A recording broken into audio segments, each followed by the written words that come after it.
By a stony creek in a valley, a black-clad young man was holding a black beetle with a metallic sheen that looked like a cross between a crab and a Hercules beetle. Holding a dagger in his other hand, the young man swiftly cut the still struggling claws off the beetle, revealing white and tender meat. Almost without hesitation, the young man sucked the meat out of the claws as if he were eating a crab, and swallowed it together with larger pieces of tougher meat. Black beetle killed. No beast soul gained. Eat the flesh of the black beetle to gain 0 to 10 geno points randomly. Black beetle flesh eaten. 0 geno points gained. A strange voice sounded in Han Sen's mind, and some data also appeared. Han Sen, not evolved. Status: none. Lifespan 200 years. Required for evolution: 100 geno points. Geno points gained: 79. Beast souls gained: none. I have received 0 geno points from more than 30 black beetles in a row. I must have eaten too much black beetle flesh to evolve from it further. 0 points. When will I ever finish the first evolution and gain status? Han Sen looked frustrated. Over 100 years ago, science and technology reached a very high level, and humans finally mastered space teleportation technology. Shockingly, when they tried to be teleported, they found that they were neither sent back to the past nor teleported to the future. They didn't even travel from one planet to another. A completely different world lay at the other end of the space teleport channel. A world that human beings could not have imagined. In this world, all scientific and technological means lost their function. A machine gun in this world was not even as useful as a steel knife. Missiles and nuclear weapons would not explode, same as a heap of scrap iron. No mechanical or electronic equipment would work either.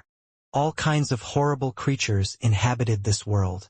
Human beings, who used to stand on top of the food chain because of their wisdom and technology, fell to the bottom. But when people killed certain relatively weak creatures and ate their flesh, they were surprised to find that their own bodies changed considerably and evolved quickly in ways that science could not explain. What made people pleasantly surprised was that in this world, with the evolution of the body, their lifespans also increased, which was amazing news to all mankind. In the following century, more and more people entered this world called God's sanctuary, gradually became familiar with the rules of this world, hunted its creatures, and saw their own bodies evolve. The higher the degree of physical evolution, the longer the life. Theoretically, if you could continue evolving, it could be possible to live forever. In this world, science and technology became completely useless. The only things that could help humans were the most primitive fighting skills.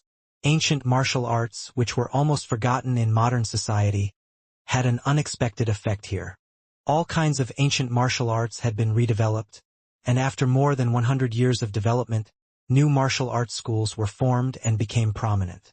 In addition to ancient martial arts, God's sanctuary offered another tool to enhance humans: the beast soul. When killing a creature in God's sanctuary, a person had a chance to obtain the beast soul of the creature. Beast souls had all kinds of forms and appearances. Some could be summoned to fight for men, and some appeared in the form of armor or weapon. In addition, some beast souls could even help humans transform, so they could take the shape of terrifying monsters. Magical birds flying between heaven and earth, or insects drilling underground. Neither martial arts nor beast souls had anything to do with Han Sen. Even in modern society, advanced science and technology were in the hands of just a few people. Han Sen completed integrated compulsory education and entered God's sanctuary when he turned 16. What he had learned from school was no more than the beginning-level new martial arts that everyone knew. As for beast souls, they were so expensive that Han Sen couldn't afford even the cheapest. Without martial arts and beast souls, or even advanced man-made alloy weapons, Han Sen was only able to kill some low-level creatures to eat their flesh and evolve, and he was having a difficult time in God's sanctuary. But the more meat of low-level creatures he ate, the less effect of evolution he gained. 3 months in God's sanctuary and he still could not complete a physical evolution. Han Sen had tried to kill some of the more powerful creatures, but even the weakest primitive creature, the copper-toothed beast, almost took his life. He had to rest for nearly a month before returning to God's sanctuary. By this time Han Sen had eaten all kinds of ordinary creatures around him, and it wouldn't help to eat their flesh anymore. If he didn't risk hunting more advanced creatures, he would never evolve. When he was about to try to kill a copper-toothed beast, Han Sen saw something climbing out from the ripples of the creek.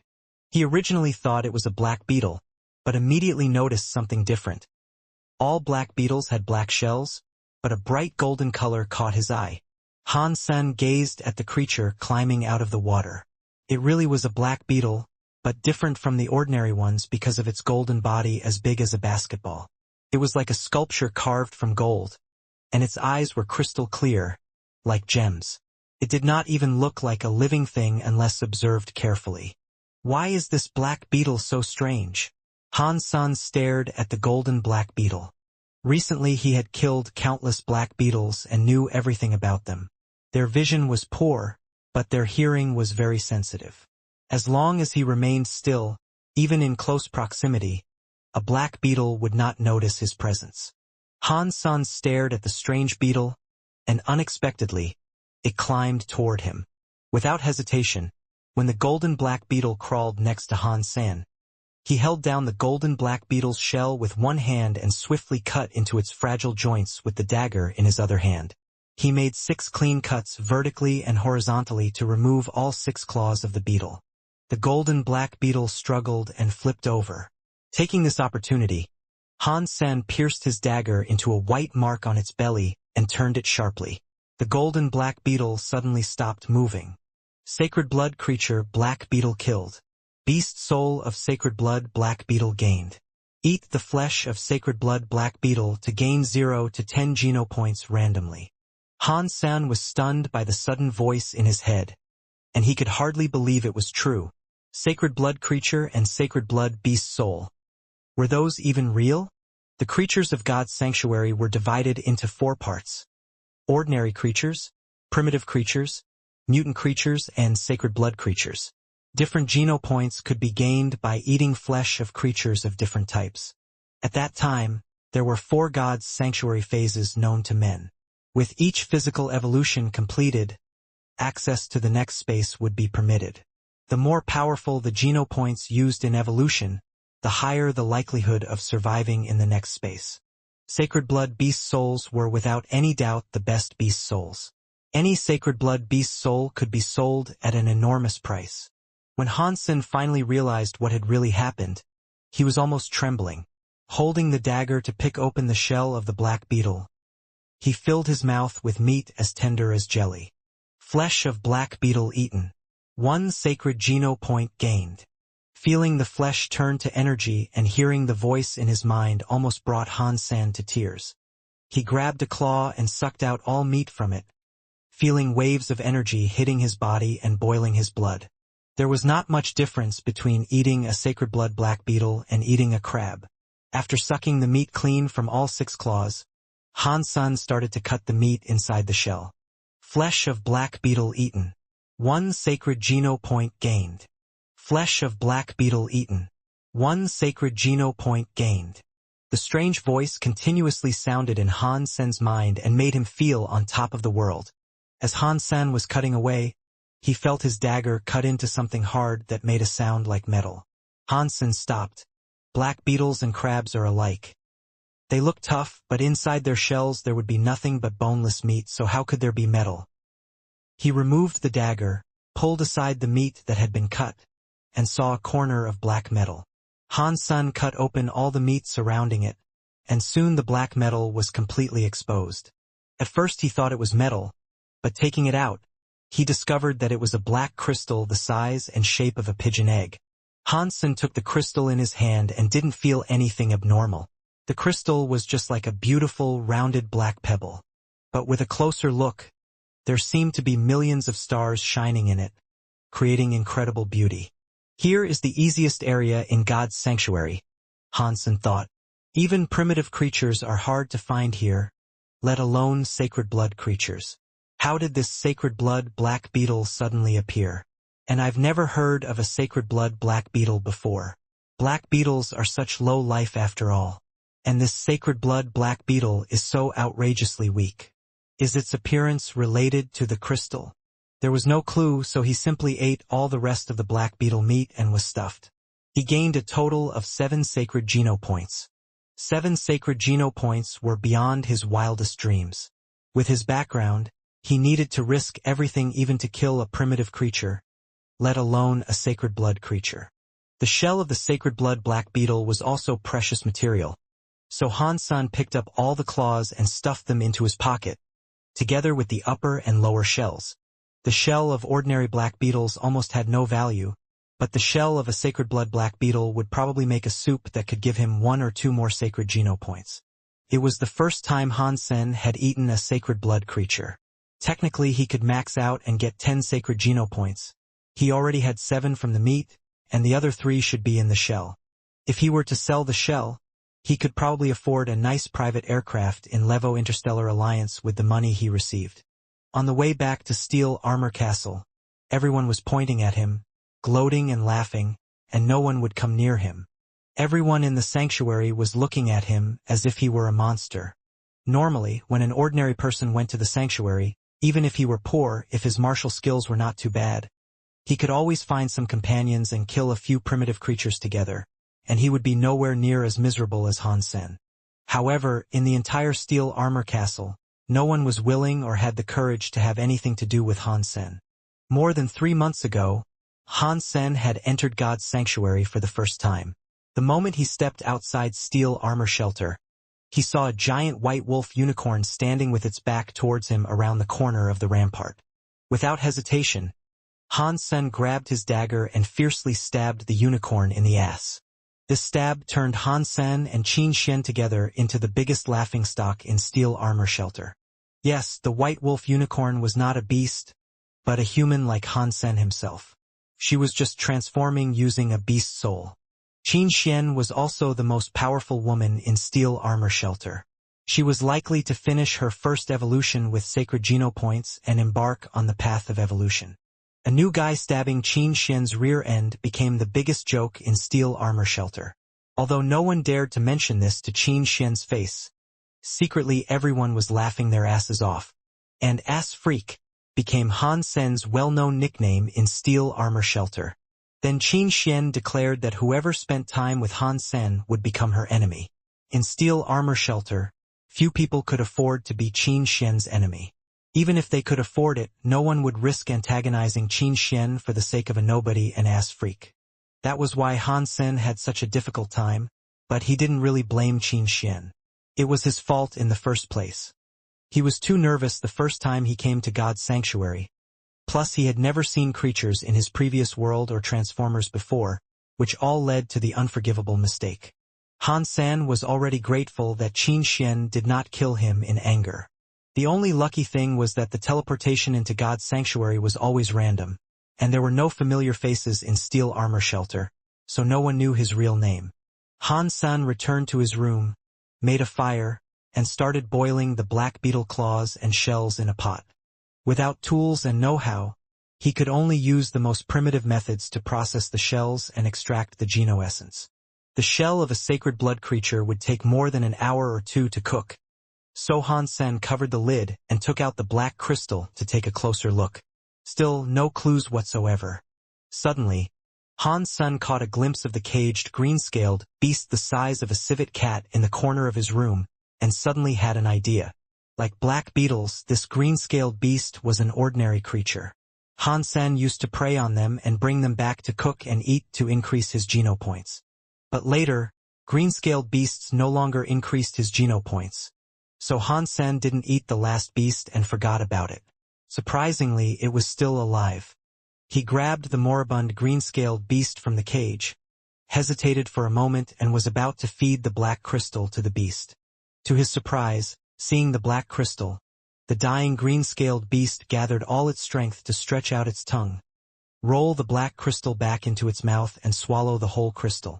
There is indeed something magical about the black crystal. Han Sen was stunned and found that the green-scaled beast seemed considerably more lively after swallowing the crystal, its 4 claws scratching and head moving to bite Han Sen's hand, which was on its neck. Han Sen threw the green-scaled beast back into the cage and carefully watched it. The beast, which hadn't fed for days, completely recovered its vitality, thrashing and scratching wildly in the cage, just like it had when it was first caught. Han Sen sat across from the cage and watched the movements of the green-scaled beast. He had a guess, and if he was right, he might have obtained something incredible, something more exciting than a sacred blood creature. But Han Sen was afraid he was wrong, so he could only stare at the green-scaled beast anxiously, hoping to see the change that he desired. Han Sen nervously stared intently and did not realize that he was starving until he smelled bone broth from the pot. Looking at the time, he noticed almost 24 hours had passed. Rising to check the black beetle shell in the pot, he saw the golden color of the shell had been boiled off and the broth had become golden. It smelled so good that the hungry young man's mouth watered. About to scoop up a bowl of soup, Han Sen suddenly heard iron breaking from the cage of the green-scaled beast. He quickly turned around and saw the green-scaled beast had bitten off an iron bar of the cage and stretched out his head from the inside. Its light green scales had now completely turned a dark green color. Its teeth had become sharp and the tips of its foreclaws were like iron hooks. The beast was about to come out of the cage. Han Sen was pleasantly surprised and pulled out the dagger from his waist. He rushed to the front of the cage and stabbed the dagger into the lower belly of the green-scaled beast. With a turn of the dagger, the green-scaled beast stopped struggling. Primitive creature green-scaled beast killed. No beast soul gained. Eat the flesh of the primitive green-scaled beast to gain 0 to 10 points randomly. The strange voice sounded in Han Sen's mind and left him stunned. Primitive green-scaled beast. Primitive creature. So the crystal can really make these creatures evolve. Han Sen was overwhelmed with joy and did not know how to react. After a long time, he suddenly cut open the green-scaled beast with the dagger and uncovered the crystal as big as a pigeon egg. Taking no heed of the blood on it, he kissed the crystal twice and then wiped it clean, holding it in his hands like it was a great treasure. The crystal was really the reason the black beetle became a sacred blood creature. If the green-scaled beast had continued to evolve, could it have become a sacred blood creature too? Han Sen almost dared not think about it, because it was just too amazing. He was so excited that his hands were trembling while holding the crystal. He bit his tongue and cried out of pain so as to know that it really was not a dream. After remaining excited for quite a while, Han Sen carefully put the crystal away, gobbled up the shell broth, and gained another sacred geno point, bringing his geno point count to 8. Without tools and means, his primitive method couldn't extract all geno essence from the shell, but it was good enough that he gained 1 sacred geno point. Han Sen realized that he had gained a sacred blood beast soul of a black beetle when he killed the golden black beetle, and he quickly accessed his profile. Han Sen, not evolved. Status, none. Lifespan, 200 years. Requirements for evolution, 100 geno points. Geno points gained, 79 geno points. 8 sacred geno points. Beast soul gained. Sacred blood black beetle. Type of sacred blood black beetle's beast soul. Armor. What would the armor of sacred blood black beetle's beast soul look like? Before Han Sen finished the thought, a golden shadow shot out of thin air, looking exactly like the golden black beetle. The golden black beetle flew to Han Sen's chest, turned into a golden liquid and started to cover his whole body. In the blink of an eye, Han Sen's whole body, together with his hair, was all wrapped up. The streamlined gold armor was full of power and impact, and covered his whole body as if it were a suit of Gothic medieval armor instilled with improved aerodynamics. It looked just like a piece of art. The whole suit of armor felt full of power and speed, making Han Sen look slender and majestic, as if his whole body were full of explosive power. With shining metallic luster, the armor was gorgeous and had a solid texture. At first glance, it was even somewhat like the gold cloth worn by golden saints. The difference between the gold cloth and the beast soul armor was that the armor covered the head and body completely, with only a few gaps in the joints where different pieces overlapped, just like the black beetle itself, which was the only weakness of the beast soul armor. Han Sen moved around in the armor and there was no feeling of heaviness or clumsiness. Instead, he felt that his body had become a little lighter and full of energy. Indeed, this was armor from a sacred blood beast soul. It is way more gorgeous than the ones from primitive beast souls that I often have seen at steel armor shelter. Han Sen felt ecstatic. He used to envy people in armor of primitive beast souls and had never thought he would get a suit of a sacred blood beast soul one day. Yate Group President Zhao Yalong completed the third evolution, entered Fourth God's Sanctuary, and became the 83rd human in history to enter Fourth God's Sanctuary. His lifespan has reached 500 years, and he has gained the status of demigod. The prodigy from Raikot Galaxy, Lang, entered Second God's Sanctuary with 100 mutation geno points. His lifespan has reached 300 years, and he has gained the status of evolver. The Speaker of the House of Representatives, Hemingway, killed a demigod creature star of the ocean yesterday, and was the first to accomplish this feat. According to authoritative experts, in 10 years someone will complete the fourth evolution for the first time and advance into Fifth God's Sanctuary. Han Sen had just teleported from the steel armor shelter and the news was playing on a virtual screen. Evolver, Surpasser, and Demigod. With the black crystal, I will be able to do all that and go even farther. Han Sen shook his fist, stepped away from the teleport station, and took the maglev train home. Before he went into the yard, Han Sen heard a harsh female voice. Luo Sulan, do you want to take the old house of the Hans? This house was our parents', and my two elder brothers and I each own a part. Now my eldest brother has passed. We won't bully you, since you are a widow, and will leave you his share. But if you want to take everything, we will never agree. That's right. The voice of a middle-aged man chimed in. The old house has always been the inheritance of our parents. All of us have rights to it, and you can't keep it for yourselves. Your family has lived here for more than 20 years, so you have already taken advantage of us in a big way. It is time to divide the inheritance. My brother has said it, a soft-pitched male voice continued. You lived in the old house for more than 20 years. We will not collect the rent. But this old house is our inheritance and has to be divided. A young woman's voice could be heard saying, We have an estimate from a lawyer, and this old house is now worth more than 3 million. We are 3 households, so we should get 1 million each. You can either give each of us 1 million and own this old house outright or sell the house, and then we all split the money. We are okay with either option you choose. Exactly. Now that our eldest brother is gone, we won't bully his widow and kids. You can give us money or sell the house, as you like. The harsh first voice began again. Brother and sister, there is no need to force me. You know our situation. We don't have 2 million, a woman said sadly. Then put the house up for sale, the harsh woman immediately said. Where would we live without a house? Han's son just graduated and Han Yen is about to go to school, the sad woman said. Sister-in-law, this is not reasonable. How are you the only one with troubles? Your kids Han San and Han Yen are only enrolled in integrated compulsory education, while my Han Hao goes to a private school. His tuition gives me gray hair every year. Sister, you are right. We are all having a hard time and everyone needs money. Why don't we just sell the house? We could all take some, and you could afford Han Yan's education, said the effeminate voice. Anyway, you either give us money or sell the house. Your choice, the young woman said coldly. Outside the house, Han San became furious as he listened. He pushed the door open and saw his mother shedding tears while holding his sister, Han Yen.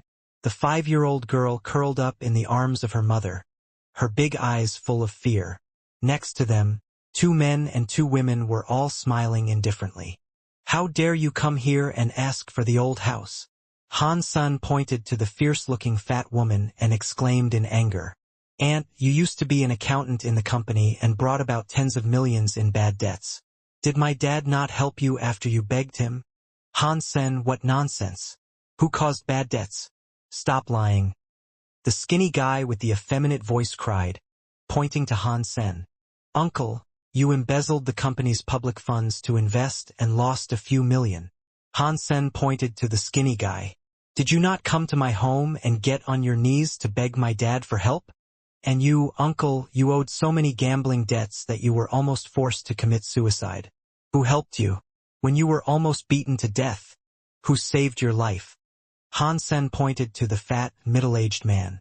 Starry Group wanted to acquire our family business. If my dad didn't represent all of you and then had a falling out with Starry Group, would he have died in such a shady way? Han Sen clenched his teeth, looking at the four. But you skipped my dad's funeral and sold the company to Starry Group upon his death. Did you give us any of the money you got from selling the company? Also, who paid for your houses when you got married? Were those houses any cheaper than this old house? Did you take care of your parents for a single day when they were alive? How dare you come here to ask for a share of the old house? Stop it. Your father only did what he wanted to do. The company belonged to my father and we all have shares. He can't decide for us. And surely we can spend the money of the company. Uncle Han Lei said brazenly. That's true. Your father was a dictator, and we are only getting our own money back. It does not matter what you say. Give the money or sell the house, otherwise we'll see you in court. You will lose the case wherever we go. Aunt Han Yume shouted. It's all your dad's fault. They started to accuse Han Sen's late father. Han Sen was shaking with anger and felt wronged for his father. When his father took over the company, it was only a small business worth 1 or 2 million. He spent so much effort for the company to bloom and had to look after his family and make up for their mistakes. A few times the company was on the brink of bankruptcy due to liquidity problems. And he even died for the company. After his death, however, his wife and children were bullied by the relatives that he used to help. When Han Sen's father was alive, he always said that they were family and there's no need to argue. And what an irony it has become now. If they truly needed the money and had difficulties, Han Sen would just agree to give it. But all the private aircrafts they piloted here were worth more than 1 million. And they at least got 10 million from selling the company, which all fell into their pockets, and nothing was given to Han Sen's family.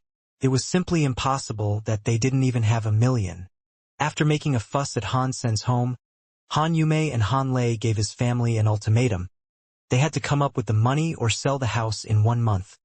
Otherwise, they would file a lawsuit. I'm so useless that I can't even keep the house. Luo Sulan held Han Yen, her face covered with tears. Luo Sulan was a gentle lady. When Han Sen's father was still alive, she was treated like a princess. She didn't even know how to sweep the floor, let alone do other chores. Han Sen knew how difficult it was for her to raise his sister and him after his father passed away. Don't worry, Mom. I am here even though Dad isn't. I will not let them take away our house. You take a rest and I'll consult Uncle Zhang on the matter. Han Sen called a friend of his father's, Mr. Zhang. He was the lawyer who used to work in their family business as legal counsel. Hi, Uncle Zhang. Is your back any better? I have a legal matter that I want to ask you about. So, Han Sen looked a little pale when he hung up. He had confirmed that his relative told the truth. They do have rights to a part of the house. And if they really did go to court, the verdict would be close to what they've asked for, to either pay them money or sell the house. San, what did Mr. Zhang say? Luo Sulan asked Han Sen, looking at him nervously. Don't you worry, Mom. I have checked with Uncle Zhang and there is a solution. You just make sure Yen is okay, and I'll take care of this. The house will not be taken away by anyone, Han Sen said with a smile.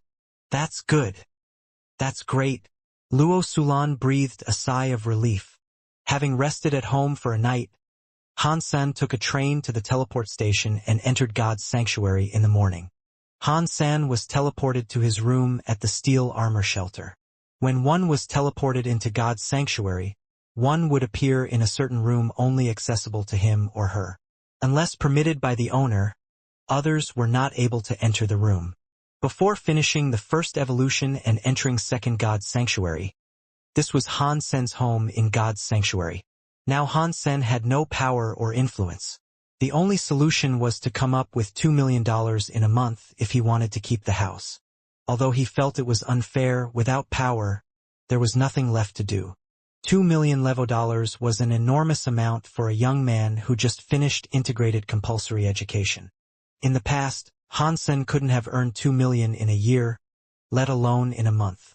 But now everything was different.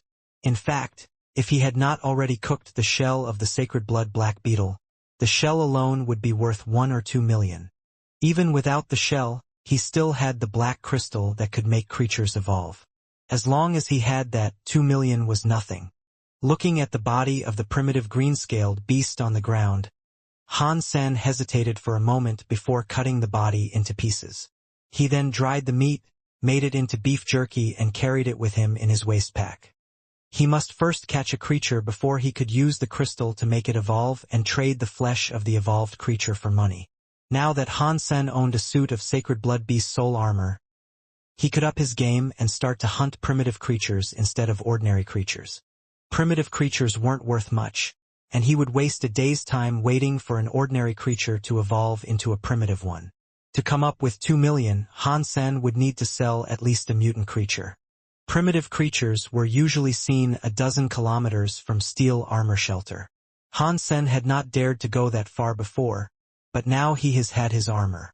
This time, his goal was no longer a copper-toothed beast, the weakest among all primitive creatures, but the swift mantis often spotted in Zephyr Valley. Although a primitive creature, a swift mantis had a fragile body and could easily be killed by a normal alloy dagger if stabbed in a vulnerable spot.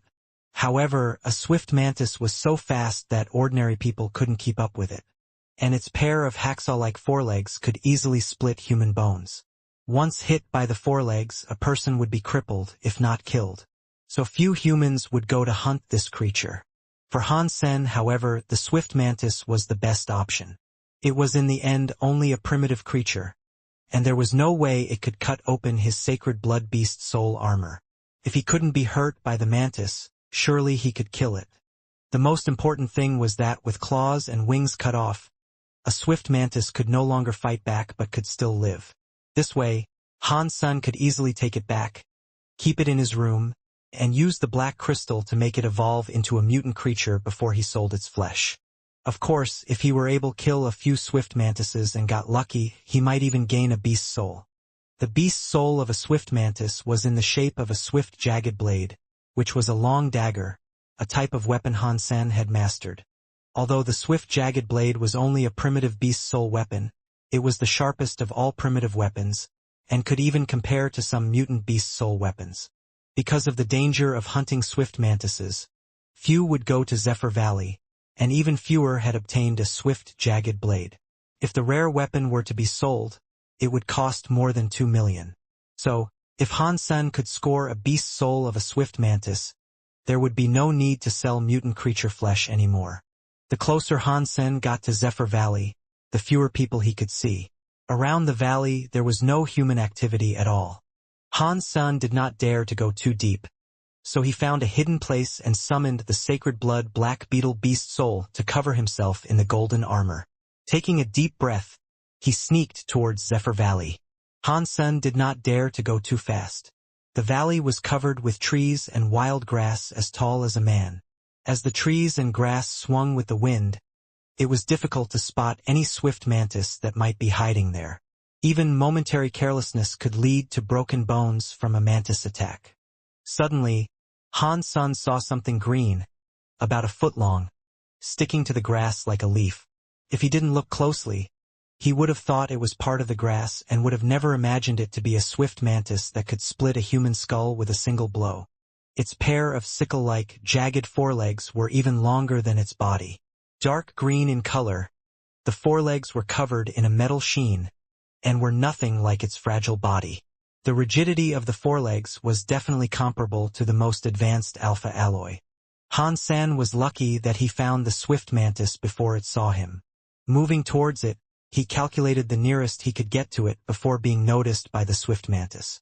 When he was about 6 feet away from the swift mantis, Han Sen did not dare to go any farther, fearing he might lose the opportunity to attack by stealth.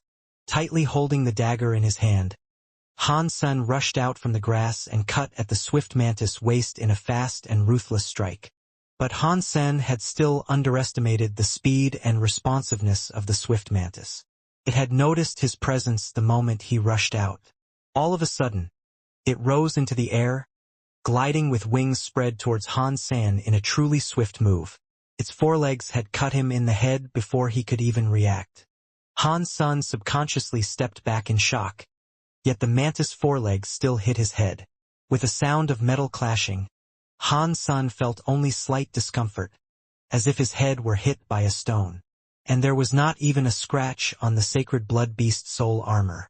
Filled with ecstasy, Han Sun seized the opportunity to cut into the slim waist of the swift mantis in front of him with a fierce stab. The swift mantis was cut into two halves, green mantis blood splashing him wet all over. Han Sun didn't care at all and listened to the strange voice in his head blissfully. Primitive creature swift mantis killed. No beast soul gained. Eat the swift mantis to gain 0 to 10 primitive geno points randomly. Touching his helmet where the swift mantis cut to feel it was still smooth, Han Sun thought to himself in excitement, "Haha, the armor is everything. With my armor, I could kill whatever I want to kill and no one could ever hurt me. I wouldn't even fear mutant creatures." Han Sun suddenly gained courage and stopped hiding. He marched to Zephyr Valley and alerted several swift mantises to attack, but they couldn't hurt him at all by cutting his armor. Han Sun took the opportunity to kill them all, each with one stab. Primitive creature swift mantis killed. No beast soul gained.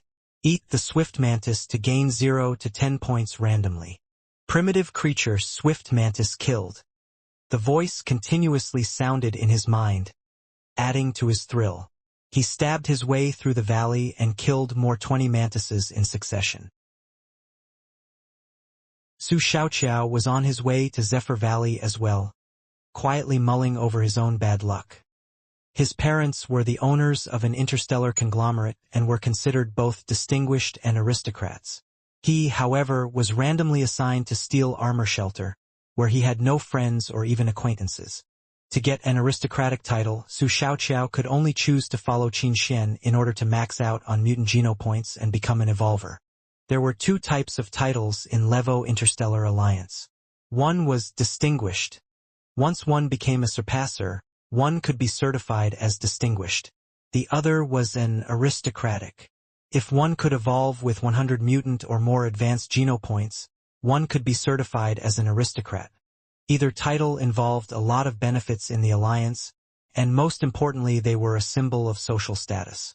Today in the Alliance, people were more and more snobby. People from the upper class wouldn't even talk to someone without a title, even when doing business. Advanced titles like Sacred Blood Aristocrat were beyond Su Xiaoqiao's dreams. All he wanted was to gain the title of Ordinary Aristocrat by maxing out on mutant geno points and completing an evolution. However, to get 100 mutant geno points was still too difficult for him on his own. He did bring a lot of money to Steel Armor Shelter, but money could only buy ordinary and primitive creature flesh, as very few people would sell mutant creatures. Only people who aimed to max out on sacred geno points like Qin Xian would sometimes sell the mutant creature flesh they had. However, it wasn't money that she wanted, but loyalty and service.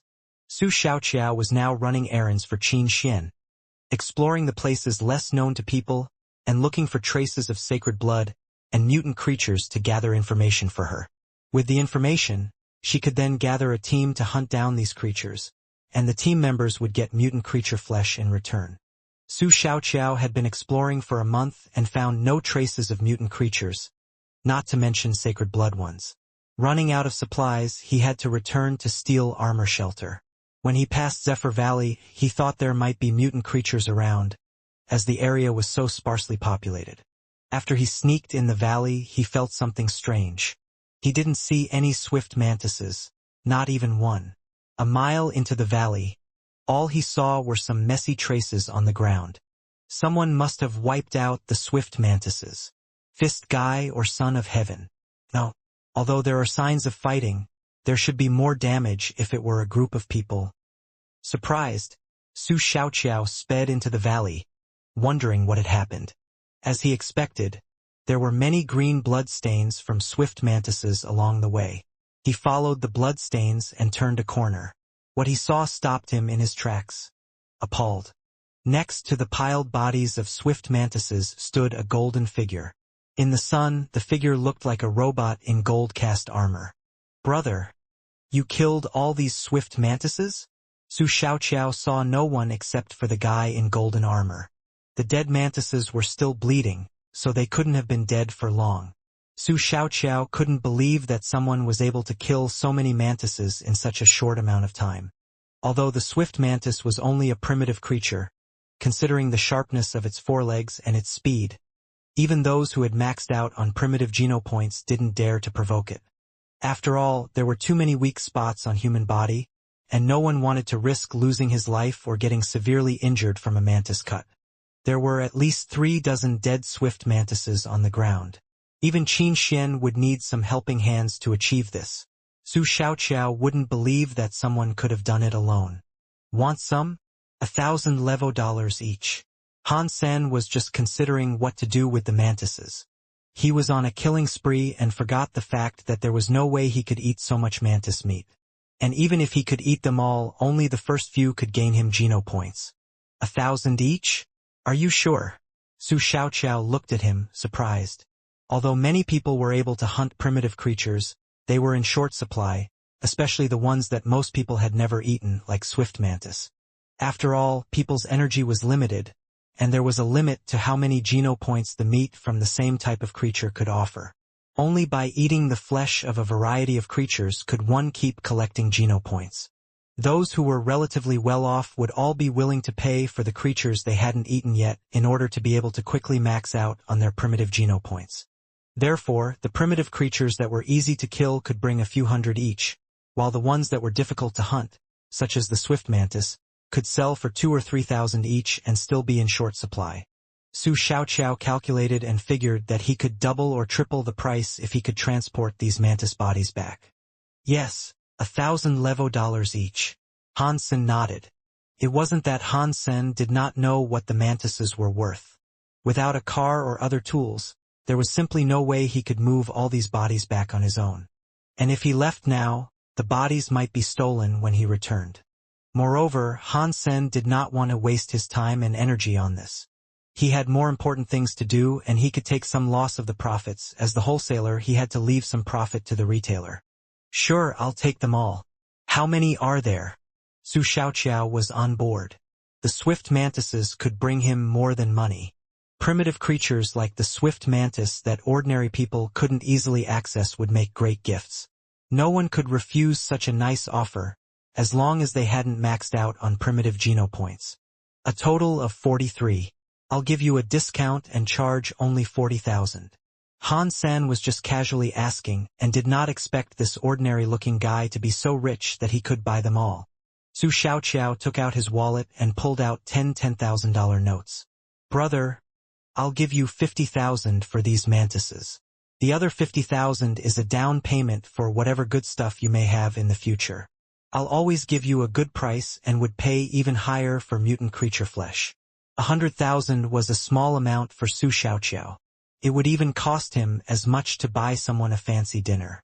This person was so badass that he killed all these mantises on his own, so it was highly likely that he could hunt mutant creatures too. If it was possible to purchase mutant creature flesh from him, a few hundred million was nothing. Couldn't tell you were rich? Han Sen took the money and said bluntly, looking at Xiaoqiao slightly surprised. In all honesty, money is all I have. If you have mutant creature flesh to sell, do let me know.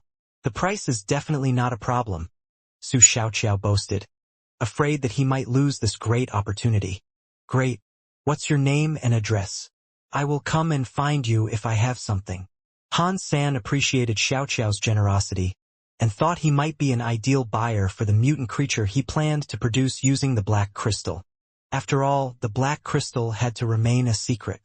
Selling the creature to one person was much better than selling it in the market in front of everyone. And he didn't even need to worry about the price since Xiaoqiao was incredibly rich.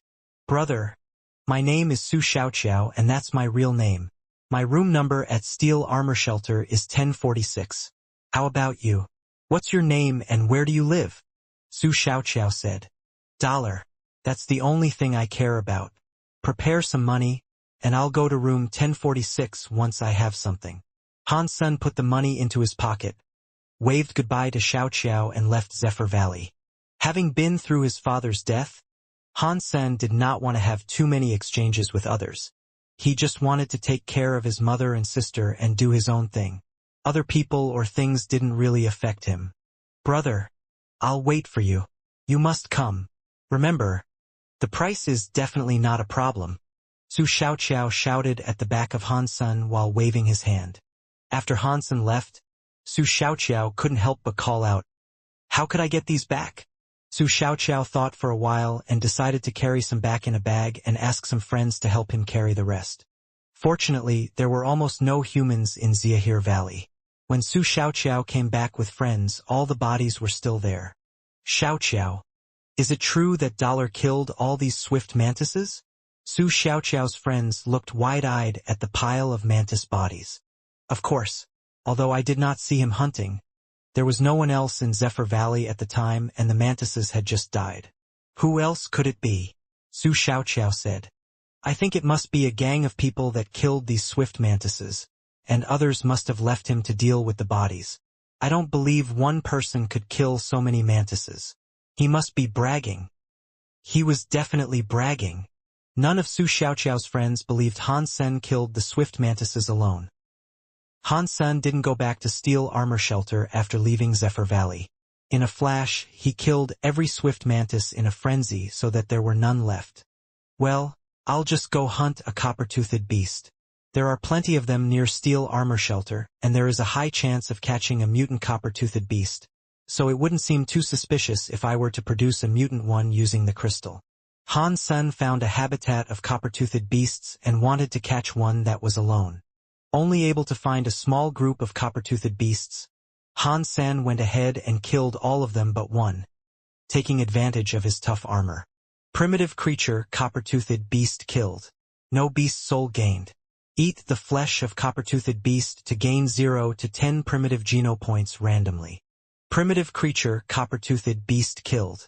Primitive beast soul of copper-toothed beast gained. Eat the flesh of copper-toothed beast to gain 0 to 10 primitive geno points randomly. Han Sen's eyes widened in surprise. The 43 swift mantises and thousands of ordinary creatures he had killed didn't render a single beast soul. Now he had killed only 2 copper-toothed beasts and gained a beast soul. To get a beast soul requires pure luck. Han Sen was filled with joy. Although it was common, the beast soul of a copper-toothed beast was quite nice to have. The copper-toothed beast was one of the weakest among all primitive creatures, but its beast soul was popular. Han Sen summoned the new beast soul, and a porcupine-like shadow with bronze fangs shifted into a bronze crescent spear in his hand. The crescent spear had a bronzy sheen and a menacing look with its crescent-shaped spearhead. Type of primitive beast soul of copper-toothed beast. Weapon. Han Sen played with the spear for a while, looking quite fierce.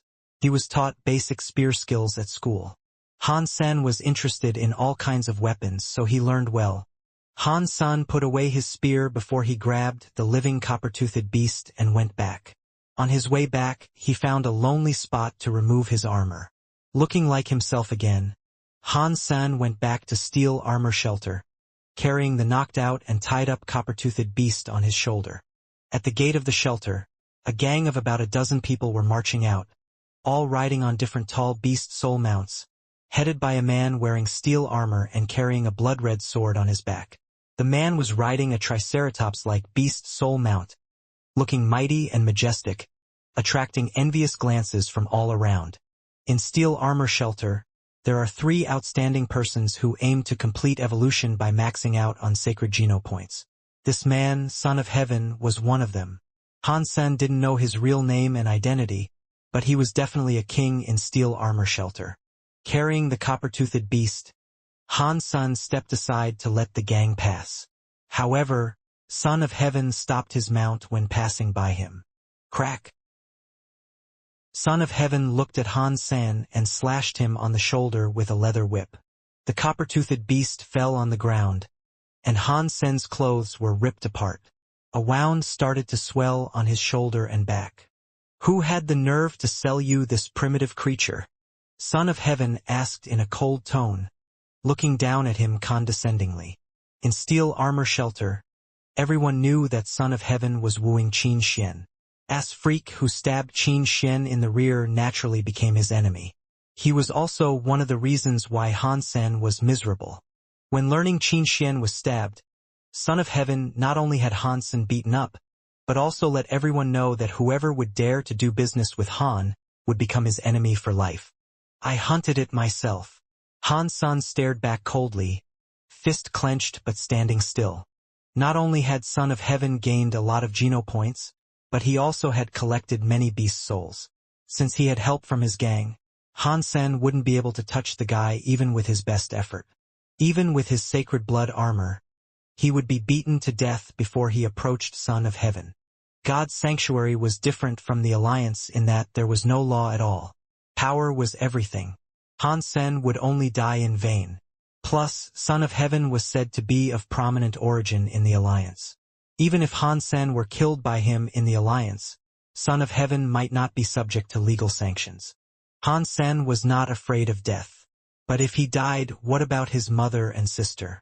If I find out that someone dares to sell to you, I'll make sure you both die in pain. Son of Heaven looked around and rode away. Ass freak, don't make trouble. Or else I don't mind teaching you another lesson. Luo Tianyang smirked at Han Sen before following the gang on a black wildebeest.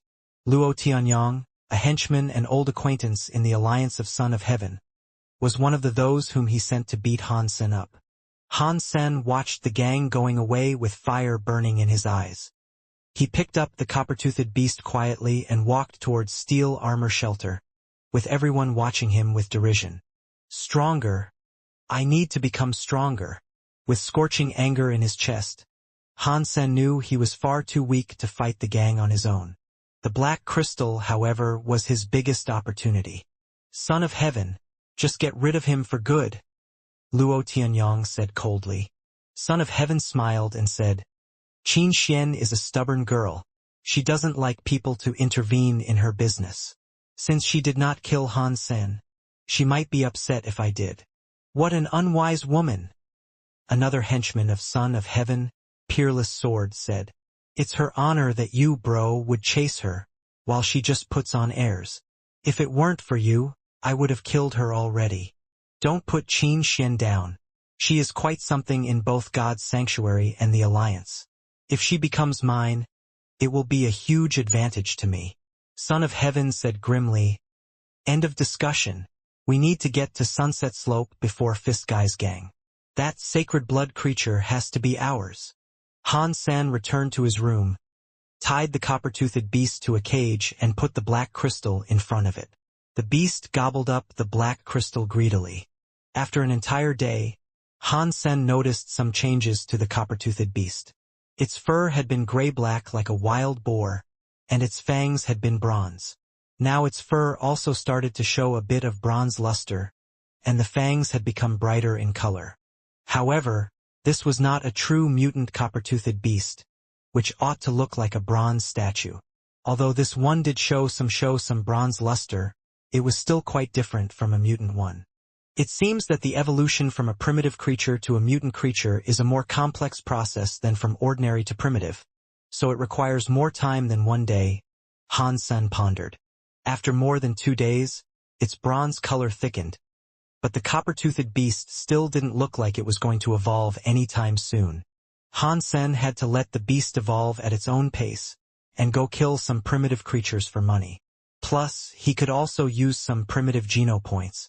Even if one didn't choose to use the primitive Geno points to complete evolution, the more primitive Geno points one gained, the stronger the body would become. And the same went for ordinary and mutant Geno points. If one could max out on ordinary, primitive, and mutant Geno points, one's physical conditions would still be far beyond the average level, even without evolution. With the black crystal, it wouldn't be difficult for Han Sen to max out on all 4 types of Geno points. At the moment, he wanted to max out on the other 3 before he focused on sacred Geno points. Han Sen left his room and walked into the shelter, feeling slightly different. Today the streets seemed to be a lot less crowded than usual. What's going on? Han Sen walked past the plaza and found fewer stalls there than usual as well. People there were all whispering something to each other. Han Sen listened for a while and started to figure out what had happened. A few days ago, someone had spotted a new sacred blood creature near the Sunset Slope. Somehow the 3 gangs in steel armor shelter all found out about it and gathered at the slope. But the outcome was terrible. The sacred blood creature ran free while a lot of men were killed. Today, Qin Xian, son of heaven and fist guy, had reached an agreement to hunt the sacred blood creature together. They also recruited a lot of lone wolves and smaller groups, forming the largest campaign in steel armor shelter in recent years. The three gangs were determined to kill this creature. Han Sen suddenly had an idea, so he turned around and ran out of the city. When there was no one around, he summoned the black beetle beast soul and covered himself in armor. After running for 2 hours, he came to a stone hill west of Sunset Slope. Having finally climbed to the top of the hill, Han Sen took a look in the direction of Sunset Slope. Among thousands of people fighting and yelling, there was a monster with the head of a cow, the upper body of a human and the lower body of a horse. It was holding a double-edged golden axe and pushing its way through the crowd. No one could withstand the fierce blow of its axe. Han Sen happened to see the monster swinging the axe at Son of Heaven, who even had his blood-red sword. Son of Heaven did not dare to block the axe. He stepped on his own mount and leaped back a few feet. Roar! The monster's double-edged axe hit the triceratops-like beast soul mount and split it in 2 halves. That broke Son of Heaven's heart. A mutant beast soul mount was very rare, with the same value as a small interstellar spaceship. How is this sacred blood creature so strong? Han Sen was shocked. The sacred blood creature ran and killed thousands of people in a flash, and no one was able to fight back. Even people as strong as Qin Xian, Son of Heaven and Fist Guy, didn't dare to engage in a frontal attack. Hit by all sorts of alloy arrows and beast soul arrows, the monster still didn't even get a scratch. When it swung the axe, no one could get close. Such a mighty creature corresponded to Han Sen's impression of a sacred blood creature. The sacred blood black beetle he killed was way too weak compared to this monster. It was only a little stronger than an ordinary black beetle and didn't even feel like a sacred blood creature. People were expecting to trap the sacred blood creature. But now a key buffer was lost as the mount of Son of Heaven was killed. The sacred blood creature was charging madly, waving the golden double-edged axe and leaving screams, blood, and limbs behind. It took it only moments to rush out of the siege to the mountain. At the foot of the mountain, it even smugly turned around and stood on its back legs, mooing like a cow before it ran into the mountain. Fuck! It wants to escape. Son of Heaven furiously summoned a green eagle-shaped beast soul, which turned into a green iron bow in his hand. Then he summoned a fiery beast soul in the shape of a giant 6-winged wasp as his arrow. Seeing the arrow, Qin Xian and Fist Guy exclaimed, "A sacred blood beast soul of a 6-winged wasp." They had joined force with Son of Heaven in hunting the sacred blood 6-winged wasp. Son of Heaven was the one who had launched the final blow. They just didn't expect him to be so lucky to have gained its beast soul. There were less than 10 beast souls known to people in the entire steel armor shelter, and many were left by those who already had evolved and gone to Second God Sanctuary. Son of Heaven, stop. It's a beast soul that can only be used once. If you failed to kill it. Luo Tianyang wanted to stop him, but it was too late. Son of Heaven had already shot the sacred blood beast soul arrow with a full draw. The arrow turned into a red lightning bolt flying towards the sacred blood creature. Bang! The sacred blood creature felt the imminent danger and turned around. The wasp arrow shot into its chest and exploded, bursting open its flesh. The monster fell to the ground, losing its vitality as its internal organs and blood sprayed out. How dare you kill my mount? There is no way I'd let you live after doing that. Son of Heaven yelled loftily, standing like a king, leaving everyone in shock, while proud to see the crowd being impressed, including Qin Xian. Son of Heaven suddenly saw a green shadow shooting down from the sky into the dying sacred blood creature and ended its life. A golden figure immediately rushed down from the stone hill nearby and approached the sacred blood creature. Lifting the golden double-edged axe to his shoulder, the mysterious figure ran towards the mountain in a flash. Dollar! Su Xiaoqiao recognized Han Sen's unique golden armor in no time and called out loud. Han Sen was hiding on the stone hill when the sacred blood creature charged in his direction. As he was deciding whether to retreat, he saw Son of Heaven shoot down the sacred blood creature. Anger surged and Han Sen rushed down the stone hill while summoning the bronze crescent spear. He shot the spear at the monster and hit it in the wounded chest, killing the dying creature. Sacred Blood, Bloody Slayer killed. Sacred Blood, Beast Soul, Bloody Slayer gained. Eat the flesh of Bloody Slayer to gain 0 to 10 sacred geno points randomly. The voice in the back of his head brought him intense joy. He had just gained another Sacred Blood Beast Soul. His luck was too good to believe. However, Han Sen did not have time to celebrate. The body of the Bloody Slayer was too large for him to take away, but what he could take away was the giant golden axe.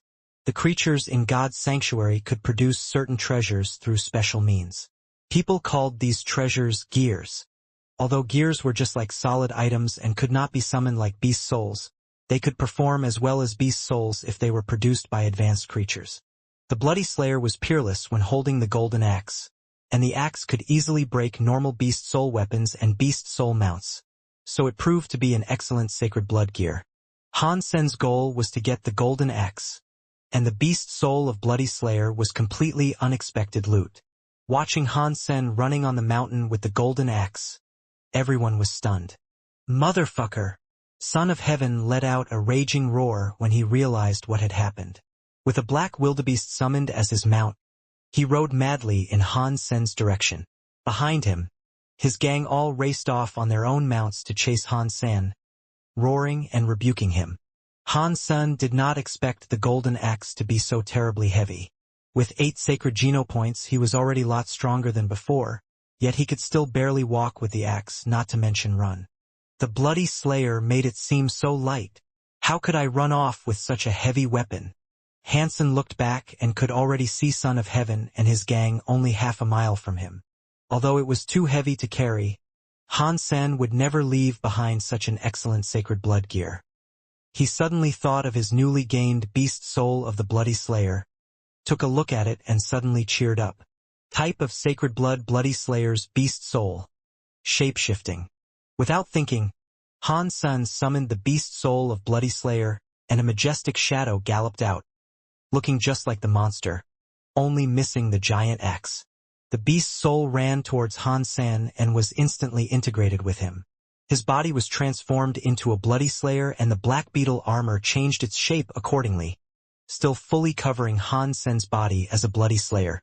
After all, beast soul armor was not as rigid as man-made ones and could change according to the shape of the body. After shape-shifting, Han Sen felt so energetic that the golden axe was now nothing to him. Running with 4 hoofs, he also became incredibly fast. Han Sen surged up the mountain at full speed and disappeared, far outpacing the gang. Everyone was speechless, as everything happened so fast. Many smirked as they watched Son of Heaven and others who were still chasing Han Sen. Shit! Who was that guy? He's got some nerve jumping into the boiling pot. And what loot! In addition to the golden axe, he gained a Sacred Blood beast soul. Can you imagine how much it must be worth? You think you could buy a Sacred Blood beast soul just with money? Haha! Son of Heaven must be so mad. A Sacred Blood beast soul. It would have been his butt was taken away. The arrow he used seemed like a one-off Sacred Blood beast soul. And what did he get in return for such investment? LOL. I'm just afraid Son of Heaven will lose his mind. Didn't expect there to be a Sacred Blood beast soul. How lucky that guy is. He could never have killed the monster alone. And a dozen Sacred Blood creatures may not even render a single beast soul. It just happened that he gained everything with the last hit. Who was that guy indeed? Is there such a person in Steel Armor Shelter? I heard someone call him Doll, but not sure. Doll. Interesting name. After less than an hour, Son of Heaven returned gloomily with his gang. But people already knew it was impossible to find someone on the winding mountain trails. Son of Heaven immediately questioned Su Xiaoqiao when he got back. His exclamation dollar had been a mistake. Su Xiaoqiao had no choice but to tell him everything about how he met Han Sen, which wasn't very helpful since all he had was a name, Dollar. Son of Heaven didn't fully believe him, but couldn't do much as Su Xiaoqiao was in Qin Shen's gang.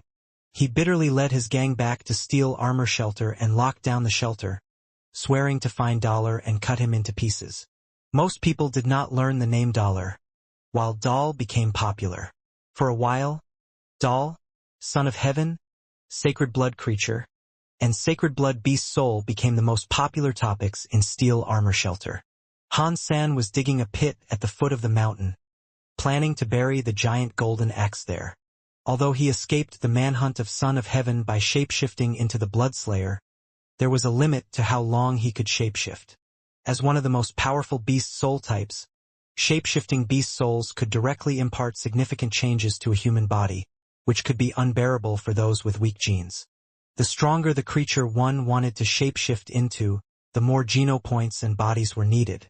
In general, for primitive beast souls, the number of minutes the body could withstand the shapeshifting was equal to the number of primitive genopoints gained.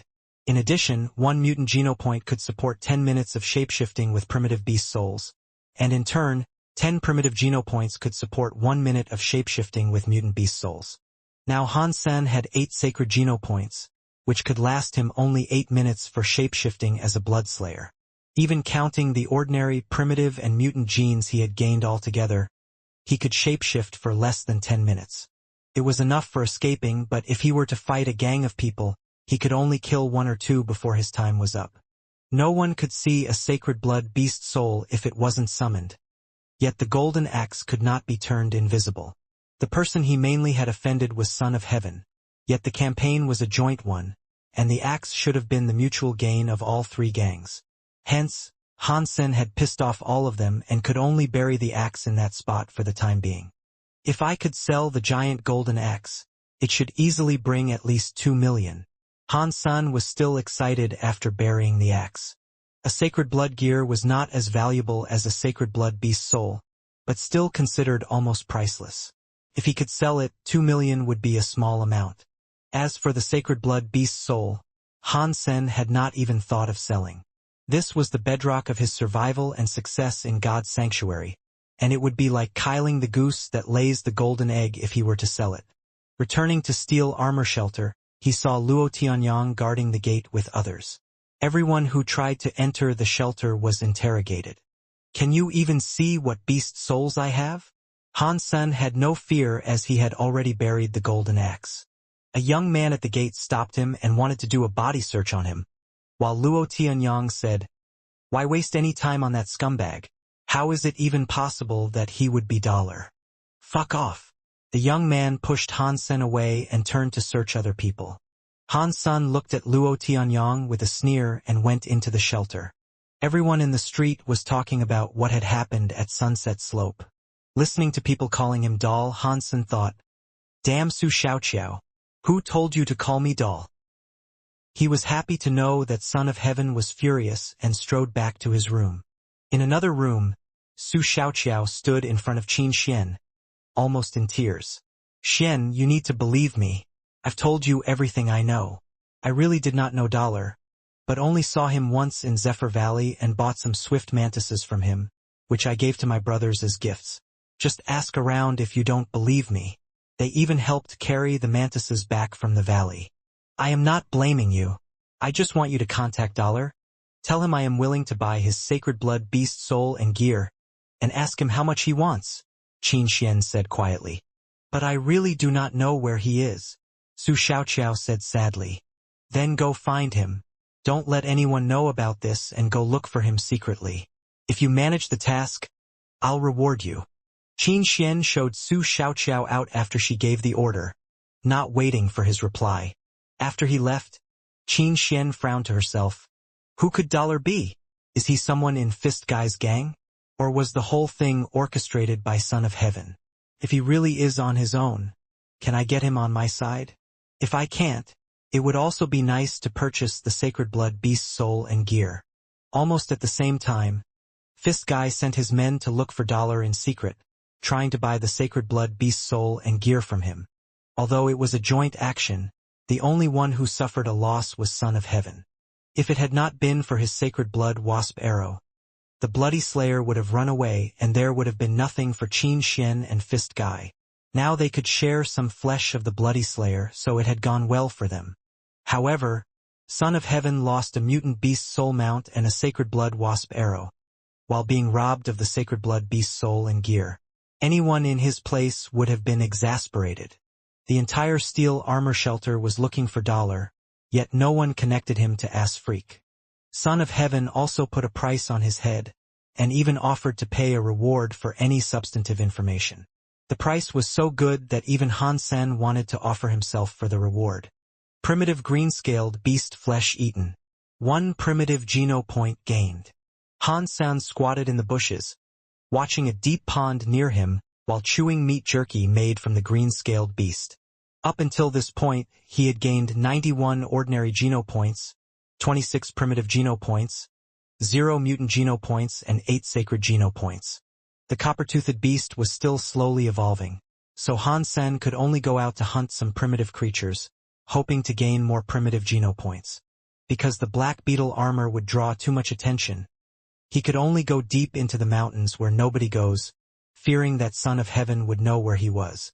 Fortunately, God's sanctuary was so vast that there were many places where humans had never set foot, so it was rather easy for Han Sen to disappear. While staring at the deep pond, Han Sen suddenly heard a distant voice of a man and immediately tensed up. Soon, Han Sen saw a young man walking towards the pond in ragged clothes. He was covered with cuts and bruises all over and looked extremely tired. "Friend, there are iron-toothed crocodiles in the pool." Han Sen came out of the bushes and cried from afar. He meant well in warning the young man, but was also afraid that he might alert the crocodiles that he wanted to hunt. This young man looked very tired and seriously injured. If he drank from the pond without knowing the crocodiles were there, he could have gotten killed by the iron-toothed crocodiles hiding under the water. The young man saw Han Sen and became ecstatic. "What is this place? And how do I get to Glory Shelter?"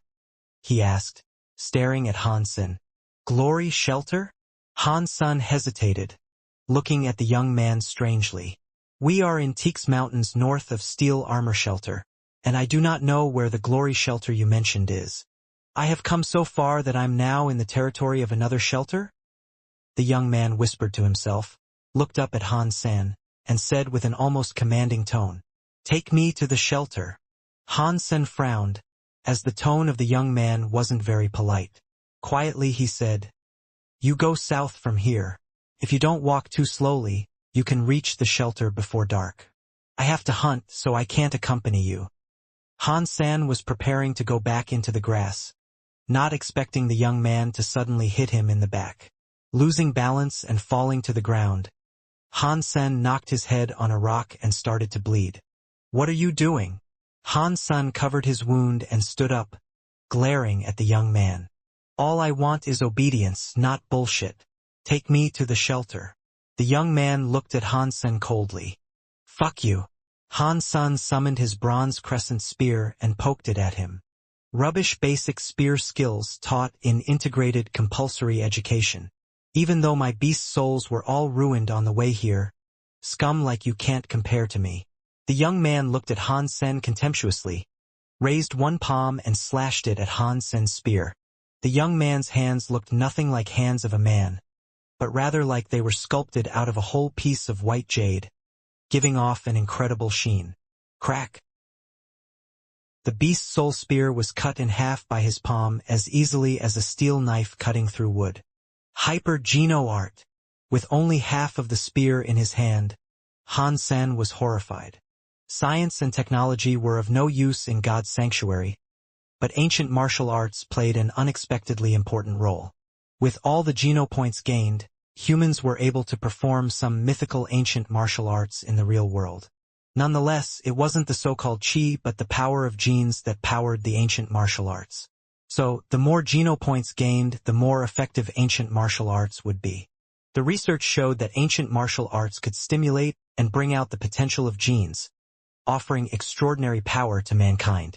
A new type of martial arts was developed called Hyper-Geno arts. Hyper-Geno arts were deeply rooted in ancient martial arts, full of mysteries that couldn't be explained by science. Their practice methods were mostly monopolized by the upper class. The most advanced Hyper-Geno arts were the least accessible. For those who graduated from a public school of integrated compulsory education like Han Sen, Hyper-Geno arts were never an option. Only the advanced schools would teach basic hyper-genoarts. If the process of gaining genopoints was compared to turning mud into steel, then hyper-genoarts could decide whether the steel was to be made into knives and guns or simply left as a piece of metal. Acquiring genes to make the body evolve was merely acquiring the material, while hyper-genoarts taught one to use the material effectively. You know a lot for the scum you are. The young man looked at Han Sen indifferently. This is your last chance. Lead the way or die. Again, he raised the jade-like palm as if he was an executioner about to perform his duty. If Han Sen didn't comply, he would cut his head off. Kiss my ass. Han Sen summoned the black beetle armor and covered himself, kicking the young man with a leg sweep. You asked for it. The young man's face darkened, his jade-like palm chopping towards Han Sen's leg. Clank. Han Sen's leg was knocked away, and there was a white mark on the golden armor. The young man was also forced to step back from Han Sen's kick. Surprised, he looked greedily at Han Sen's armor. It didn't break under my jade skin. Must be sacred blood beast soul armor then. A scum like you having such a nice thing is just a gift sent from heaven. Hand over your armor and I'll spare your life. Han Sen turned around and launched another kick in rage. The young man grabbed Han Sen's leg and twisted it, wrestled him down and came down hard on his back with a knee. Ah! Han Sen uttered a scream, feeling his spine about to break. Scum is always scum, even with a sacred blood beast soul. The young man, named Xuelongyan, continuously hit Han Sen on the back of head, knocking his head into a rock. He cried ferociously, "Surrender the sacred blood beast soul. It's not meant for scum like you. Asshole." Han Sen's blood was burning. He suddenly raised his head and butted Xuelongyan's face with his helmet. Blood splashed from Xuelongyan's nose. He covered his nose and backed off. Han Sen regained freedom and immediately summoned the Bloody Slayer. The moment he turned into the monstrous figure, he threw himself at Xuelongyan. Xuelongyan kept chopping at Han Sen, while Han Sen ignored all the attacks from his tough hands and held him down tightly, the cow-shaped head knocking on his head. Who is scum? Who the fuck is scum? Han Sen knocked madly on Xuelongyan's head over and over again. While Xuelongyan was struggling to kick Han Sen, the latter ignored him and rammed his face with the cow head. It didn't take long before Xuelongyan's body went limp. When Han Sen finally calmed down, he was already dead, with his face smashed in like a hunk of meat, with the body of a bloody slayer and sacred blood beast soul armor. Even those who practiced hyper-geno arts couldn't resist such brutal impact. Han Sen let go of the body, and Xuelongyan fell to the floor like a pool of mud. Having dismissed the beast souls, Han Sen felt a severe pain. It was hurting so much in a few spots that it felt like his bones were broken. Han Sen dreaded to think what could have happened. He was injured so badly, even with the shape-shifting and armor. Xuelongyan's hyper-geno art was really quite something. If he had the same beast souls, Han Sen wouldn't be a match for him. Looking at the dead body, Han Sen hesitated and then searched the body. There was a wallet with no cash but several crystal credit cards in it, deluxe ones with high credit lines. He also found a memory chip. After some thought, Han Sen destroyed the wallet and credit cards and threw them, along with the dead body, into the deep pond, while keeping the memory chip. Several iron-toothed crocodiles emerged from the water and snapped at the dead body. Soon even the bones were gone. Han Sen was relieved and turned away. Too injured to keep hunting, Han Sen returned to Steel Armor Shelter, enduring the pain. The gang of Son of Heaven were still looking for Dollar, and the bounty had been raised. Unfortunately, no one had any interaction with Han Sen, so no one would know Dollar was actually ass-freak. People were still talking about Dollar on the streets. Han Sen went all the way back to his room and checked out the copper-toothed beast, which had turned bronze in most parts, although the shade was still lighter than a true mutant copper-toothed beast. It probably would take more time for the evolution to complete.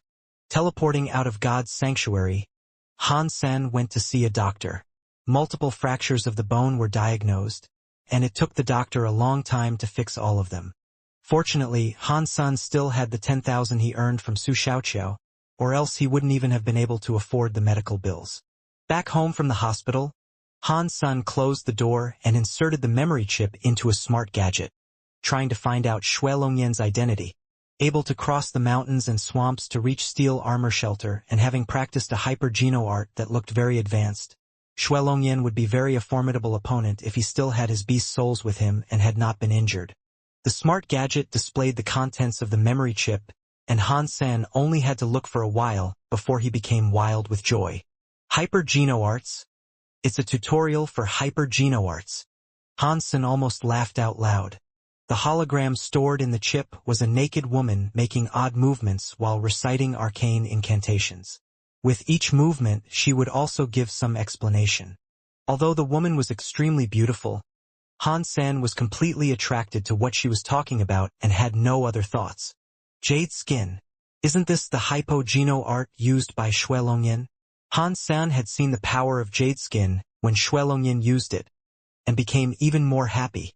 Having locked himself in the room for 48 hours, Han Sen finally memorized everything in the chip and destroyed it, as it could become a pitfall in the future. After watching the jade skin tutorial, Han Sen had a stronger sense that Shui Longyan must have been somebody significant. Han Sen began to practice jade skin as he was recovering. He had thought before about buying a tutorial of a hyper-geno art, after he had earned some money. However, the ones that could be bought were all cheap, unlike Jadeskin, which he could tell was premium. Knowing that practicing Jadeskin might eventually expose him, Han Sen still decided to begin. If he missed Jadeskin, he might never have the opportunity to practice a premium hyper-geno art. Having practiced for several days, Han Sen felt his body had become cooler. And his body temperature was indeed 35 degrees Fahrenheit lower than normal. It was not a discomfort, but rather a refreshing feeling. Han Sen felt more fit, as if his body cells were full of energy. His body temperature didn't change further as he kept on practicing. Han Sen became more and more fit and his skin more and more smooth. Han Sen, what have you been up to lately? It's been a while since we met. Let's hang out sometime. The hologram of a smiling, handsome, long-haired man about Han Sen's age popped out from the comlink. Where are we going? Han Sen was delighted to see Zhang Danfeng, the long-haired guy. They grew up together, and he was son of Mr. Zhang, the lawyer. Come out first. Han Hao and Xue Shi are also with me, and we are almost there, Zhang Danfeng said. Sure. Han Sen nodded and went out the door. There was a small private jet parked outside, and Zhang Danfeng was waving to him from the driver's seat. Han Sen got in and saw a girl and a guy talking in the back seats. The girl named Xue, she was very pretty and gentle. And the guy was Han Hao, son of Han Sen's fat aunt. Han Sen's aunt was an aggressive woman, so Han Hao inherited her family name. The four young people had all grown up together. However, after Han Sen's father's accident, he could only go to integrated compulsory education, while the rest were in private schools. Han Sen nodded to Han Hao and Xue Shi and sat in the co-pilot seat. Han Hao took a look at him and continued to talk to Xue Shi, ignoring Han Sen. Xue Shi, you should see it.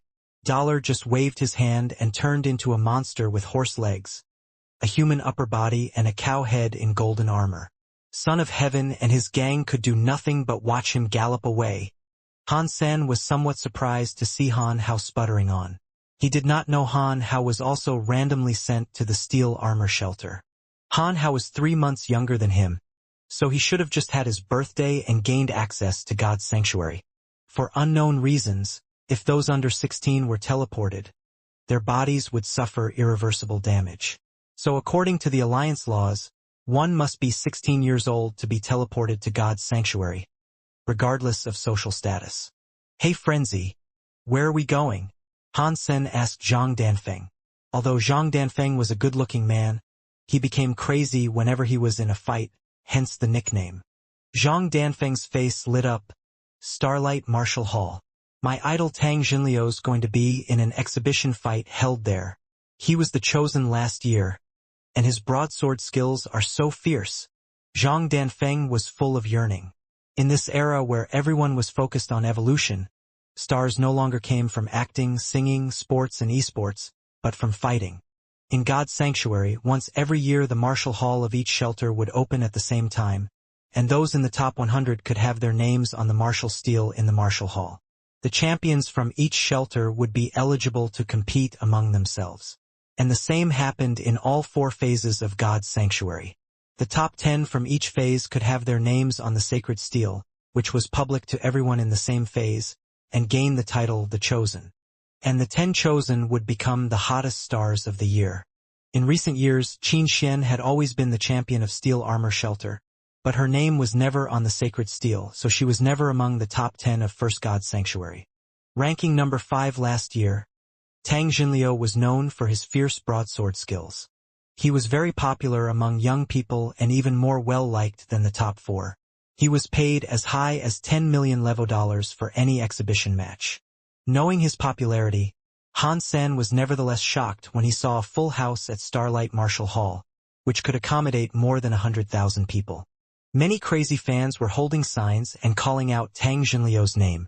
When he appeared, a girl was so excited that she fainted.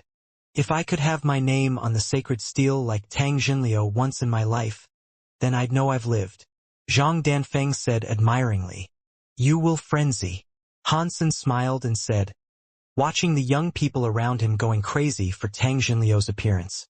It's so hard. I have entered God's sanctuary for 3 months already. Although I bought some primitive flesh and a primitive beast soul, it's still difficult for me hunt any mutant creatures. If I could buy a mutant beast soul, it would be much easier. But even if I had the money, people wouldn't necessarily sell their mutant beast souls. Zhang Danfeng shook his head with a wry smile. Han Sen thought to himself regretfully. The only thing that could be brought from God's sanctuary to the real world was a beast soul, while it can only be used but not traded there.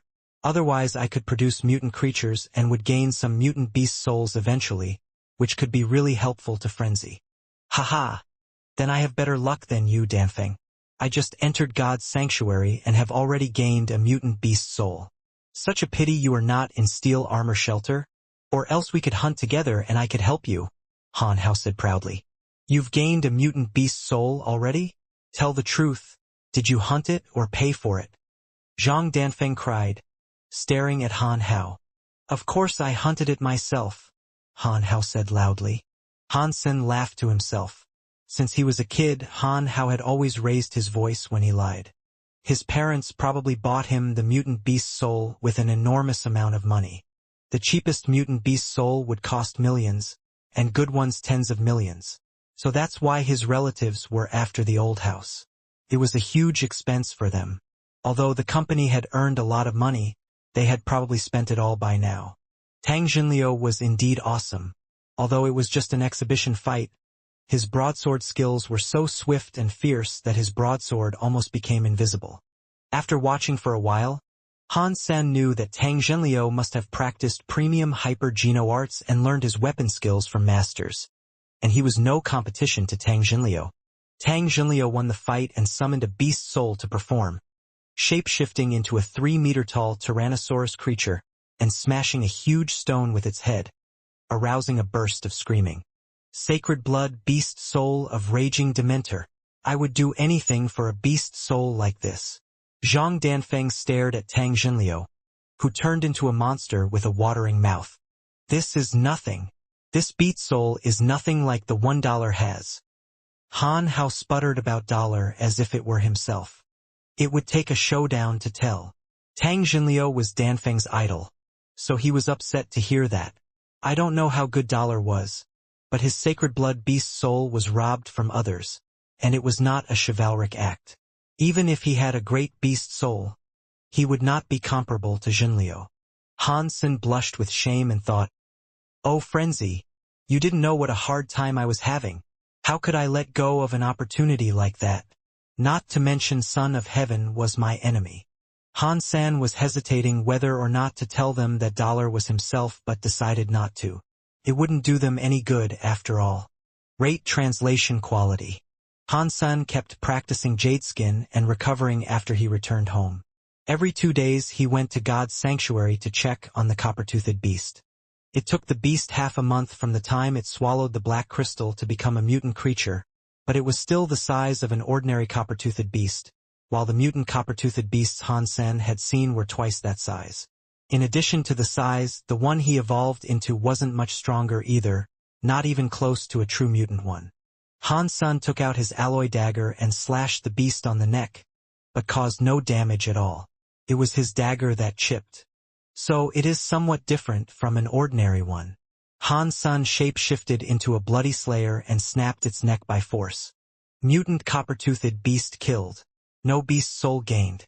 Eat its flesh to gain 0 to 10 mutant geno points. The sound in his mind overjoyed Han Senator. It might look different than a wild mutant copper-toothed beast, but it was fine as long as it was indeed a mutant creature. Now what was troubling him was how to sell this mutant copper-toothed beast. He really needed the money, or else he could just eat it to gain mutant geno points. It is too dangerous for me to sell it showing up as dollar, now that the entire shelter is looking for him. But it would also be troublesome if I were to sell it using my own true identity. Han Sen still decided to use Dollar's name after some hesitation. Su Xiaoqiao was depressed these days. Qin Xian asked him to find Dollar, but he didn't know Dollar any more than she did. So what was he supposed to do? Early in the morning, Su Xiaoqiao was tripped by something and fell flat on his face. Who is this fucker that placed a stone in front of my room? He's dead if I find out. Even more depressed than before, Xiaoqiao saw that there was something under the stone. He took a closer look and found a note and a bundle. The note said, "Goods worth 50,000 delivered. We are square. If you want more, come to Zephyr Valley tomorrow. Cash only." Although there was no signature, a coin was drawn at the lower left corner, making clear who it was from. Dollar! Su Xiaoqiao was thrilled but didn't make a sound this time. Looking around and seeing no one, he took the bundle and note and closed the door. Su Xiaoqiao carefully opened the bundle and saw a long strip of meat jerky the size of 2 or 3 bites. Su Xiaoqiao chewed up the meat jerky and swallowed. Mutant copper-toothed beast flesh eaten. 1 mutant geno point gained. The voice in his mind surprised Xiaoqiao. Mutant copper-toothed beast flesh, so it was hunted by Dollar? He must have more now that he asked me to bring cash to Zephyr Valley. Thinking of this, he got even more excited that he could bring Qin Xian's message to Dollar and buy mutant flesh from him at the same time. Early in the morning, Su Xiaoqiao set off to Zephyr Valley. He waited from early morning to noon but didn't see Dollar coming. Shit! He must have fooled me. Su Xiaoqiao was so upset that he was preparing to leave, but then heard someone say, "You brought cash." Shocked, Su Xiaoqiao turned around and saw Dollar in golden armor emerging from below the ground. "Brother, did you hide there all morning?" Su Xiaoqiao said, staring at Han Sen.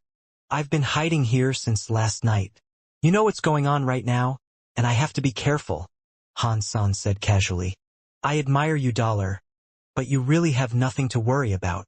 I'm so grateful you would sell me mutant flesh and would never betray you." Su Xiaoqiao gave Han Sen the thumbs up. It was incredible that he could stay underground for the whole night and the entire morning. It must have been so uncomfortable. Cut the crap. Did you bring the money? Han Sen pulled out another bundle from the pit where he was hiding and placed it in front of Xiaoqiao.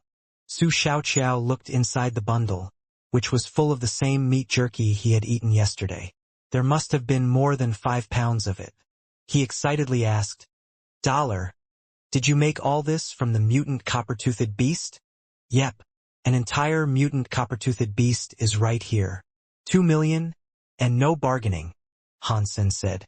"Well, 2 million is fine." Su Xiaoqiao handed 2 stacks of 10,000 notes to Han Sen, but doubted whether the entire beast was really there, as there should have been more meat. Han Sen noticed his doubt, took the money and said, "This meat jerky is made in traditional ways, so it shrank a bit. Rest assured that the whole beast is here." Han Sen made the copper-toothed beast into meat jerky so that no one would wonder why the beast was so tiny. "Of course I trust you." Su Xiaoqiao paused and said, "Dollar, you should know that I work for Qin Xian. She has a message for you. She wants to buy the sacred blood beast soul and golden axe you gained the other day, and she could offer you a good price." "Oh, what is the price?" Han Sen was interested in selling the golden axe, as it was not that portable. He hadn't found a chance to use it, so it was still buried. "You will have to figure this out yourselves. I'm just the messenger. Su Xiaoqiao shrugged and said, if you meet with Qin Xian, tell her if she really wants to buy it. She can name a price and you can bring it to me, Han Sen said lightly. It was too risky for her to meet Qin Xian. Han Sen took back the beast's soul armor and returned to steel armor shelter. When he was entering the gate, he met an acquaintance. Sen. Han Hao was surprised to see him. Han Hao, you know S Freak? Han Hao's companions all recognized Han Sen and looked at Han Hao strangely. No, wrong guy. Let's go. Han Hao paused and looked embarrassed. Without saying hello, he walked past Han Sen. Han Hao hadn't expected Han Sen to be in the same shelter, nor that he was also the infamous ass freak. If word got out that he was Han Sen's cousin, Han Hao couldn't imagine what Son of Heaven and Qin Xian would do to him. Han Sen smiled wryly and did not expose Han Hao's lie. Since Han Hao didn't want anything to do with him, why would he do his cousin any harm? With 2 million on him, Han Sen left God's sanctuary and went back home. He asked Mr. Zhang to help with the legal procedures regarding the old house to avoid any further disputes with his relatives. After that, Han Sen felt a lot more relaxed. Everything would be taken care of and life would only get better. When he earned more money, Han Yen could go to a private school, where she could get a much better education than he did.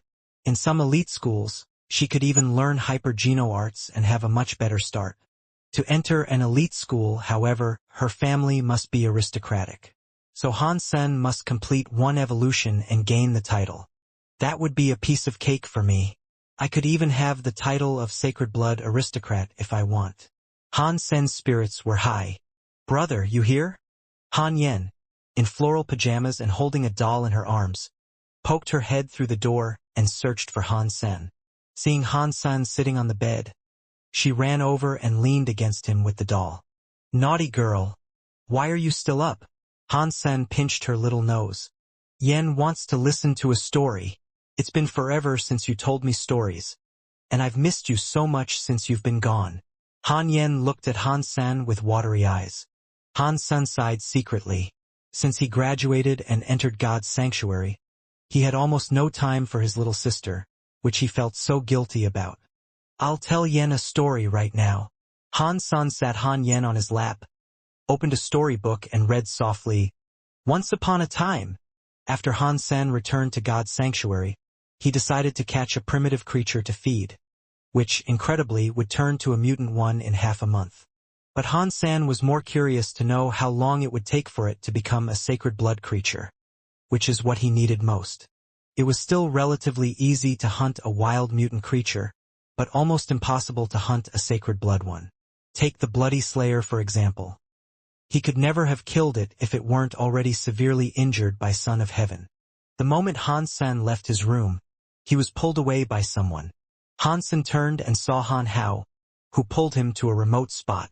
After confirming there was no one nearby, Han Hao said, How did you cause such trouble? You haven't even been here long. And you've managed to piss off gangs of both Qin Xian and Son of Heaven. I didn't mean to, Han Sen said casually. I do not care. You are on your own for the stupid things you did. You are not allowed to say that I am your cousin or that you know me in front of others. I just started here and have a bright future, and will not be destroyed like you were, Han Hao said, glaring at Han Sen. Sure, I won't tell. Han Sen knew his cousin had been looking down on him since he went to integrated compulsory education, and there was no way he would support him under these circumstances. Of course, he was not obligated to either. That's settled then. Don't say you know me. Han Hao told Henson once again before leaving, fearing that someone might see them together. Han Sen left steel armor shelter and went all the way into the mountains. He didn't plan to hunt copper-toothed beasts anymore, as he had had enough of their meat and would no longer gain primitive geno points from it. It was another primitive creature that he was going after. He could eat several and also bring back a living one to evolve. Han Sen had chosen a place called Barathrum Cave for hunting this time. It was a remote cave in the mountains, where primitive creatures, quartz scorpions, lived. Because it was so dark and narrow in Barathrum Cave, even with lighting equipment, sometimes it was still difficult to see quartz scorpions hidden in rock tunnels. If stung by these scorpions, It would take a mere 3 to 5 minutes before someone who had maxed out on primitive genopoints would be poisoned to death. Therefore, few people would choose quartz scorpions as their targets. With black beetle armor, however, Han Sen wasn't risking much, as it was not likely that quartz scorpions could get to him. His chose quartz scorpions because, first, it was easy to hide himself from the public in the cave, and second, a quartz scorpion was only the size of a fist, so it would be easy for him to carry their bodies back, unlike the large prey which were hard to transport. Third, if he happened to gain the beast soul of a quartz scorpion, he would also make a fortune, as it was a weapon like a military knife which was poisoned and incredibly sharp. As a primitive beast soul, its price was almost as high as a mutant one. At the mouth of the cave, Han Sen made sure he was alone and summoned his armor, entering Barathrum Cave prepared. As modern lighting equipment didn't work in God's sanctuary, Han Sen brought a self-made torch, with which he could only see several feet in front of him. With mica in the rocks reflecting the light, he could hardly see the hidden scorpions. Clank! Han Sen soon felt a hit on his foot. He looked down and saw a deep blue scorpion the size of his fist stinging him on the feet with its tail. Fortunately, Han Sen's feet were also wrapped in armor, and the scorpion tail couldn't hurt him at all. Han Sen stepped on the quartz scorpion and crushed it. Primitive creature quartz scorpion killed. No beast soul gain. Eat the flesh of quartz scorpion to gain 0 to 10 primitive genopoints. Han Sen picked up the dead scorpion, put it into a prepared bag, and walked further into the cave with the bag on his back. Protected by the black beetle armor, Han Sen killed all quartz scorpions he saw on the way, and there were nearly 100 scorpions in his bag after he had walked for an hour. Georgie Porgy, pudding and pie, kissed the girls and made them cry. When the boys came out to play, Georgie Porgy ran away. Han Sen collected the dead scorpions as he was humming a nursery rhyme. His mother had to work to support their family, and he was the one who took care of Han Yen. That's why he was used to humming nursery rhymes. Dollar. Han Sen heard the other name he had given himself when he was on a spree. Shocked, he peered in the direction where the voice came from. In the cave sat a woman in her 20s leaning against stalagmites, looking at him surprised. Qin Xian, Han Sen exclaimed. Not expecting to see this woman here, Han Sen turned around to run. Since he had stabbed her in the rear, he had had nightmares about it. Don't go. I don't care about the grudge between you and Son of Heaven. And even if I wanted to look for trouble, I wouldn't be able to, Qin Xian quickly said. Henson paused and looked back at Qin Xian, whose ankle was swollen and badly bruised. Clearly, she had been stung by a quartz scorpion. It suddenly hit Han Sen that Qin Xian must have so many treasures on her since she had been in steel armor shelter for years and wished to evolve with the maximum sacred genopoints. She must have sacred blood beast souls and very many mutant beast souls. At this point she was injured, and it looked quite serious. She had so many genopoints that the scorpion poison might not kill her, but her ability to fight surely had suffered, or at least she couldn't move her injured leg. Although I was the one who stabbed her, she hit me back right away and has been ruthless to me ever since. If I could blackmail her right now, that would be some compensation for my suffering these months. Han Sen thought, leering at Qin Xian. As if she could see through him, Qin Xian summoned a beast soul in the shape of a purple butterfly, which turned into a purple dagger in her hand. You know the name of this dagger? Qin Xian asked him with a smile. I don't. Han Sen noticed the gleam of the dagger, but she couldn't have summoned it for its beauty. It must be at least a mutant beast soul and even possibly a sacred blood beast soul. This dagger is the beast soul of a malicious butterfly, and it is envenomed with strong poison. You decide if your armor could block my dagger. Qin Xian was still smiling. Qin Xian couldn't see Han Sen blushing because his armor blocked his face. You worry too much. We just met and have no hard feelings between us whatsoever. Why would I try to hurt you? The sacred blood armor might not have been able to block the sacred blood dagger. Han Sen would not take the chance. Besides, they weren't really enemies either, as Qin Xian didn't do anything more than make a few threats. It was Son of Heaven and his gang that really bullied him. Qin Xian smiled and took back her dagger. I can't move. If you can take me out of the cave safely, I will pay you a generous reward. How come you came here alone? Hansen asked, not agreeing straight away. He was curious how Qin Xian was able to come this far, when there was no trace of court scorpions being hunted on the way. Originally I wanted to kill a mutant court scorpion, but it was more cunning than I thought. It started to attack me, leading other scorpions when my incense was about to burn out, so that I couldn't leave the cave. The primitive scorpions no longer feared me when the incense was gone. I was able to fight them off but was stung by a mutant court scorpion. So now it's even less likely that I can leave here. Qin Xian looked at Han San and said, "Didn't you barter with Su Xiaoqiao for money? Take me out and I'll offer you that." "You were stung by a mutant court scorpion?" Han Sen looked at her, horrified. "If it was just a sting by a primitive court scorpion, I wouldn't have asked for help," Qin Xian said casually. Han Sen now knew it was incense that kept the court scorpion's sway from Qin Xian, and she thought that he must have used the same method. What she didn't know was that he had killed all court scorpions on the way out. If she had known, she would have walked away herself.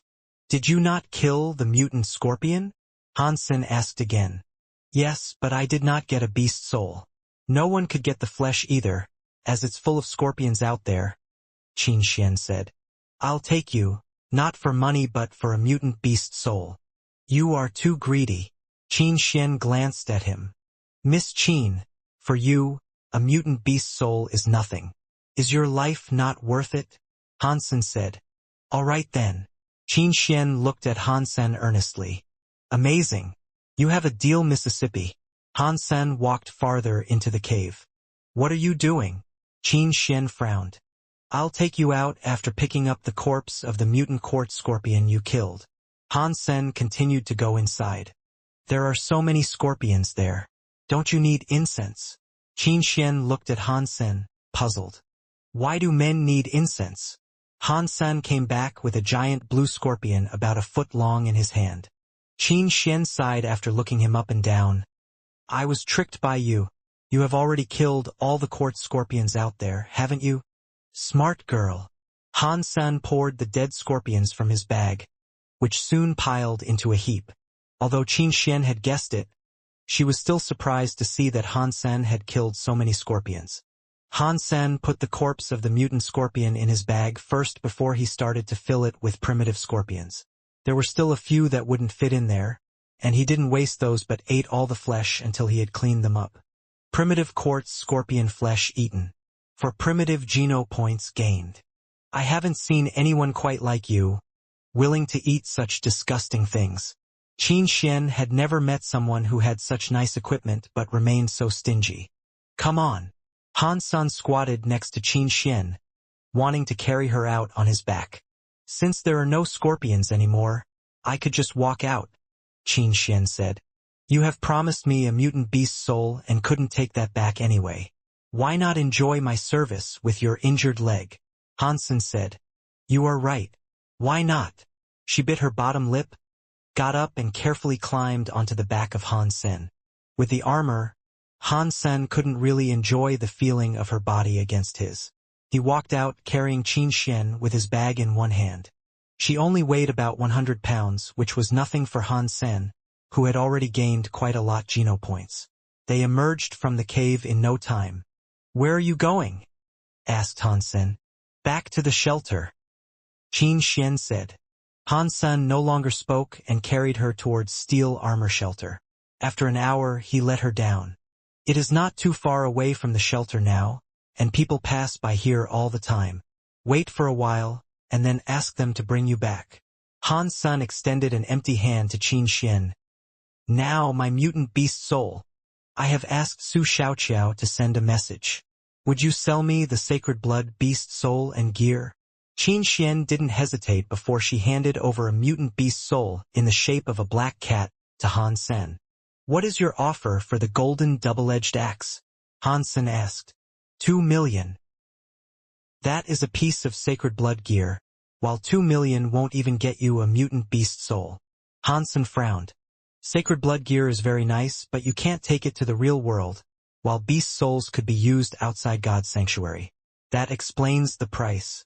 If you would sell a sacred blood beast soul, I'd give you 20 million, explained Qin Xian. A mutant beast soul plus 2 million, Han Sen said. A mutant beast soul is out of the question. I'll give you 5 million. Flesh of 2 mutant creatures and 2 million. You are asking too much. Final offer 6 million. After all, you can't take it outside, Qin Xian said. Okay. Get the money ready. I will tell Xiao when and where we trade, Han Sen said and left with his bag. You really would not consider selling the sacred blood beast soul? 20 million is just a tentative offer. We could discuss further, Qin Xian said to his back. No way. Han Sen left without pausing. Qin Xian looked at him leaving and thought. His armor was tougher than the quartz scorpion sting. It must also be a sacred blood beast soul. Who was he? He doesn't look like a soldier. She had no clue. Han Sen went back to his original look and returned to the shelter with his bag. There was no one guarding the gate anymore. They had searched for dollar for so long and found nothing, so they had to give up. Coincidentally, Han Sen ran into Han Hao and his friends again. Nice to see you again, ass freak. You have a full bag with you. How many mutant creatures did you hunt? A young man ridiculed him. 1. Han Sen replied calmly. Haha, you are funny. Could you even hunt primitive creatures? It must be full of black beetles there. Laughed the young man, leading everyone to burst into laughter. No one believed Han Sen could get a mutant creature. Han Hao, don't mistake him for anyone. If you knew him, you'd forever have bad luck. A young man patted Han Hao on the shoulder. No way I'd know, ass freak. Han Hao looked embarrassed. Han Sen ignored them and carried his bag back to his room. He saved the mutant quartz scorpion and was going to sell Xiao all the rest. Although he could evolve a creature into a mutant one in half a month with the black crystal, he'd rather use the crystal to get sacred blood creatures. In the middle of the night, Han Sen placed a bag of dead quartz scorpions and a note at the door of Su Xiao's room before knocking a few times. Then he hid in an alley close by and made sure Xiao took the bag and note inside. Turned out to be a nice collaboration, and Han Sen got the 6 million promised by Qin Xian and another 80,000 for the scorpions. He went back to his room with boxes of cash and almost jumped with joy. Even when his father was still alive, he had never seen so much money at once. Han Sen left God's sanctuary with the money, since the only thing he wanted to do right now was to share the joy with his mother and sister. Their adversity had finally ended. The 2 million he earned before was all used on solving the issue of the old house, and he could eventually have the 6 million to himself, which was a totally different feeling. Although the money was not even enough for the rich to buy a luxury airplane, for Han Sen it was already the most money he had seen in his life. Mom, Yen, I have something to show you. Han Sen pulled them into his room and poured the cash onto his bed. Where did you get so much money? Luo Sulan was first frightened instead of being surprised, fearing that her son might have done something dangerous. Mom, I was lucky to have killed a mutant creature and gained the beast's soul, so I traded it for this money. Han Sen did not dare to tell the truth, afraid that Luo Sulan might get worried. He didn't dare to leak anything about the black crystal, as the precious stone may land its innocent possessor in jail. His whole family could be wiped out if word got out. Luo Sulan said ruefully, Sen, you should not have sold it. Could be of great help to you, and we could always get by. Mom, no worries. I will have another chance. I've eaten the mutant flesh and gained mutant geno points. In the future, it'll be much easier for me to hunt, and everything will get better. But Luo Sulan still felt bad, as it was not that easy to kill a mutant creature. For ordinary people, it would be great luck to hunt one, just like winning the lottery, so there may never be a second time. Yan is about to start school, and I'm not letting her to go to a public one like I did, Han Sen said. Luo Sulan looked at her children with tears in her eyes. It's all my fault. I didn't take good care of you. Mom, you are a great woman, and you were the one who raised us. Let me contribute a little as well. Han Sen picked up Han Yen. Yen, let's go out to eat. You can have whatever you want today. Han Yan's face lit up. I want to eat sapphire ice cream. Sure. Let's go have sapphire ice cream. Han Sen pinched Han Yan's small nose. Sapphire ice cream is too expensive. You don't need to splurge with the money. Save it to buy some meat. Just once. Han Sen went out holding Luo Sulan's hand. Don't tell others you have hunted a mutant creature or you sold a mutant beast soul. I don't want anything bad to happen to you. Luo Sulan urged her son. Since Han Sen's father had the accident, Luo Sulan had changed. She no longer wanted Han Sen to be in charge but just to be safe. Mom, relax. I will not say a thing. You keep the money and decide what to do with it. Han Sen went out of the house holding his sister with one hand and his mother with the other. Sapphire ice cream was famous throughout the alliance and was also very expensive. Even the cheapest type cost more than 10,000. Their neighbors' kids were always having sapphire ice cream, and Han Sen also had tried it a few times when he was younger. However, when Han Yen was born, they were already bankrupt, so they couldn't afford such luxuries anymore. Having the impression that the ice cream was delicious, Han Sen could no longer remember what it tasted like. When the three came to Sapphire, all the seats were taken, and there was a long line to buy ice cream. Let's go upstairs. Before Han Sen entered the store, he saw through the window that the second floor was almost empty, so he thought the ladies could go upstairs and have a seat while he would stand in line alone. At the stairs, he was stopped by a waiter. I am sorry, you cannot go up, the waiter said. Why? Aren't there any seats upstairs? Han Sen frowned. Contemptuous and impatient, the waiter pointed to a notice on the wall. You should have heard about our rule even if you have never had our ice cream before. Han Sen looked at the notice, which said, the distinguished and aristocrats only, and understood what he was referring to. So the second floor was an area exclusively for people with privileges, and ordinary people weren't even allowed to enter. No wonder the second floor had much better decorations yet was so empty. We don't need to sit down. We'll just wait here, and you go get yen ice cream, said Luo Sulan, trying to spare Han Sen. I'm going. Han Sen smiled and went to the back of the line. He seemed to be indifferent, but was suddenly possessed by an aspiration. What's so special about the distinguished and aristocrats? Soon I shall have it all and more. The stupid notice will never get in my way again. There still were no empty seats when it was his turn to buy the ice cream, so Han Sen had to order takeout. Before leaving, he took another look at the notice. The distinguished and aristocrats only. The next morning, Han Sen was on the train going to the teleport station, with many passengers sharing his destination. Most people could not afford a teleport device, so they had to enter God's sanctuary using a public teleport station. Today, the conductor seemed to be in a bad mood. While Han Sen was deep in thought about what to do in God's sanctuary, a violent shake of the train left everyone who was standing falling to the sides. Since he wasn't paying attention, Han Sen also involuntarily staggered a few steps forward and fell on something soft. Subconsciously wanting to seize something to regain his balance, he felt strange because what he was holding onto was even more soft and tender. Then he found that he had bumped into a woman in military uniform, and his hands were on her chest. Bastard! The woman scowled and elbowed him fast and hard. If she were to succeed, Han Sen would have lost half his face. He subconsciously raised an arm to block the hit, felt a strong hit on his arm and involuntarily stepped back several steps. The woman turned around and viciously stared at Han Senator. She exclaimed with just one look, "You! Ass! Qin Xian!" She didn't finish her sentence, but Han Sen cried in fear. This woman in uniform happened to be the woman from whom he had gotten the nickname Ass Freak. Han Sen did not expect Qin Xian also to be on Roca Planet, and it seemed that she had enlisted in the army.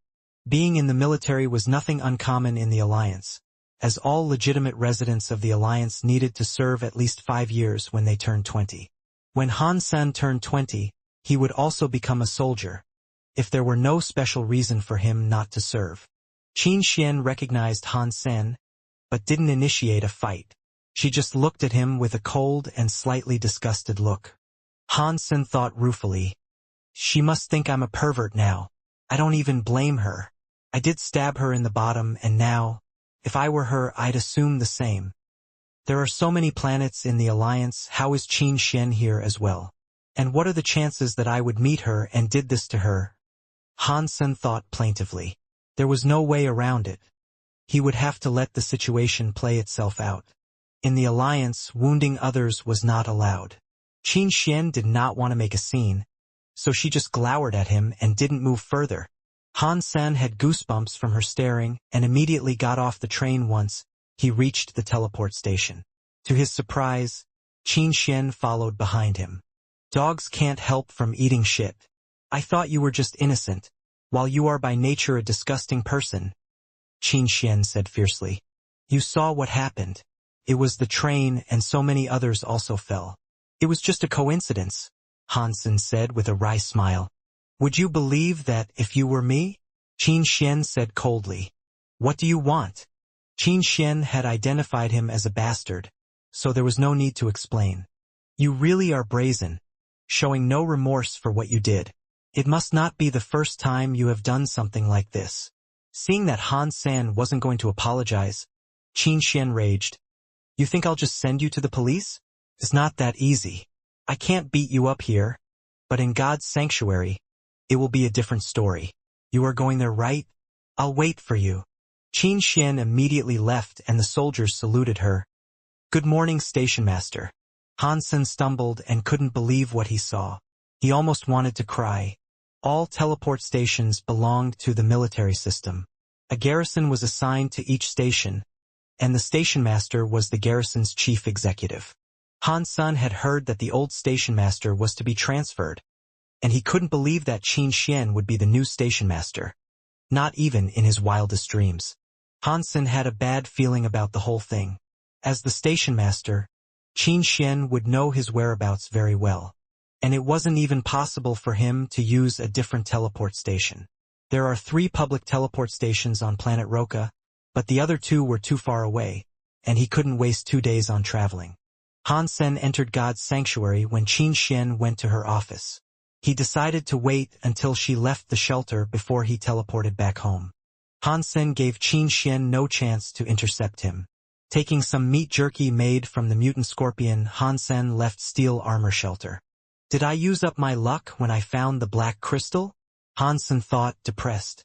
He did not go far before seeing Son of Heaven and his gang standing outside the shelter chatting. Hansen wasn't interested in meeting up with them and went the other way. However, Luo Tianyang called him from behind. Ass freak! Come here! Reluctantly, Hansen had to turn around toward Luo Tianyang. Perplexed. I'm calling you. Come here and you'll get lucky. Luo Tianyang waved to him, smiling maliciously. There is no need. I'm not strong. I can only deal with ordinary creatures and can't even fight primitive creatures. I am afraid I cannot help you. Hansen knew it was never good when Luo Tianyang called him. Cut the crap. Do you want a beating? I said come. Luo Tianyang gazed at Hansen with his face dark. In addition to Hansen, Son of Heaven and his gang were also joined by a few thugs they paid to come along. The group left steel armor shelter and marched into the mountains. Although they expected nothing good to happen, they still wanted to take the chance for the sake of the generous reward. In the past, if Hansen had not been blocked by Qin Xian and Son of Heaven, he might also have risked his life for the bounty. Now Hansen had no reason to take such risks, but it was clear that Son of Heaven and Luo Tianyang wanted to use him as a stepping stone, which made him want to kill them both. Hansen quietly followed them, guessing what they were about to do. When recruiting people, the gang had said they were hunting a mutant creature, and it was only because there were also many ordinary and primitive creatures that they needed more hands. Hansen of course couldn't take this seriously. To kill a mutant creature, the regular gang was more than enough. The dozen people around Son of Heaven could all kill a mutant creature on their own, let alone Son of Heaven himself. The extra hands were completely unnecessary, according to their story. Luo Tianyang and others casually killed the creatures they encountered along the way, and gave the meat to the hired people casually, which made everyone quite happy. The group had been going for 6 or 7 days, and the gang still had no intention of stopping. On the 8th day they halted at a mountain pass. Very far from the shelter, there was no human activity. They encountered many different creatures. Son of Heaven and his gang had killed a lot of primitive animals on the way and kept some of the flesh as food. It seems that we are almost there. What on earth are they up to? Han Sen had not heard anything, but judging from the grave look on their faces, this couldn't be a simple operation. They rested for a day at the campsite and crossed the mountain pass the next morning. After hiking a dozen miles, they saw a gap in the canyon so deep and dark that no one could see the bottom. Everyone lit a torch. The gang sent the hired people as the vanguard and followed them into the gap. The hired ones all knew it was time to put their life on the line, so they were dawdling. "Why are you going so slowly, bitches? Do you still want the rest of the money?" Luo Tianyong whipped a few people in the back and shouted. The thugs could only speed up going down. Han Sen was among them. It was not too difficult to walk down, and nothing happened along the way until they reached the bottom. The thugs were relieved and started to talk and laugh again. It was very dark at the bottom of the gap, and the group had to rely on the torches. There was an underground river running through the huge space. "Cross the river and go into the cave on the other side." Luo Tianyong pointed his whip to the other side. "Luo, I cannot swim. This river is too wide," said a young man who had been recruited. "Who told you to swim? We have inflatable boats. Just row across." Luo Tianyong opened the parcel on the back of his mount, and there were indeed inflatable boats in there. After they inflated the boats, each one could sit 4 to 5 people. The group started to row the boats across. The speed of the water was not fast, and there was no risk of being rushed downstream. 2 boats soon reached the center of the river. All of a sudden, with a splash, a dark creature emerged from the water with half of its python-like body exposed. Its body was wider than a bucket and covered with shiny black fine scales. Its mouth was so large that it could fit a cow. But it wasn't a cow that was swallowed, rather someone on the boat. The giant body then put its full weight on the boat, which exploded with everyone on it falling into the water. Everyone was shocked and trying to row the boats back. Those who hadn't gone on the boat just dropped their boat and started to run back. With a glint of cold steel, the 2 running the fastest were beheaded by Luo Tianyong and another gang member. Luo Tianyong pointed the knife with blood on it at the rest and cried ruthlessly, "There is but one monster, so whoever reaches the other side can live, and I'll kill anyone who took the money and tries to run away. To live or to die, it is up to you." Everyone was intimidated by Luo Tianyong's vicious act and started to row towards the other side. "Assholes, you just want to feed the monster with humans." Han Sen cursed in his heart. Those who fell into the water before were trying to swim to the other side but were suddenly pulled into the water by something. It was so dark that no one saw what happened to them, but their fate could be imagined from the thick scent of blood. The hired boys dared not move forward, and Luo Tianyong used his knife again to force them. They didn't want to stay in the river, so they had to row hard. Han Sen lit the surroundings with his torch while rowing the boat. In case the monster came out of the water, he had to summon Sacred Blood Beast Soul Armor at once to save his life. The monster again collapsed the boat, and everyone on it was screaming. Then what could be heard was only the waves rolling. "Row harder if you want to live." Han Sen yelled at the 2 on the boat with him, who were petrified as he was rowing his heart out. "Fucking heartless bastards," he swore quietly. The 2 men were revived by Han Sen's shout, and started to row desperately. From time to time there were screams and splashes. Countless men must have been buried in the snake belly. There was no doubt that this giant snake was a sacred blood creature. Aquatic creatures were hard enough to kill, let alone a sacred blood creature. With his normal gang, Son of Heaven didn't even dare to hunt it, but was only trying to fill out the group, so that they could safely reach the other side. Han Sen took a look at the other side as he was rowing. After they passed the middle of the river, the torch could light up the other side a little bit. Since Han Sen had started to practice jade skin, his body function seemed to get a lot better. Vision was also a lot stronger than before, and he seemed to have gained night vision as well. Now he could clearly see a cave 6 to 9 feet wide on a cliff. Although there was no path, the cave must have been the gang's destination. Han Sen was looking at the cave when he heard a loud splash. His heart sank as he saw the giant snake popping out of water less than 6 feet from their boat, its mouth moving towards the boat and its fangs showing. Without thinking, Han-sen jumped into the water and summoned his armor underwater. Like a fish, he struggled to swim across the river. The whole process of crossing the river was tragic. It wasn't clear whether the black snake was insatiable or just determined to kill humans. But only 2 boats reached the other side, and only 7 people lived. All the others were in the water and most likely dead. The snake didn't show up again. Son of Heaven, although the snake was a sacred blood creature, it was not intelligent. Now it is full. We should not have too much risk crossing, said Luo Tianyong, smiling. Go over. Son of Heaven gave the order, and the gang went over in 3 boats. As expected, the snake didn't attack anymore and they all landed safely. Continue. Luo Tianyong whipped the 7 survivors, who were forced to walk inside the cave, trembling. They regretted so much that they had coveted the bounty. What was money good for if they died here? But they did not encounter any other creatures along the way. In half an hour they reached the end of the cave. At the end of the cave there was a pool, and next to the pool was a gravel nest 30 feet wide. In the middle of the nest there lay 2 eggs the size of ostrich eggs with black patterns. Son of Heaven was overjoyed. Haha! Awesome! Eggs of sacred blood creatures, and there are 2 of them. Now my sacred geno points could go over 80. Even so, he did not lose his caution and winked at Luo Tianyong, who was equally excited. The latter understood immediately and forced the survivors to fetch the eggs. Trembling, they walked into the gravel nest and carried out the 2 eggs. However, before they were able to leave the nest, the pool started to bubble, and bang! A huge snake head stuck out, the dark red snake eyes staring at the egg thieves. Damn! Throw the eggs over. Son of Heaven shouted to them, but they were dumbfounded by the snake up close and did not reply him. Useless motherfuckers! Son of Heaven scolded and summoned his red sword, running forward. The gang all summoned their weapons and followed him.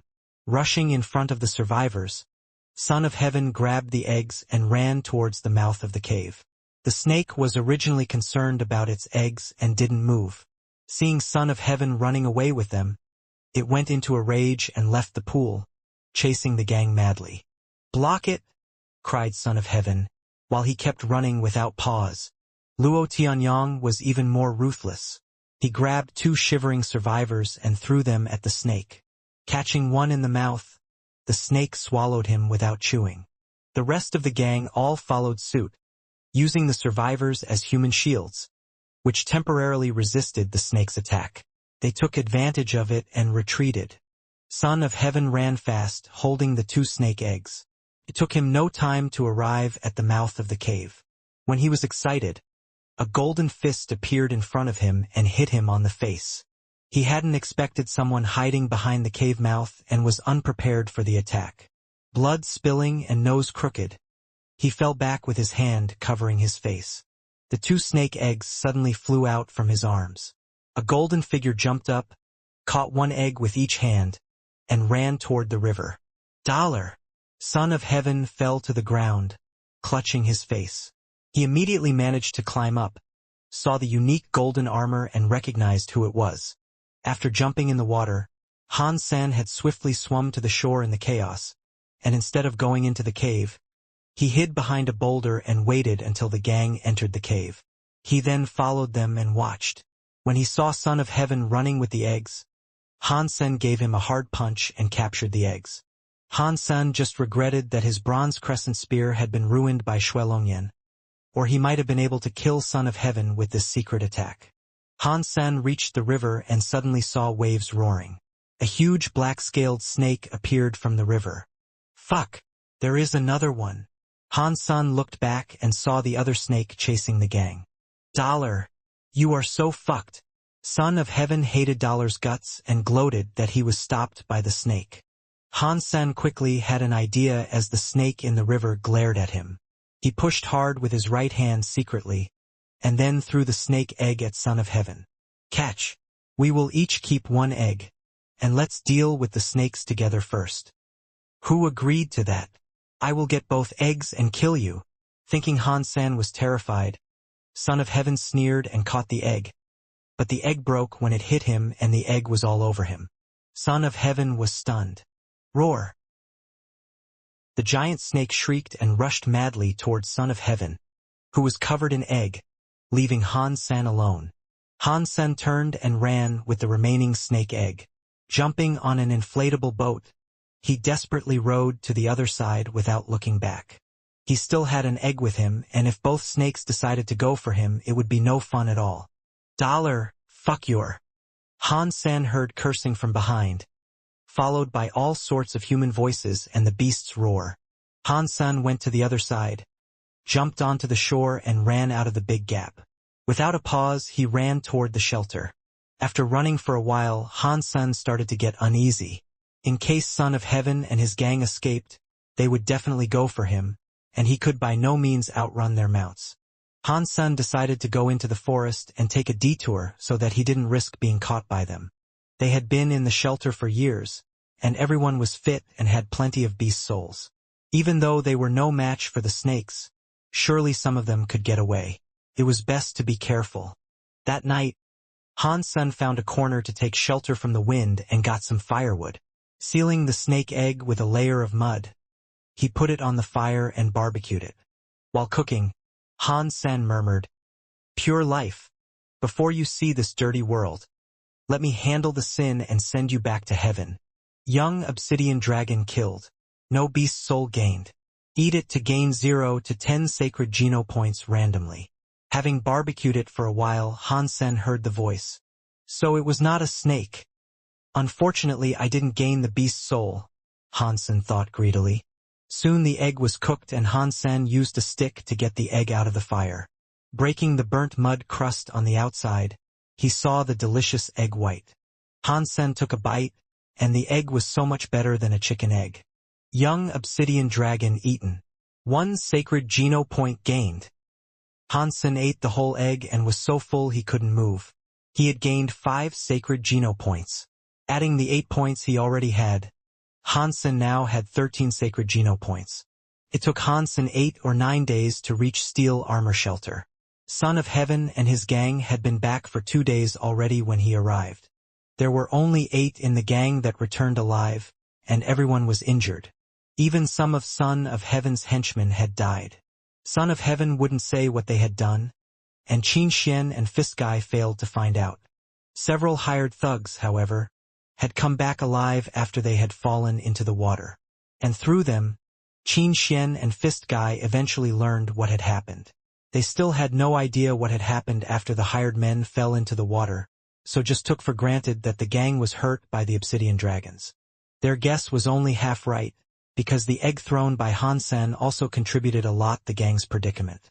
After all, they wouldn't have had to fight the dragons if he hadn't done that. Son of Heaven was afraid of being ridiculed, and did not tell what happened later, while secretly he launched a new search for Dollar. It is a pity that Son of Heaven and Luo Tianyang didn't die. Han-san learned what had happened and felt relieved.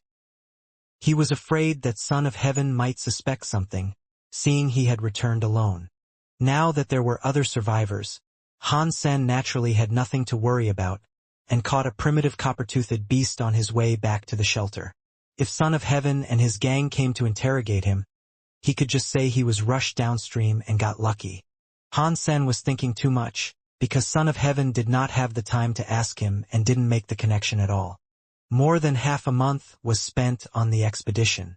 Han-san teleported out of God's sanctuary to see his mother and sister. However, at the gate of the transport station, Qin Xian was standing at the exit, looking at him coldly. "You sure can hide. It's been more than half a month since I saw you.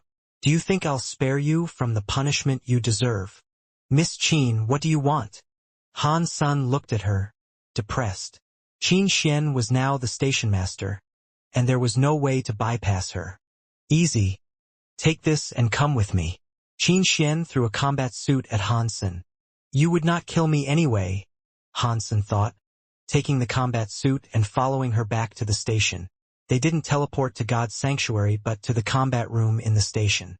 Han-san put on the combat suit and entered the room, where Qin Xian stood in a red combat suit with black stripes. A combat suit was not just clothing, but a high-tech product that could function as armor, with inbuilt sensors which recorded all data during fighting. including heart rate, breathing, punch speed, and the impact taken. This allowed the users to understand their physical status and determine their future practice methods. If you win, I will leave you alone for good. Qin Xian curled her finger, indicating Han Sen should attack. You are about to max out on sacred Geno points and have so many beast souls. I just graduated, and you have trained in the army for so long. Why don't you just say you want to kill me? Even if Han Sen could win, he didn't want to expose the fact that he was dollar. And he wasn't confident about the fight. No beast soul allowed. And we are clear if you can still stand after 50 movements, Qin Xian said casually. Deal. Han Sen believed he could endure 50 movements if he focused on defense. Qin Xian had made up her mind to kick Han Sen's ass. The first time, when Han Sen stabbed her in the rear, she could attribute it to his ignorance, while the harassment on the train couldn't be a coincidence. Having identified Han Sen as a freak and bastard, Qin Xian walked up to him with anger in her eyes and said, You start. Bang. Han Sen punched her in the face. Clutching her nose and stepping back, Qin Xian stared at him, not believing what had happened. Han Sen was not like any man she had seen. She let him start and he just immediately punched her, which was completely beyond her expectations. That's why she was not prepared for it. They were standing close to each other, so she was hit on the nose. In her understanding, in a showdown, the two opponents should go to the middle and take their positions. And men always acted as gentlemen in front of her. Even if they were weaker, they'd still want to show their masculinity. No one was like Han Sen, who threw a punch without a sign, hitting her face, where she wasn't even covered by protective gear. I'm sorry. So sorry? Have we not started? Hansen repeatedly apologized. He thought he'd let her beat him to let out the anger, and wanted it to end sooner. He didn't expect that he could hit her nose, which soon turned red. We had started, and will continue you. Bang! Qin Xian had more to say, but he acted hearing continue, and hit her on the nose again. She was in so much pain she had to squat on the floor. You said continue, so I thought. Han Sen quickly explained. I'll kill you. Qin Xian jumped from the ground. Not caring about the rules anymore, she moved forward and started to beat Han Sen up. Resisting Qin Xian's beating, Han Sen found his fighting skills were much weaker than Qin Xian's, and he couldn't even play defense. He barely got through a dozen punches and was beaten down. Way less than 50. See you next time.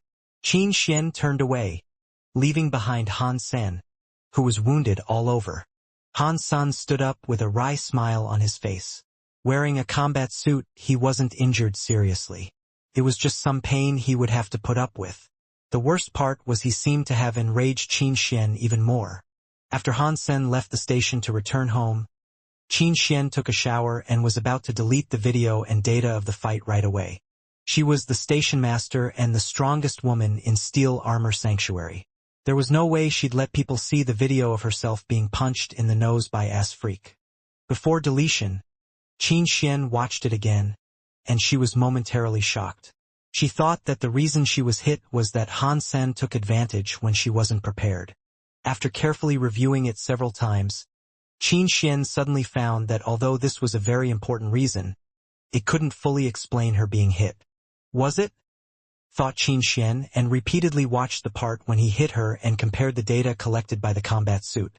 So, his fist fighting skills are really poor, just about the normal level of a compulsory education graduate, but his movements were explosive and unexpected, Qin Xian mumbled as she was checking the data. And there was something about him, like a killer. Before he made a move, I could not predict his intention, and that had left me unguarded. When he threw a punch, there wasn't even the slightest change in his emotions, not even when he was hitting hard. The separation of behaviors and emotions should belong to a good assassin, a fatal blow under ordinary cover. No, he just graduated, and there is no way he is an assassin. Also, his movements were too bad for him to be one.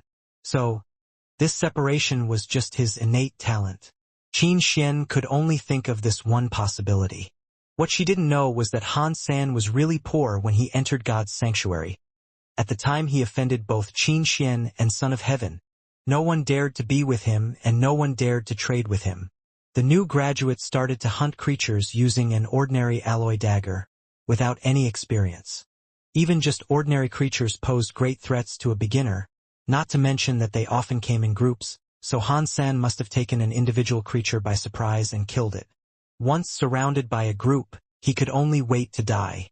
To minimize the danger, he had to ambush and attack, and the most important part was not to alert the creatures, who had more acute senses than men. In the first month, Han Sen was honing this skills.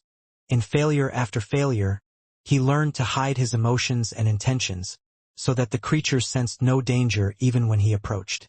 It was like playing dirty, but it was also the only way for him to survive at that point. Later, he had to keep practicing and improve his skills in order to kill primitive creatures, and gradually they became part of his instinct. Although Han Sen's fighting skills were not even close to advanced, he was no worse than a great assassin in his explosiveness and timing. Like an assassin, his skills were also honed between life and death, and the only difference was that it was the creatures instead of men that he killed. He seems to have great strength, speed, and explosiveness, which indicates that he has fairly high geno points, unless he is practicing hyper-geno arts. Qin Xian looked at some data, but didn't worry too much about it. Han Sen's data was indeed better than average, but data like this can be seen anywhere in the shelter. It was only a bit unexpected that it belonged to Han Sen. Talented but vulgar and despicable. I'll just teach him a lesson next time, thought Qin Xian bitterly. Because of Han Sen's sneak attacks, she labeled him as despicable again. It was indeed hard for most people to imagine that Han Sen had integrated the sneak attack skills into his practice and instinct. The reason why Han Sen could hit Son of Heaven in the face was his sneak attack skills. Or else someone like him could never hit Son of Heaven, who had great geno points and hyper-geno arts. Sneak attack didn't sound good, but it was practical. When he got home, Han Sen had dinner with his mother and Han Yen. The next day, he did not go to God's sanctuary but took the train to a martial hall. Han Sen had only learned basic martial arts in the past, and those were designed for people who had no geno points. As one started to gain geno points in God's sanctuary, one became stronger in general.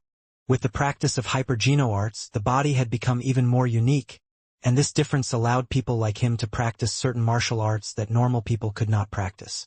These martial arts can be learned at martial halls as well as at advanced colleges.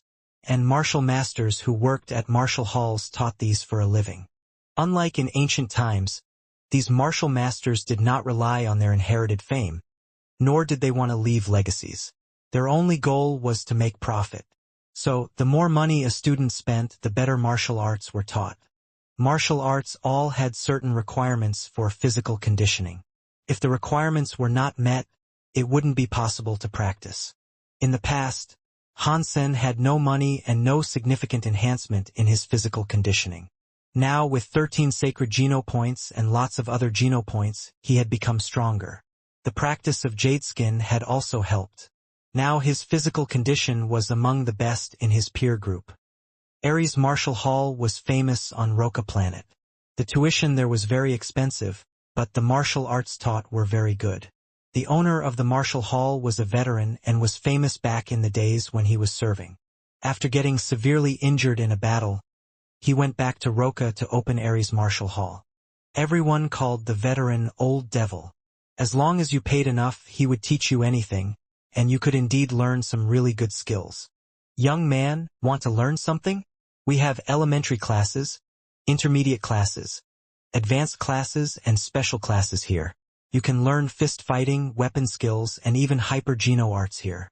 For an elementary class, you could choose to learn a martial art that I define as elementary for $10,000. For an intermediate class, you could choose a martial art that I define as intermediate for $100,000. Advanced classes are each for $1 million, and special classes are each for $10 million. At these prices, I could guarantee a good learning outcome. Fellow, you look like you have a bright future ahead of you. Do you want to sign up for all special classes? All 12 martial arts for only $50 million. Old Devil looked at Han Sen with a greedy smile, like a dragon looking at gold. I would like to sign up for an advanced class to learn Ghost Haunt. Han Sen came here for a reason. His dad had learned from Old Devil, and told him Old Devil has a great martial art called Ghost Haunt. Unfortunately, his dad's physical condition hadn't reached the required level for Ghost Haunt, so he couldn't learn it. He always had regretted that and asked Han Sen to learn Ghost Haunt when he grew up. Han Sen also heard from his father that Ghost Haunt was especially effective on women. Han Sen had once again offended Qin Xian, and it didn't look like she would let it go easily. Not willing to be bullied by her, he thought of his father's words about Old Devil and Ghost Haunt and wanted to take the opportunity. After all, 1,000,000 was a piece of cake for him right now. Although Ghost Haunt is among the most advanced, its requirements were even higher than those of special classes. You must at least max out on mutant genopoints to stand a chance. How fit are you? Old Devil looked at Han Sen in surprise. No one had chosen Ghost Haunt in a while because of its high entry barrier. You can test me to see if I can meet the standards. Han Sen was not sure whether he would pass either. Technically, with 13 sacred genopoints, he should be more fit than those who had maxed out on mutant genopoints. 10,000 test fee for a physical fitness test. Old Devil placed a card reader in front of Han Sen. Han Sen took out his credit card and paid 10,000, and Old Devil was quite pleased by his generosity. After scanning and testing in a dozen instruments, the test result was out, which slightly surprised Old Devil. Your physical fitness is very good. You must have almost maxed out on ordinary, primitive, and mutant genopoints. Can I learn Ghost Haunt? Han Sen gave no reply as his mutant genopoints were less than 10, and sacred genopoints and Jadeskin would explain his fitness. Yes, 1,000,000. Old Devil did not ask further, placing the card reader once again in front of Han Sen. While a bit upset about spending his hard-earned money, Han Sen paid for it. Young man, you have great things lined up for you. Come with me. You'll have to memorize Ghost Haunt first. Old Devil showed Han Sen into a screening room, turned on the hologram and left him alone in the room. It was Old Devil himself practicing Ghost Haunt in the hologram. Han Sen looked for a while and his eyes widened. He thought to himself, wow, so that's what you mean by especially effective on women? Dad, Ghost Haunt should really be called skin to skin, as all movements were aimed at one thing, which was to stick on the opponent. Wrapping, blocking and winding, all sorts of movements allowed the body to act like a snake to tightly trap the limbs of the opponent, so that there was no way for the opponent to attack. If the opponent was a woman, with the practice of Ghost Haunt, one would be able to feel her up. If it was a normal woman, she would feel overwhelmed in just a few movements. If I were to use Ghost Haunt to fight Qin Xian, she would consider me even more of a pervert. Han Sen suddenly regretted picking this martial art to learn. However, the tuition was non-refundable. Well, I'll just learn it first and see. Han Sen calmed down and started to carefully watch and memorize Ghost Haunt. With a closer look, Han Sen found that the martial art was not so nasty as it had seemed at first. There were indeed a lot of advanced skills, especially in wrestling and close combat. Many were very practical and could save a life at critical moments. It did indeed have high requirements for fitness, especially for flexibility. Even for those who had maxed out on mutant genopoints, it would be somewhat difficult to meet the requirements. The reason Han Sen was able to pass, in addition to his sacred genopoints, was Jadeskin training, which had greatly enhanced his flexibility. The teaching method of Old Devil was straightforward. You could learn the movements from his pre-recorded hologram, and then he would correct you where you made mistakes and remind you where you should be more careful. He could be reached via comlink, and his replies were detailed. Although he charged a lot, he was very engaged in teaching. With a strong body, Han Sen was able to start practicing Ghost Haunt in half a month. But only to get started was not enough. Martial arts that required close combat like this were the most dangerous. If not a master, one could be easily killed in the actual battle. Han Sen would never hunt creatures or fight with others in God's sanctuary using Ghost Haunt before he mastered it. Qin Xian, if you leave me alone, I'll let it go. If you insist on giving me a hard time, I will have to use you to practice Ghost Haunt, thought Han Sen. When he came to the teleport station, Han Sen still did not want to see Qin Xian. Looking around from time to time, he didn't see her until he entered God's sanctuary. In his room at Steel Armor Shelter, the primitive copper-toothed beast had become a mutant creature. Han-san decided to let it keep evolving into a sacred blood creature. At the gate of the shelter, the gang of Son of Heaven was gone. It had been half a month since Han-san left God's sanctuary, so Dollar was never spotted. They weren't very patient, so they just left. In fact, Son of Heaven had been aware that it was useless to guard the gate, as they didn't know what Dollar really looked like.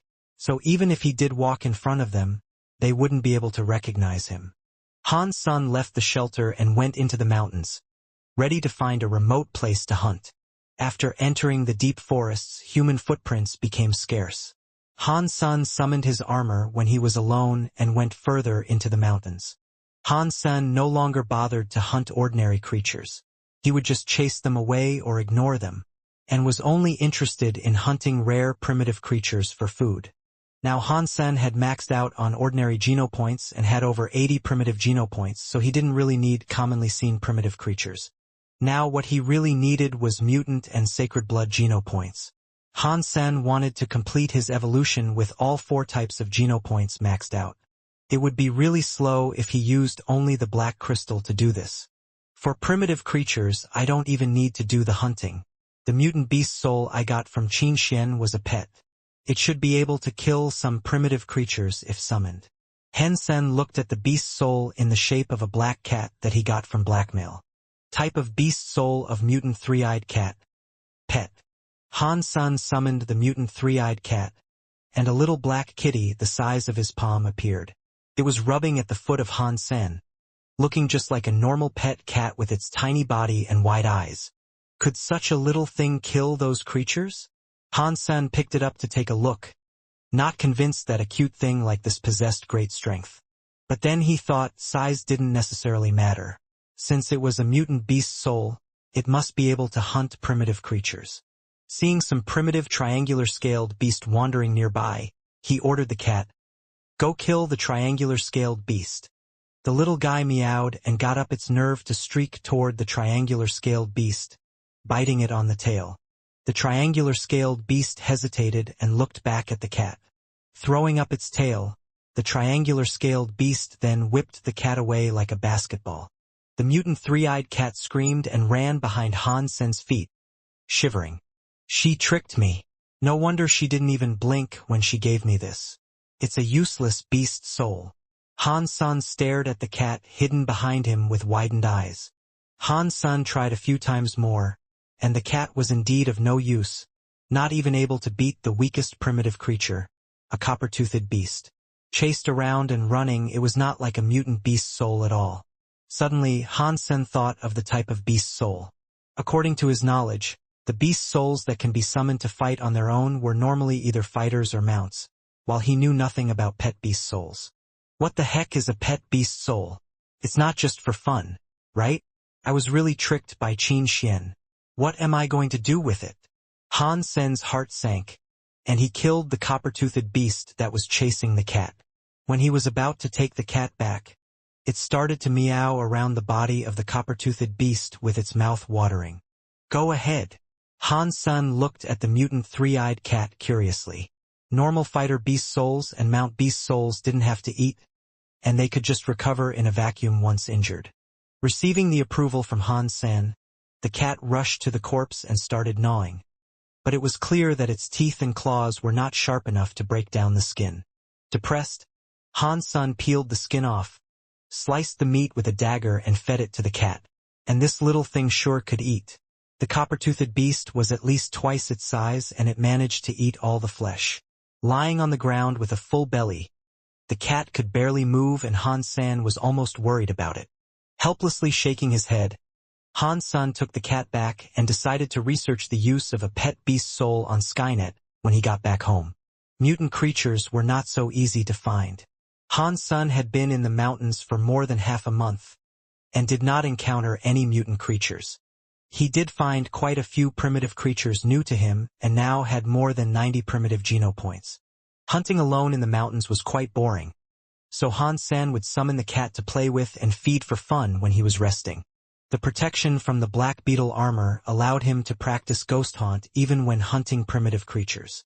Although he was still not skilled at it, he noticed the strengths of this martial art, especially in wrestling. It was very easy to use, and would incapacitate the creatures in a short time.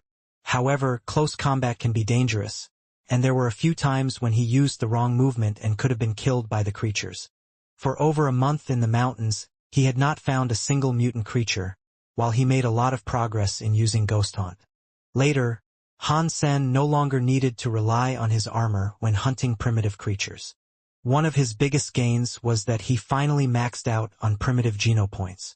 Thinking of the fact that he was struggling for ordinary genopoints just a few months ago, he was suddenly in a great mood and started to make a fire and barbecue some meat. Help! Help!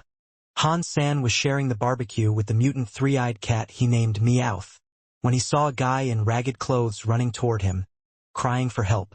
He quickly got up and looked over there.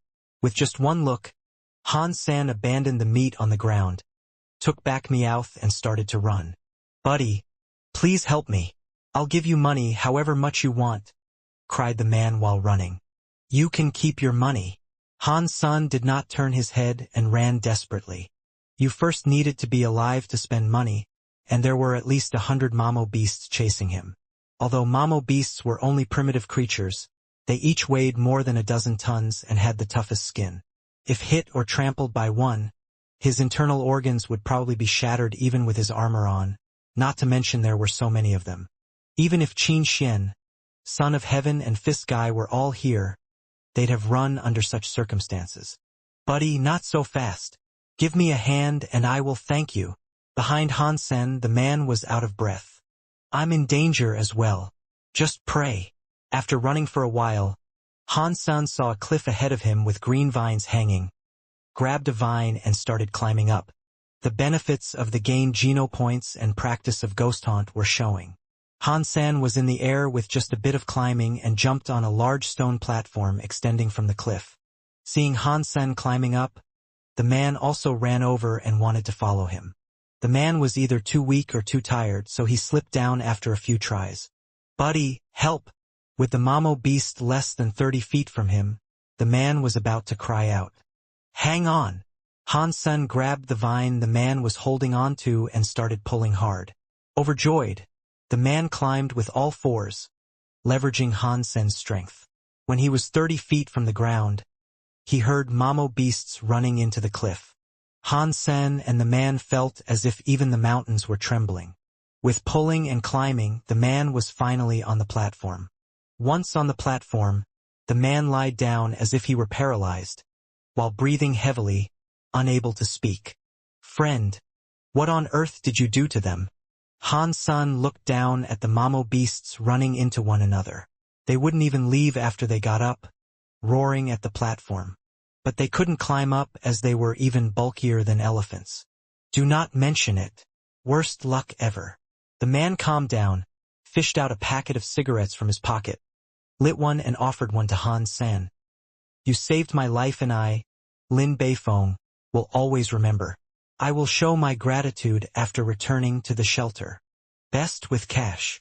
Han Sen looked at the cigarette and knew the man must be rich. A packet of Schwarzwald cigarettes cost more than 10,000, and there was no need to be modest with such a wealthy guy. "Buddy, what's your name?" Lin Beifong threw a lighter at Han Sen. Han Sen caught the lighter and lit the cigarette. Made from the tobacco produced from Schwarzwald, the cigarettes were harmless to the body and especially refreshing. For those who were risking their lives in God's sanctuary, the Schwarzwald cigarettes were definitely heaven-sent. "Sen, trust me, when we are back at the shelter you can have as much money as you want. Problems that can be solved by money are no problems for me." They chatted for a while and Han Sen understood what had happened. Lin Beifong was not only rich, but super rich. He was also lucky to be assigned to a shelter where he had very close acquaintances. So he bought a whole lot of mutant beast souls. Armor, weapons, mounts, fighters, etc. He also hired a group of people to hunt with him, wanting to hunt a sacred blood creature. With his great luck, they indeed caught a sacred blood creature. But what happened after was not so lucky. The people he hired either died or escaped, and he just went running into the mountains. After all sorts of danger, he had managed to survive, but lost almost all the beast souls he bought. If it was not for Han Sen, he would have been killed by the Mamo beasts. "Son, How far is our glory shelter from here? Asked Lin Beifeng. It's your glory shelter. Hansen laughed. Lin Beifeng was shocked. Sen, are you joking? I came from steel armor shelter, and it takes 2 weeks to return there. Shit, I'm really in the range of another shelter. Lin Beifeng was very depressed. He had friends in glory shelter, and it was easy for him to buy flesh and beast souls. But it was likely that no one knew him at a different shelter, so even with money it would be hard to buy advanced flesh and beast souls. Hey, what did you do to the Mamo beasts? They are being so persistent. Han-san looked down again and the Mamo beasts were still there, roaring and standing on their hind legs, trying to climb onto the stone platform. I was walking and got hungry, so I saw a young Mamo beast grazing, and... said Lin Beifeng bitterly. It was unfortunate. It seems that we are trapped here for some time, so before they leave, let's be nice to each other. Hansen laughed. Right, let's do that. Lin Beifeng smiled agreeably and approached Hansen. Son, I'm so thirsty. Can I drink from your water bag? 10,000 per cup, Hansen said, narrowing his eyes. Shit, what happened to being nice? Cried Lin Beifeng. You are paying, I'm selling. Isn't that nice? But your water is too expensive. It is even more expensive than water from planet Snowspring. And 10,000 can buy a few bottles of that. It can't be water from planet Snowspring that you have. Lin Beifeng glanced at Hansen's water bag and said, although this is only water from a pool, we do not know how long we'll be trapped here. Water is life at this point, and we'll die within a week without water. And you think it's not worth it? Hansen smiled. It's worth it, but my wallet was lost on the way. Could you give it to me on credit and I'll pay you double when we arrive at the shelter? Lin Beifeng said. We don't know each other, and you still owe me the life-saving fee. And now you want to get water on credit. You are making this so hard for me. Hansen looked indecisive. Triple. No. Quadruple. Deal. Hansen took out his own cup and poured Lin Beifeng a cup of water. Lin Beifeng drank the water in a gulp and gave the empty cup back 3 times for more water. That's it for today. I don't have much water and need to save. We still don't know when the Mamo beasts will leave. Hansen put the water bag away when Lin Beifeng asked the 4th time. San, you are so strong, so brave and so impressive that you are able to hunt alone deep in the mountains. What do you want? Hansen rolled his eyes. Lin Beifeng approached Hansen and said, San, my beast soul was completely destroyed on the way here. Now I feel so insecure with no beast soul on me. Do you have extra beast souls to sell? Speaking of beast souls, Hansen had killed quite a few primitive beasts in recent days and had gained no beast soul. He might have used up his luck on the 2 sacred blood beast souls he got. No beast soul. Would you like some primitive meat jerky? Yes, of course. 10,000 per piece. Sen, this is such a small piece. Trapped on the stone platform for 8 days. They still didn't feel like the Mamo beasts would ever leave. We cannot wait any longer. We must find a way out. Hansen told Lin Beifeng solemnly. We still have some food and water. Let's wait. And maybe the herd is about to retreat. Lin Beifeng had a lingering fear about the Mamo beasts. We still have water and food, as well as physical strength. When we have used up everything, we would stand no chance, Hansen said. But how is it even possible with such a herd? Lin Beifeng said bitterly. So we will have to climb up. Hansen pointed to the cliff above. Lin Beifeng looked at the cliff standing straight into the clouds and suddenly shuddered. Are we capable of doing this? We have to. It beats waiting to die, and we don't have to climb over. If we could climb up a bit and find somewhere to stand, we could just walk around and go down on the other side of the cliff, Hansen said. San, I agree, Lin Beifeng quickly said. Great. We will start to climb now using the vines. Hansen grabbed a vine, made sure it was tough enough and began climbing. San, you are so fit. You must have maxed out on mutant geno points. Lin Beifeng stopped climbing as he felt his arms hurting too much, while Hansen was still climbing briskly. Hang in there. There is a rock sticking out up there, and we can go there and rest. Han Sen looked down at Lin Beifeng. Sen, I can't. Shall we just go back down? You stay here. I will go up first and then pull you up with the vine. Han Sen started to climb with all fours, and he was so fast it looked like he was walking on the ground, which stunned Lin Beifeng. It took a little while for Han Sen to reach the rock and use the vine to pull Lin Beifeng up. The rock was the size of a table. The two huddled on the rock and looked around. The cliff was so steep and there was no way to climb if it wasn't for the vines, which only covered a part of the cliff. Sen, let's stay here for 2 days and maybe the Mamo beasts will leave if they don't see us. The cliff is so steep and I'm not as fit as you. I really can't go up, Lin Beifeng said anxiously. Well, you just rest here, and I'll go see if there is a way out. If there is, I'll come back for you. If not, then we could just wait for the Mamo beasts to leave, Han Sen said and got up to climb. Sen, you will not abandon me?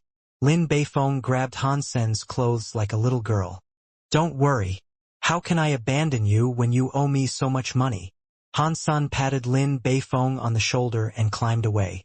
Because he had practiced ghost haunt, Han Sen was particularly good at climbing. As he was much stronger now, it wasn't too hard for him either. Han Sen climbed for a few hundred feet and still saw nothing but the cliff. The vines continued to go up, and he was wondering where their roots were. Han Sen felt a little tired and was thinking about going down. But with another look, he felt like there was a rock sticking out above him. I'll climb up to the rock above and have a look. If there is no way out, I'll just go down to eat and drink. Maybe we could outrun the Mamo beasts. Han Sen decided, and kept climbing. The stone was farther and larger than Han Sen had imagined. It was half the size of a basketball court. When he got on the stone, Han Sen's eyes suddenly widened. On the stone was a nest made with tree limbs and vines. It looked like a huge swallow's nest, almost taking up a better half of the stone. An egg at least 3 feet tall lay in the nest. Wow, such a big egg. How big would the creature that laid it be? Han Sen shuddered.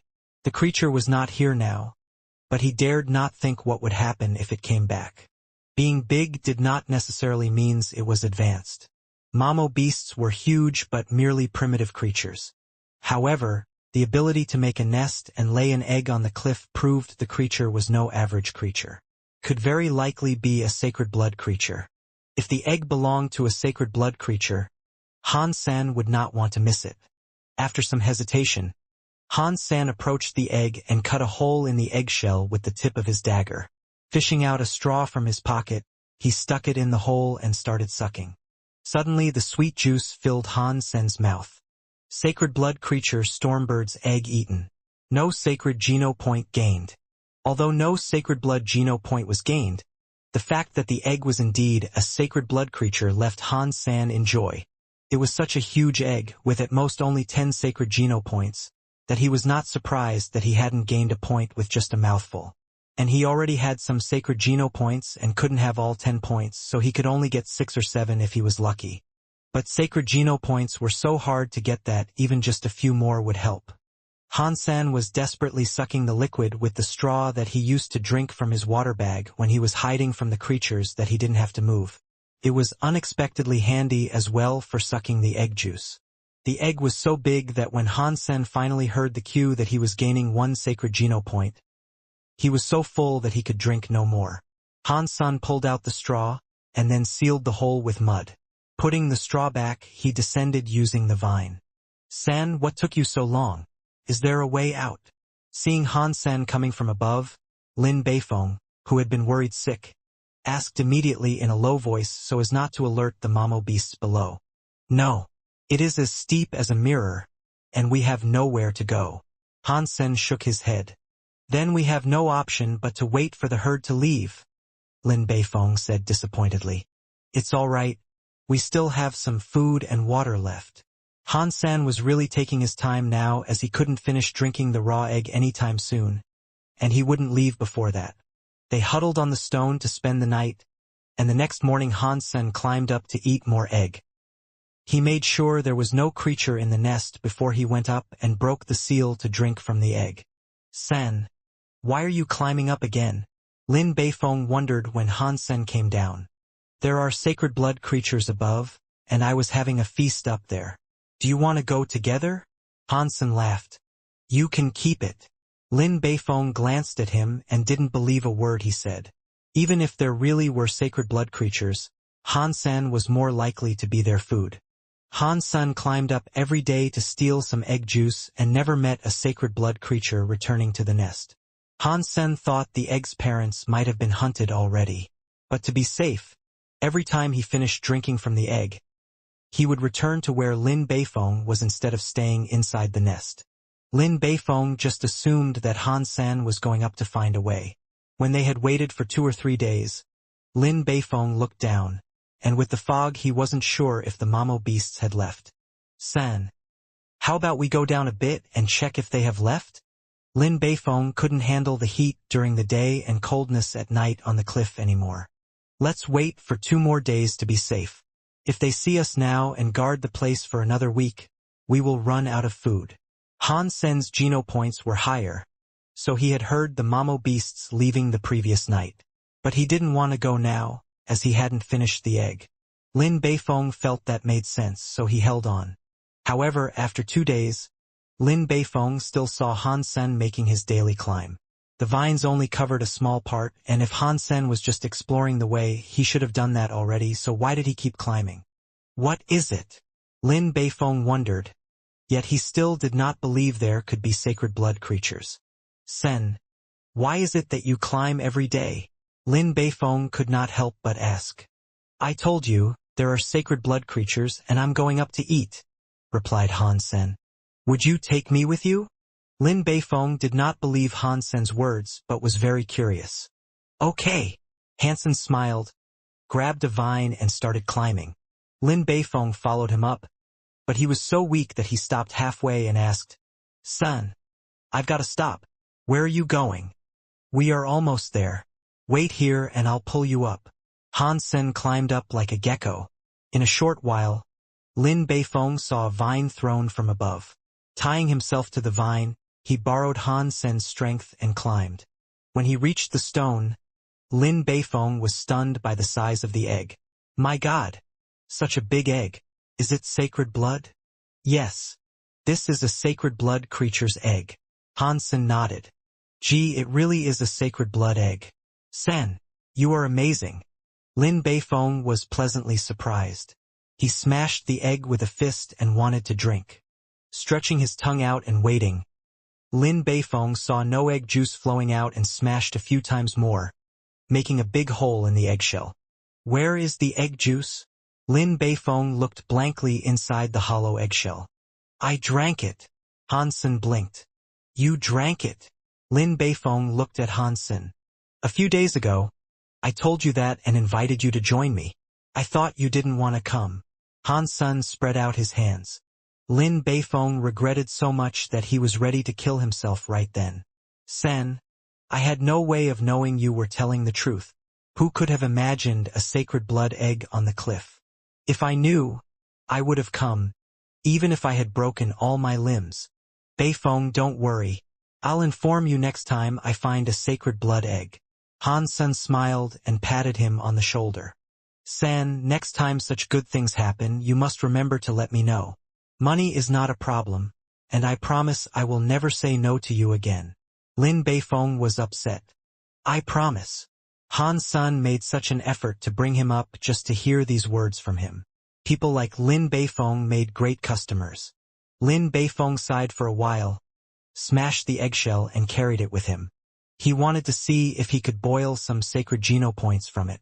Not in 100 years, Hansen chuckled to himself. When they got to the bottom of the cliff, the Mamo beasts had left already, so the two went back to steal armor shelter. When they were about to arrive, Hansen smiled and said to Lin Beifong, Beifong, my reputation is not that great here, so I won't go in with you. I'll see you around. Lin Beifong quickly said, Sen, what do you take me for? We have been through death together, and I'll kill whoever is disrespectful to you. It's fine. I have to go and want no trouble. Just enter alone. Hansen would not believe someone as glib as him, so he waved goodbye and entered the shelter first. The Stormbird egg added 5 more sacred Geno points to Han Sen, which were fewer than he had expected, but it was a surprise in itself, so it was still great. Now Han Sen had 18 sacred Geno points. It was a shame that he didn't get a beast soul from it, but it was quite normal, since killing 10 creatures wouldn't even guarantee a beast soul. Han Sen just got lucky previously. Han Sen happily returned to his room, and was teleported out of God's sanctuary. Before he left the station, a slim figure blocked his way. Station Master. Such a coincidence. Han Sen groaned inwardly. He had totally forgot about his discord with Qin Xian. Come with me, Qin Xian said coldly, walking toward the combat room. She was upset that Han Sen had been able to hit her last time and wanted to kick his ass before she could let it go. I'll just fight her. She's just a woman after all, Han Sen whispered to himself. Han Sen knew that Qin Xian would not leave him alone no matter how he restrained himself. So he would no longer do that. He had almost mastered Ghost Haunt, and it would be great for him to practice it on her. When Han Sen stood in front of Qin Xian in a combat suit, she didn't spare any effort and kicked him with a leg sweep. For Han Sen, who was good at sneak attacks, as long as he had no chance to sneak up, he was doomed to lose. Hence Qin Xian hit first and didn't give Han Sen any chance. But she had still committed a great mistake. She still didn't take Han Sen seriously enough and did not regard him as an opponent. All she wanted to do was to kick his ass. That's why she didn't use even half her strength. In her mind, he was still the ignorant ass freak, a rookie who could be bullied by anyone in the shelter. Qin Xian did not really want to harm Han Sen, so she wasn't hitting hard. But what she didn't know was that Han Sen now had 18 sacred Geno points and was practicing Jade Skin. Although not as fit as her, the gap between them was not so big either. Seeing her leg sweep, Han Sen moved to a spot where Qin Xian couldn't reach and twisted her leg with his arms. She immediately lost balance and fell to the ground. Han Sen immediately pressed himself against her and locked her limbs down. Qin Xian hadn't expected such nifty moves from him, and when she realized her mistake, she was trapped and couldn't wriggle free. Feeling anger and shame, she struggled and failed because of the clever techniques of Ghost Haunt. If she struggled with all her strength, her arms would be dislocated or even broken. Trapped by Han Sen, she blushed and still couldn't believe Han Sen had taken her with the first move. She wanted to teach him a lesson, and everything went wrong. Station Master, did I win? Han Sen was secretly pleased. I did not expect Old Devil's teaching to work. I even beat Qin Xian. You will never win. Qin Xian raged and refused to throw in the towel. If it was anyone else, it might be fine. But for this despicable-ass freak, she would not bow her head. Qin Xian roared and shape-shifted into a golden lion taller than a man. Han Sen was thrown off her instantaneously, and the lion swooped down at him. Foul! We have agreed not to use any beast souls, Han Sen quickly shouted. Qin Xian paused as her lion paw was about to hit him. She did promise last time that she wouldn't use beast souls, but under the circumstances she had completely forgotten about it. Alright, no beast souls. Qin Xian secretly blushed, took back her beast soul and launched an attack with her fist. Han Sen still hadn't completely mastered Ghost Haunt, and his fitness and experience fell short compared to Qin Xian. Although he resisted over 20 movements from her, he was still beat. Qin Xian did not say anything and turned away. In fact, she felt ashamed because if she hadn't used her beast soul, she couldn't have gotten rid of Han Sen or so. She had already lost at that moment. I'm still not strong enough. My Geno points and fighting skills were not even close to hers. Han Sen knew that he couldn't have caught up with the best in steel armor shelter in such a short amount of time, while he was still a little disappointed that he couldn't even take 30 movements from her. Qin Xian was still blushing after a shower. She was truly abashed that she was put in such a tough situation by ass freak. Something is wrong. Although his wrestling skills were not bad, he couldn't have locked me down without great fitness. How did he gain so many Geno points? Thought Qin Xian suddenly. She quickly called out the data collected in Han Sen's combat suit. Qin Xian clenched her lips and cursed bitterly. That bastard, he must have maxed out on his mutant Geno points already. He was just playing weak to make me underestimate him. Ass freak, I'll never make peace with you. From then on, every time Han Sen passed the teleport station, Qin Xian would always call him into the combat room. Han Sen was glad to oblige. Wrestling skills such as Ghost Haunt really need much practice, and with a training partner as good as Qin Xian, he could not really hone his techniques. Some pain was nothing compared to his gain. If it was not for Qin Xian, Han Sen could only practice when risking his life, which was far more dangerous than his fights with her. Of course, Han Sen was careful so that she didn't notice he was using her. Each time he would get on her nerves on purpose so that she would keep calling him to the combat room. Qin Xian picked on Han Sen many times but still didn't get over it. Every time she saw his smiling face, she would get mad and have an urge to beat him up. It almost became a habit of hers. The copper-toothed beast fed by Han Sen had become purple in color and bigger in size 2 months after it had become a mutant creature. Whether I could keep rising in the world all depends on you. Please become a sacred creature soon. Han Sen looked at the purple color of its skin and thought it was about time. Judging from the situation, it would take about 3 months for a mutant creature to evolve into a sacred blood creature. This period was neither too long nor too short. It was almost impossible for most people to hunt a sacred blood creature in just 3 months. Even Qin Xian might not have been able to hunt a sacred blood creature for a year.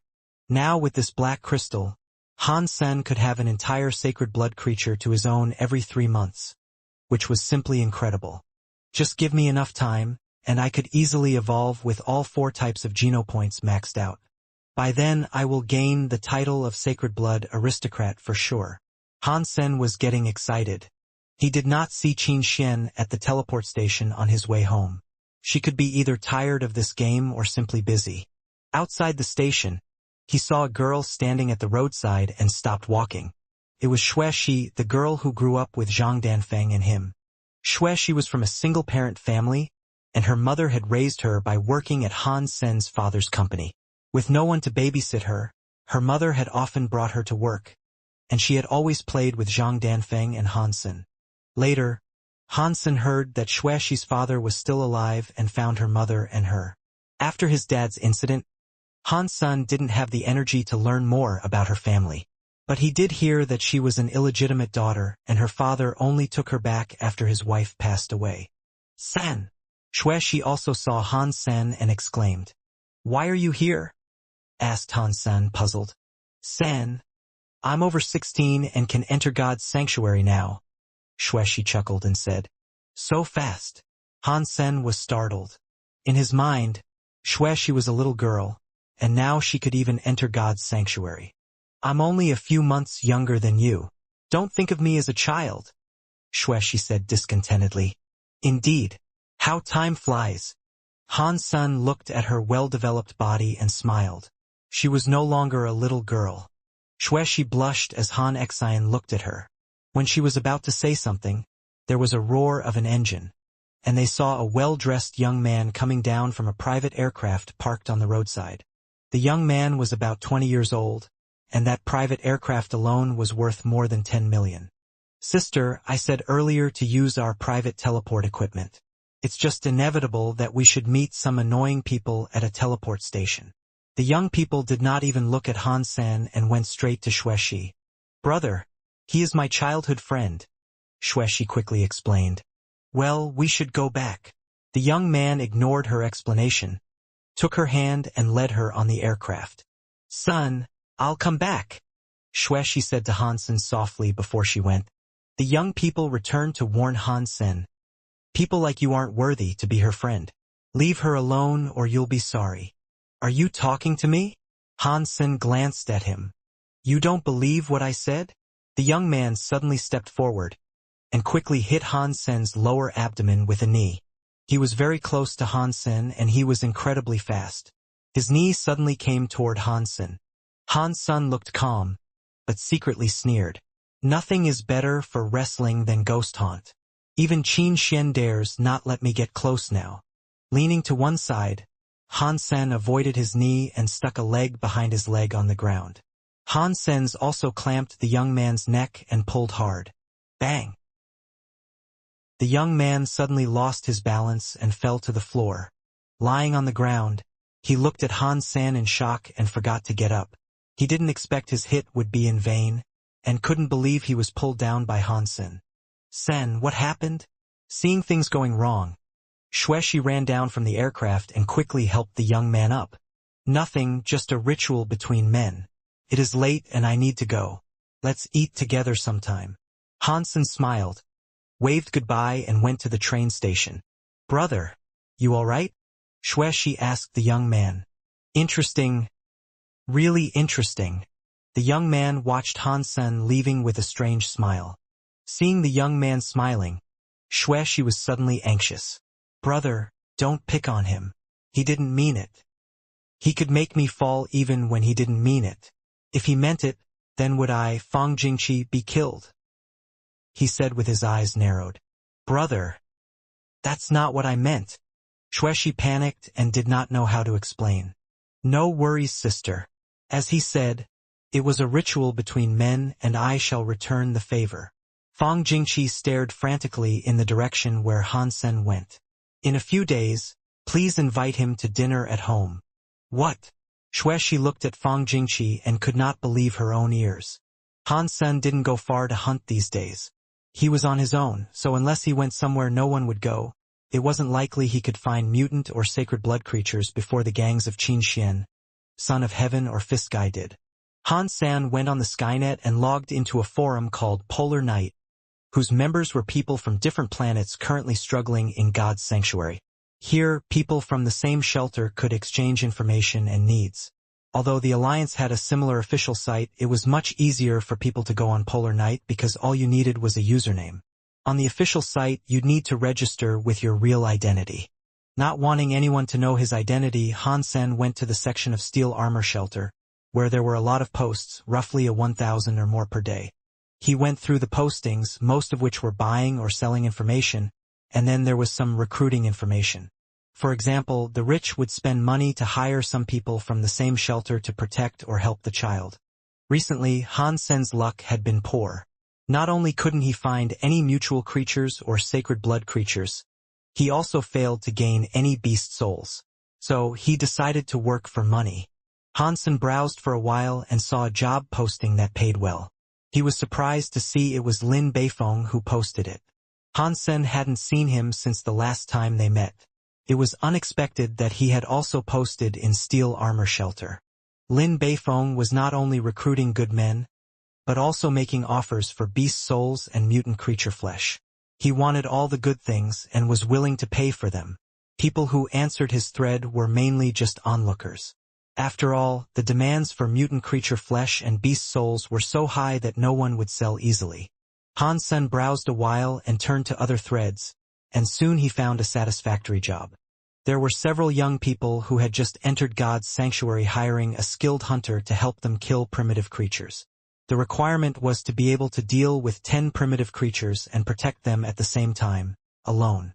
In a word, this was a babysitting job, watching these rookies fight primitive creatures and save them when they encountered danger. This job was not difficult but quite troublesome. Generally speaking, the experienced would not take such a job. But these young men were paying well, 10,000 to protect them each day, and one contract was for at least half a month. Han-san sent a text message to the number they had left and didn't leave voicemail or send an image of himself. He didn't want his personal information to leak out, and that was why he had chosen Polar Night. He could have gone to the official site where everything was regulated and protected by law, but he would need to sign the contract with his real identity. After a while, he received a reply, which said they had to see how well he could fight before deciding to hire him. Han-sen had no problem with that and agreed to meet at a certain time and place in steel armor shelter. After agreeing to meet, Han-sen did not close the window but continued to browse the trading section.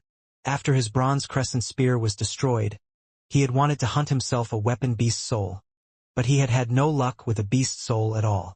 Han-sen wasn't trying to buy a weapon beast soul but a man-made alloy bow and arrow. Alpha alloy weapons could now easily kill primitive beasts, but not mutant creatures. They were not cheap either, and normally even more expensive than primitive beast souls. Han-sen could use most of the weapons, but he had worked hard on archery, since he had planned to hunt alone at a distance before he entered God's sanctuary. But he overlooked something. He couldn't afford any good bow and arrows, and without those, he couldn't even pierce the skin of any creature. Now he had earned some money and it would be possible for him to purchase an alloy bow and arrows. And he wanted to start hunting with archery. It was, after all, both a safe and powerful way of hunting. The most important thing was that, in God's sanctuary, only the one who launched the last hit had the chance to gain the beast's soul. And archery must be among the top 3 methods when it came to the potential windfall. Archery required special training, so most people preferred swords and knives. There weren't many posts about selling a bow and arrows. Han Sen was trying to save money, so he wanted to buy some second-hand goods. The alpha alloy bows all cost more than $1 million, which was too expensive for him. The silver lining was that due to the unpopularity of archery, there were not many competing buyers either. Han Sen noticed a post from 7 days ago written by someone who was about to go to the second god sanctuary and planned to sell all his belongings. All the stuff was sold except for an alloy bow and 6 alloy arrows. A bow from the Black Vader series and arrows from the Saber series. Han Sen had practiced archery for a while and carefully studied all types of bows and arrows. To make weapons, the alloy didn't necessarily need to be the stiffest because if it was too stiff, the edge could chip. However, stiff alloy didn't wear out easily. Bows and arrows were no exceptions. There were 3 types alloy used in a Black Vader bow. 2 were mixed to make the bow itself in order to guarantee its flexibility and stiffness at the same time. And the alloy used in making the string was even more special, its manufacturing methods monopolized by a few interstellar metal production companies. The Black Vader series was a classic series of alloy bows, and the prices were overwhelming. The cheapest one, Wanderer's Bow, cost $2 million, with no arrows or quiver included in the price. The bow for sale in the post was Doomsday in the Black Vader series, which cost $6,680,000 in the store. Its farthest range could reach 2,400 feet. Using this bow, saber arrows could pierce steel armor and the skin of most primitive creatures from more than 900 feet away. However, one would need to have a 7.0 strength rating to draw the string of Doomsday. Normally, only those who had maxed out on mutant genopoints could reach a 7.0 strength rating, and this requirement was only to draw the string. Unless you could kill with only 1 shot every time so that you didn't need a second draw, you would need a rating of more than 8.0 to use the bow. Generally, if one had maxed out on original, primitive, and mutant genopoints, one's strength rating would reach 10.0, but many would choose to complete evolution and go to second god sanctuary before their rating reached 8.0. No wonder no one would buy this bow. Those with the ability to use the bow wouldn't care about such a small amount of money and try to save with a second-hand weapon. Those who couldn't use it wouldn't bother to buy it either. Han Sen sent the poster a message and offered $1 million for the bow and arrows, which altogether would probably cost more than $7 million at a store. He had only kept 2 out of the $6 million he earned from selling the golden axe and gave the rest to his mother. Having spent $1 million learning Ghost Haunt, he wasn't sure if he could purchase the bow and arrows with just $1 million. The poster didn't reply. He was either offline or didn't want to dignify his offer with a response. Han Sen waited for more than half an hour and almost lost hope. He checked other posts and found nothing. Well, some cheap stuff will have to do for now. Maybe I can get an arrow beast soul in a few days. Hansen comforted himself and went into the shower. When he was back in front of the screen, he found the poster had sent a message to him, which only contained a web page of a well-known trading site, where the price was marked as $1 million. Han Sen almost jumped with joy and paid for the items after confirmation. Soon the item was shipped, and would reach planet Roka the next day. God's Sanctuary could be used as a transfer station for transporting goods produced in the Alliance, so many transactions between different planets were completed this way, and it was also much faster than interstellar spaceship. The next morning, Han Sen got a package from a robot postman. After signing for it, he couldn't wait to open it. The black and purple metal bow had a bow string like a silver line. Holding the bow in his hands, Han Sen immediately felt powerful. The bow was also carefully kept and looked almost like new except for a small scratch. 6 brand new saber alloy arrows were gleaming with a cold shine. To Han Sen's surprise, they even came with a matching quiver. It was used, but there was no damage. A bow in my hand, the world is mine. I won't have to risk approaching it the next time I steal a sacred blood creature from Son of Heaven. Han Sen stroked the bow and laughed. With no shooting range nearby, Han Sen could only try to draw the string a few times. It was indeed quite heavy. Even with his strength, he could only draw a dozen times before his arms started to ache. Not bad. Han Sen was pleasantly surprised. He hadn't tested his strength recently, but his rating must be more than 8.0 now, or else he couldn't have used this bow so well. Han Sen went to a weapon shop nearby and bought 20 thunder arrows and 20 skyfall arrows. The quiver that could hold 50 arrows still looked a little empty, even with the arrows in it. Although these arrows had impressive names, they were in fact cheap. Each thunder arrow only cost 1,000, and only the arrowhead was made of alloy. It was too stiff and would chip easily on bones or shells. Skyfall arrows were even cheaper, 100 each. They looked like saber arrows but didn't function that well. Han Sen only bought Skyfall arrows to practice with, as thunder arrows were too easy to break and the 6 saber arrows were too expensive to be used for practicing. Han Sen played with his new bow, Doomsday, for quite a while and fell in love with it. When it was almost time for him to meet his young clients, Han Sen took his bow and arrows and entered God's sanctuary. When he arrived where they were supposed to meet, he saw dozens of people surrounding several young men in biological armor and realized that he wasn't the only candidate. Walking around to earn 10,000 easy dollars per day seemed to be a great deal for many. After all, a primitive creature was only worth several hundred, and it also took energy to hunt and move the dead creature around. Han Sen frowned at the crowd and was ready to turn away. He just wanted to find an easy job to earn some money. With such competition, he'd rather look for another job. When he was ready to leave, Han Hao and a few people came together. It looked like they were also coming for the young men.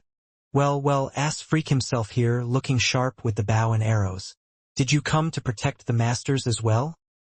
A young man next to Han Hao ridiculed him, with a tone of exaggeration. His remark got the attention of the crowd, as Ass Freak was well known in steel armor shelter. People suddenly started to heckle Han Sen. Ass Freak, who do you think you are? Ass Freak, can you even beat the original creatures? It's more likely that the young masters will need to protect him. Ass Freak was so infamous that a torrent of scornful abuse was lavished on him. The young men who were paying came to them, and one of them with harsh, angular features curiously looked at Han Sen and said, "You are the legendary Ass Freak?" "Yes," Han Sen answered casually. He did not think it was a bad thing because in the entire steel armor shelter, he was the only one who had ever stabbed Qin Xian in the butt. This was a kind of achievement in a sense. The young man was obviously curious about Han Senator. Suddenly he said, "You are also here for the job?" Han Sen nodded. "If you don't like the idea, I can go right now." "No, if you do not have any questions, we can sign the contract right here," the young man quickly said. A roar went up in the crowd as they heard the young man's decision. Even the young man's friends looked surprised. They pulled the young man to the side and said, "Yuan, that's Ass Freak. What are you going to do with him?" "That's right, Yuan. If we are in danger, he will probably run even faster than us. It's just a waste of money. I've hired him and you can choose the rest." The young man named Yuan insisted and signed the contract with Han Sen. The others didn't say much after that and selected several more candidates who looked experienced. Han Hao showed them his mutant beast soul weapon and was chosen. The two coming with Han Hao showed some skill and got the job as well. "Ass Freak, you got lucky thanks to your young master's kindness and curiosity," Lu Feng, one of the two, said when walking past Han Sen. "My luck has always been good," Han Sen said faintly. The clients had selected 10 experienced men to protect them in hunting primitive creatures. With such a team, they could even hunt primitive creatures by herd.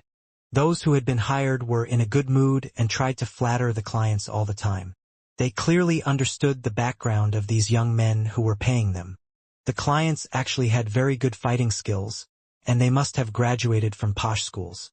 Although they had just entered God's sanctuary, their fitness and skills were much better than Han Sen's when he had just arrived. They were only lacking the experience of hunting.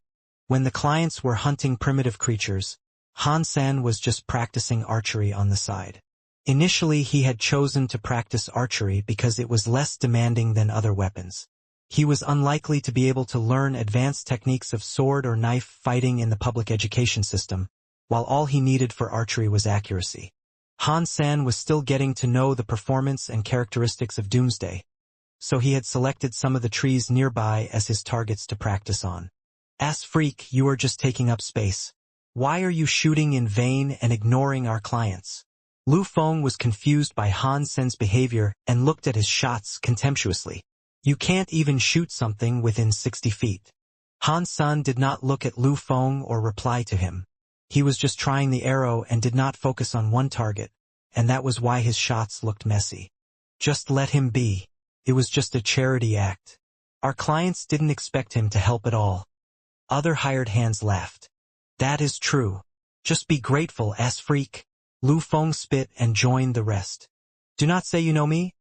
Han Hao found a chance to whisper to Han San and went back to laugh with his friends. The clients were making incredible progress. In the beginning, they needed some assistance, while they soon became better and could hunt some rather vicious primitive creatures one-on-one. Indeed, posh schools had great teaching outcomes.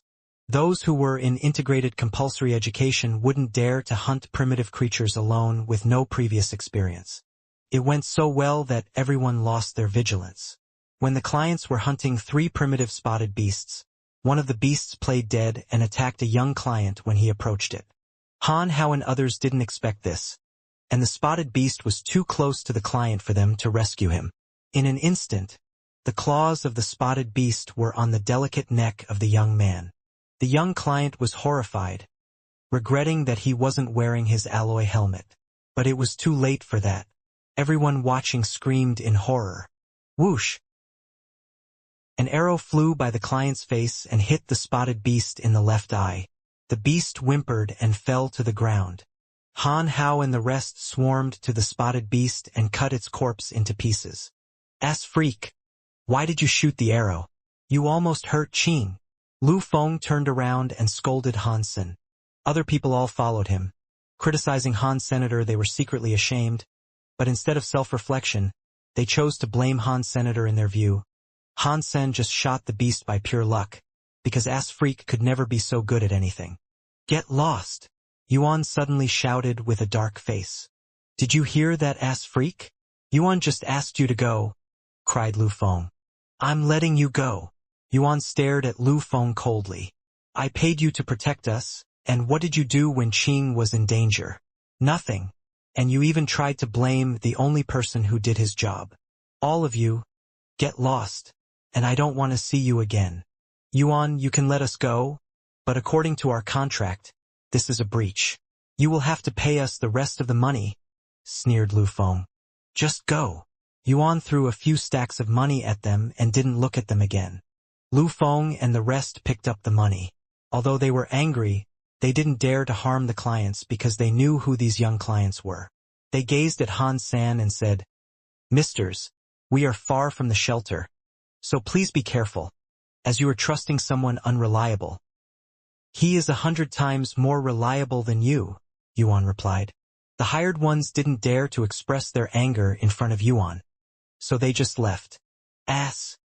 Your arrow was so powerful," commended Qing after the rest were chased away. He didn't want to call Hansen Ass Freak, but awkwardly discovered that he didn't know his name. His rating must have reached 7.0 to use Doomsday. "Of course it was powerful," said Yuan. 7.0? But they said that he. Qing and the other clients looked at Han San and his bow, unconvinced. After all, the story of Ass Freak was so well known that even they knew about it. I mean, at least 7.0. He shot so many arrows in practice, and if his strength hadn't reached 8.0, it would certainly not be so easy for him, Yuan said, looking at Han Sen. 8.0. They were even more surprised and kept looking at Han San as if they hadn't seen him before. Anyone with an 8.0 rating would be rather advanced in First God's Sanctuary, so they couldn't believe Ass Freak would be so strong. "Let me try your bow?" One client still didn't believe Yuan's words. Hansen smiled and handed Doomsday to him. The young client held it with both hands and tried to pull the string, but the string didn't even move. He tried a few times more and still failed to draw the string. Although they graduated from top schools and had practiced hyper-geno-arts as kids, their bodies hadn't been modified by genopoints, so their strength could reach 3.5 at best, which was far below the requirement to use Doomsday. "You are so weak. Let me." Another client could not stand to watch and grabbed the bow. He too had failed after a few tries. Everyone gave it a shot except for Yuan, and none could draw the string. Only then had they felt impressed by Han Sen. Archery was practiced by very few people and required a lot of effort. So most people didn't know much about bows and arrows, let alone how good Doomsday was. For example, Han Hao and his friends had no idea that Han Sen's bow was worth millions, or they wouldn't have ridiculed him like that. The clients stopped underestimating Han Sen, not least because Han Sen also had saved Qing's life. They asked his name and called him Sen from then on. After all, God's sanctuary was a world where only the strong were respected, and Han Sen's archery and strength were truly impressive. "Sen, would you show us real archery skills?" Qing proposed. All the other clients looked at Han Sen with great anticipation. "My archery skills are just ordinary," Hansen laughed. "Don't be modest. When one is being too modest, one is actually proud," Qing said. "Okay, I will try to shoot then." Han Sen also itched to exercise his skills.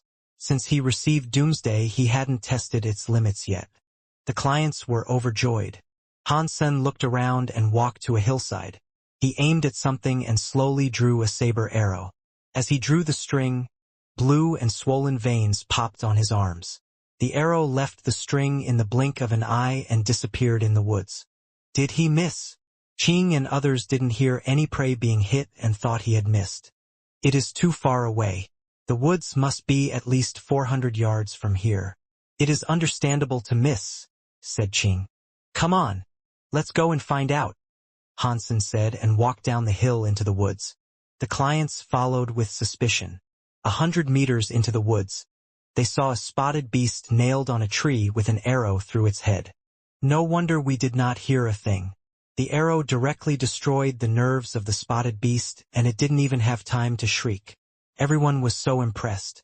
It was at least 400 yards from where Han Sen had been standing, and the beast was killed with just one shot. Han Sen's archery must be among the best in First God's Sanctuary.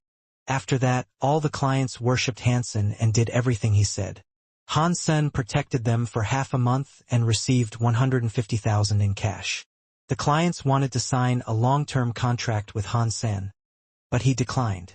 He was only short of money at the moment. In the long run, he still needed to focus on his own evolution. Han Sen returned to Steel Armor Shelter alone and was stopped by those who had been chased away by Yuan at the gate. These men were led by Lu Feng, and Han Hao was also among them. "Ass freak, you have really pissed me off. How can you make it up to me?" asked Lu Feng, cracking his knuckles while slowly approaching Han Sen. A crowd of spectators started to gather. They were used to seeing Han Sen getting bullied. "How do you want me to compensate you?" said Han Sen calmly, watching Lu Feng approaching him. "Let me kick your ass?" Lu Feng said, throwing a punch at Han Sen's face. Lu Feng's punch was fierce and fast. If Han Sen was hit, his nose would be smashed. When everyone was thinking that he would suffer, Han Sen leaned his body and dodged the punch. Meanwhile, he tripped Lu Feng with his leg and made him fall on his face. Lu Feng fell so hard that his nose was bleeding and his eyes were watering. Burning with anger, he drew his alpha alloy broadsword from the sheath and slashed it toward Han Sr. "Little scum! How dare you resist? I'll kill you." Han Hao had mixed feelings watching this. Although he despised Han Sen was still his cousin, and Han Hao felt terrible watching him being bullied and perhaps getting killed. But if he helped Han Sen and people knew him to be the cousin of Ass Freak, how could he stay at Steel Armor Shelter? Having hesitated for a while, Han Hao turned his face to the side, deliberately avoid seeing Han. Senator Han Hao thought that he would immediately hear Han Sen's screams. But the screams he heard were not from Han Sen, but from Lu Feng. Han Hao quickly turned to see what had happened and couldn't believe his own eyes. Lu Feng's alpha alloy broadsword was now in Han Sen's hand, and Lu Feng himself was pinned to the ground with his arm twisted behind himself, screaming while too scared to struggle. Han Hao did not see how it happened, but others all saw clearly. They were so surprised that they stood there with their mouths wide open. When Lu Feng slashed his broadsword at Han Sen, everyone thought Ass Freak was doomed. But as soon as Lu Feng wielded the alpha alloy broadsword, Han Sen grabbed his hand and twisted, bringing Lu Feng to his knees. Han Sen then knocked his back with a knee and held him down to the floor. No one could believe that Ass Freak would have such fine movements and were all in a daze. There was no sound except for Lu Feng's screams. "What are you doing? Kill this bastard!" "Ouch!" Lu Feng shouted to the onlookers while screaming. Crack! His arm was broken by Han Sen before he could even finish the sentence. Covered in cold sweat, Lu Feng was deathly pale. Lu Feng's friends saw this and rushed to Han Sen, raising their weapons. Hen Sun was still holding Lu Feng's alpha alloy broadsword in his hand, and used it to block the first alloy weapon swung at him. To his surprise, the weapon was cut in half by Lu Feng's broadsword instantaneously. This dumbass had a really nice alpha alloy broadsword. It's at least worth 1 or 2 million. Han Sen thought and decided not to give it back. In a short while, all the other weapons were cut off by Han Sen, and their owners were scared off. No one dared to attack Han Sen anymore. Han Hao was stunned, almost thinking he was in a dream. Lu Feng had a strength rating of 6.7 and a nice weapon, so he enjoyed quite a lot of attention in Steel Armor Shelter. Although Han Hao had a mutant beast soul weapon, he knew he could not match Lu Feng. All of a sudden, Lu Feng became the one lying on the floor without his weapon, while Han Sen became the winner. The change was so drastic that Han Hao couldn't process it. Hadn't he been isolated by both Qin Xian and Son of Heaven since he entered the shelter? Didn't he fail to hunt even a primitive creature?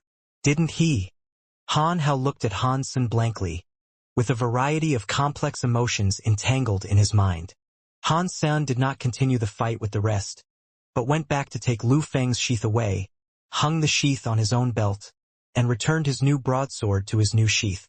"The next time you want compensation, just come to me," said Han Sen as he strode toward the gate of Steel Armor Shelter. The onlookers all looked at him as if it was the first time they saw him.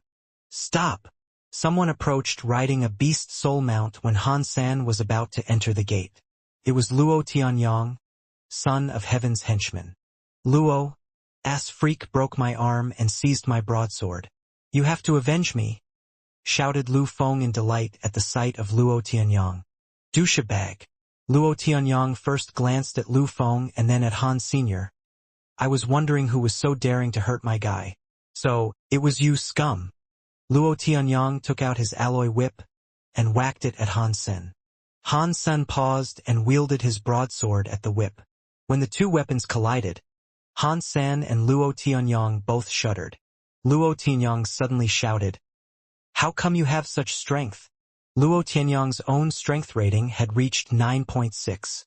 Although with this whack he did not use all his strength, Han Sen must have had at least an 8.0 rating to be able to block his whip, which he could not believe.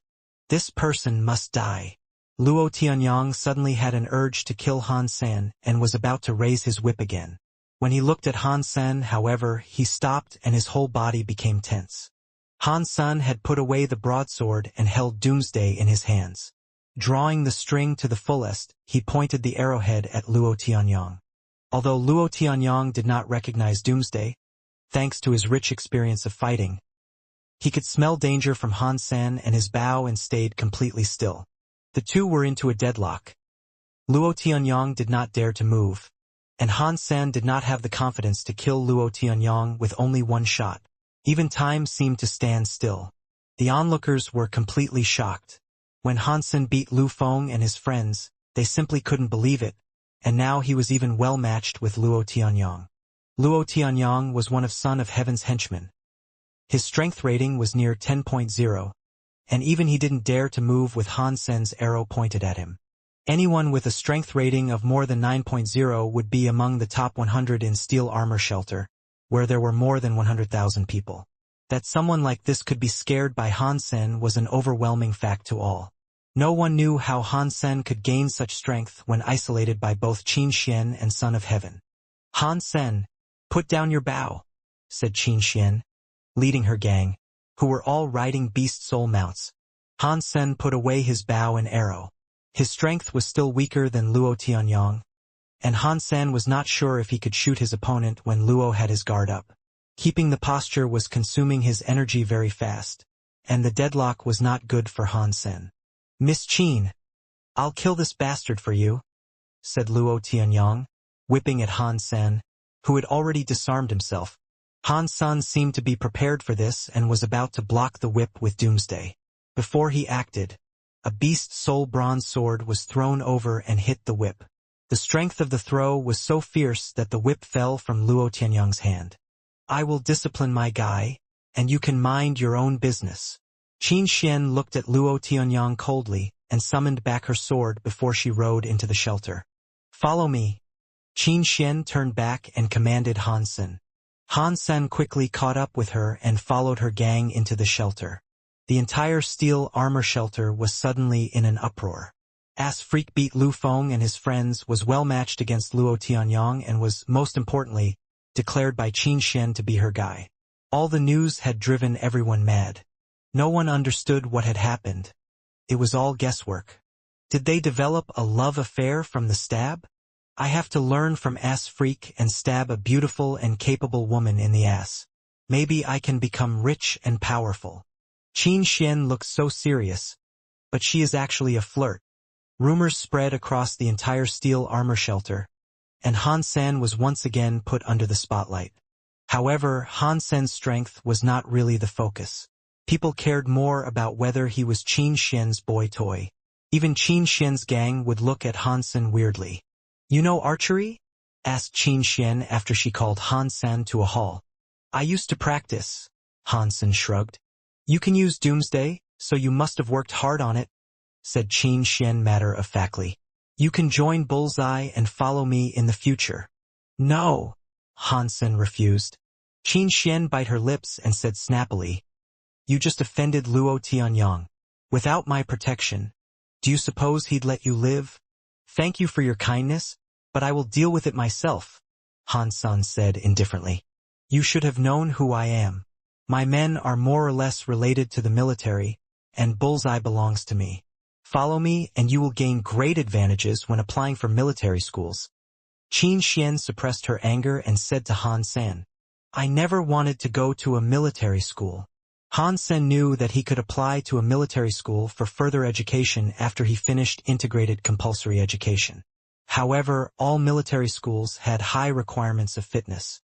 If one's fitness index was below 10 before the first evolution, one had no chance at military schools. For Han Sen, to reach 10 in the fitness index was not hard, but he wasn't interested in going to school at all. He'd rather put more effort into hunting. Exasperated, Qin Xian said, "Without education from military school and an aristocratic title, you could only be an ordinary soldier when you are of age to serve. Only through a military school can you become something in the army. At least by then you wouldn't have been sacrificed. Let's talk about this another time. I have to go now, and thank you so much for all your help." "I'll buy you dinner sometime," said Han Sen, ready to go back. He knew that what Qin Xian said made sense, but he had his own plan. He wanted to get an aristocratic title before he turned 20 and went to serve, because aristocrats had certain privileges in the army and would not be sent to the front. "Stop! Have I excused you?" Qin Xian stared at Han Sen fiercely. "Station master, please, that's not my thing," said Han Sen bitterly. "It's fine if you don't want to go." Qin Xian suddenly smiled at Han Sen and said, "If you do not go, each time you enter the teleport station, I will fight you." Looking at her evil smile, Han Sen's heart sank. He knew that Qin Xian hadn't tried her best at all when fighting with him in the past, because he was no match for her at the moment. Judging from her expression, he knew if he declined, he would really have a hard time in the future. "I'll just join Bullseye then," Han Sen said, depressed. Qin Xian snapped at Han Sen. "Do you have any idea how many people in Steel Armor Shelter want to join my gang? And you just acted like I've asked you to take poison. Freedom is priceless, and to lose my freedom is exactly like taking poison." Han Sen sighed. "Then you could die a slow death. Even if you died and became a ghost, you'd still be my ghost. Qin Xian pouted and said. Han Sen knew that Qin Xian had made up her mind, and he accepted the offer unwillingly. Feeling dejected, he left the hall. Qin Xian watched him go and was very pleased by his upset look for some strange reason. She couldn't help but smile. Station master, why do you have to recruit such a person to our steel armor gang? He's not worthy of being a member of Bullseye. A woman of the same age as Qin Xian came out from a side door and asked after Han Sen had left. Monley, trust me, although this guy can be a bastard sometimes, he does have great potential in some aspects. Qin Xian told young Monley seriously. Qin Xian had witnessed what a fast learner and diligent student Han Sen was. Repeatedly defeated by her, he didn't go down but grew stronger and stronger. Now even she had to take him seriously. Such progress and mentality were truly amazing. Qin Xian's opinions of Han Sen had improved a great deal, or else she wouldn't have defended him in front of everyone. Han Sen returned to his room and teleported back home before Qin Xian had the chance to leave God's sanctuary. He was not the least interested in going to a military school. Before, it would have been a great option for him because he could learn hyper-geno arts there. Now, with Jade Skin, he didn't have to waste his time in a military school at all. It would be much wiser for him to spend time hunting and increasing his geno points. As for Bullseye, Han Sen had even less interest in joining. Although as a member of Bullseye he could gain assistance from Qin Xian's information network to improve his chance of finding mutant and sacred blood creatures, he would also have to share the meat hunted with the rest of her team. Han Sen decided to go hunting alone after some preparation. If Qin Xian didn't see him for a while, she would probably forget about the whole thing. Han Sen had wanted to buy an alpha alloy dagger with the 150,000 he had earned, but now he had the broadsword he seized from Lu Feng, so the other was no longer necessary. The broadsword was made of a special alloy with Z-metal, which made it very stiff. Its edge could easily cut primitive creatures open, so weapons made from this kind of alloy had always been expensive. Nice! Hen Sun touched the edge and his finger was cut immediately. Looking at the shiny edge, Han Sen loved the weapon so much he couldn't put it down. It's worth the price, he thought to himself. The Han family had an alloy business before, and although it was a small factory, they had unique formulas. Their products might not be as good as this broadsword, but could also cut open the skin of some primitive creatures. So the business was quite profitable. If it was not for those terrible family members, their company could surely be among the top 3 on planet Roka. But now the company had been bought by Starry Group.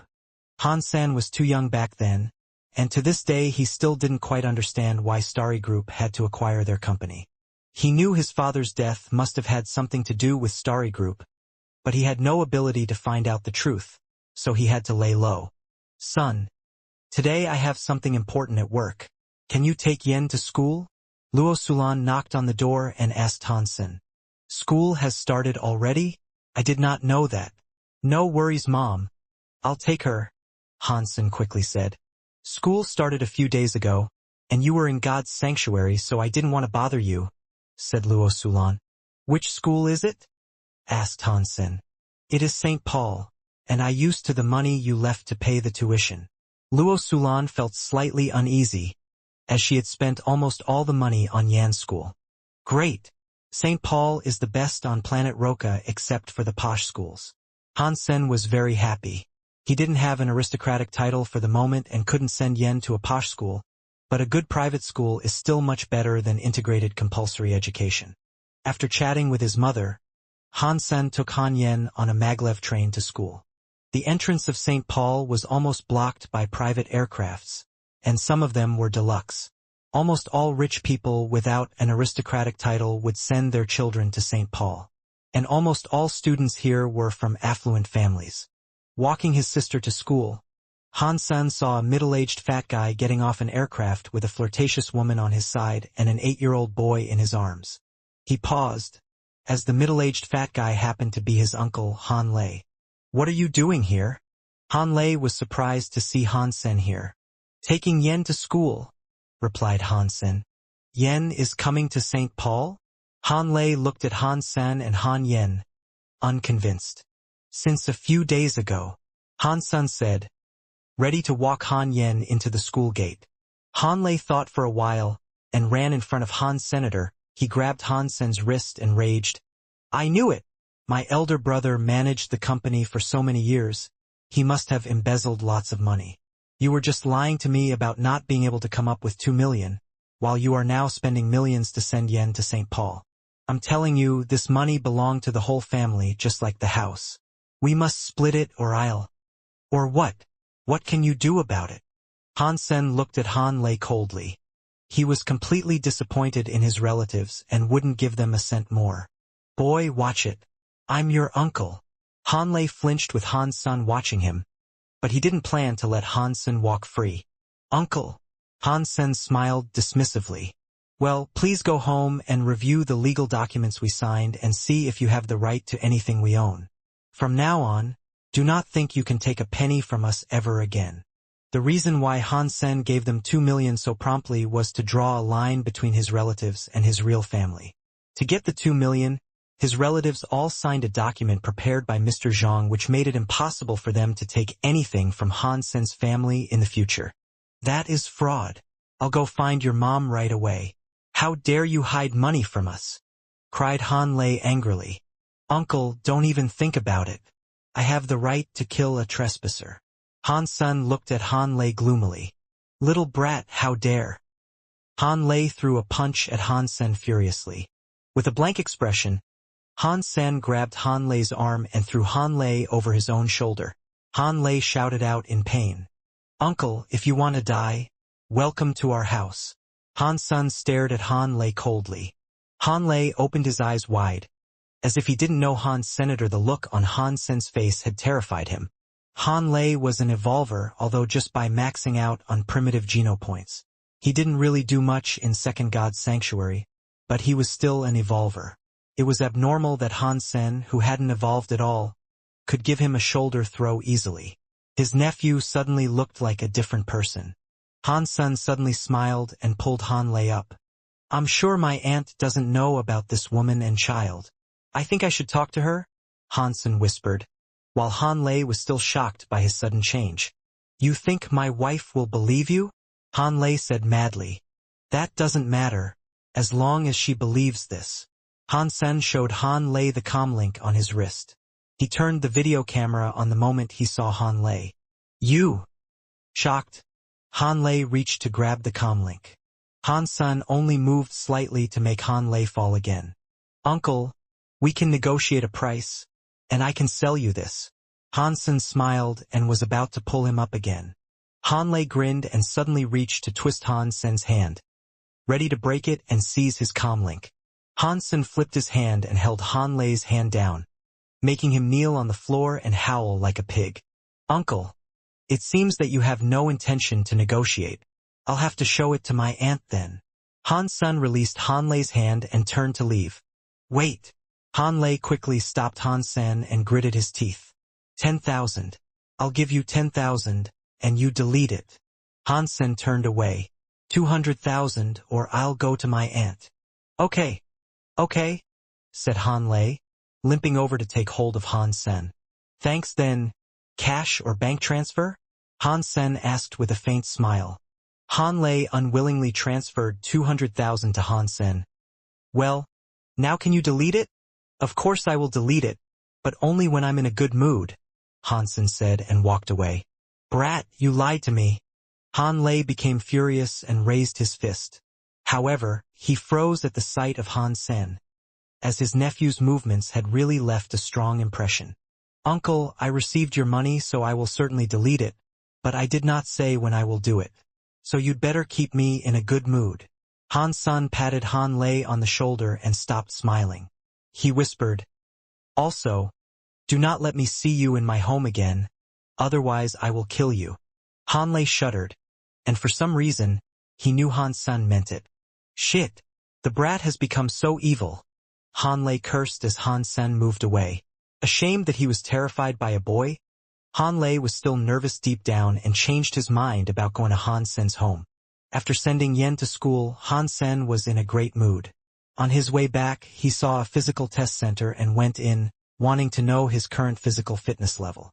In the unevolved test hall of the physical test center, Zhao Bashan looked at A level, displayed on the virtual screen, and was secretly feeling proud of himself. In order to get A level in the test, an unevolved person must reach more than 10.0 in at least 100 items, including strength, speed, quickness, leaping ability, muscle toughness, bone strength, and organ function. With A-level fitness, one was also very likely to be admitted into a military school, as long as one didn't make a huge mistake during the entrance exam.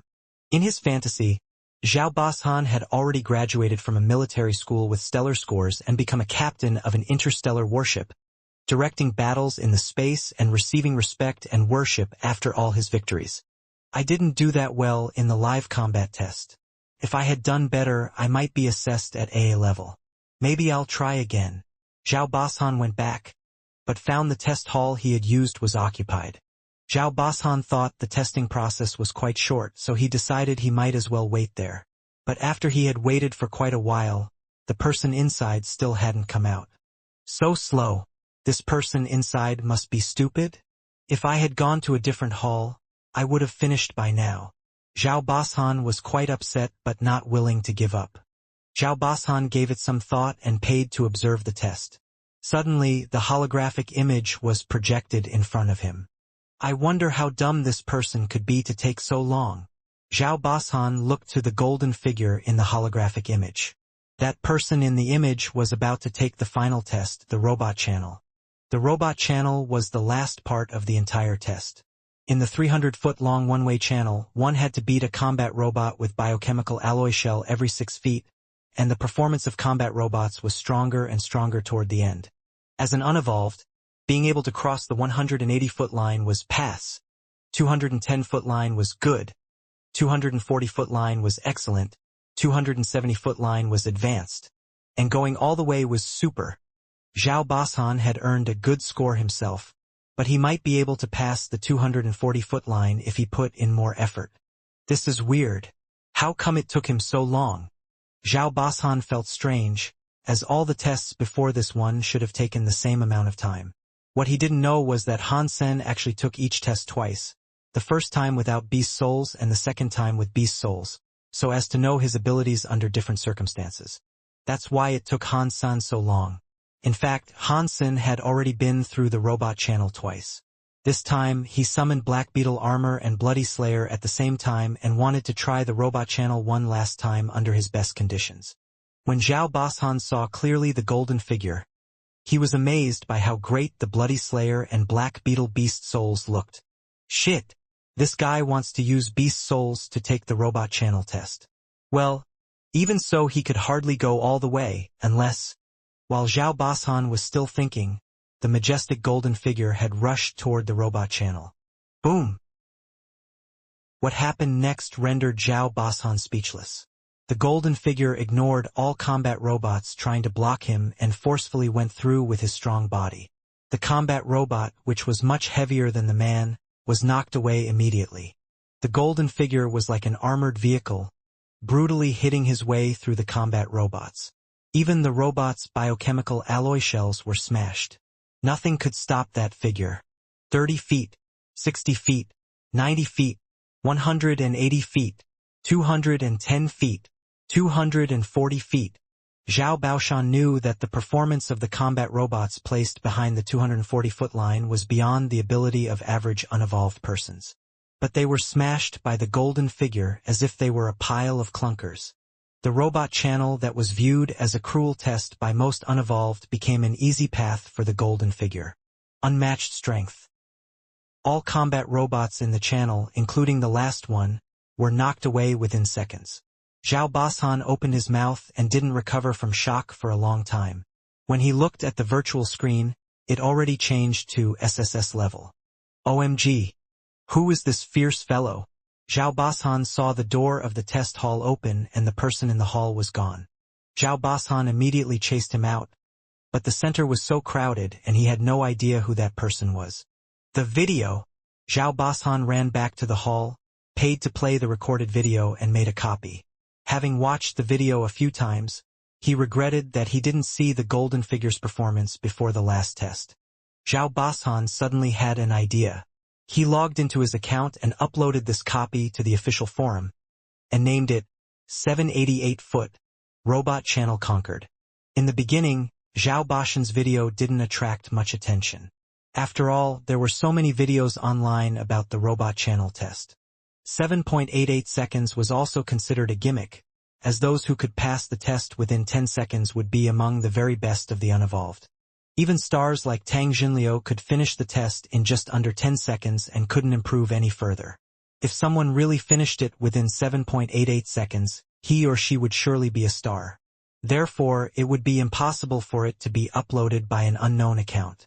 Almost everyone who saw the title would choose to skip the video, and it could soon be lost in the massive number of videos. Only a few who were bored would play the video. However, those who had seen the video were all impressed by the brutal method used to pass the test and chose to forward the link to their friends. Coincidentally, someone from Steel Armor Shelter also watched the video and recognized the man in the video as Dollar from Steel Armor Shelter. Immediately after he finished watching the video, he posted a new thread titled SSS Level, Dollar Conquered Robot Channel in 7 feet 88 inches, to the section of Steel Armor Shelter. That Dollar who robbed Son of Heaven of the Beast Soul? Is the title for real? Is Dollar's real identity exposed? The name Dollar was so well known in Steel Armor Shelter that the post soon got a lot of attention, and many watched the video with a skeptical attitude, which turned into admiration when they finished watching. Dollar is my idol. This is how real men should pass the test. Haha. The combat robots were all crushed. His beast soul was stolen from Son of Heaven, and he is nothing without beast souls. Dollar is invincible. Idol. The video was watched so much in Steel Armor Shelter that the administrator soon noticed it and put it on the front page. At this point, this video became viral in the entire alliance, and almost all unevolved now knew about Dollar. It must be fake. No way. Did you not see it's an official video? This is not possible. The robots in the beginning were not that strong, but it was so incredible that he knocked away the ones close to the end as well. No way, this looks too fake. It is definitely modified. If it's not, I'll eat shit. Who is this man? One of the chosen. This is Dollar from Steel Armor Shelter. What Dollar? I have not heard of him. That is because you are ignorant. Dollar brought honor to the entire Steel Armor Shelter. Many people in the shelter were telling the story all over the Skynet of Dollar robbing the beast soul from Son of Heaven. Jinliu, come and look at this. A good-looking young man waved to Tang Jinliu, who was training. Lin Feng, what is it? Tang Jinliu approached the young man while wiping his face with a towel. Taking a look at the video the young man was watching, he commented, 7.88 seconds. Robot channel conquered. This is crap. Took me 10 seconds. How can anyone finish it in 7.88 seconds? Tang Jinliu played with his hair casually. Just watch this. Lin Feng played the video. No way. This can't be. Who is this guy? Where is he from? No idea. But according to my analysis, he must have maxed out on all Geno points except for sacred Geno points. He also has practiced advanced hyper Geno arts. His armor and shape-shifting beast souls were all sacred blood. Lin Feng paused the holographic video and continued to analyze. His shape-shifting beast soul is fast and... Enough with the analysis. I just want to know who he is. Finally, all the top guys have gone to Second God's Sanctuary, and I now have a chance to rank second among the chosen. And now here's this guy. Tang Jinliu gritted his teeth. Find out who he is. I'll have him killed before he can ruin my chances. Lin Feng rolled his eyes. First, this video is from the official physical test center, so there is no way you could find out his identity. Second, someone with this fitness level must be from a prominent family or even have something to do with the military. You think you dare to have someone like that killed? Ahem. I was just expressing my anger. Don't take me seriously. Tang Jinliu was embarrassed. Who could he be? Lin Feng frowned, staring at the golden figure in the video. There were many who shared Lin Feng's question and wondered about the background of Dollar. Due to the limited information available, no one had any clue. Some people also tried to ask Zhao Bashan, the poster of the video. However, Zhao Bashan had no idea who that man was. So, all people knew was that Dollar took the test on planet Roca. But interplanetary travel was so convenient that many people were even working on a different planet from where they lived. Hence, no one knew whether Dollar was passing by or lived there. Plus, there were a dozen billion people on Roca, so it was impossible to locate a single individual anyway. While everyone was discussing who Dollar was, Han-san was practicing archery alone in a waste factory near his home, avoiding entering God's sanctuary in case Qin Xian would send him to bullseye. If I had not used beast souls, my strength would only have been rated 9.1 due to the lack of mutant geno points. If I could max out on mutant geno points, my rating would reach 12. Secretly calculated Han-san while he was resting. The improvement in physical fitness levels got more and more difficult as he became stronger. Han-san had checked the data. Those who had maxed out on all 4 types of geno points could have a rating at 15. If they were also practicing hyper-geno arts, then their number might reach 17 or 18, which was the limit for the unevolved. For individual indicators such as speed, there was the same limit. An average person would be considered a genius with a rating of 15. Some indicators could be further improved to 17 or 18 with the practice of hyper-geno arts. Maxing out on all 4 types of geno points was incredibly difficult, and there might not even be anyone who could achieve this in several years in a shelter. At that time, Qin Xian was the only one who had any chance of maxing out on all 4 types of geno points. As Han-san was thinking, suddenly his comlink rang. He took a look and it was a strange number. Han-san hesitated and took the call. The holographic image of Qin Xian popped out. She looked at Han-san coldly and said, "If I do not see you in front of me in an hour, then you better pray I will never see you again." Qin Xian hung up immediately and her holographic image also disappeared. How did she know my number? I have not told her. Han-san helplessly got up and went to the teleport station. Qin Xian was the station master, so there was no way he could avoid her. I am a dignified man, and I fear nothing. Han-san came to the teleport station and cheered himself up. "Come here." Qin Xian spat out as she saw him coming. "Station master, I was busy with some family business and—" Han-san forced a smile and tried to explain when he saw Qin Xian's grim face. "Busy playing archery every day in the waste factory?" Qin Xian didn't even blink. "Station master, stalking is not a good idea. I understand what you want, but our age difference is more than 3 years. Even if I'm willing, my mom—" Han-san joked. Qin Xian, who was walking ahead, was pissed off but didn't turn back. Entering the combat room, she threw a combat suit and some protective gear in front of Han-san and said sharply, "Put it on." Han-san suddenly felt something was very wrong. Qin Xian had never given him protective gear before, and this was certainly a red flag. Han-san wanted to run, but Qin Xian had already anticipated his thought and locked the door of the combat room before he even moved. "Station master, don't do this. We must talk this out. I never thought age was an issue. I'll bring you home right. Don't come close." Han-san kept backing off while Qin Xian gritted her teeth and approached him. "Damn you." Qin Xian raised her fist and threw a punch at Han-san. She was really mad this time. She had finally persuaded Yang Monli to let Han-san join Bullseye, but Han-san had completely disappeared in recent days. Han-san felt a lot more pressure than usual, and his arms went numb after blocking 2 punches from her. When Qin Xian was ready to beat him senseless, the holographic image of Yang Monli popped up from the comlink in the combat room. "Station master, Starry Group sent someone to discuss killing the sacred blood creature," Yang Monli said. "Okay. Take them to the conference room and I'll be right there." Qin Xian stopped and fiercely stared at Han-san. "Station master, we are cooperating with Starry Group?" asked Han-san. "You didn't know? Son of Heaven is the son of the CEO of Starry Group," replied Qin Xian. "Think about it. Will I do you harm by asking you to join Bullseye? No need to think. How could I ever go against your will? I'll join Bullseye right away, and you don't have to stalk me anymore," Han-san said bitterly. "Good to see that you've come to your senses. Your family is not rich. What are you going to do if you don't go to military school?" said Qin Xian before leaving the combat room. She didn't forget to arrange for a guard to accompany Han Sen to report to Yang Manli. The reason for Han Sen's sudden change of heart was that he learned Son of Heaven was the son of Starry Group's CEO. Since Qin Xian was collaborating with Son of Heaven, maybe he could find out the facts of Starry Group's acquisition of their family business as a member of Qin Xian's steel armor gang. The guard took Han Sen to the front of an office. Han Sen knocked on the door and found that the woman who had been in the holographic image just then was sitting behind the desk, looking at him seriously. Station Master asked me to report to you, Han Sen said politely. Fill this out.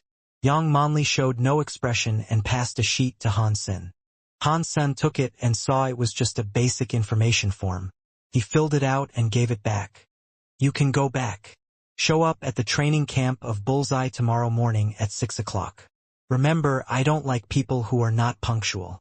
And this is your last chance. Yang Manli's impression of Han Sen was terrible, especially after his absence from Bullseye. Han Sen could tell that Yang Manli did not like him. When he was ready to go, Yang Manli answered a comlink call, and Qin Xian's holographic image popped out. Manli, come to my office right now. Qin Xian saw Han Sen there and said, bring him with you. Han Sen followed Yang Manli to Qin Xian's office and saw Qin Xian watching a video from the Skynet. Manli, come see this video. Qin Xian replayed it. Standing on the side, Han Sen secretly thought, this is the video of me taking the physical test. Someone paid to record this. People must have found out that I'm dollar. There were so many halls in the test center, and it cost money to watch others taking the test. He thought no one would care about a nobody like himself and did not expect this to happen. If Son of Heaven knew dollar was Han Sen, he would be in a lot of trouble. Starry Group was powerful in the alliance, and there was no way Han Sen could compete with them. Dollar? You know who he is. Yang Manli was somewhat surprised to see the golden figure in the video. No, the video only covered the robot channel, and he was wearing Beast Soul armor the entire time. Couldn't tell who he is. Qin Xian's words suddenly sent Han Sen from hell back to heaven. He secretly wiped the cold sweat off his forehead. I have to be more careful. This time I got lucky. Next time there may really be a leak. Han Sen secretly warned himself. Excellent. Yang Manli only said one word after watching it. Son of Heaven told me about this video.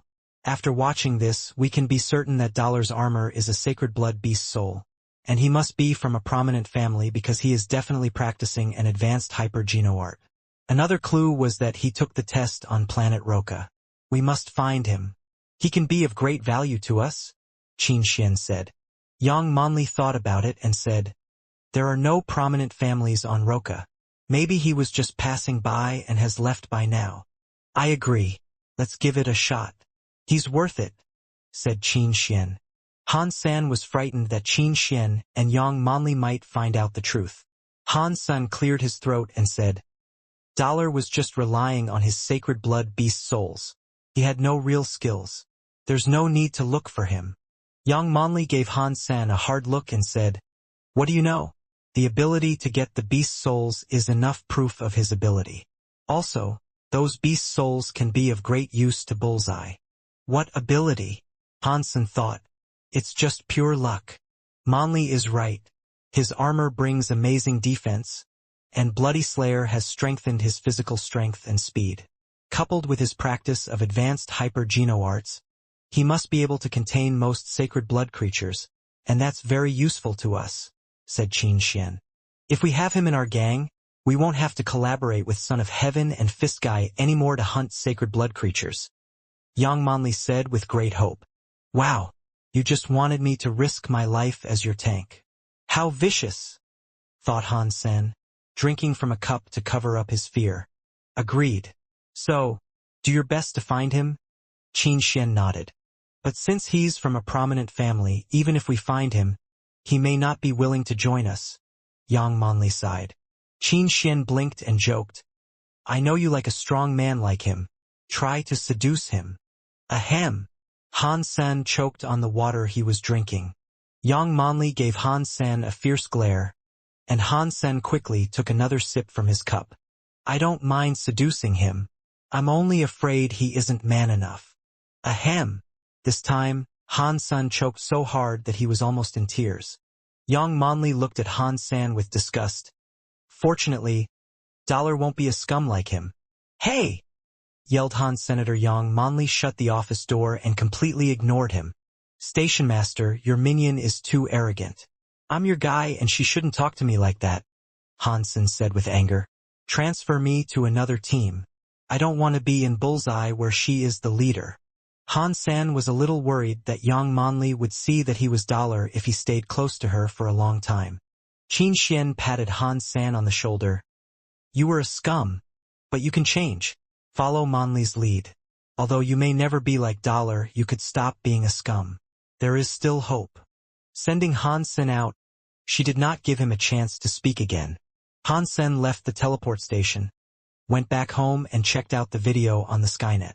He then found out that the video had more than 100 million hits. Han-san made sure that he couldn't be identified from the video and felt relieved. Seeing the compliments under the video, he was quite pleased with himself. Looks great indeed. The next morning, Han-sen entered God's sanctuary and saw the copper-toothed beast had become purple all over except for the tip of its tail. He was happy to know it was about to become a sacred blood creature in a day or two. Watching the beast over and over again, Han-sen left for the Bullseye training camp. When Han-sen arrived, he met an acquaintance. Su Xiaoqiao. Han-sen was surprised to see Su Xiaoqiao, who was wiping the bows and arrows at the shooting range. Ass freak, how do you know me? Su Xiaoqiao was also surprised.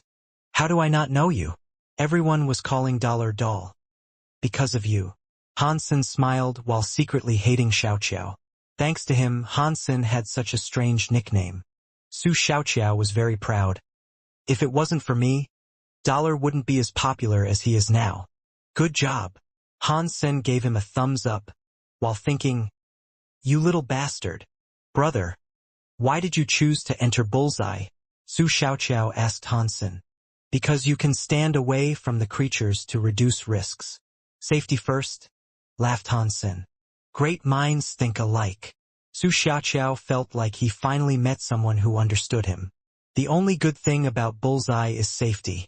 I wouldn't come here in a million years if it wasn't for this. The team leader Monli looks great, but she is a sadist. You know what we call her behind her back? Nazi. Su Xiaoqiao and Han-san suddenly shuddered as they were talking. They turned back and saw Monli standing near them. She must have heard everything they said. Han-sen and Su Xiaoqiao were petrified. Su Xiaoqiao quickly put on a smile. Monli, I was just teasing the new guy. In fact, you are so charming that. Use a 7.0 practice bow. You each have to shoot 1,000 arrows. Don't leave until you are finished, said Yang Monli coldly and turned away. My God, 7.0 practice bow. 1,000 arrows? Why doesn't she just kill me? Su Xiaoqiao's smile collapsed. She won't be here anyway.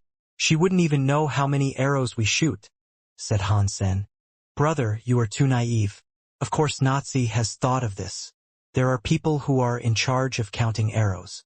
You can't shoot standing over the line. Nor can you miss the target, Su Xiaoqiao said in desperation.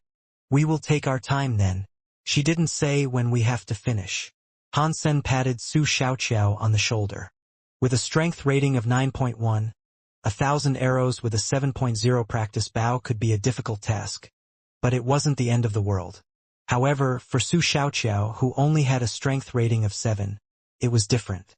If he was going to shoot continuously, 100 arrows could kill him. The two took the practice bow and started. Standing next to Su Xiaoqiao, Han-sen was shooting at a slow pace. The other members of the Bullseye team were all gloating at them. Several Bullseye members carried a few bundles of practice arrows, and one of them said to Su Xiaoqiao, Xiaoqiao, keep practicing. We will hunt the sacred blood creature tomorrow. Another sacred blood creature found? When? Why didn't I know? Su Xiaoqiao said with wide eyes. Son of Heaven's gang found it. They couldn't hunt it by themselves, so they asked us to help. We will leave in the morning to hunt, but you won't be able to make it. 1,000 arrows will take you at least 3 days. the team member said with a grin. Enough said. Xiao Xiao, go practice, yelled an angry young man, the deputy head of Bullseye. After the other members had left, Su Xiaoqiao begged the angry man. Hong Tao, please ask Monli to let me go tomorrow. I will double my practice time when I come back. You think this is a farmer's market where you can bargain? Monli said shoot 1,000 arrows, so you can't miss even one. Lu Hongtao gave Han Sen a hard look and said, and you? Don't think you can get away with anything here, just because you know Qin Xian. This is just a small lesson. Don't let me catch you or you will regret it. Lu, you know we meant well. Please help us out. Su Xiaoqiao passed a pile of cash to Lu Hongtao. Lu Hongtao threw the money on the floor and rebuked Su Xiaoqiao. You think you can bribe me? Rules are rules. You can't go anywhere unless you finish shooting 1,000 arrows. Lu Hongtao turned away after his speech. Han Sen was a bit surprised and asked Su Xiaoqiao, are the rules really so strict at Bullseye? Strict my ass. Lu always takes money from us. Su Xiaoqiao gritted his teeth and said, why didn't he this time? Han Sen was confused. Su Xiaoqiao looked at Han Sen and whispered, you better be careful now. I think Monli is very upset with you, and Lu likes Monli a lot. He must be deliberately messing with you. Or else you are supposed to still go hunting even when punished. Han Sen suddenly realized why Lu Hongtao had looked at him with disgust and hatred. This is my fault. But no worries, we can still go tomorrow. Han Sen patted Su Xiaoqiao on the shoulder. What if we can't finish 1,000 arrows? Su Xiaoqiao sighed and suddenly thought of something. Brother, are you sleeping with Qin Xian? If it's true, just talk to her and we can definitely go. Even if I am sleeping with Qin Xian, I wouldn't bother her with this. Moreover, there is really nothing going on, explained Han Sen. In our gang, Monli would only listen to Qin Xian. So, unless she helps us, we won't be able to go tomorrow. Su Xiaoqiao held Han Sen's hand. Brother, dignity is worthless, but the sacred blood creature is priceless. If you really have something going on with Qin Xian, you need to beg her and let her do whatever she wants with you. You need to focus on the big picture. Han Sen sighed. Unfortunately, there is really nothing. Then we are doomed. We will practice while others go hunting, Su Xiaoqiao said dejectedly. You don't have to be so frustrated. Even though I am not sleeping with Qin Xian, we can still go hunting tomorrow, Han Sen laughed. What do you have in mind? Su Xiaoqiao watched Han Sen helplessly. Just finish shooting these arrows today. Han Sen pointed to the bundles of arrows. Su Xiaoqiao said weakly, brother, we each have 1,000 arrows to shoot while standing 450 feet away from the target. And those that miss the target will not be counted. We need at least 3 days to do that. Not necessarily. Han Sen tried the practice bow, which was much lighter than Doomsday. A 7.0 practice bow means that you use the bow to practice rapid shooting with a strength rating at 7.0. For Doomsday, you only draw the string with a strength rating at 7.0. He picked up an arrow and shot it toward the target. Instantly, it ended up on the bullseye. Han Sen didn't pause but kept shooting. While he didn't hit the bullseye each time, all his arrows were on the target. Su Xiaoqiao had thought it was impossible to finish practicing today. Yet Han Sen had shot 36 arrows in a short while and didn't seem to need a break. Brother, great job. 10 arrows in a row with a 7.0 bow, praised Su Xiaoqiao. Any archer knows that rapid shooting consumes a lot of energy and a normal archer can only shoot 12 arrows in a row, while those who shoot 24 arrows in a row must be a lot stronger than what the bow requires. Han Sen just smiled and said to Su Xiaoqiao, don't just stand there. Let's finish the 2,000 arrows and go hunt the sacred blood creature. Ignorant, Lu Hongtao, who was supervising them, said with contempt. Being able to shoot 36 arrows was impressive, but 1,000 arrows was not so easy. Even if Han Sen had a strength rating over 8.0 or 9.0, he couldn't keep shooting at this pace. His arms and fingers would be wasted, so there was no way he could join the hunting tomorrow anyway. Han Sen also knew that shooting for a long time required more than just strength. However, he discovered that his muscles were incredibly tough and resilient. After shooting 24 arrows, his muscles got slightly sore. but as he shook out his arms, he felt fine again. Even if he used his muscles for a long time, his body would stay cool and strong. Han Sen knew it wasn't because of his genopoints but his practice of jade skin. 1,000 arrows with the 7.0 practice bow was not hard for him. He had enough strength and endurance to do the task. Han Sen kept shooting, while the man counting arrows was thunderstruck at the sight of 4 dozen arrows thickly dotting the target. "This guy is out of this world," he whispered. "Who are you talking about?" Someone heard his whisper and asked. "Ass freak. He shot 4 dozen arrows and didn't even pause." The man counting the arrows said, "Ass freak? For real?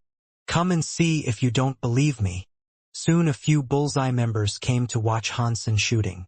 After watching for a while, everyone was stunned. "Wow, all 3 targets we are full. That was all him?" "Yeah. Xiao Qiao only shot a dozen arrows and hasn't even filled 1 target." "No way. That must be a 4.0 practice bow. You can't even tell the difference between a 4.0 bow and a 7.0 practice bow. They look nothing alike." The man counting rolled his eyes. More and more Bullseye members came around. Lu Hongtao could not help but stand up, staring at Han Sen who was still shooting. More arrows. Han Sen hadn't had such fun with archery in a long time. When he was practicing alone, he could only shoot the few arrows he owned and then stop to collect the arrows from the target himself. Now he could shoot as many as he wanted and as long as he wanted. "Buddy, great job. This is the 2nd bundle." Su Xiaoqiao untied another bundle of practice arrows, grabbed a bunch of arrows and stuck them in Han Sen's quiver. "Just started warming up." Han Sen smiled and shot another arrow. "Brother, if you shoot all the arrows and we can go hunting tomorrow, I will do anything for you. I'll even do your laundry," cried out Su Xiaoqiao. "Forget about laundry.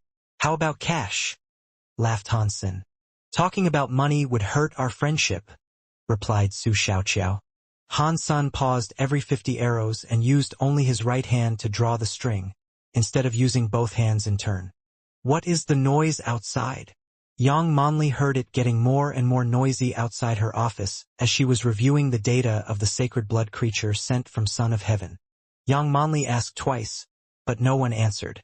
She frowned and went to find out.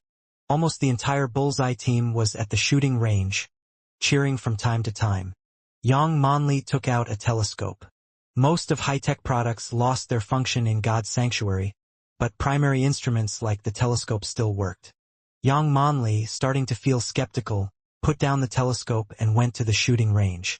"Ass freak, a real man, he's been going at this pace for so long. His endurance is invincible. I think 1,000 arrows was too light a punishment for him. He can probably finish before dinner." The Bullseye team saw Yang Monli coming over, and quickly ran back to training. They were not afraid of Lu Hongtao, but terrified by Yang Monli. "Those arrows were all shot by him?" Yang Monli asked Lu Hongtao. "Except for target 9 and target 10. Lu Hongtao felt somewhat reluctant to answer her. "I see." Yang Monli did not say anything and turned back to the office. Lu Hongtao did not know what Yang Monli was thinking and quickly asked, "Monli, the punishment is too mild and it would set a bad example. Should we add another 1,000 to their punishment?" "No." Yang Monli left.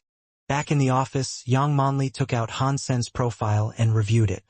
Great endurance, good genopoint counts, strength rating is probably at 9.0. Integrated compulsory education graduate with excellent scores. Yang Monli carefully read the profile, pondered for a moment and muttered, "I'll give him a chance, even just for the station master." Han Sen stopped after 500 arrows and rested for 2 hours before he resumed shooting. Although he could continue, he was afraid to scare everyone, so he took a break. By midnight, Han Sen and Su Xiaoqiao had shot 2,000 arrows. Han Sen had become famous in Bullseye and all members had changed their view of him. Anyone who could shoot 1,000 arrows in a day deserved respect. "Sen, I'm not easily impressed, but you are amazing." Although most of the arrows were shot by Han Sen, Su Xiaoqiao was also sore and tired. He put his arm around Han Sen's neck and gave Han Sen a thumbs up. "Don't mention it.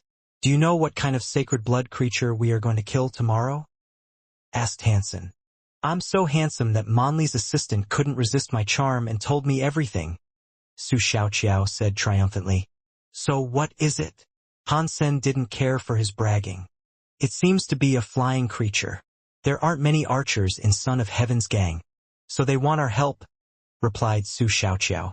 Hansen frowned. A sacred blood creature that can fly. That's tough. Sacred blood creatures were strong enough. If they had the ability to fly, it would be even harder to hunt them. After all, the range of the best alloy bows was only about half a mile, and only a few people in First God Sanctuary could even draw the string of those bows. If the sacred blood creature flew too high, arrows wouldn't do it much harm. Also, the skin of sacred blood creature was so stiff that even the tip of saber arrows couldn't cut through. Hansen knew that Bullseye must have beast soul bows and arrows. And there must be alloy arrows better than saber arrows as well. But he didn't think that Yang Monli would give him access to those. If he couldn't even pierce the skin of the sacred blood creature, even if this opportunity was heaven-sent, he had no means to grasp it. Seems that I should buy a Z-steel arrow, Hansen pondered. Z-steel was not steel, but a kind of metal humans discovered 50 years ago. Its characteristics were similar to steel, but its toughness were far beyond steel. The toughness of an alloy arrow could be greatly improved by adding just a little Z-steel. And all alpha alloy had Z-steel added. Doomsday and the broadsword Hansen seized from Lu Feng had Z-steel in them, but the content was quite low. The broadsword contained 0.3% Z-steel, while Doomsday contained 0.4% Z-steel in its body and 0.5% Z-steel in its string. If a weapon contained more than 10% Z-steel, it could cut through the bones of mutant creatures. And if a weapon contained more than 60% Z-steel, it would be as strong as the bones of sacred blood creatures. However, Z-steel was extremely rare and therefore its price was quite high. The Alliance also had strict control over its production, so any alloy with more than 1% Z-steel would be hard to find. Although the tip of saber arrows contained a little Z-steel, it would not exceed 0.1%. Hence, to hunt a sacred blood creature with saber arrows was next to impossible, even if he could shoot the arrows directly into a wound. Hansen's ideal arrow was the Z-steel arrow, which was 1% Z-steel. However, it was so expensive that even with all the money he had at the moment, which was around $300,000, he could only afford one arrow with about 0.6% of Z-steel. Hansen went home at night and logged in to Polar Night Forum. If he couldn't find the right second-hand goods, he would have to buy a new one at the store. In Polar Night Forum, there was a post that claimed to sell weapons with 1.2% Z-steel. Hansen noticed that the post was from an owner whose store had no license or legal permit. On the web page of the store, there were only holographic images of the products and a comlink number. Hansen took a closer look and saw that there were holographic images of weapons in the making, which proved that the weapons were all handmade. After reviewing the images, Hansen dialed the number on the web page. Someone answered, but didn't allow video chat. Hansen could only hear his voice. "How can I help you?" the owner asked in a low male voice. "I saw on the forum that you sell weapons. Do you have arrows with higher percentage of Z-steel?" Hansen did not expect that the content of Z-steel could really reach 1.2%. He'd be happy if it reached 0.8%. "I have 2 arrows made by myself. 1.2% Z-steel. 300,000 each," replied the man. "I want one. Where can I check it out?" asked Hansen. "I'll tell you the address." The man gave him an address and hung up. Hansen followed the address to a red light district. Although it was already the middle of the night, the streets were still crowded. Hansen waited for a while at the agreed spot and saw someone waving at him across the street. Hansen warily walked over to him. "You want to buy an arrow?" asked a guy in sunglasses and hoodie. Hansen could only tell he was a middle-aged man. "Yes," Hansen nodded. The man took out a box and placed it in front of Hans Senator. He opened it up, and there was a black steel arrow inside. "Can I test it?" asked Hansen. "Suit yourself," replied the man casually. Hansen took the arrow out and tested its balance. If an arrow wasn't balanced, it didn't matter what material it was made from. Excellent.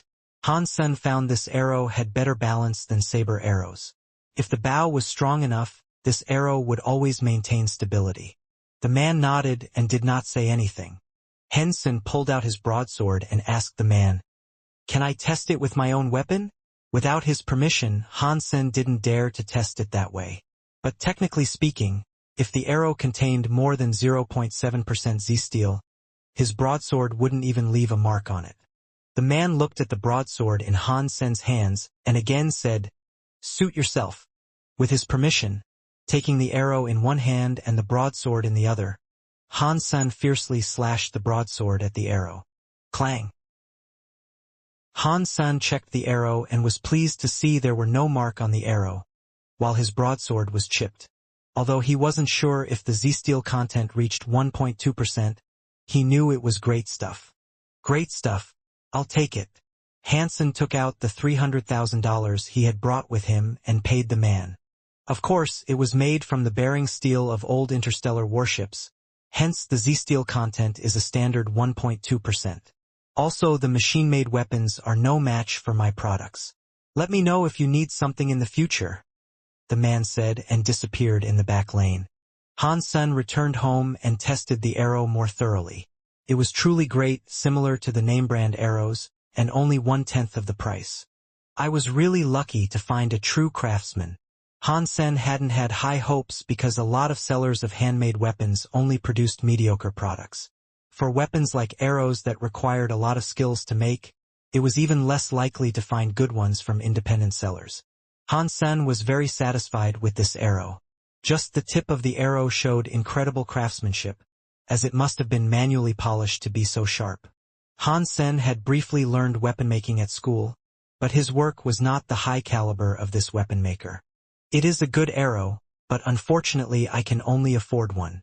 If I don't hit the target, there won't be a second chance. Han Sen checked his bank account and found he had less than $100,000 left. I wish I could buy something with it tomorrow.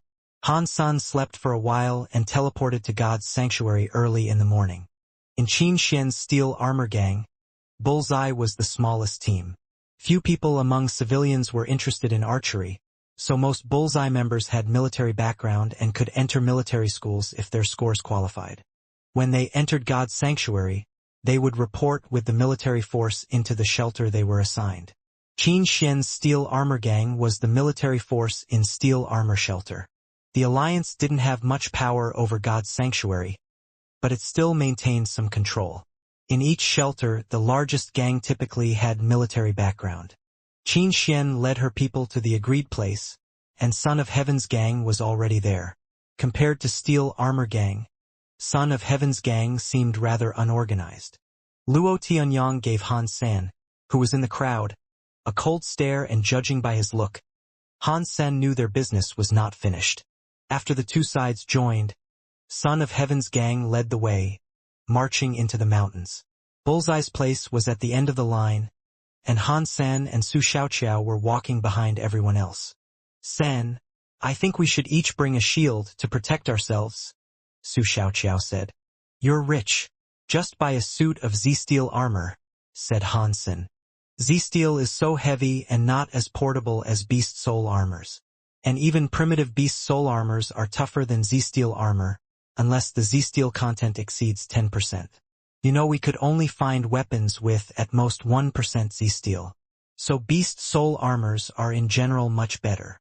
Su Xiaoqiao continued to say, how nice if I could have the same beast soul armor as dollars.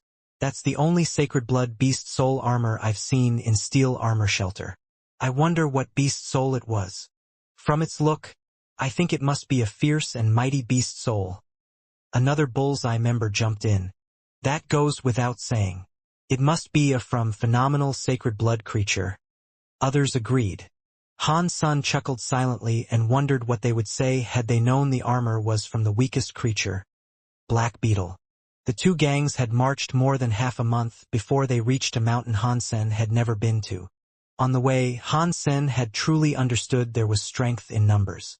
No creatures could block their path with the rain of arrows from the archers and the charge of the cavalry. Of course, The scouts would inform them if there were herds of strong creatures ahead of them and they would take a detour.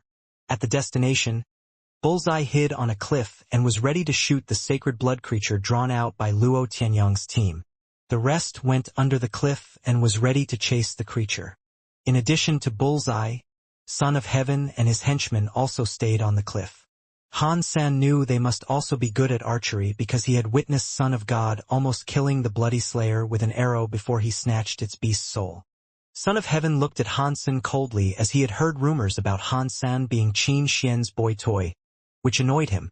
Son of Heaven, where are the arrows you've agreed to offer? Asked Yang Monli. It was Bullseye that Son of Heaven really needed this time, as normal arrows wouldn't harm a sacred blood creature at all, and Z-steel arrows were too expensive. Son of Heaven had agreed to provide Bullseye with the arrows needed this time. Son of Heaven smiled and waved his hand. His henchmen then carried a box down from the back of a mount.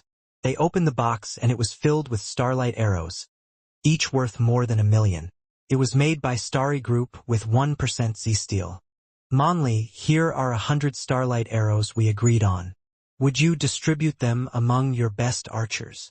Son of Heaven smiled. Yang Monli turned around and started calling out names. She had good arrows herself. So did Lu Hongtao. Hence, she planned to pick 5 other members of Bullseye out to use the starlight arrows. Soon she had 4 people picked out and with some thought, she looked at Han Sen. And you? Han San was slightly surprised, as he did not expect Yang Monli to choose himself. But this was a good thing, and Han Sen quickly stepped up and stood together with the other 4. While Yang Monli was preparing to distribute the arrows among the 5, Son of Heaven suddenly said grimly, Monli, are you sure about the archers? What is the problem? Yang Monli looked to Son of Heaven. How is someone like him qualified to use the starlight arrows? Asked Son of Heaven coldly, pointing to Han Sen. I chose him, and that's why he's qualified, replied Yang Monli. Son of Heaven looked at Han Sen disgustedly and said to Yang Monli, I am not questioning your decision, but this person just will not do. Please replace him. Yang Monli frowned, but she knew this campaign was dominated by Son of Heaven, since he had provided everything. Bullseye was just here to help, so she couldn't refuse him. Zhao Hua, come here. Yang Monli had to let Han Sen return to the team and called out another name. Son of Heaven continued to stare at Han Sen coldly. Sen, you are really unlucky. You had the opportunity to get 20 starlight arrows and kill the sacred blood creature. Now it's all gone, said Su Xiaoqiao with regret. Han Sen shrugged. Although it was a shame he didn't get the 20 starlight arrows, he had an even stronger arrow in his quiver. He still had a chance. The archers each took position on the cliff and prepared their bows and arrows, waiting for the sacred blood creature to fly out from below. Han San and Su Xiaoqiao found a comfortable spot, and Son of Heaven suddenly walked over and said, What are you useless scums doing here? Go away. Then, Son of Heaven's henchmen shoved Han San and Su Xiaoqiao aside. Su Xiaoqiao fiercely stared at them with anger.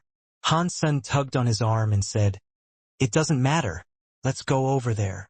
They are pushing too far, said Su Xiaoqiao bitterly. Revenge is a dish best served cold. Just wait until you see Son of Heaven's face when we kill the sacred blood creature, smiled Han San, while walking to the other side with Su Xiaoqiao. It's not that easy. This cliff is wide and Son of Heaven's men are waiting on the other side. If the sacred blood creature went to their side, it would be too far from us. Even if it were only 300 feet from us, we couldn't even injure it without starlight arrows. Basically, we are just a decoy, a distraction. Su Xiaoqiao smiled wryly. You have money. Why didn't you buy a few starlight arrows? Han Sen looked at Xiaoqiao puzzled. He remembered Su Xiaoqiao to be very rich. 1 million should be nothing for him. What do I need those for? It's outrageously expensive and you may not even be able to recover it. 1 million each and you probably need to shoot 7 or 8 before you could hit something. No guarantee of killing anything either. I'd rather spend the money purchasing mutant creature meat. Then Su Xiaoqiao lowered his voice and said, Now Z-Steel is extremely overvalued. As the young master of Starry Group, Son of Heaven owns mines and factories of Z-steel. So, he doesn't need to spend much on these arrows, as the cost of each arrow is at most 10,000. Such huge profits? Han Sen was surprised. Well, now Z-steel mines have been monopolized by a few groups. Also, the manufacturing technologies are not ready for producing alpha alloy with more than 5% Z-steel. For some reason, the alpha alloy will become as brittle as glass if Z-steel content exceeds 5%. Su Xiaoqiao explained to the Han Sen. While the two were chatting, they suddenly heard a howling like dragon under the cliff. Grabbing their bows, they looked down from the cliff. Such a gigantic lizard! Su Xiaoqiao saw the creature under the cliff and let out a cry. Han Sen also saw what the sacred blood creature looked like, a huge lizard covered in purple scales, flying out from the deep valley with a pair of feathered wings. The sacred blood creature was closer to where Han Sen was, but still about 250 feet away. With the order of Yang Monli, everyone started shooting down at the sacred blood creature that was trying to fly up from the valley. The arrows rained on it but couldn't even hurt the feathers on its wings, let alone the scales on its body. Even the starlight arrows could only leave some sparks before they fell. As the tips of the arrows were turned, its features remained intact. Han Sen had already put his arrow with 1.2% Z-steel on the bow, but did not shoot it out. This was the only arrow he had, and it would be useless if he didn't have the best angle. Its feathers and scales were too tough. Our arrows are useless unless we could shoot it in the eyes. Su Xiaoqiao also shot a few arrows which were completely wasted. As Su Xiaoqiao was talking, Son of Heaven had summoned his eagle beast soul bow and a beast soul arrow in the shape of a wolf tooth. Aiming at a wing of the sacred blood creature, Son of Heaven made his shot.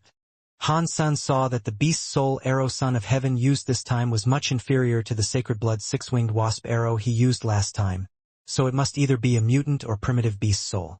The beast soul arrow flew across the sky like a black lightning bolt, cut through the purple feathers and nailed on the wing of the creature, making the creature utter a roar. Yang Monli also summoned a white pigeon-like beast soul bow, along with a blue swordfish-like beast soul arrow. As she made the shot, the arrow also pierced the purple feathers and blood started to flow down the arrow. Neither Son of Heaven's arrow nor Monli's arrow was one use this time.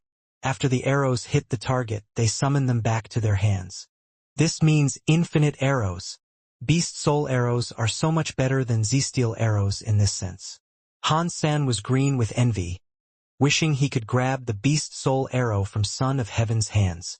It must be a mutant beast soul, or else it wouldn't have penetrated the wing of a sacred blood creature so easily. Son of Heaven and Yang Monli both knew the wings were the weakest part of the creature and aimed again at its wings. The creature took another 2 shots and flew away from the cliff. Son of Heaven's beast soul bow was obviously stronger than Doomsday. When he made a shot 600 feet away from the creature, the arrow still went through its wing. Everyone was desperately shooting at the creature, while the injuries they made were still not fatal. The creature escaped and flew away. Go after it. Its wings were hurt so it can't go far. Son of Heaven gave the order and those who had beast soul mounts all summoned their mounts and chased after the creature. Han Sen and others who had no mounts could only follow by running and were soon left behind. After all, those with 2 legs could never outrun those with 4. In a while, they could no longer see the mounts and suddenly heard the thud of hooves. It was Qin Xian and others who were attacking in the valley. Up! Qin Xian called to Han Sen when her mount passed by him, considering her mount could take a second person and Han Sen was a good archer with Doomsday. Han Sen was delighted and quickly leapt on the mount.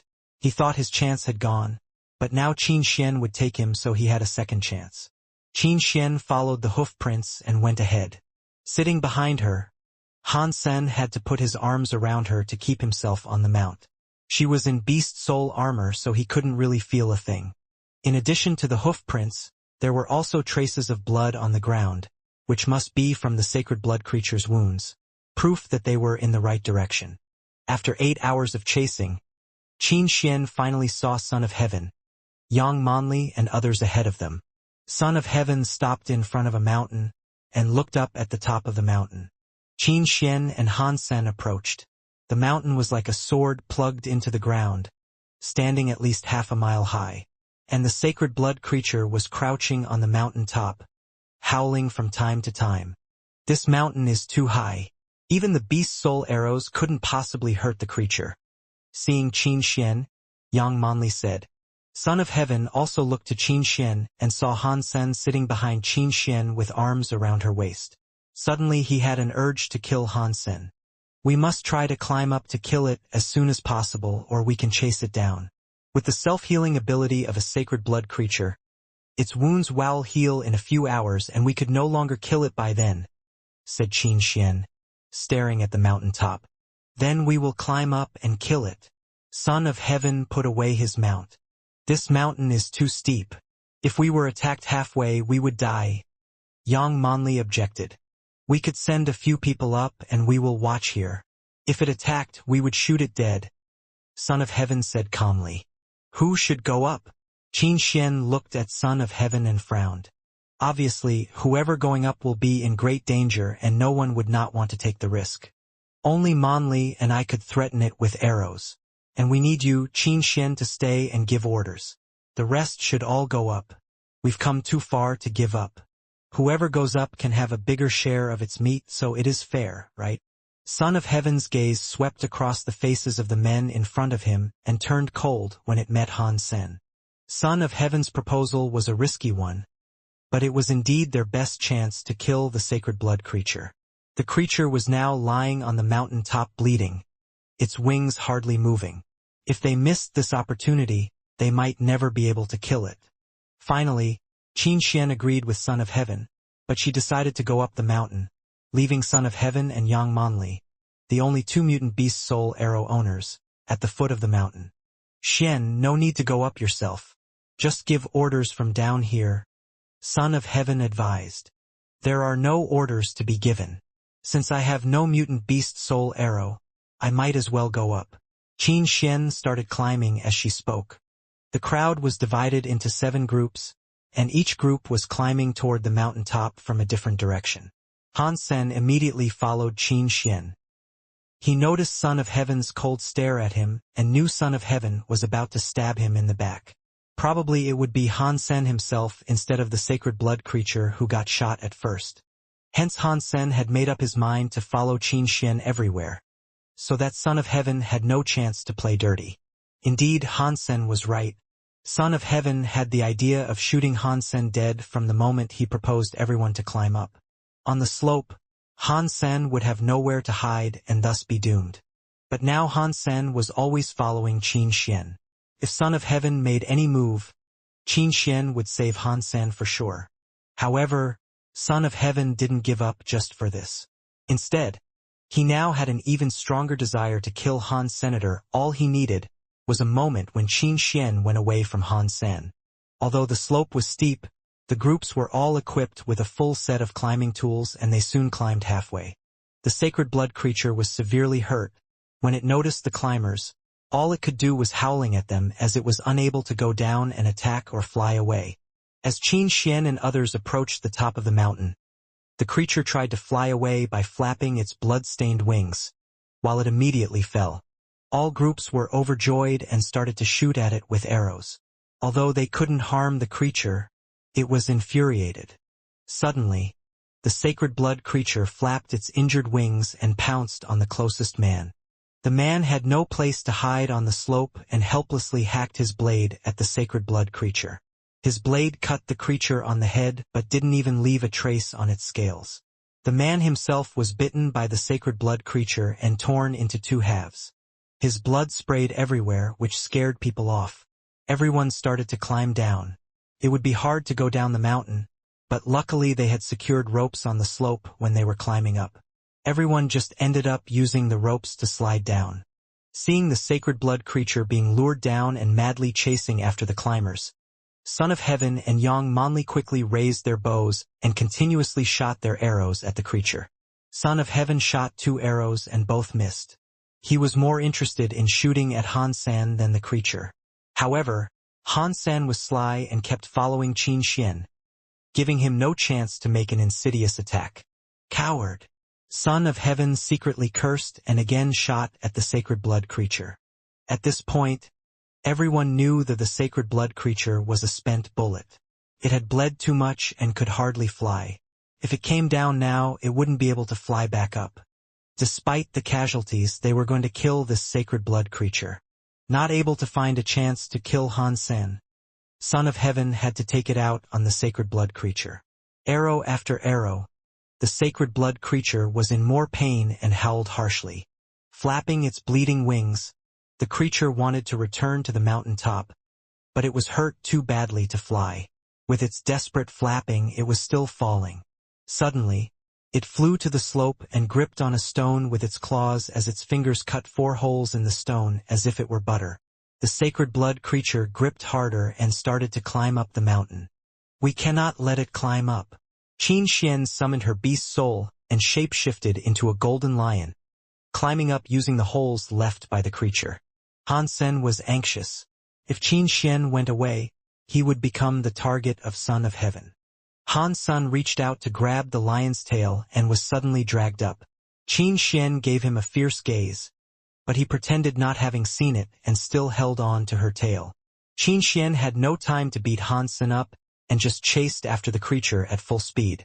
Seeing the sacred blood creature going out of his shooting range, Son of Heaven put away his bow and arrows and suddenly shape-shifted into a black ape more than 9 feet tall.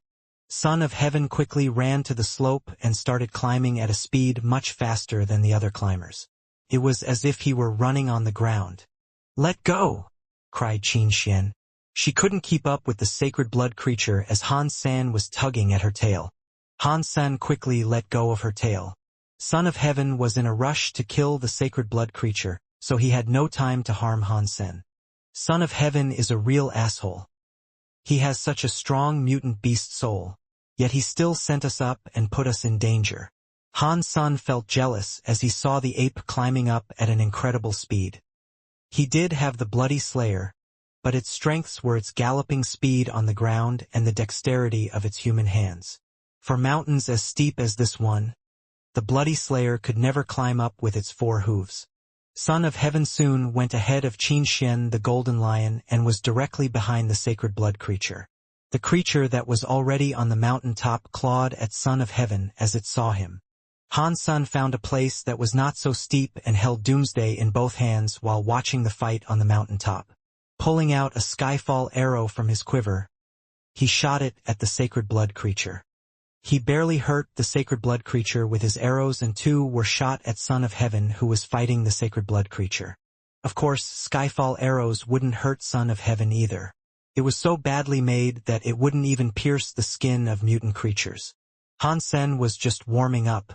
After all, he only had 1 Z-steel arrow and wanted to make sure he would succeed with it. Damn it! Do not shoot if you don't know how to use your bow.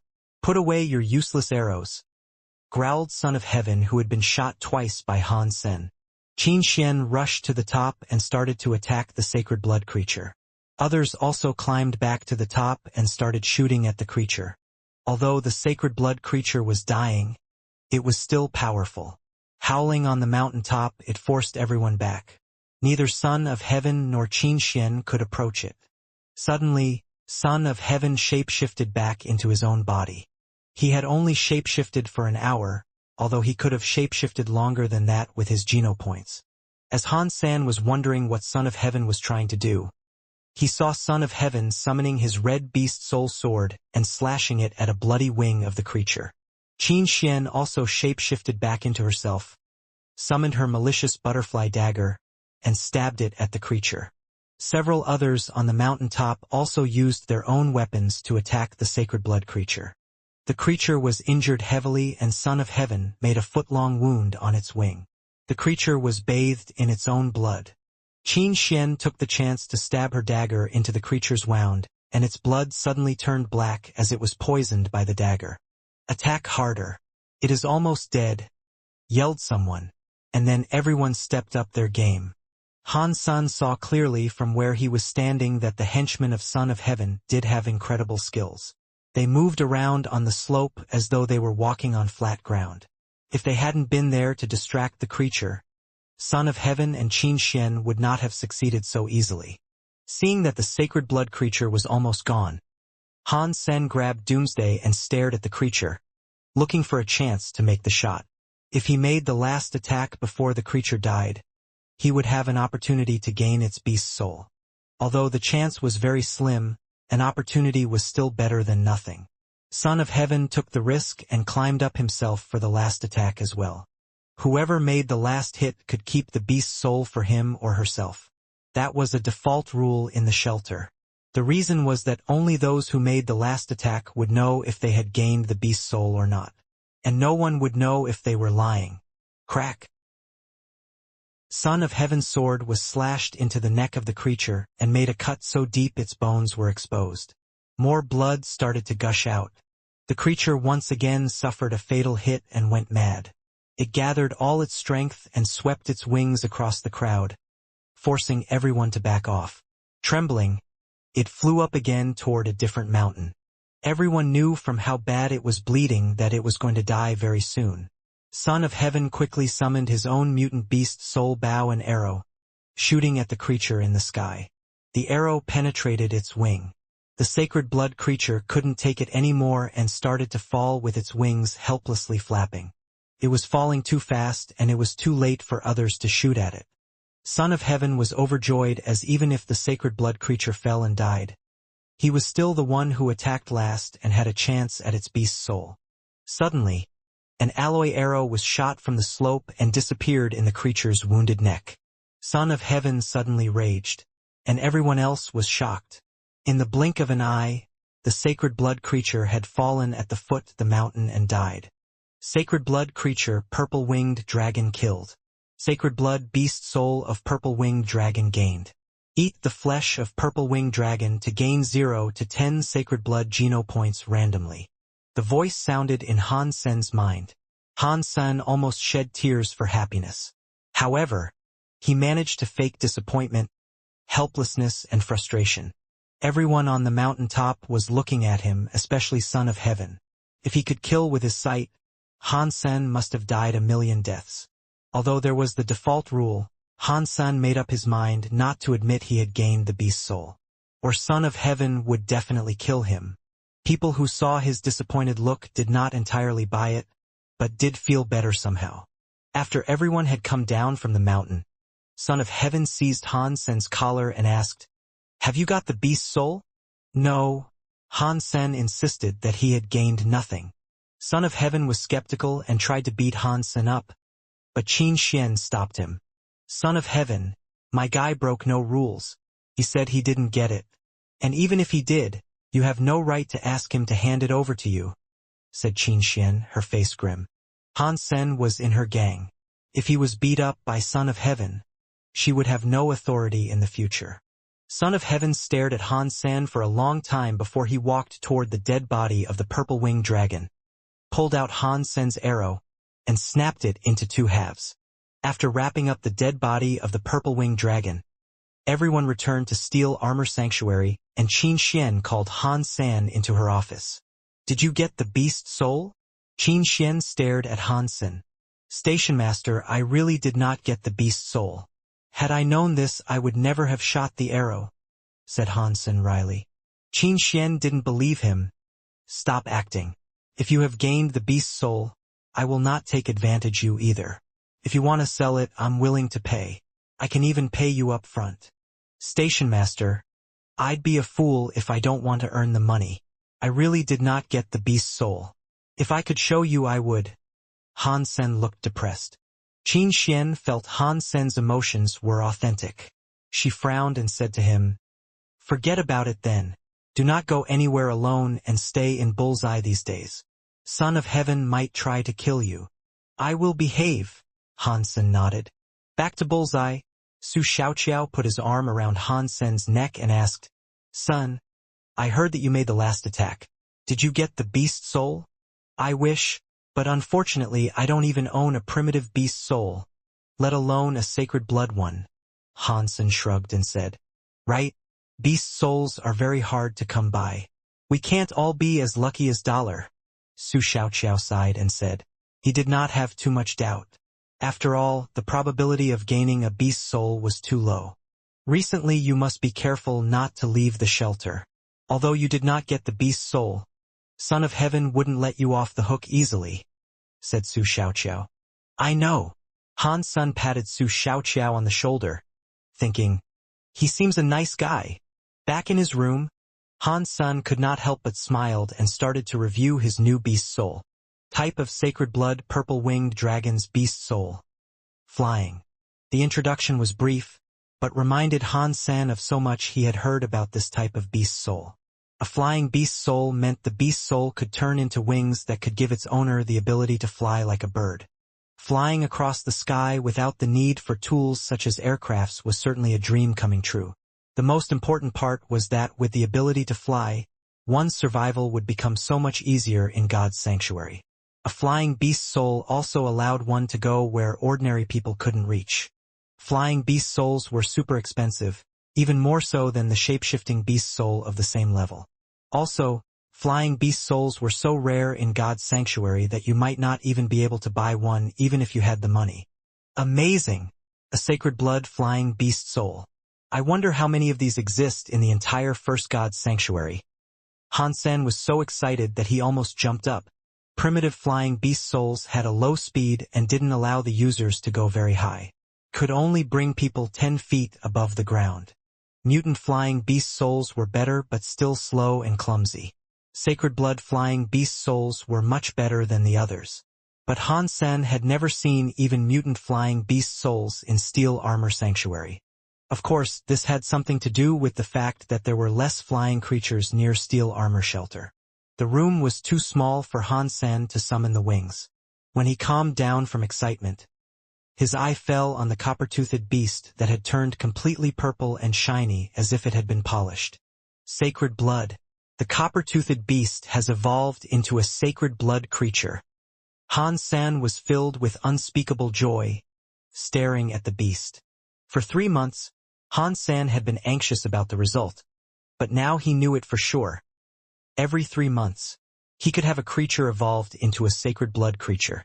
If the words got out, everyone would go crazy. Like today, it was so hard for such a huge group of people to hunt a purple-winged dragon. And after it was killed, every member in the group would share its meat. Son of Heaven's gang would have a bigger share, and Qin Xian's gang would have the rest. After everyone got their own part, how many geno points can a small part of the entire body offer? Hunting that cost a lot of resources and effort like this one would happen at most once per month, and the success rate would be at most 50%. Yet Han Sen could have the meat of an entire sacred blood creature all to himself every 3 months. Son of Heaven and Qin Xian were both several years older than Han Sen, but they still hadn't evolved to enter Second God's Sanctuary, which meant maxing out on sacred geno points took a lot of time and effort. Behind Son of Heaven was Starry Group, and behind Qin Xian was the military. Even they were not able to max out on sacred geno points within 10 years. It might take them 15 years or even longer if they had bad luck. Now with the Black Crystal, Han Sen only needed at most 5 years to evolve with max sacred geno points.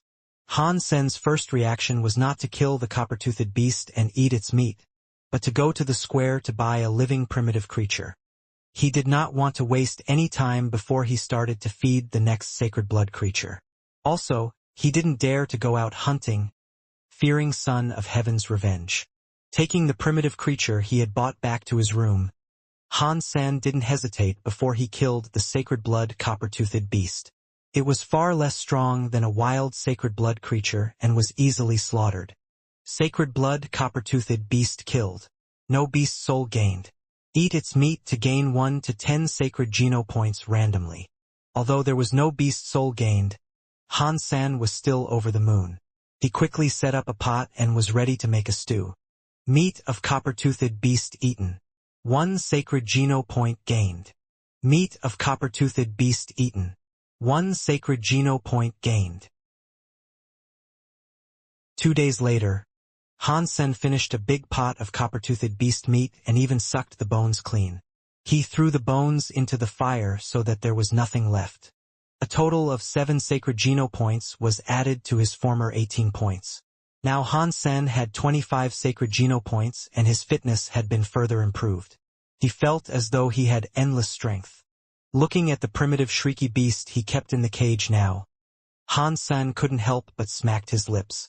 Shrieky beasts were relatively small and had no hair, so he could just throw it in the pot entirely when it finished evolving. That was why Han San had chosen a shrieky beast to evolve. Yesterday Qin Xian had divided the meat of the purple-winged dragon among her gang.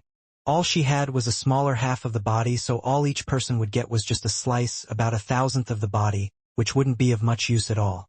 Hence, like most people, Han San chose to get $200,000 as the reward instead of the slice of meat. Han Sen was still short of cash. It cost money for his family to live better, and he also needed money to buy some necessities. When checking his bank account, he found that he still only had less than $300,000. 300,000. A Z-steel arrow would cost that much. Han Sen put on a wry smile. He had collected the parts after his Z-steel arrow was broken by Son of Heaven and wanted to see if he could pay the seller to repair it. I have to get myself a beast soul arrow. Z-steel arrows were expensive and not as convenient. If I had a beast soul arrow, I wouldn't have to buy new arrows or pick up the arrow after I made the shot. Though Han San, wondering where to find a beast soul arrow. He wasn't interested in primitive beast soul arrows, which were barely better than his Z-steel arrow but much more expensive. What Han San wanted was a mutant beast soul arrow like the ones used by Son of Heaven and Yang Monli. After some thinking, Han San was ready to ask Yang Monli from which creature she had gained her mutant beast soul arrow. Maybe he could go hunting it and try his luck as well. Yang Monli seems to dislike me. I'm afraid she will not tell me. Forget it, I haven't been back home for days. I'll go back and search on the Skynet for information about where the arrow beast soul are generally found near here. Han Sen teleported out of God's sanctuary. When he returned home, his mother was still in Second God's sanctuary and Han Yen was at school. After taking a bath, he started searching the Skynet. There were many former members of Steel Armor Sanctuary that had written about their experience. Although most was useless to Han Sen, he did manage to find one useful article. When Han Sen was going to read carefully, he suddenly heard the doorbell. Looking through the monitor, he found standing at the door were Xue Shi and her brother Fang Jingqi. Why is he here? Han Sen knew Fang Jingqi didn't like him and they also had some conflicts before, so he did not expect to see Fang Jingqi here. Opening the door, Han Sen said with a smile, "Shi, you have not come to my house for many years." Xue Shi looked a bit uneasy and whispered, "If this isn't a good time, we will just leave." Although she tried to pull Fang Jingqi away, Fang Jingqi stood still and smiled at Han Sen. "It's always a good time for friends, isn't it?" Indeed. Han Sen already understood that Fang Jingqi was looking for trouble. Letting Fang Jingqi and Xue Shi in, Han Sen handed them 2 bottles of water. "Sorry, there is only water." "Doesn't matter." Fang Jingqi did not touch the water and asked, "San, which shelter are you in?" "Steel Armor Shelter," replied Han Sen. "Sen, you are also in Steel Armor Shelter? How come Han Hao never mentioned it?" Xue Shi was slightly startled. Han Sen said indifferently, "Maybe we have never run into each other."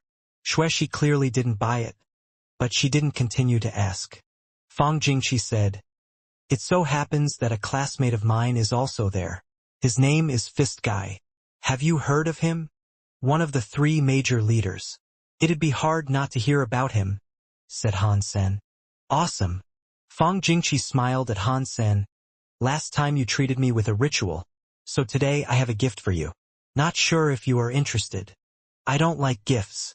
Your visit has already made me a happy man."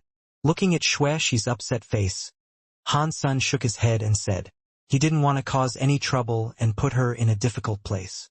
"A mutant beast soul. Are you still not interested?" asked Fang Jingqi slowly. "A mutant beast soul?" Han Sen looked at him, slightly surprised. He immediately understood why Fang Jingqi had mentioned Fist Guy. Fang Jingqi looked at Han Sen with faint smile. "Let's go to the combat pit and have a fight. Regardless of the outcome, I will let Fist Guy give you a mutant beast soul." "Son, what do you think about this gift?" If it was up to Han Sen, he would definitely accept it. However, he knew Xue Shi wouldn't want him to fight her brother. So he just said, "I can't accept the mutant beast soul. If you haven't eaten, I'll cook us dinner." Fang Jingqi thought Han Sen did not believe him, so he picked up the comm link and dialed a number. Suddenly the holographic image of a hunk popped up. The hunk smiled at Fang Jingqi and said, "Jingqi, it's been so long since we saw each other.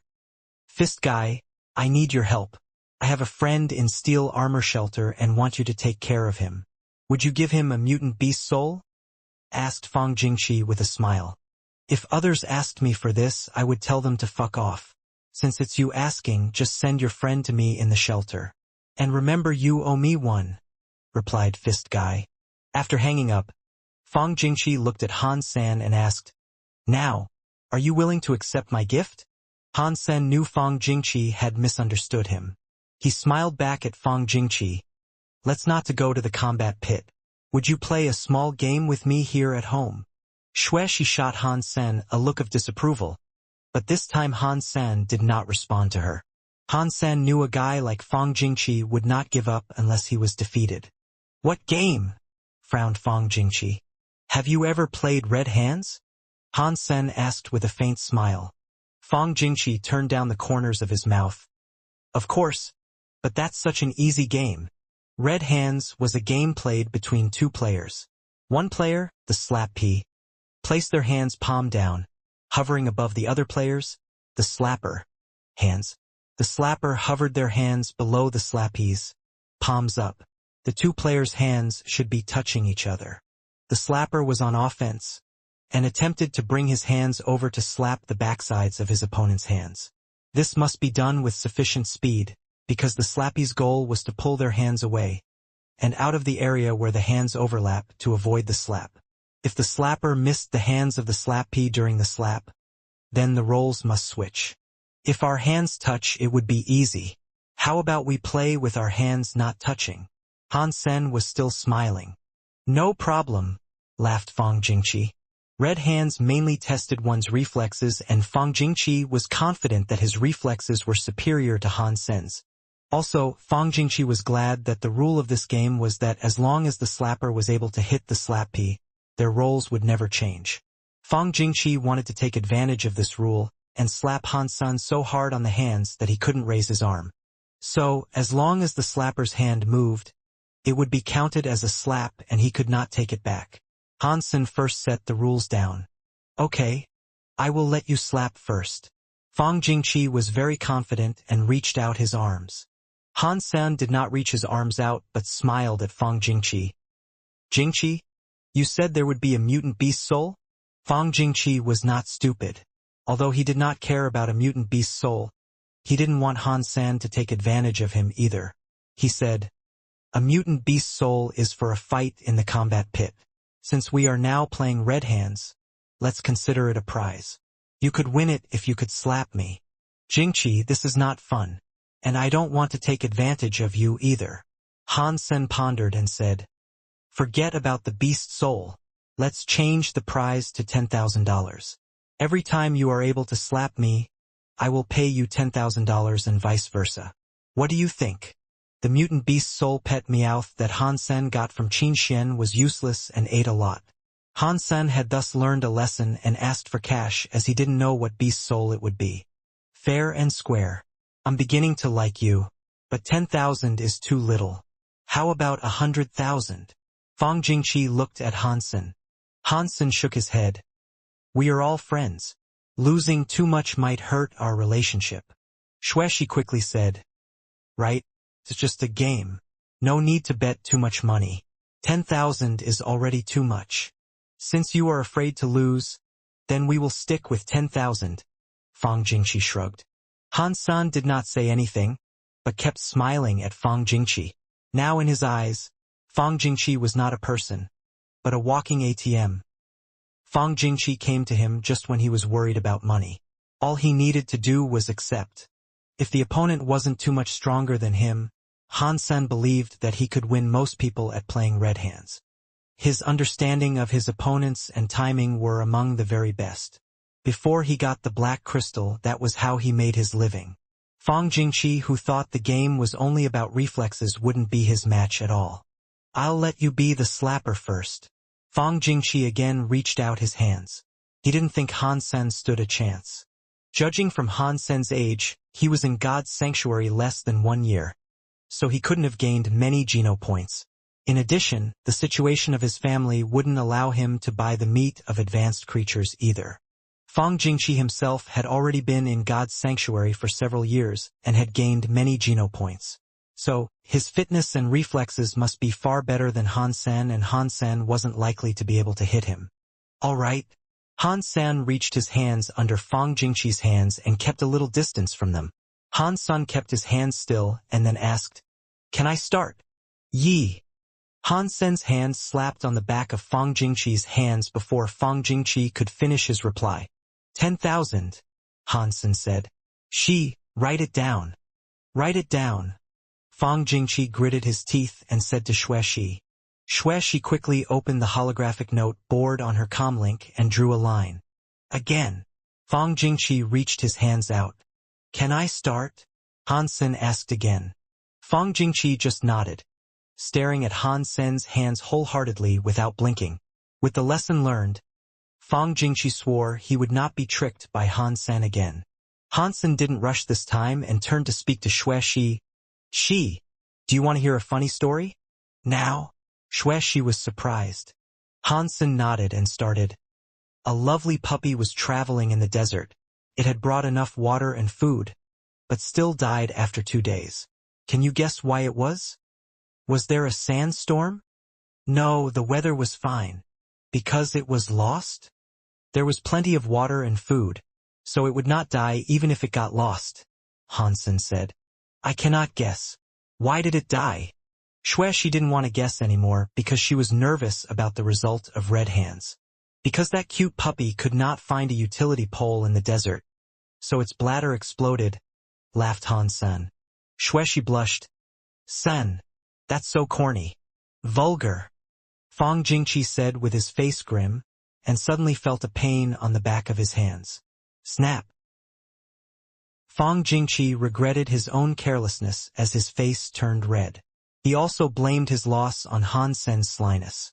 If Han Sen didn't tell Xuexi the vulgar story, he would not have been distracted and gave Han Sen the opportunity. Another 10,000, said Han Sen to Xuexi. Again. Fang Jingqi reached his hands out. When Han Sen was ready, he said to Xuexi, another lovely puppy was traveling in the desert with plenty of water and food. It found a utility pole, but it still died. Can you guess why? Why?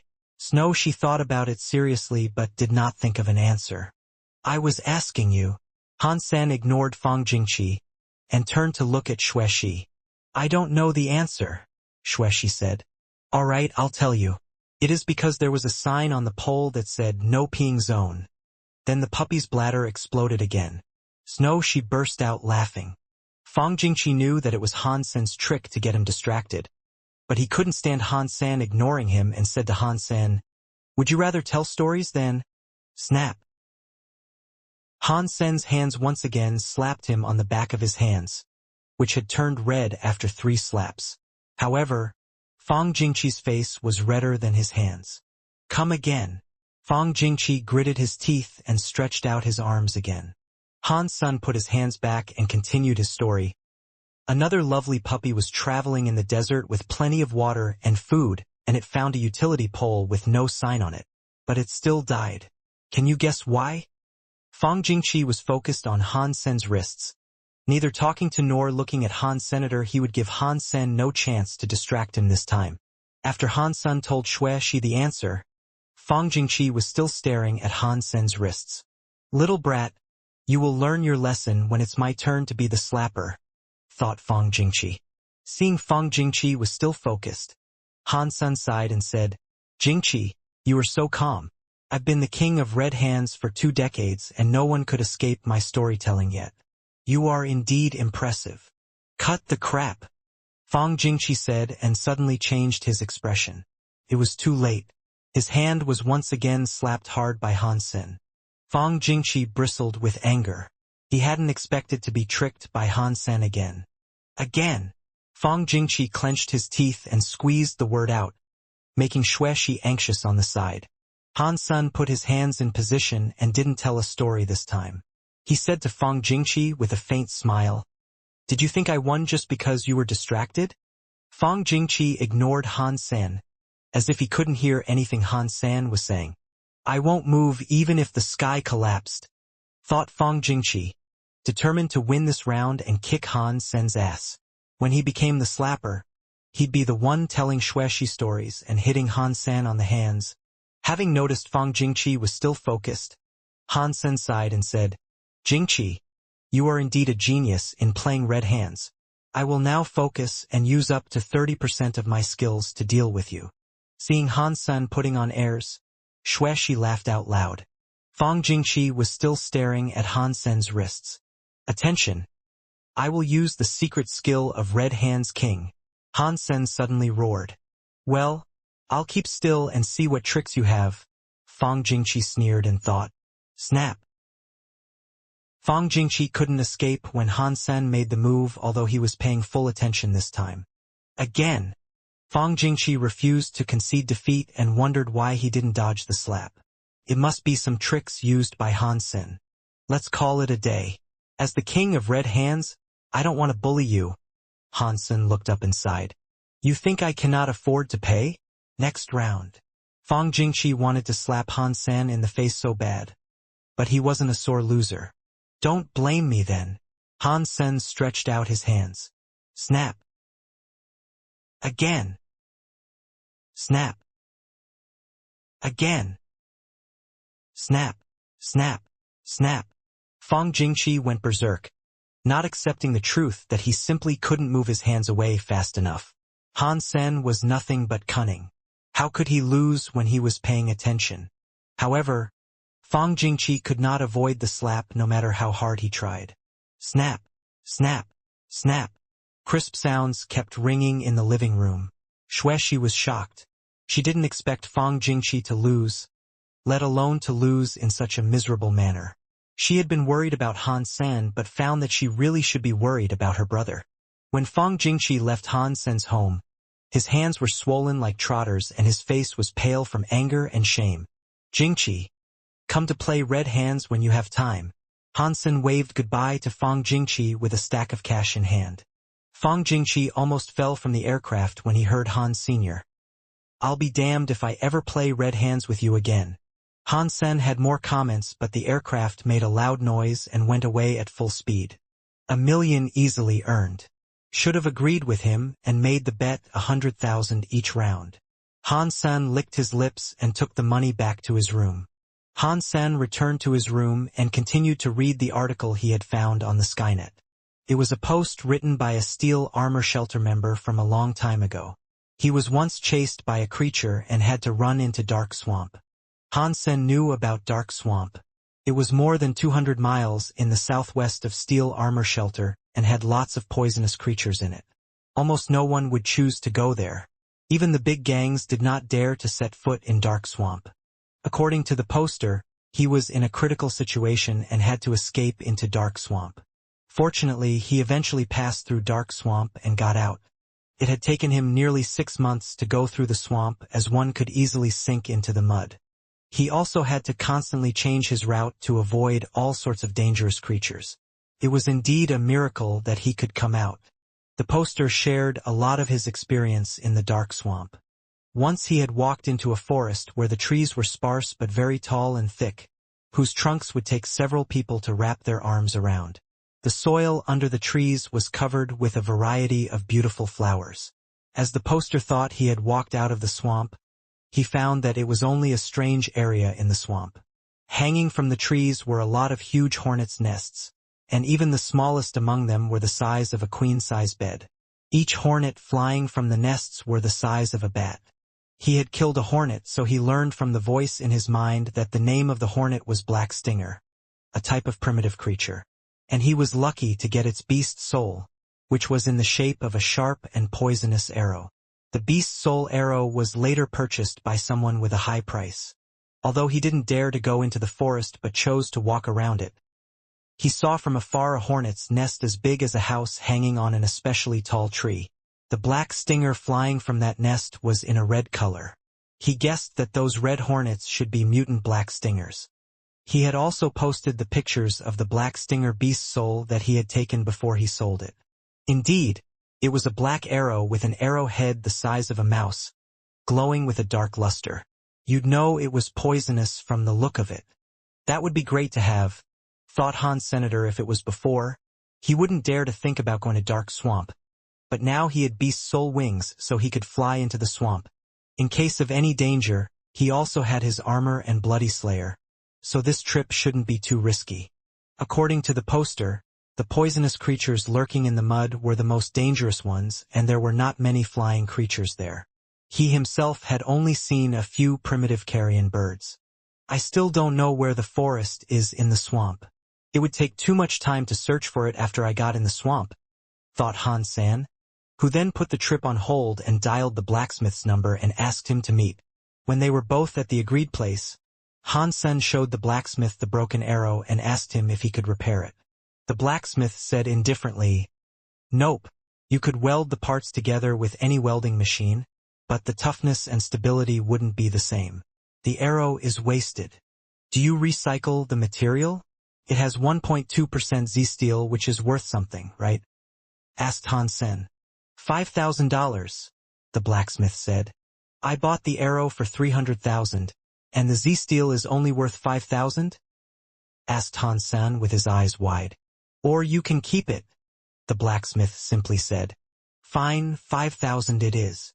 Han Sen secretly vowed to gain himself a beast soul arrow, as Z-steel was not economical at all.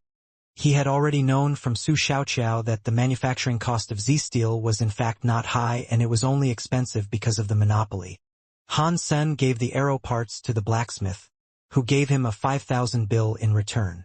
Han Sen put away the money and asked, "Do you have better Z-steel arrows?"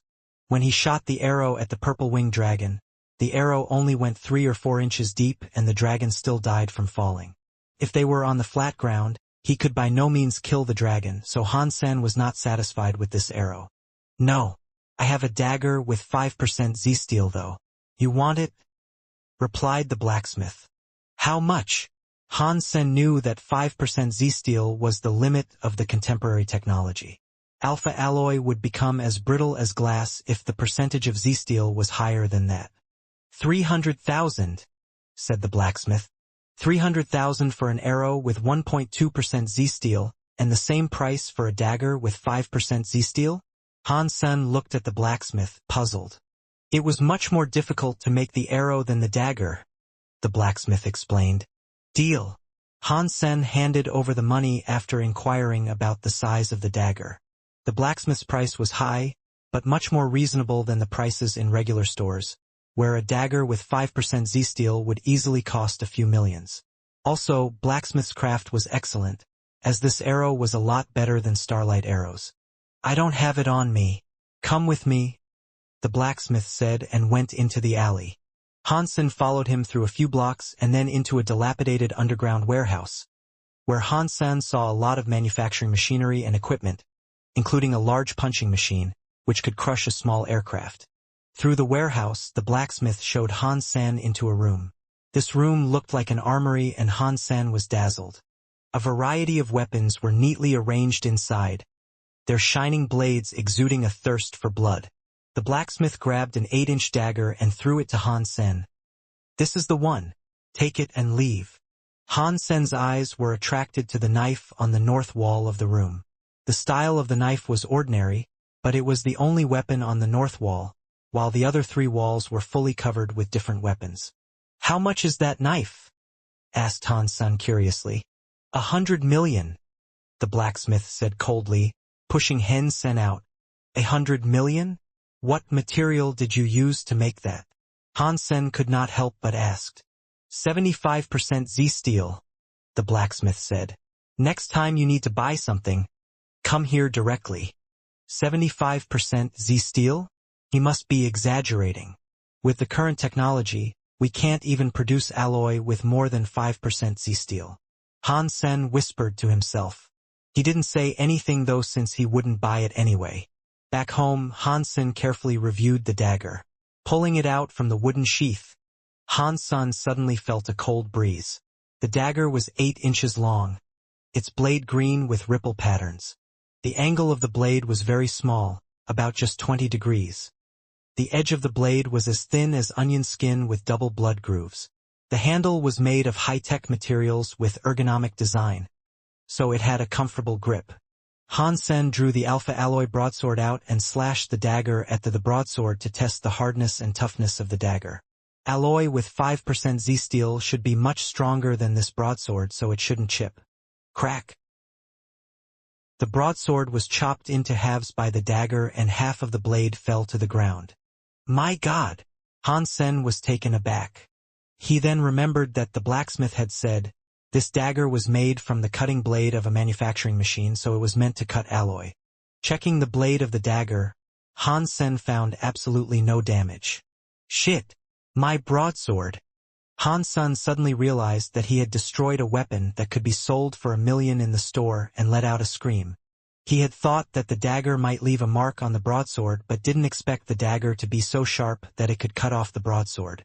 While banging his head with his hands in frustration, he heard the ringtone from his comlink and saw Zhang Danfeng's number on the screen. He answered the call. Sen, come to Twilight. I have a gift for you, said Zhang Danfeng excitedly. What gift? Asked Han Sen. You'll know when you get here. See ya, replied Zhang Danfeng, keeping Han Sen in suspense. Han Sen changed his outfit and went to Twilight Tavern, which was a restaurant Zhang Danfeng often took him to. The dishes served here were delicious and the decoration was outstanding. When he arrived at the reserved private room, Han Sen was surprised to see Han Hao there as well. Han Hao saw him and looked very uncomfortable. Han Hao forced a smile and said hello. Han Sen smiled back at him, and was then pulled aside by Zhang Danfeng.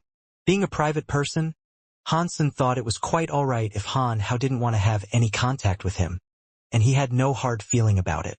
Zhang Danfeng did not pay attention to any of these and asked Han Sen to sit on the sofa. Zhang summoned a white saber-toothed tiger beast soul, which turned into a sharp knife in his hands. Showing a few tricks with the knife, he asked proudly, Sen, what do you think of my newly gained mutant beast soul?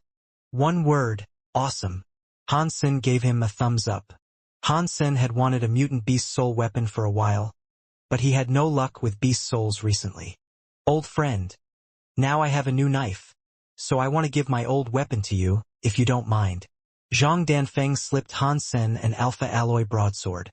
Han Sen was a bit surprised to see the broadsword, which was of the same style as the one he just cut off.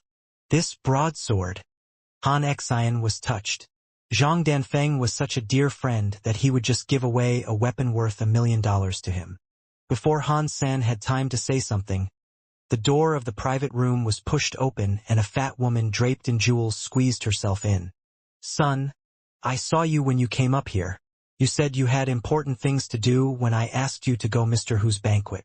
So, this is what you call important? What do you expect to gain from hanging out with these lads? Mr. Who has invited his son's friends, who are all young leaders on planet Roka. You should make friends with them to succeed in the future. Han Yumei threw a rampage at Han Hao, taking him out. Mom, By the time Han Hao wanted to explain, he had been pulled out the room. Stop it. The young master of Sunwood Mining, Lin Beifeng, is also here at the banquet. I heard that he is also in steel armor shelter now. If you two can bond, you would do so great in the shelter, said Han Yumei. Han Hao was a little depressed. He had come here to make things right with Han Sen and use his connections to enter Qin Xian's steel armor gang. Han Yumei's words had rendered that impossible. Han Hao thought that Han Sen was definitely sleeping with Qin Xian to get where he was. Or else how could he confront Luo Tianyang and be recruited into Bullseye? Although Han Hao was disgusted by a gigolo like his cousin, he wanted to use Han Sen's connections to enter steel armor gang himself. That was why he didn't show up at the banquet and came to Zhang Danfeng's gathering instead. Surprisingly, Mr. Who's banquet was also held in this building, and Han Yumei happened to see him. Hence he had no time to mend his relationship with Han Sen. Never mind, the young master of Sunwood Mining, Lin Beifeng, happens to be in my shelter, and now he has come to planet Roka for the banquet. This is indeed a great opportunity. I heard he is an upstart and spends money like water. It would be great if I could cozy up to him, thought Han Hao, as he straightened his clothing and followed Han Yumei to the banquet hall. Your aunt is outrageous. Zhang Danfeng was upset. It does not matter. They are strangers to me, said Han Sen casually. He then asked curiously, who is this Lin Beifeng she was talking about? Han Sen also knew a guy named Lin Beifeng who had traveled through the mountains and ended up in steel armor shelter. Han Sen had even saved his life. Just one lucky dude.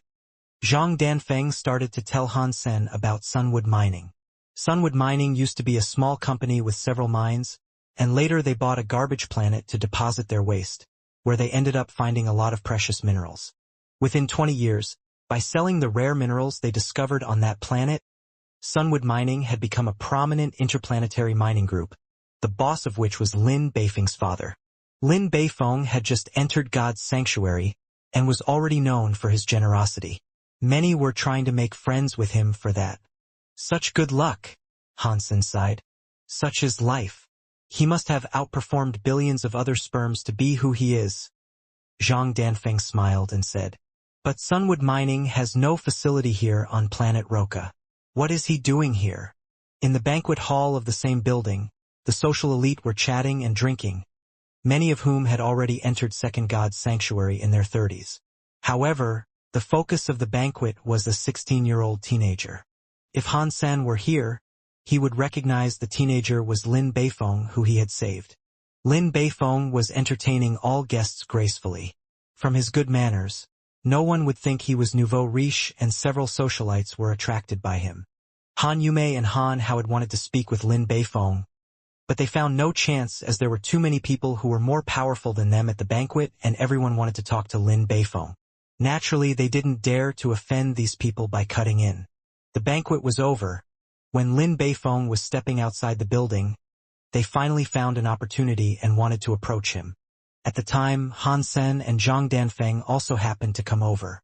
When they saw Han Hao, Zhang Danfeng wanted to greet him, so Han Sen had to follow. Before Zhang Danfeng could finish his sentence, Han Yume pushed him and Han Sen aside and said harshly, "You two stay away from my son. Especially you, Han Sen, you are already notorious in steel armor shelter, so do not implicate your cousin. Don't even say you know him, or I will come after your family." Han Yume then walked toward Lin Beifeng with Han Hao. Zhang Danfeng was stunned and asked Han Sen, "What? You and Han Hao are in the same shelter?" Hansen nodded. "Let's go to a quiet place and I'll explain to you." Having heard Han Yume's words, Han Sen knew that Han Hao had told her about what had happened in steel armor shelter. Han Yume and Han Hao finally managed to approach Lin Beifeng. As Lin Beifeng happened to be looking in their direction, Han Yume said hurriedly, "Mr. Lin, this is my son Han Hao. He's in the same shelter as you." Lin Beifeng acted as if he hadn't heard her and directly went past her and her son. Han Yume was dumbfounded and watched Lin Beifeng leaving.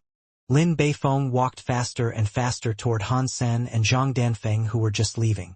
He grabbed Han Sen's arm and cried, "Son, I have finally found you. Brother, I've missed you." Lin Beifeng then gave Han Sen a big hug. Both Han Yume and Han Hao were shocked. They had no idea how Lin Beifeng would know Han Sen and call him brother. Han Sen pushed Lin Beifeng away and frowned. "Why are you here?" Lin Beifeng wasn't offended at all, and quickly offered cigarettes to Han Sen and Zhang Danfeng. He said excitedly, "I came to look for you. I heard you live on planet Roka, so I came here. But I don't have your address and it took me days to ask about it. Now I've met you, you must look out for me in the future." Han Sen saw everyone was looking this way and said to Lin Beifeng, "Let's not talk here. We can catch up later." Han Sen and Zhang Danfeng went out, and Lin Beifeng quickly followed them. "Sen, my aircraft was parked outside. Let me give you a ride." Han Yume and Han Hao watched Lin Beifeng cheerfully following Han Sen around, and couldn't believe him to be the elegant young master they saw at the banquet. Han Hao, it was indeed Han Sen who was talking to Mr. Lin? Han Yume still couldn't believe her eyes and asked Han Hao after they were out of the building. Han Hao clenched his teeth and said, "Yes, it's him." "Why on earth did Mr. Lin know him and respect him like that?" asked Han Yume. "Well, there is nothing remarkable about him. He's just a gigolo, using a woman's connections. Putting his cousin down. Han Hao was green with envy. What? Didn't you say that he offended a powerful lady in steel armor shelter and was having a hard time? Asked Han Yume. If he weren't Qin Xian's boy toy, how would Mr. Lin know someone like him? Han Hao then bitterly recounted Han Sen's experience, adding his imagination here and there. No wonder he could come up with $2 million. A gigolo. I've always known he was a scourge, a disgrace to our name. Our ancestors would be so mad had they known, said Han Yume viciously. Filled with jealousy and hatred, the mother and son left the building. Seeing Lin Beifeng opening the door of the aircraft for Han San and Zhang Danfeng, their faces darkened further. Han San made some brief explanation to Zhang Danfeng after he parted with Lin Beifeng. Han San understated everything and didn't say much about Han Hao, as he knew Zhang Danfeng wouldn't let Han Hao off easily had he told Zhang Danfeng what had really happened. Zhang Danfeng thought they were always good brothers and friends because they grew up together and certainly would not accept what Han Hao had done. Walking on the way to the Maglev train station, Han San was wondering what he should take with him to Dark Swamp. There were almost no human activities there, so he would definitely return with lots of prey. Even if it weren't for the Beast Soul Arrow, Han San would still want to go there. He now had Sacred Blood Beast Soul Wings, and the swamp that might be dangerous to others was easy for him.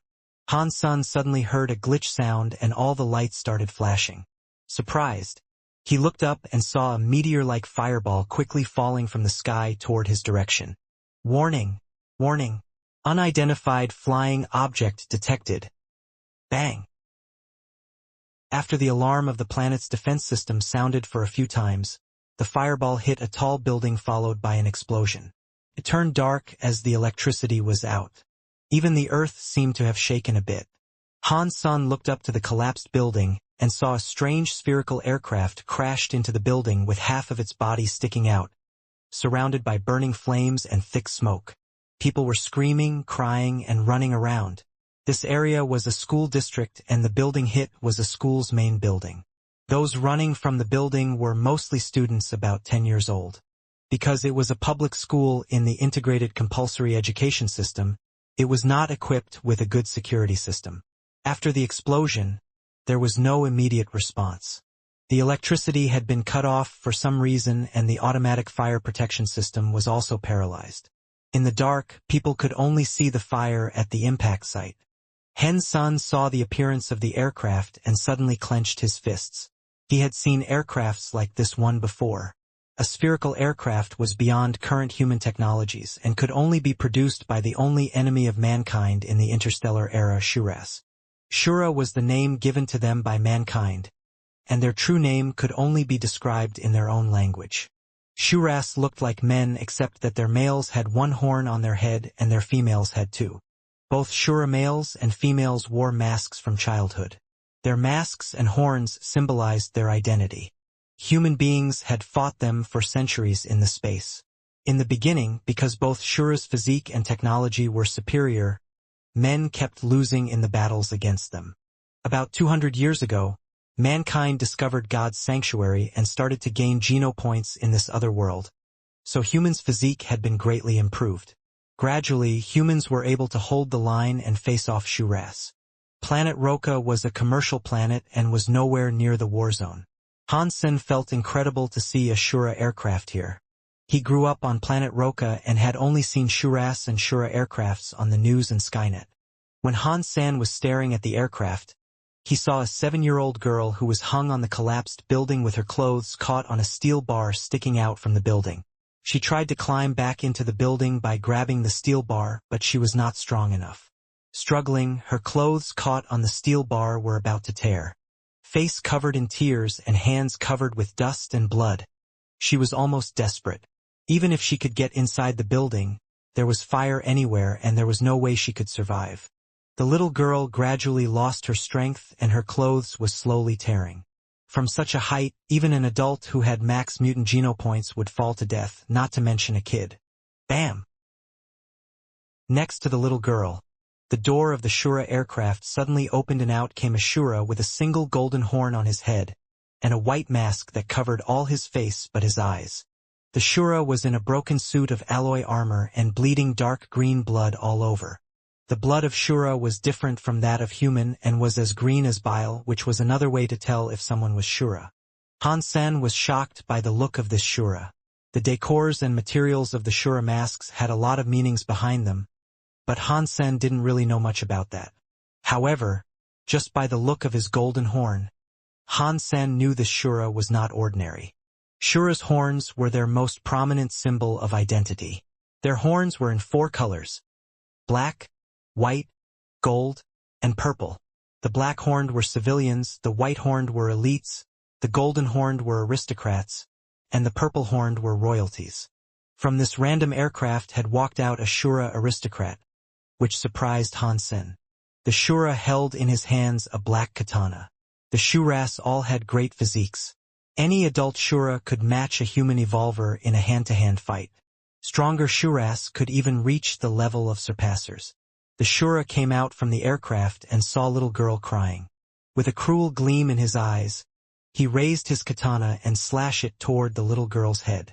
Han Sen summoned the Black Beetle, Bloody Slayer, and Purple Winged Dragon all at once, and turned himself into a giant winged centaur covered in golden armor.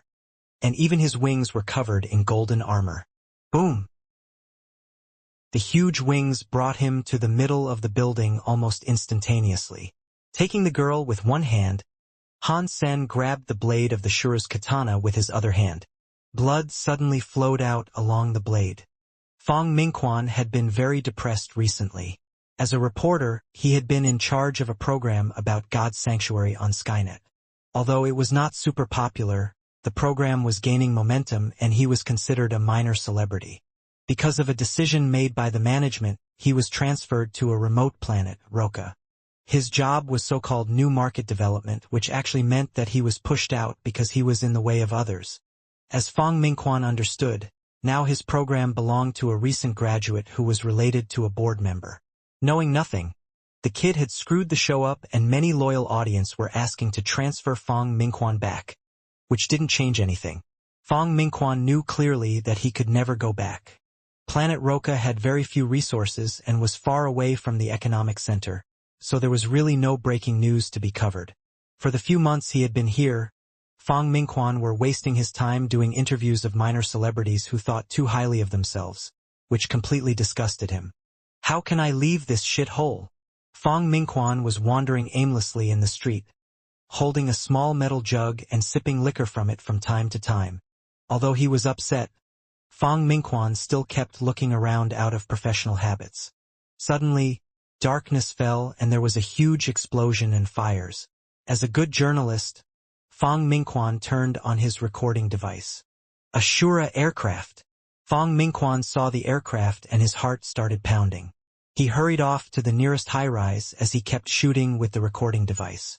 Soon, Fong Mingquan noticed the little girl as well. When he saw the golden horned Shura coming out the aircraft, he was thrilled and worried at the same time. He was thrilled because this was a great opportunity for him. A Shura aircraft falling on planet Roka was such a rare incident. Plus the Shura in it was an aristocrat. This was the golden ticket for him to become a more famous reporter. But at the same time, Fong Mingquan was also worried about the fate of the little girl. As a professional journalist, regardless of his urge to yell, "Help!" Fong Mingquan stayed quiet and just recorded and uploaded everything faithfully. However, when seeing the Shura slashing his katana at her, Fong Mingquan saw her frightened little face and could not help but cried, "Someone save her!" But no one could respond to that. The rescue team had not arrived, and even if someone had an aircraft it would be hard to park it on such height. Boom!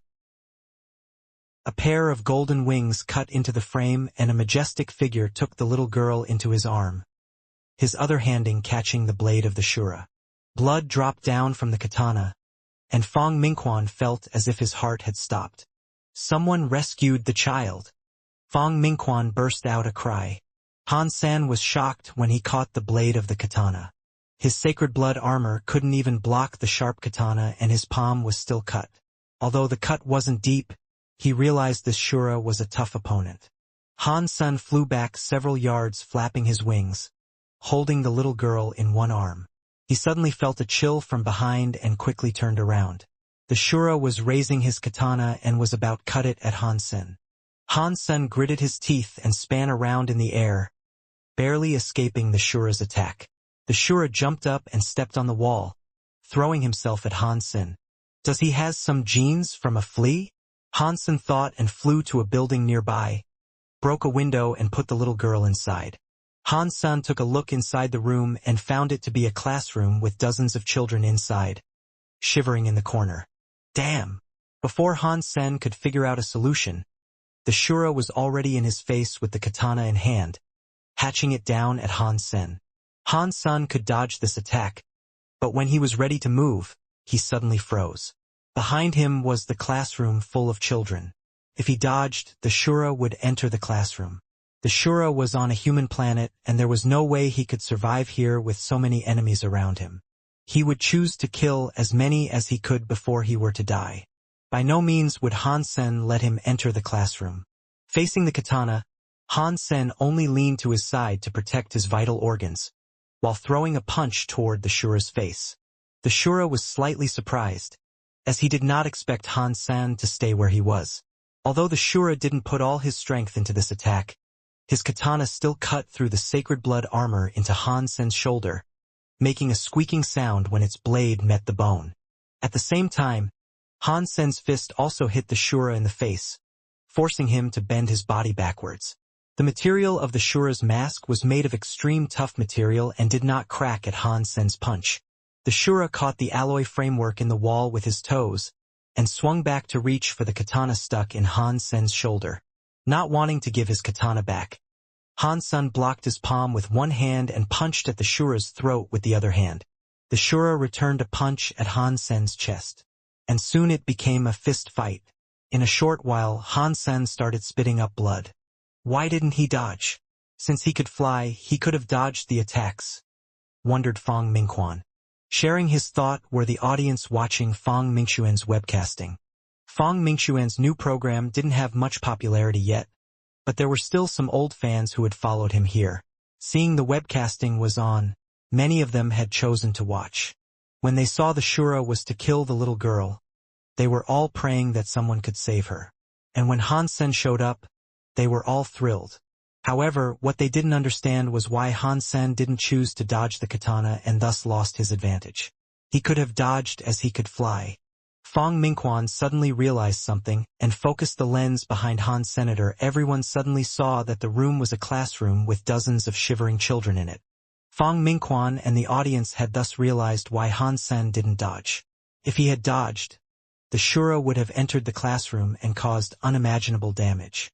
Although the Shura was stopped outside the classroom, Hansen had been severely injured in the shoulder and were still bleeding, which rendered him the losing side.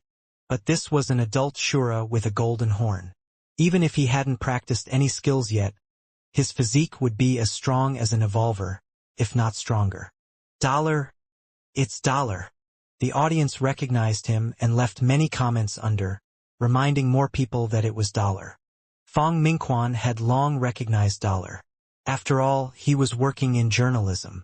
The video of Hansen passing the robot channel was such a hit that he had watched it as well. Because he had watched the video, he knew that Hansen was still unevolved while his opponent could at least reach the level of an evolver, so this was not a fair fight. So were the audience aware of this? This is not good. Dollar has not become an evolver yet. Could he stop the Golden Horn Shura? Dollar, hold on. Damn, why am I not there? I would love to help him kill the Shura. Bang. Hansen took another hit in the face. Although he was armored, his head was still ringing and his eyes even went blind for a second. Feeling a churning in the chest, he spilled up another mouthful of blood. Hansen was very clear that he was far weaker than the Shura even after he had shapeshifted into the Bloodslayer. If the Shura hadn't already been hurt badly, Hansen probably couldn't last this long at all. Fortunately, he had been practicing Jade Skin for a long time and had gained lots of Geno points, which allowed him to fight until now. Bang bang. Each time Hansen's punched at the Shura, he could only force the Shura to bend backward, while when the Shura punched at him he would definitely bleed. But Hansen knew that he could not step back. Seeing the malice in the Shura's eyes, Han Sen knew he had been eyeing the children in the classroom. Using his majestic body to block the window, Han Sen was hit in the head several times. He suddenly lost control of his body and leaned his shoulder toward the Shura, which allowed the Shura to pull out his katana from Han Sen's shoulder. Blood was splashing as the black blade was pulled out. Die! The Shura scowled as he hacked at Han Sen, both hands on the katana and eyes bloodshot. It was a gut-wrenching scene for Fong Mingquan and the audience to watch. The tender-hearted ones could not even bear to watch. Step back. You have tried. No one will blame you. Some even said, as they could not bear to see Han Sen killed by the Shura. But with a gleam in his eye, Han Sen moved forward instead of backward when the katana fell, and threw himself at the Shura. Although the katana had hit Han Sen on the head, as the distance was shortened and the Shura's body had bounced off in the middle of his hacking, the speed of the katana was not high, and it only broke Han Sen's helmet and left a shallow wound on Han Sen's scalp. Without a pause, Han Sen flapped his wings and moved behind the Shura. He locked the Shura with his own body in the air so that the Shura could make no moves. Ghost Haunt had worked wonders. Han Sen was able to lock down the Shura, who had much greater strength than himself. As he knew his shape-shifting time was almost up and his body would probably suffer permanent damage if he went over the time limit, Han Sen tumbled upside down with the Shura locked between his arms and jumped, speeding up toward the ground with his wings moving. "You are crazy!" cried the Shura with horror in his voice. At this moment, everyone seeing this was stunned and the comments online had stopped. Fong Mingxuan's lens followed the golden meteor falling rapidly toward the ground. Because other buildings had blocked the view, the golden meteor disappeared at the 6th floor of the building. All that could be heard was a bang, followed by silence. After a long time, a new comment appeared. $? Then there was a burst of comments, which were posted so fast that the words became a blur. Not in the mood to check the comments, Fong Mingquan desperately ran to the spot that Han Sen was falling to. He could vow that this was the fastest he had ever run in his life. When Fong Mingquan got there was already a crowd. The Shura was on the floor with his limbs twisted, and there were even spiders cracking on the pavement made of high-tech materials. But he did not find the majestic golden figure here. $. Did not die. Where did he go? As the comments were posted under the webcasting, Fong Mingquan looked around and asked people nearby, and no one had seen $. The spot was in an alley and no one was here before they fell. Fong Mingquan didn't find $. And stopped looking. He returned to his studio in excitement and started to edit the footage he took. My futures on this video. Fong Mingquan stayed up all night editing the footage. This was definitely an exclusive headliner. With the webcasting last night, word would get out and the edited video was sure to go viral. It was the desire for success and the admiration for $. That drove him to edit the video so fast. Fong Mingquan thought that this must be his best work since he first became a journalist many years ago. On the Skynet, Fong Mingquan saw a lot of messages asking him about the webcasting yesterday. At that time, power was out and no monitoring camera was working. There were some individuals who tried to film the incident, but their work was either from a bad angle or too blurred, and could not be compared to his professional work. Fong Mingquan took a deep breath, named the video the one and only $Our Angel, and then clicked Upload. After uploading it, Fong Mingquan didn't look at the screen anymore but sat down and lit a cigarette. He kept smoking and remained silent. Fong Mingquan did not even dare to look at his watch, as he was afraid to know the time, which was the most important thing in journalism. He knew very well that when the video was uploaded, his comlink would ring, but how successful his video was would depend on how long it took for the comlink to ring. If it takes half an hour, then it means it's phenomenal. If it takes 1 hour, then it's probably just SOSO. If it takes more than 1.5 hours. Fong Mingquan heard a ringtone when he was still counting.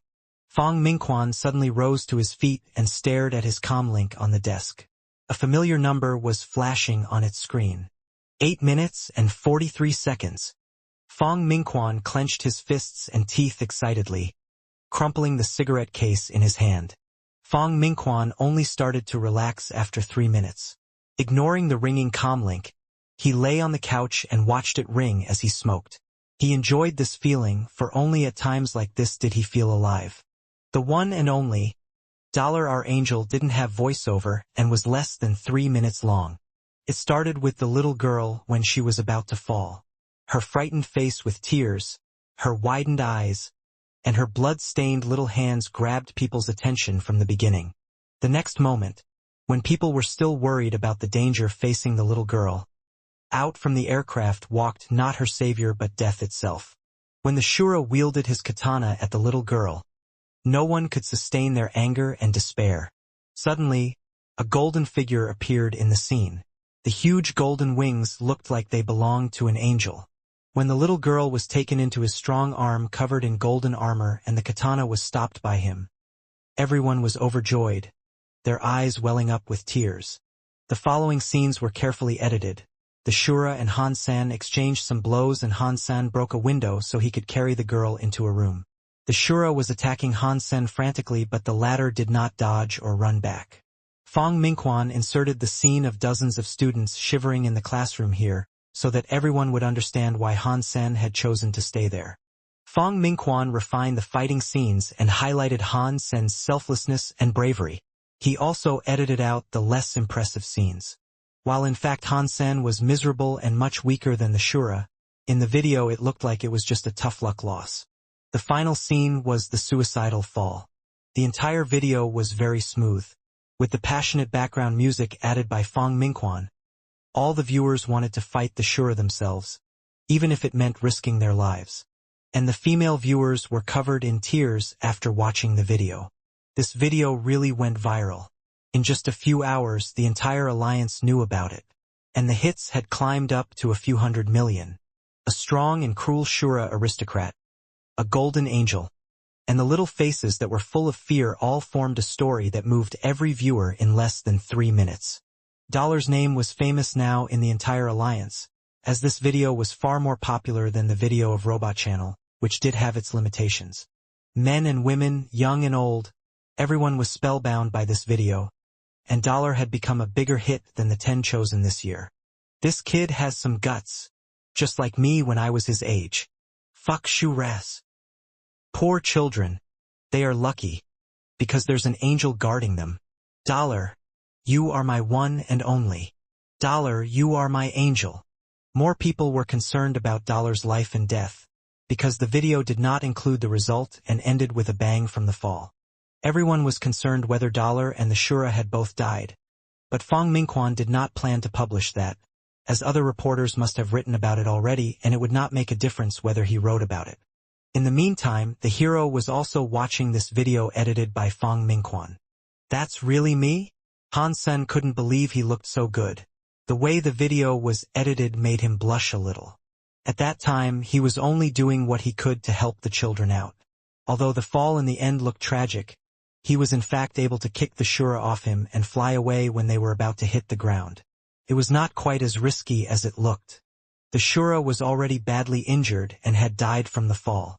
Han-sen knew that he just got lucky. If the Shura hadn't already suffered severe injuries, Han-sen would probably have fled or died. Moving his body around, it still hurt so much that Han-sen had a hard time breathing.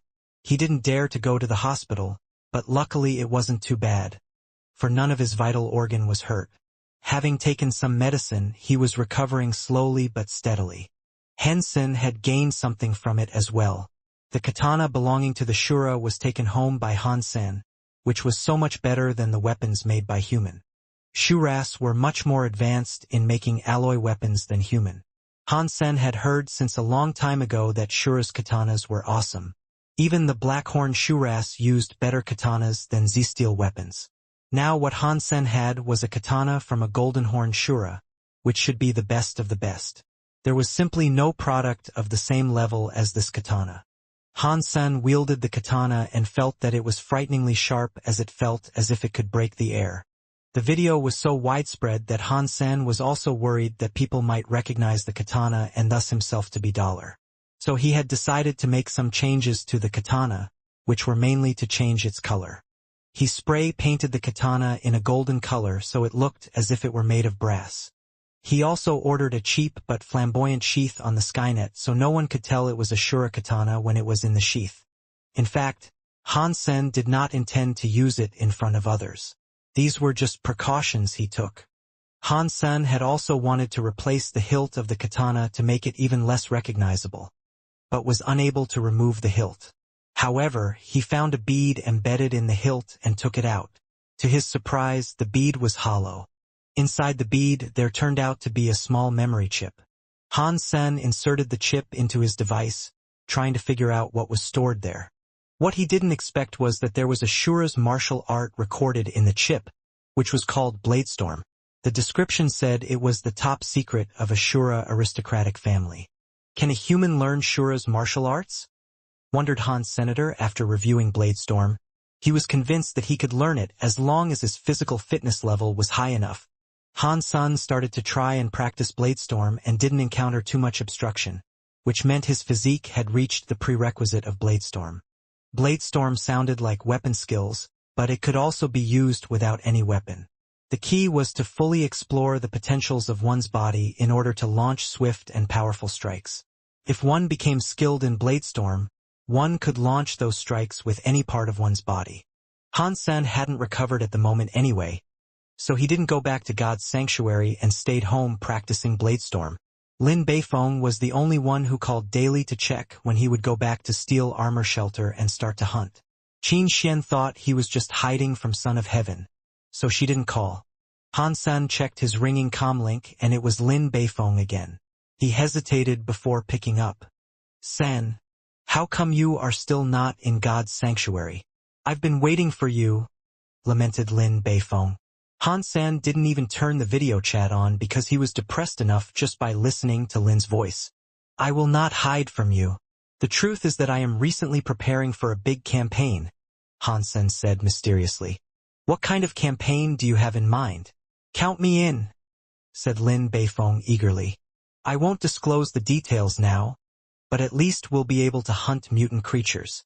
Han Sen was telling the truth. He was planning to go into Dark Swamp as soon as he recovered.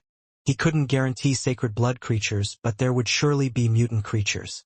Sen, you must count me in, said Lin Beifeng hurriedly. I'm working with others on this, so the team members are fixed and I cannot add anyone in. Han Sen kept Lin Beifeng in suspense before he continued. But I'm short of money recently, and if you can provide me with some Z-Steel arrows with 5% Z-Steel, I will send you part of my share of the praise, and it won't be less than an entire mutant creature. Excellent. I'll send you those arrows right now, replied Lin Beifeng without demur. Hang on. I'm busy at the moment. Just have the arrows ready and I'll contact you when I'm ready, said Han Sen. It's a deal then. Don't eat your own words. Lin Beifeng still felt insecure. You can rest assured that you will get your share. Han Sen had been concerned where he could get some nice arrows. Now that Lin Beifeng was willing to sponsor him, he was all set. It was mutually beneficial as well. He would give Lin some mutant creature meat when he came back. In the worst-case scenario, if he couldn't hunt anything, he could still evolve any creature into a mutant one using the black crystal in a few days and pay Lin with that. Han Sen rested at home for a dozen days before he fully recovered. While he was resting, he did nothing other than practicing Jadeskin and Bladestorm. Eventually, he could start to use Bladestorm. Before Han Sen teleported to God's sanctuary, Qin Xian called to ask him to go to the teleport station. When Han Sen came to station, Yang Monli gave him a cold stare and brought him to the office of Qin Xian. Qin Xian was taking care of some business when he came in, so Han Sen had to sit aside and wait. After dealing with everything on hand, Qin Xian looked at Han Sen and said, I plan to recommend you to Black Hawk Military Academy. Recommend me to Black Hawk Military Academy? Han Sen wasn't sure what she meant. As one could apply to military schools oneself and take the exam, no recommendation needed. Qin Xian knew what he was thinking and went on. Black Hawk Military Academy has special quotas every year for those specialized in archery. But even the specially recruited students must pass the entrance exam and fulfill certain requirements. You are good at archery, so it's alright if you are lacking in fitness. That's why I plan to recommend you. Entering military school at an early stage and going through formal training will do you good. Han Sen was wondering what to say to decline Qin Xian. On the one hand, he wasn't really interested in going to military schools. On the other hand, he had to leave planet Roka if he was admitted to Blackhawk. And he couldn't leave his mother and sister behind. But Han Sen found Qin Xian was very enthusiastic to get him into a military school. If he didn't give her a reasonable explanation, she probably wouldn't let go of the matter. Also, she meant well, so Han Sen also felt obliged to give her an explanation. Station Master, you are too kind. But I already have an ideal military school in mind and I'm afraid I have to let you down. Han Sen frowned. Oh? Which military school do you have in mind? Asked Qin Xian curiously, surprised by his sudden motivation. I want to apply to Roka Military School, replied Han Sen, sticking out his chest. Qin Xian and Yang Manli both looked at him as if he were an idiot. Yang Manli said grimly, Blackhawk is in top 50 in the Alliance and you are comparing it to Roka Military School, which is not even among top 1,000? Qin Xian advised, Han Sen, you should really think about it. Roka Military School is no match to Blackhawk whether in faculty or facilities. You can't even practice operating warframes and warships in Roka Military School, and you won't have good coaches in martial arts. If you graduate from Roka Military School, you won't have a bright future in the army. Why would you want to do that? Han Sen smiled wryly. He could not tell Qin Xian that he would like to enter Roka Military School, just because it was close to home. Yang Manli said, You were not qualified to be recommended by the station master. But she broke the rules for you because she saw something in you. You need to think carefully. Ready to reply her. Han Sen heard a knock on the door. Station master, your data analysis is ready. Great, send it over. Qin Xian turned on a smart device and a video was displayed. Han Sen took a look and was slightly surprised, as the video was his fight with the Golden Horn Shura.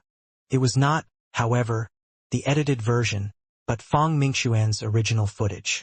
A comprehensive data analysis was made and each movement of dollar and the Shura was accompanied with detailed real-time combat stats including the agility, punching speed, critical strike and damage.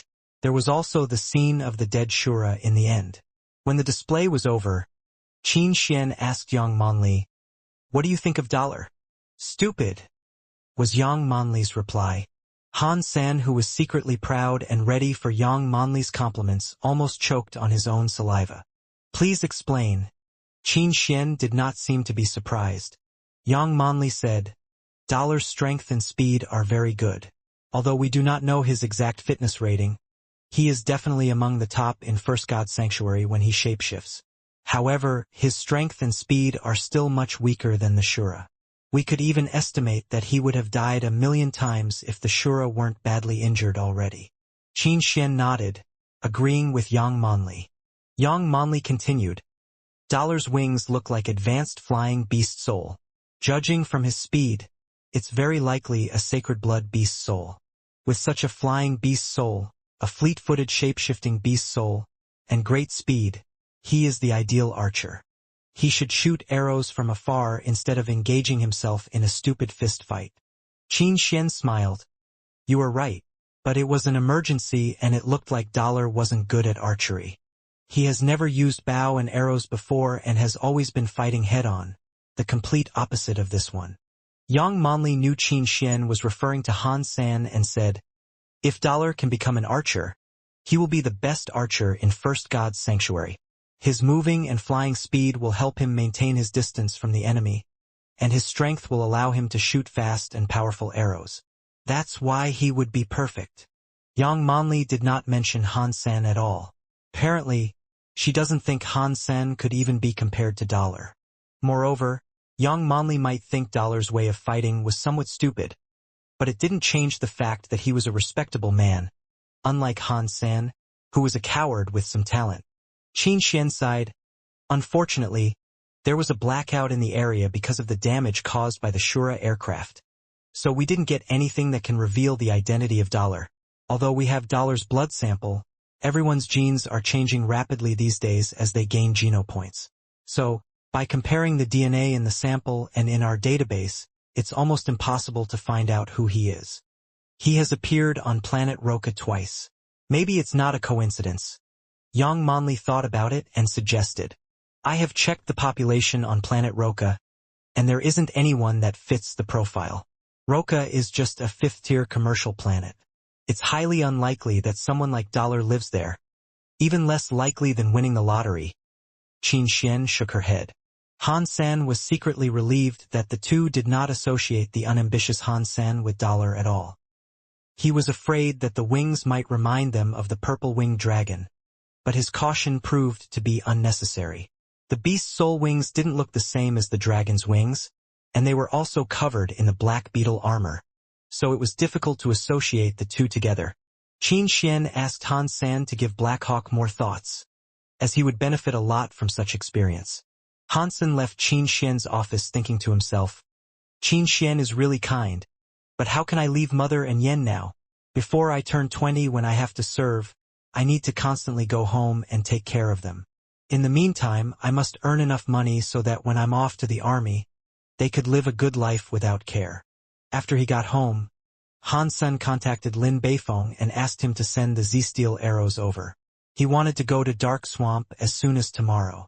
After all, improving his own physique was his priority.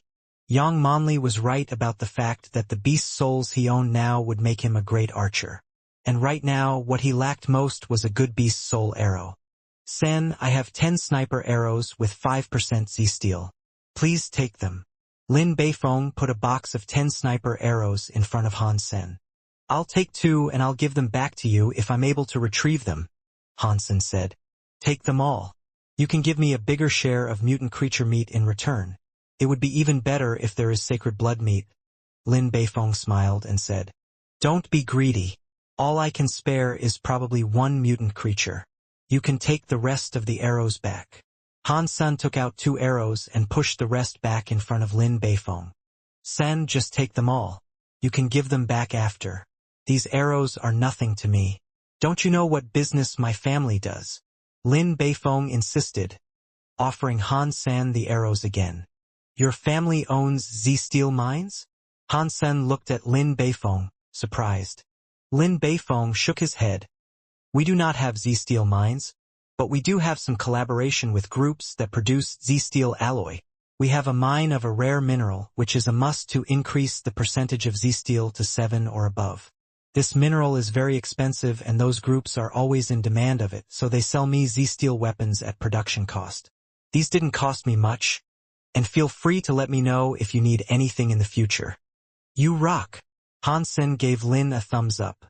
Lin Beifeng shook his head and said, In fact, Z-Steel alloy is great for large-scale military use, but too heavy for individuals. For example, Z-Steel armor has great defense, but its weight affects one's speed and endurance. Compared with beast souls, it's not that practical. If future technology can raise the Z-Steel content to more than 50%, the weight can be reduced a lot. Sen, would you talk to your friends and let me join you? I could provide them with Z-Steel supplies. Lin Beifeng asked. Unfortunately, there's nothing I can do. Han Sen smiled at Lin Beifeng. In fact, you are so rich that you can set up your own team and march into the mountains. Mutant creatures would be easy to come by then. Lin Beifeng smiled wryly. I have tried, but it is not as easy in steel armor shelter as in my previous shelter. Qin Xian's military force is stable and no one could challenge that. Those who can be bought with money are in Son of Heaven's gang already. Although I am rich, I don't dare to provoke a monster like Starry Group. The rest of talents are all controlled by Fist Guy. So, there is no talented freelancer at all. I basically have nowhere to spend my money. Han Sen nodded. He also felt deeply about this. When he was isolated by both Son of Heaven and Qin Xian, he almost had no way to survive in steel armor shelter. Han Sen teleported into steel armor shelter and sneaked out in the middle of the night, so that Son of Heaven's gang wouldn't notice him. Carrying his supplies, Han Sen picked up the paths less trodden and marched toward Dark Swamp. Others saw the swamp as hell, but it was paradise to Han Sen, who had the beast soul of purple-winged dragon.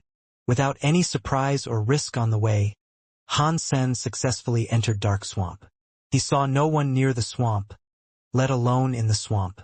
Han Sen took no risk and found a spot with absolutely nobody there before he summoned the black beetle and purple-winged dragon beast soul. Wearing his purple wings and golden armor, Han Sen checked his equipment again and flew toward Dark Swamp. The environment of Dark Swamp was similar to the poster's description. There were indeed very few flying creatures. Occasionally he saw a few carrion birds, for which he didn't even use arrows.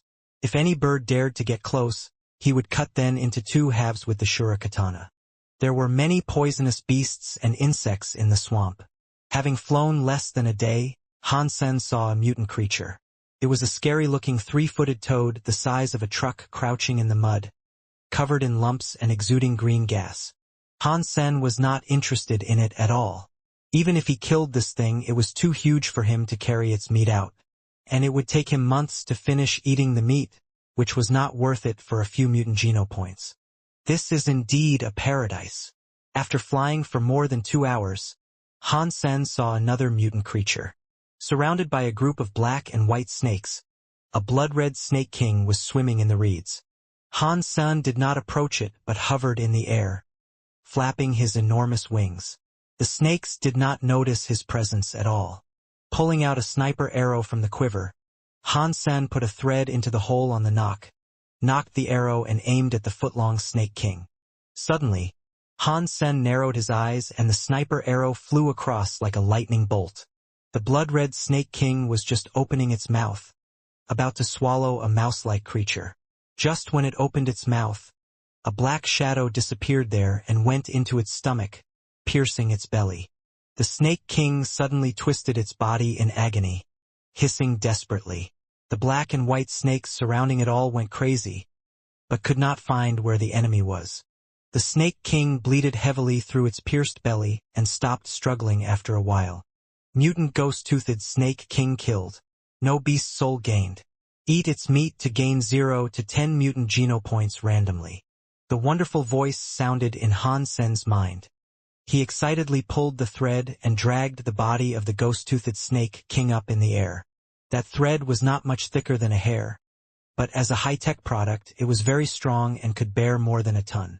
This ghost-toothed snake king weighed just dozens of pounds, and he easily pulled it up.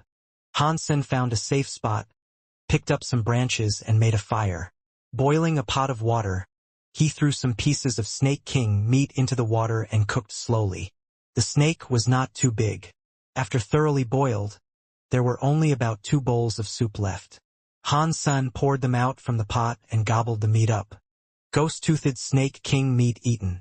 1 mutant geno point gained. After drinking the soup, Han Sen got another mutant geno point. Han Sen dried the rest of the snake meat and made it into meat jerkies to bring along with him. Although the snake wasn't too large, he couldn't finish it at once, so it became his field rations. Meow! Meowth was gnawing at a piece of snake meat jerkies, which wasn't quite enough for the cat. As the cat meowed at Han Sen again after finishing it, rubbing its fluffy body against him, Han Sen took Meowth back. Its insatiable appetite would make it gorge on an entire snake. Continuing to fly inside the swamp, looking at the various poisonous beasts and insects below, Han Sen felt more and more excited. The place was full of treasures. It was usually easy to find mutant creatures where human could not reach. Han Sen had seen 3 mutant creatures in 2 days. Aside from the Snake King, the other 2 creatures were both too large, so he didn't hunt them. Except for the necessary rest time, Han Sen kept traveling. His destination was the forest where mutant black stingers lived. Another 2 days had passed and Han Sen didn't have good luck.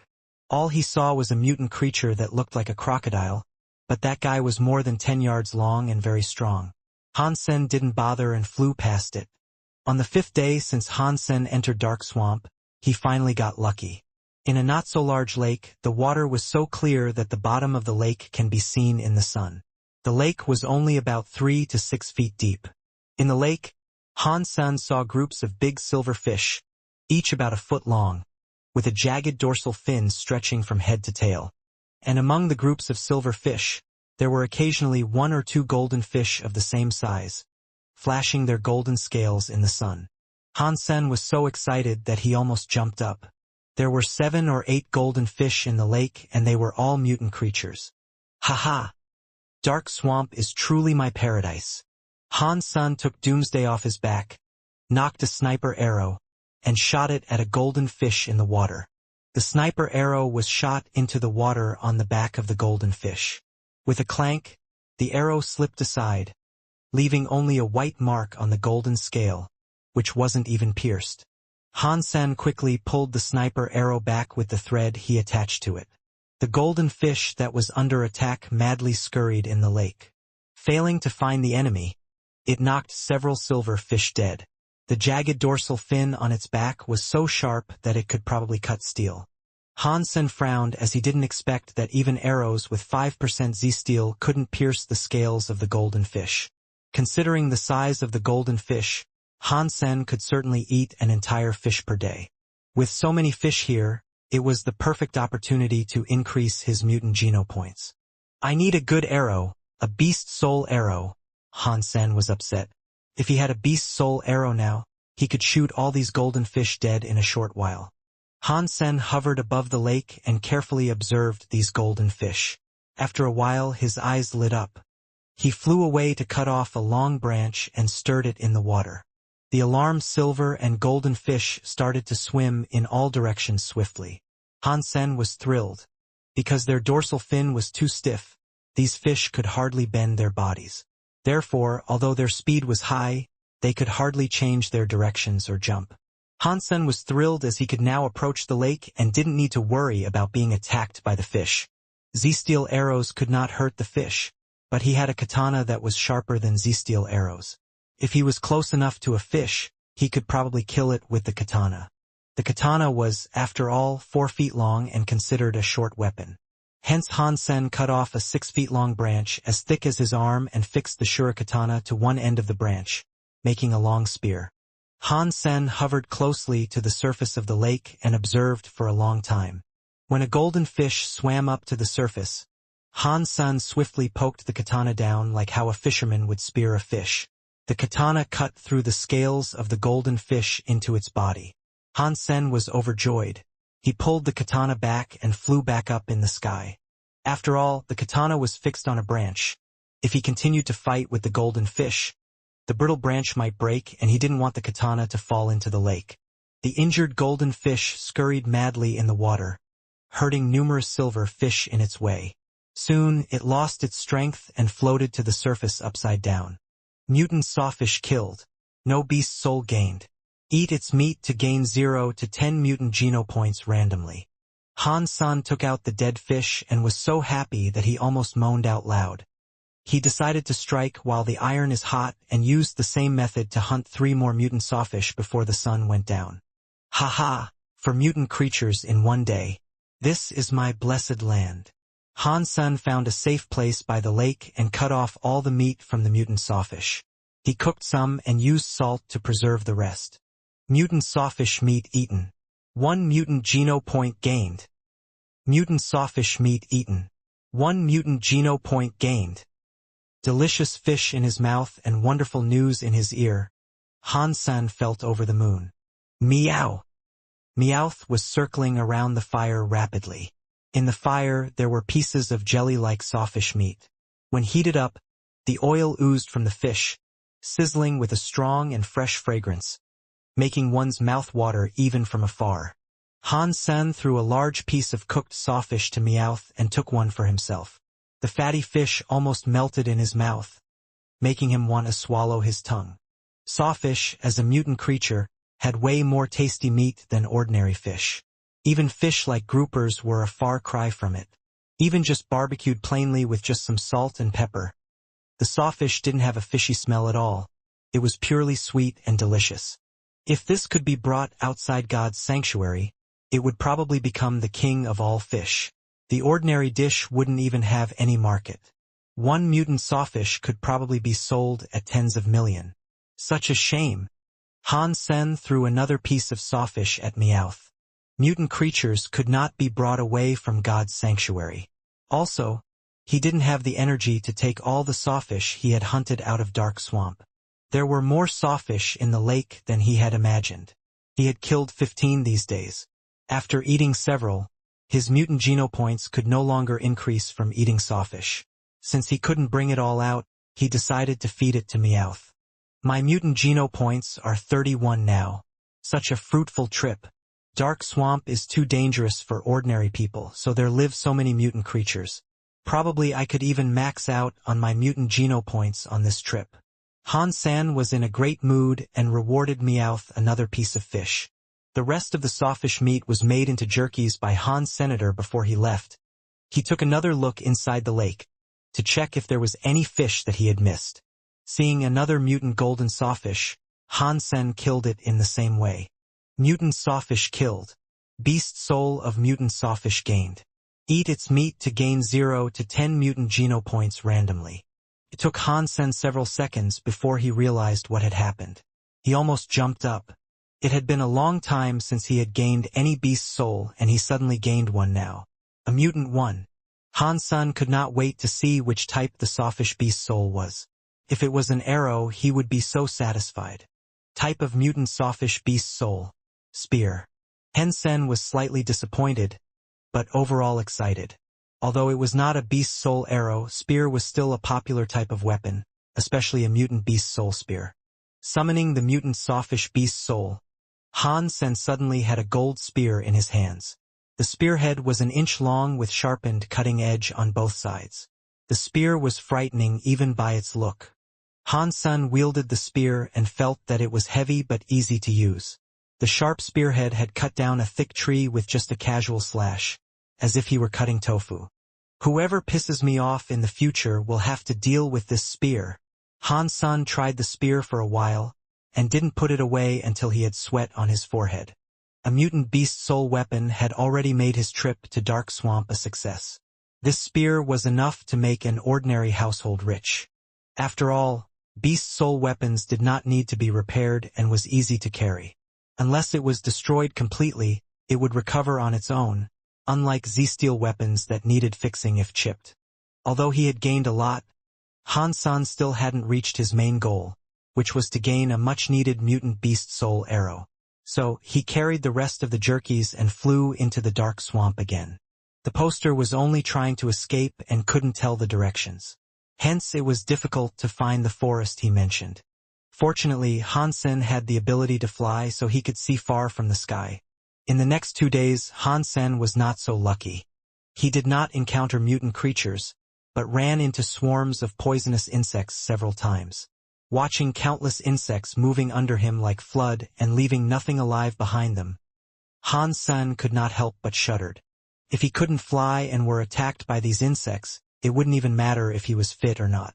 Swarms of ants could kill an elephant, let alone these poisonous insects. Even someone with max sacred geno points could hardly survive. Finally, Han-sen found some clean water. After replenishing his water supply, he made a pot of fish soup and added some snake king meat in it. It didn't take long before the fragrance spread everywhere. Han-sen wasn't afraid of attracting poisonous beasts, as he had been wearing the black beetle armor since he entered Dark Swamp. When the soup was almost ready, Han-sen was preparing to enjoy it with Meowth.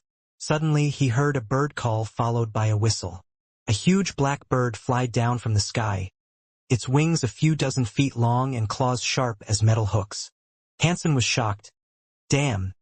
Didn't the poster say there were no advanced flying creatures in Dark Swamp? Judging from its look, this bird is at least a mutant creature. Hansen stepped back and saw the huge bird landing by the fire. When it stood on the ground, it was taller than an elephant head. Its gleaming dark bird eyes gave it a regal look. After the bird landed, a black-clad young man jumped down from the back of the bird and looked at the meat in the pot. Boy, I'll buy your meat. He walked swaggeringly over and threw a piece of raw meat that looked like a cow leg on the ground and said, It's your lucky day, kid. This is the thigh of a mutant poisonous clawed beast. Finishing the sentence, the black-clad young man reached for the fragrant fish and snake meat in the pot. I won't trade with you, Hansen frowned. The black-clad young man was fast and had already gobbled up a piece of fish. When he was about to ridicule Hansen by pointing out the fact that he was offering Hansen some mutant creature meat, he heard the voice telling him that he had gained 1 mutant geno point. His eyes suddenly widened. How could this be? It was just 1 piece of meat, and it added 1 mutant geno point. So, There must be an entire mutant creature in the pot. Lu Weinan was sick of eating the meat of poisonous clawed beasts these days, relying on his mutant iron-feathered bird beast soul. He flew into dark swamp to hunt mutant creatures and only killed this one poisonous clawed beast in days. This beast was larger than a cow, and he had been eating its meat for more than half a month and still had a thigh left. He had only gained 5 mutant geno points from it so far. Just now, he had gained 1 mutant geno point already by eating just a piece of meat from the pot. He suddenly understood why Han Sen didn't want to trade. Although both were mutant creatures, the thigh he had was worth much less than what was in Han Sen's pot. Lu Weinan looked at the pot of meat eagerly, and then his eye fell on Han Senator, a knife in hand. He blew a whistle. The iron-feathered bird beat its wings and hovered over his head. "Do you want to trade? Or let me beat you up before I eat your stuff?" Lu Weinan was ready to dine and dash. There was no one in Dark Swamp, and no one would even know if he killed Han Senator since he had the iron-feathered bird mount. No one would be his match here. "Fuck off," Han Sen said quietly. "You asked for this?" Humiliated, Lu Weinan yelled and hacked his knife at Han Senator. Although he had gained the beast soul of mutant iron-feathered bird, he apparently didn't have the same luck in beast soul weapons. His knife was one with 5% Z steel. Han Sen was wearing sacred blood armor, so he was not afraid of such weapon. He didn't even shapeshift into the bloody slayer, but just summoned his mutant soffish spear and wielded it at Lu's knife. Crack! The soffish spear cut the knife off as if it were made of tofu and continued to stab at Lu. "Shit!" thought Lu Weinan. He twisted his feet like a snake and barely escaped Han Sen's attack.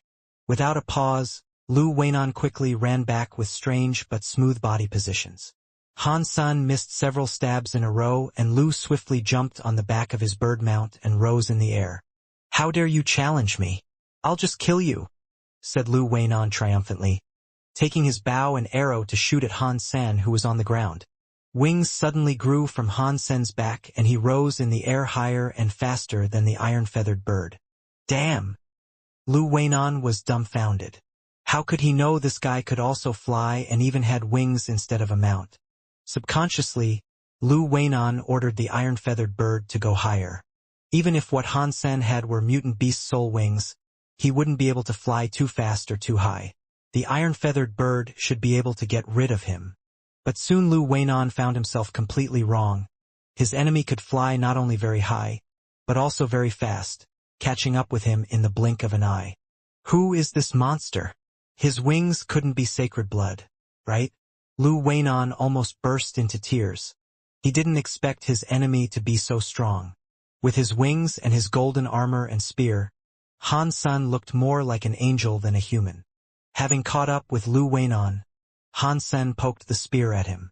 All Lu wanted to do was to knock his own head on a wall. Why on earth did he try to escape on the back of the iron-feathered bird? Now he couldn't even use his body positions. Sitting on the bird, he had nowhere to hide. If he moved around, he would fall. Whoosh! The spear was poked into Lu Weinan's, but, leaving a long wound, Lu's soft armor didn't stop the spearhead at all. Brother, calm down. This is just a misunderstanding," Lu Weinan shouted hurriedly. Han Sen ignored him and stabbed at him again, making a symmetrical wound on the other side of his butt. Blood started to ooze from the wounds. "Big brother, uncle, I was wrong. Stop poking or I will die. I surrender," Lu Weinan screamed while begging for mercy. Han Sen ignored him and kept poking. Lu Weinan saw the horrifying and shining gold spear and cried, "Big brother, please slow down. We are both men. It will do you no good if you kill me. You see I have a flying mount, which will be of some use to you if you need me to run some errands for you." Ouch! Lu Weinan was stabbed again and his face had turned pale. He was bleeding too much and he would die before long. He looked down at himself and saw he was wearing black all over. Lu reached into his clothes and ripped off his white underwear stained with blood. Waving his underwear in one hand, he cried, "Big brother, don't poke. I surrender. We can have a discussion. Isn't it true that we have a policy in the Alliance to offer good treatment to the captives?" Han Sen was silent all the time. Lu Weinan thought Han Sen couldn't hear him because the wind was too loud in flying. That's why he thought of the universal way of surrender to wave a white flag. Han Sen saw Lu Weinan waving his ripped underwear and almost laughed out loud. "Fly back!" He held his laughter back and ordered. Lu Weinan was suddenly overjoyed, and quickly ordered the mutant iron-feathered bird to go back where he met Han Sen. When they were back to the place where the fire was made, the pot of meat was still there. Lu Weinan fell to the ground and screamed as he pulled the wounds on his buttocks. "So, tell me, how are you going to compensate me for my loss?" Han Sen smiled and looked at Lu Weinan, who was covering his ass with both hands. Lu Weinan's face suddenly went stiff. "Big brother, I'll give you whatever you want, except for this iron-feathered bird. You can take your pick." He summoned several beast souls and said bitterly, "These are all I have. Please forgive me." Han Sen checked the 7 or 8 beast souls summoned by Lu Weinan, and there was even a mutant beast soul. He knew Lu was definitely holding back. But since Lu had summoned a mutant beast soul, it meant that he would like to give away the mutant beast soul for his life. At the same time, he was using this beast soul to decline Han Sen's asking for the iron-feathered bird before Han Sen even asked. He was depending on the bird to survive here and wouldn't give it up for the world. That mutant beast soul. "And you, before I leave Dark Swamp, you have to follow my command." Han Sen thought this kid could be of some use. Also, Han Sen didn't want him to wander alone. If Lu found the forest first and killed the mutant black stingers, Han Sen's ultimate purpose of this trip would be defeated. Lu Weinan agreed, but remained alert when he transferred the mutant beast soul to Han Sen, worried that Han Sen would kill him once having the beast soul. Fortunately, Han Sen did not attempt to kill him after receiving the mutant beast soul. He returned to the fire and used a cup to take out some soup. To Lu's surprise, Han Sen only took some soup and none of the meat. Although there would be some geno points in the soup, most geno points would remain in the meat. Why would Han Sen only drink the soup? While Lu Weinan was puzzled, he saw Han Sen had summoned a black cat and put all the meat in the pot into a bowl in front of the cat. The black cat meowed and rushed to the bowl, starting to gobble.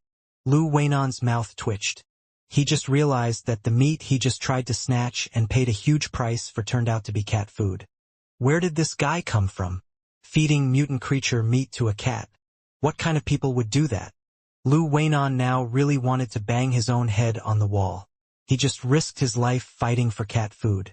Thinking of the cat, he was shocked. Among all the beast souls known to men, only a beast soul pet needed to be fed, while mounts and other types didn't. Han Sen's cat was of course not an ordinary animal. It must be a beast soul pet. Now not many could keep a beast soul pet. A beast soul pet didn't have any ability to fight in the beginning and had to be fed the meat of different creatures to grow. When it had grown to a certain stage, it would transform once, and after the transformation it would have fighting ability. But it took too much creature meat for a beast soul pet to grow until its transformation. There were people who tried to feed ordinary and primitive beast soul pets, but their fighting ability wasn't strong after the transformation. As for mutant beast soul pets, almost no one would try to feed them, as they would need a lot of mutant creature meat to transform, the amount of which was enough to make several individuals reach max mutant geno points. Who would feed that to a pet? Thinking of this, Lu Weinan thought Han Sen was an impressive person indeed. He thought to himself, this is someone who could afford feeding a mutant beast soul pet. He must be the successor to some powerful family to have received such attention and training. Big brother, what's your name? Lu Weinan asked with a smile, wanting to find out about Han Sen's background. You do not know me? Han Sen was somewhat surprised to hear the question. He felt odd as Lu Weinan didn't find out from his armor that he was Dollar. Even after seeing his wings, Lu still didn't recognize him, which meant Lu really didn't know about Dollar. We have seen each other before? Lu Weinan looked at Han Sen puzzled, misunderstanding Han Sen's reply. No. Han Sen continued to drink his soup.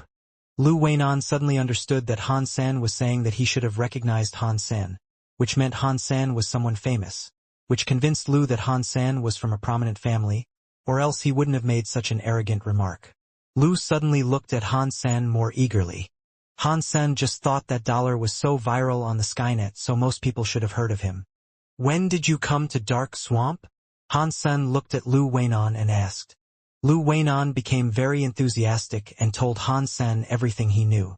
Han Sen finally knew why Lu Weinan had not heard about dollar. This young man had never teleported back since he entered God's sanctuary a year ago. It looked like he had done pretty well for himself too. Han Sen looked at Lu surprised.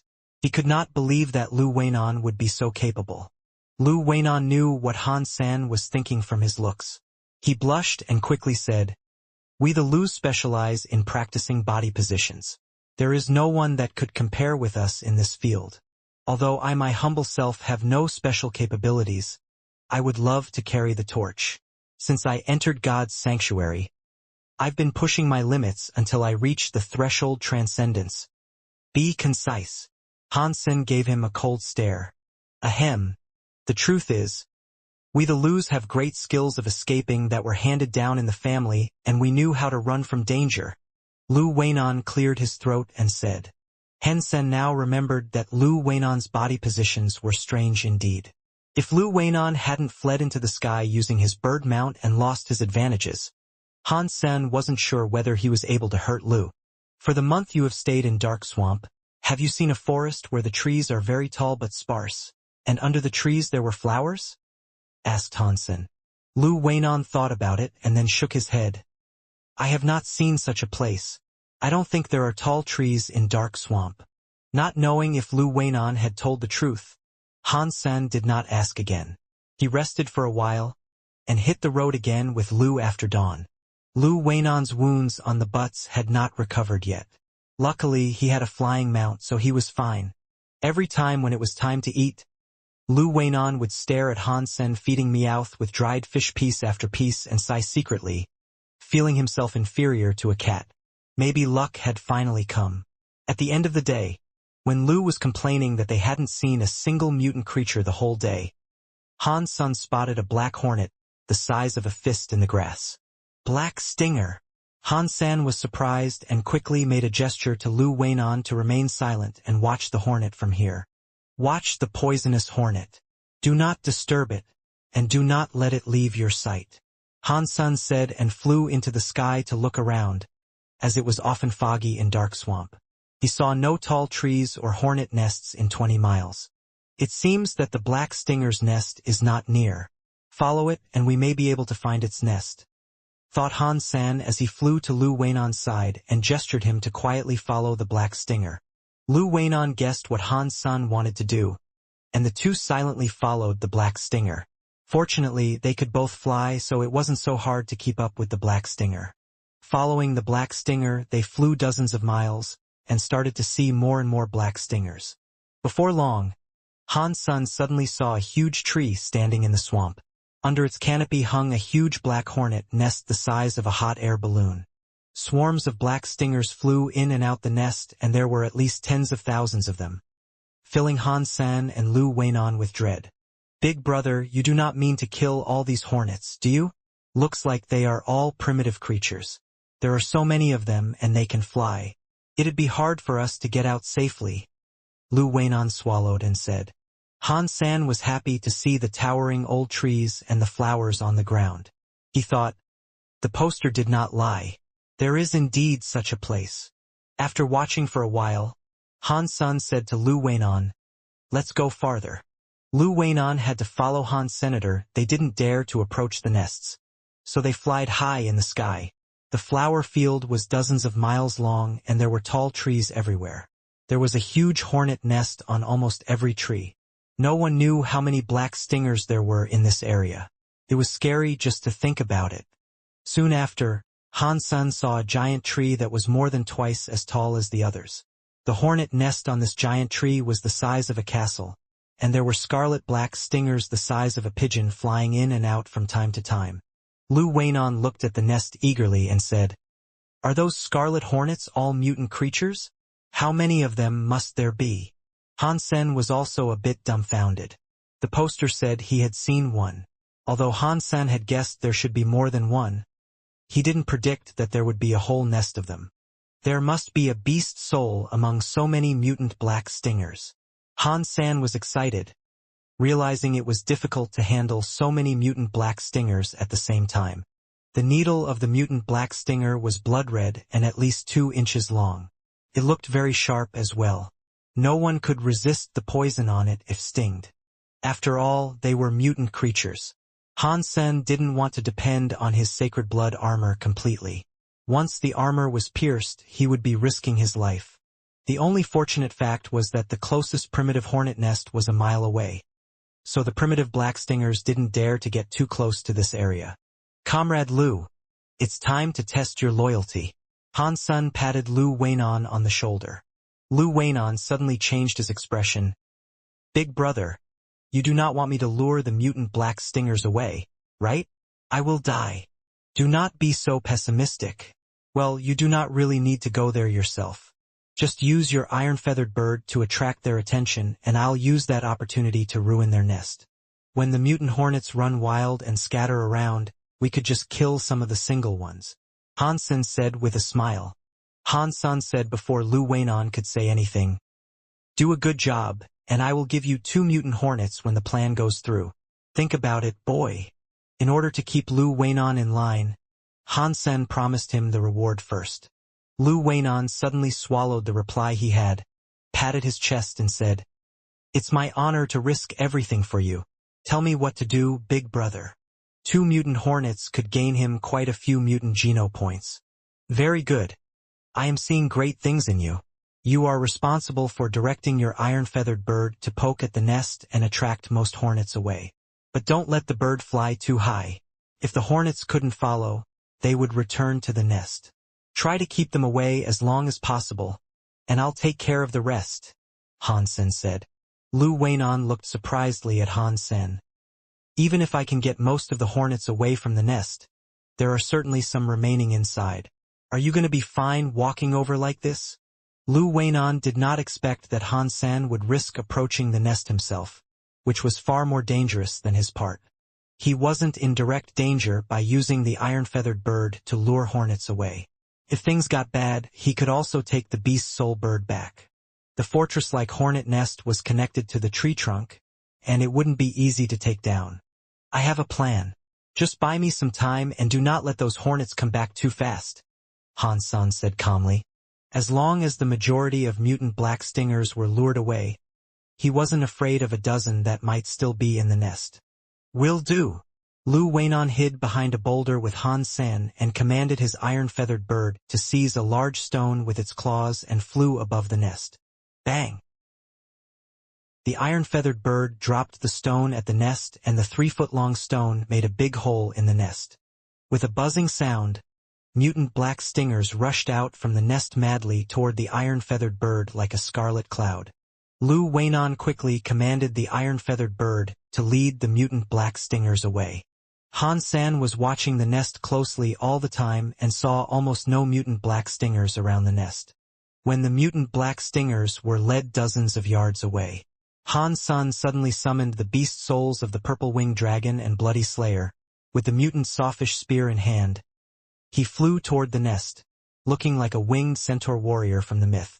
Almost just in the blink of an eye, Han Sen threw himself at the nest, breaking the nest badly. Swinging the spear into a storm, he tore the nest apart as if it were made of paper. Some mutant black stingers were trying to attack him, but were all killed with the spear in a short while. None could stop him. There was a mutant black stinger that approached him, and its sting didn't even pierce his armor, leaving only a small white mark on it. Lu Weinan was shocked. He knew Han Sen was strong, but didn't realize Han Sen had such great shape-shifting beast soul. When the better half of the huge hornet nest had been destroyed by Han Sen, a hornet twice the size of a mutant one flew out, its whole body transparent as red crystal. The moment this biggest hornet flew out, all the mutant hornets that were lured away by the bird all flew back to the nest, as if they could feel something. Be careful. The hornets are all back. That may be their queen. Lu Weinan roared. Lu Weinan's heart was trembling.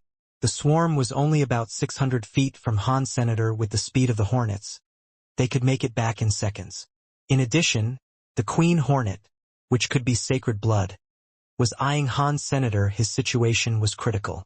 Looking at the queen hornet flying over, Han Sen narrowed his eyes, stepped back and threw the mutant sawfish spear at it. The queen was too fast and dodged the spear at a short distance. When Lu Weinan was lamenting the loss, Han Sen's majestic golden figure had rushed to face the queen, hacking a gleaming katana at the queen hornet. That katana was so swift that even the Sacred Blood Queen Hornet couldn't dodge it and was cut into halves by Han Sen. Sacred Blood Black Stinger killed. No beast soul gained. Eat its meat to gain 0 to 10 sacred geno points randomly. With that wonderful voice, Han Sen rocketed into the sky without any pause. The swarm chased Han Sen into the sky, but could not to catch up with him or fly any higher than half a mile above the ground. Han Sen turned beautifully and made a big circle before he returned to the side of Lu Weinan. Lu Weinan was very impressed. From destroying the hornet nest to killing the queen to getting rid of the swarm, Han Sen's movements were so smooth and clean that he felt like he was watching an action movie. Awesome, really awesome. Lu Weinan gave Han Sen a thumbs up. He was sincere. Just my routine. Han Sen laughed but kept his eyes on the swarm. He didn't have the time to get the body of the queen hornet out, but it was fine. The nest was destroyed and the queen was killed. These hornets would go through a chaotic phase, which would be Han Sen's best opportunity. Sure enough, after suffering major blows, the swarm was a mess. Many mutant black stingers had left the swarm. You continue to harass the swarm with your iron-feathered bird, and I will go hunt the single black stingers. Han Sen flapped his wings and approached a mutant black stinger flying away from the swarm.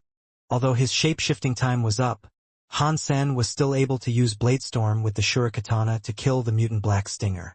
Just now he was only able to kill the Sacred Blood black stinger with one blow because he used the strength of Bladestorm to cut on its fragile waist. Mutant black stinger killed. No beast soul gained. Eat its meat to gain 0 to 10 mutant geno points randomly. Although he hadn't gained a beast soul yet, Han Sen was not worried at all as there were at least thousands of mutant black stingers here, and he would surely get a beast soul sooner or later. Taking the dead black stingers back, Han Sen directly gave them to Lu Weinan. He didn't want to bother preparing the body. As the black stingers were poisonous, only parts of the body were edible and the rest had to be removed. Although it was nothing difficult, it was quite troublesome. Han Sen continued to fly out to kill more single black stingers. With the collaboration with Lu, Han Sen hunted more than 20 black stingers in a day. The only pity was that Han Sen still did not get a beast soul. Han Sen was not in a hurry. The iron-feathered bird was constantly harassing the hornets, which made it difficult for them to rebuild their nest.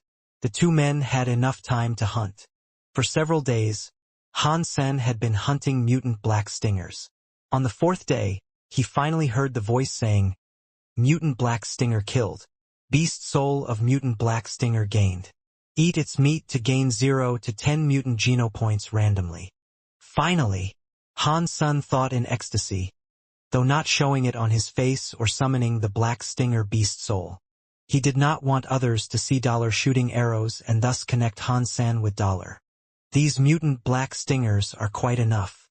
We could not carry more anyway. On the fifth day, Han Sen had hunted nearly 80 mutant black stingers. Han Sen gave Lu Weinan the 2 mutant black stingers he had promised.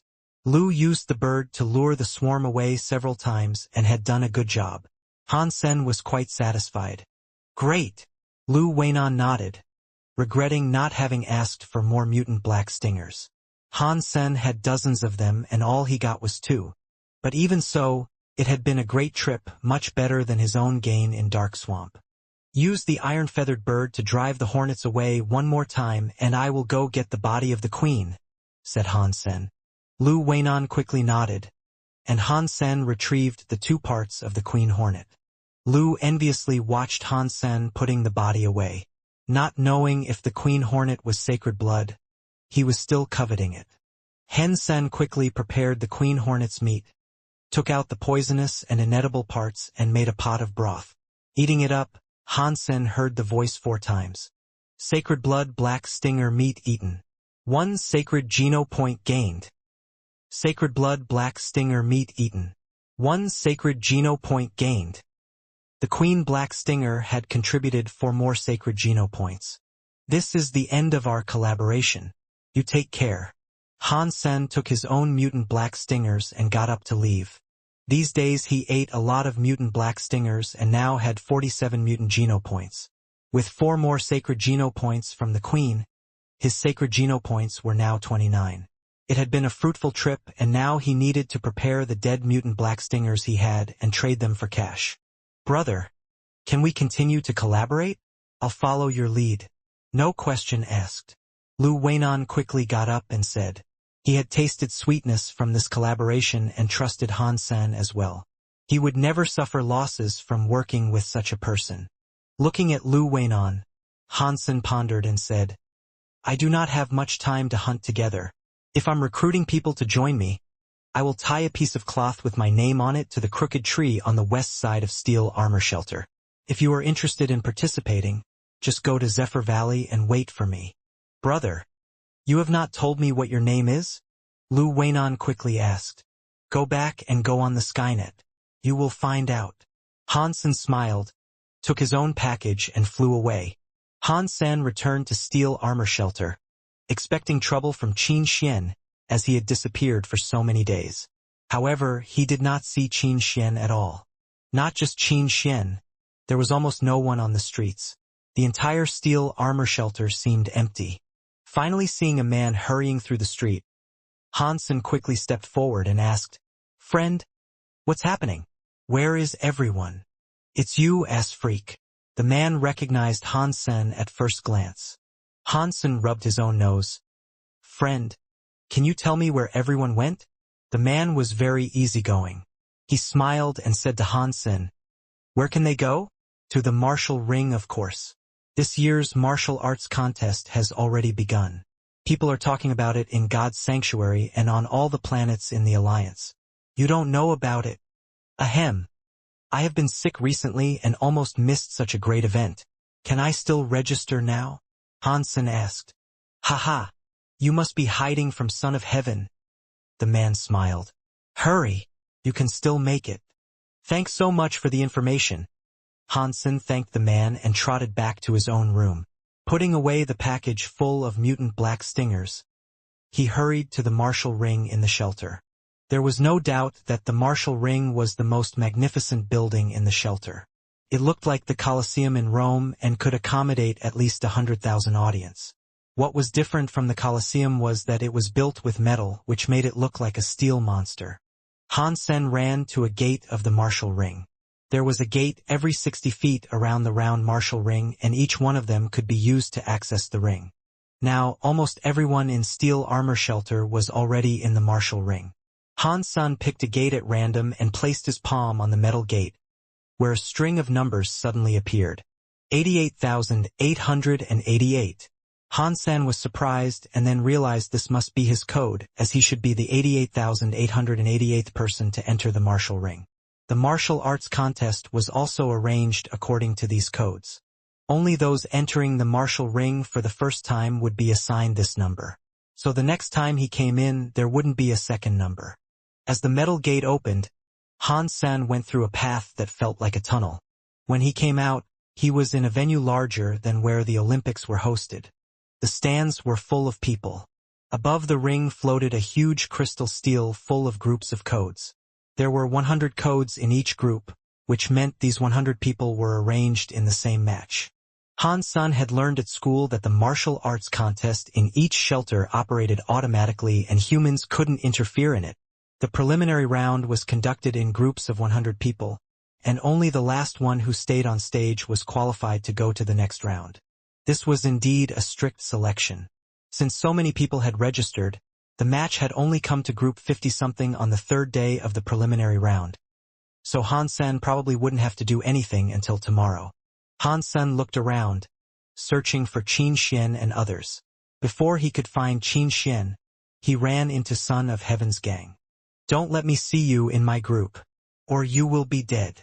Luo Tianyang stared at Han Sen coldly. The last time they met, he was frightened by Han Sen, which was a disgrace to him. Son of Heaven also looked at Han Sen gloomily. Although he did not say it, Han-sen knew from his look that he would try to kill Han-sen at all costs if they were in the same match. I'm afraid I have to let you down. I do not intend to participate in the martial arts contest. Han-sen shrugged and said. Han-sen will certainly participate, but in Dollar's name so that he could show his real strength. You are unworthy to be called a man. Shame on you, Luo Tianyang said contemptuously, setting the whole gang in an uproar. Son of Heaven ignored Han-sen and walked past him. While he was walking, he smiled and said, Qin Xian, you have improved again. It seems that this year you will still be the champion. You are flattering me. Don't forget that Dollar is also in steel armor shelter, Qin Xian said casually. Han-sen turned and saw Qin Xian, Yang Manli and other major members of the steel armor gang. Yang Manli was frowning at him. After talking to Qin Xian, Son of Heaven led his gang away. Qin Xian gave Han-sen a look, while Yang Manli said coldly, Originally I thought you were just timid, but I did not expect you to be such a coward. You don't have a man's dignity and backbone. After she finished, Yang Manli went away with Qin Xian without looking back. When Lu Hongtao passed by Han-sen, he patted Han-sen on the shoulder and smiled.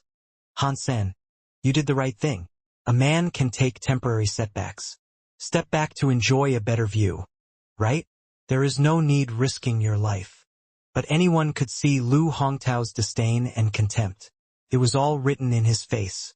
Other members of Steel Armor Gang were also somewhat disgusted by Han Senator. Those who were able to enter the core of Steel Armor Gang were either military school students or recently enlisted soldiers. They certainly despised such cowardice. Han Sen did not explain anything. Everyone thought he didn't want to participate because he was afraid of Luo Tianyang, which worked in his favor. No one would then question why he did not participate or why he wasn't there when Dollar appeared. I do not care how others see me. The most important thing is that my family and I can have a stable life, Hansen thought to himself. Starry Group was so powerful that he didn't have the resources to counter them at the moment. If Son of Heaven knew he was Dollar now and tried to harm him in the alliance, even he wasn't afraid what would happen to his mother and sister. I need to be more powerful. Han Sen came out of the martial ring looking down. There was no point of staying as it wouldn't be his turn today anyway. After he teleported to the teleport station on planet Roka, Qin Xian stopped him there and called him to her office. You are afraid of Son of Heaven? Qin Xian stared at him. Her eyes were like daggers that could pierce his thoughts. Yes. Hansen nodded. He had to be afraid. Hearing Hansen's answer, Qin Xian didn't show disappointment but continued to ask, because of your family? Surprised, Hansen looked to Qin Xian. She smiled and said, Listen to me, go apply to Blackhawk. If you could be admitted, I guarantee that Son of Heaven would not dare to touch your family. How can you guarantee that? Han-sen stared at her. Every time we fought, I recorded and observed your combat data. I could tell you for sure that you have the talent to be a great sniper or archer. Your timing and prediction of your opponent are outstanding, Qin Xian said. Han-sen did not speak. These words of praise were not what he wanted to hear. In the army, in addition to being the station master, I am also responsible for organizing a special squad. I think you are someone I need. As long as you join the squad, your family can get protection from the military. I can tell you for certain that if you become a member of the squad, Son of Heaven cannot use any unlawful means to hurt your family, said Qin Xian. However, the prerequisite is that you have to be admitted to Blackhawk. Only then would I be able to nominate you to join the squad. Han Sen did not answer Qin Xian immediately, but pondered for a moment. He looked at her and asked, Is it possible for you to tell me the nature of the squad? No, Qin Xian answered without the slightest hesitation. Give me a little time. I need to think about it, Hansen said. Sure, I still have time. Think about it. Qin Xian smiled and seemed very confident. Hansen left the teleport station, returned home and rested for a day. He went back to God's sanctuary the next afternoon. Hansen deliberately circled around Steel Armor Shelter before he put on his Sacred Blood armor and went in the shelter, attracting a lot of people's attention. Wow, that's Dollar himself. Ha! Dollar made his appearance. Dollar, my angel, is here. Among all the people in First God's sanctuary, only Dollar is my idol. The whole steel armor shelter became a hit. Although everyone knew Dollar was there, they were still pleasantly surprised to see Dollar making his appearance.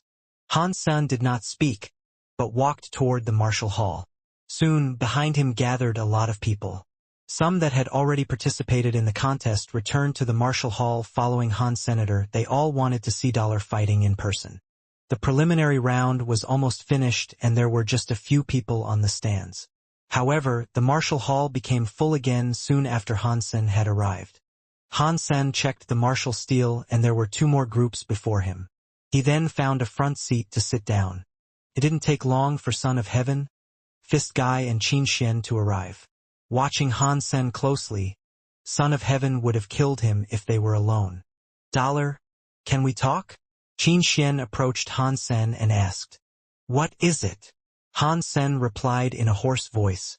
I want to invite you to join Steel Armor Gang, and you can put forward any condition. Qin Xian said. Yang Monli said on the side. If you are willing to join Bullseye, I'll concede the position of team leader to you. You would make such a perfect archer. Sorry, I am not interested in joining Steel Armor Gang or being an archer, replied Han Sen. Dollar, I think we should be talking about nothing but business. If you had beast souls or meat of mutant or sacred blood creatures, I would gladly pay for them. For example, the beast soul of the Bloody Slayer. Fist Guy also approached Han Sen. I do have some mutant creature meat to sell, Han Sen said to Fist Guy. Fist Guy's eyes lit up. What creatures? How much? Some mutant hornet. The meat was all cleaned up. There are 20 to 30 hornets. Han Sen said casually, but people surrounding him were shocked. 20 to 30? You did not destroy an entire mutant hornet nest, did you? Where did you find them? Fist Guy asked hurriedly. Don't you mind where I got them? Just tell me if you are interested, said Han Sen. Yes, of course I'm interested. If you really have them, give me a quote and I'll take them all. Fist Guy quickly said. Fist Guy, what do you mean by taking them all? You think Qin Xian and I are dead? Son of Heaven scowled and said to Han Sen. 1 million each. I'll buy however many you have. 1 million? Son of Heaven, don't look down on others. I'll bid 1.2 million each, cried Fist Guy. Son of Heaven gave Fist Guy a stare. 1.5 million. Do you think you could keep up with me? Being rich does not mean you'd be willing to bid 1.6 million, replied Fist Guy, not to be outdone. Don't bid yet. I don't intend to sell these separately, nor will I trade them for money, Han Sen said. Name your price. Although Son of Heaven wanted to kill Han Sen right now, seeing a large amount of mutant creature meat of rare hornets, he would not let others beat him to it. I want to exchange these mutant creatures for an S-class license for St. Hall, Han Sen said quietly. Hearing Han Sen's words, both Son of Heaven and Fist Guy looked reluctant. St. Hall was a research institution of martial arts. Most of the popular hypergeno arts were developed by St. Hall. St. Hall also sold some advanced hypergeno arts, but there were restrictions on the purchase, especially for the most advanced S-class hypergeno arts. Ordinary people were not eligible to purchase even if they had money. Han Sen wanted to buy an advanced hypergeno art for his mother and sister to practice, as he didn't dare to show Jadeskin to anyone before he knew where this hypergeno art came from. Your price is too high. I'll buy all your mutant creatures at 2 million each. Plus, I will let go of our previous grievances, said Son of Heaven, staring at Han Sen. Sorry, I want nothing but the S-class license for St. Hall. You can think about it. Han Sen rose and walked onto the stage. It was his group's turn. Watching Han Sen coming, others in the group felt bitter, as they knew it was impossible for them to pass the preliminary round now that Dollar was here. Do not be afraid. Dollar is on his own and we can join forces to get rid of him first. A young man geared up and said. Exactly. Let's get rid of the little angel first. Someone looked at Han Sen greedily, as if he were looking at a naked woman. Haha, Dollar. I am a big fan, so I'll try to be gentle with you. Dollar. Do not run. Take my punch. Suddenly nearly 100 people on the stage all threw themselves at Han Sen while yelling frantically. Shit! What the heck? Shouldn't my fans be protecting me rather than beating me up? Thought Han Sen bitterly. Although these people looked menacing, they weren't using any weapon. No one was trying to get involved in a desperate fight with Han Sen. Basically, the stronger persons had all registered relatively early. Those who had waited until this time to register were most likely relatively weak or new to God's sanctuary. Han Sen did not use any weapon either. Seeing the first person's fist almost in his face, Han Sen moved slightly and dodged the blow. Using his hand as a knife, Han Sen attacked back with Bladestorm. The man did not have time to react before he was cut on the back of his neck and fell directly to the ground. Han Sen moved like the wind, flashing his hand knife. He could almost always get rid of an opponent with just one blow. Wherever he went, people were thrown off their feet, and it was like the scene after a tornado. The best thing about learning Ghost Haunt was that Han Sen now knew the various aspects of the human body very well. Although he didn't use Ghost Haunt, he was still able to use Bladestorm appropriately so that no one got seriously hurt when they were defeated. Watching nearly 100 opponents knocked out by Han Sen, many smiled and chose to quit after they got back on their feet.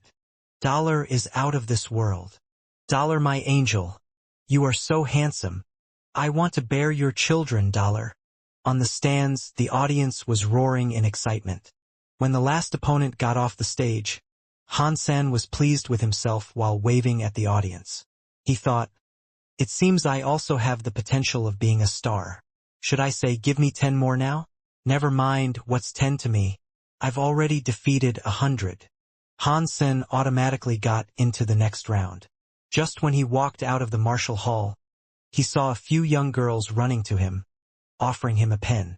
They asked in slightly trembling voices, Dollar, can we have your signature? Han Sen paused as he didn't expect this. Fortunately, it took him only a second before he took the pen and said yes. But the next second, Han Sen was embarrassed. These little girls only gave him a pen, but did not give him any kind of paper. Where should he sign? Where do I sign? Han Sen asked in a hoarse voice. Dollar, can you please sign here? A plump girl stuck out her breasts, stretching out her blouse. Han Sen was just a young man, and his nose almost bled from the view. Practicing jade skin secretly, he calmed himself down and signed Dollar on the girl's tight outfit. Dollar, Dollar, sign here. More and more girls squeezed over, scrambling. Some even stuck out their butts for him to sign. After signing for a few, Han Sen turned around and saw himself surrounded by a crowd. A man nearly 6 feet tall raised an arm and flexed his muscles at Han Sen, crying in a muffled voice, Dollar, sign here please. Han Sen finally got out of the martial hall, and was surprised to see Son of Heaven, Fist Guy and Qin Xian waiting for him there. Dollar, other than the license to purchase at S-Class section, would you consider other options? I can trade mutant beast souls and some money with you, Fist Guy said.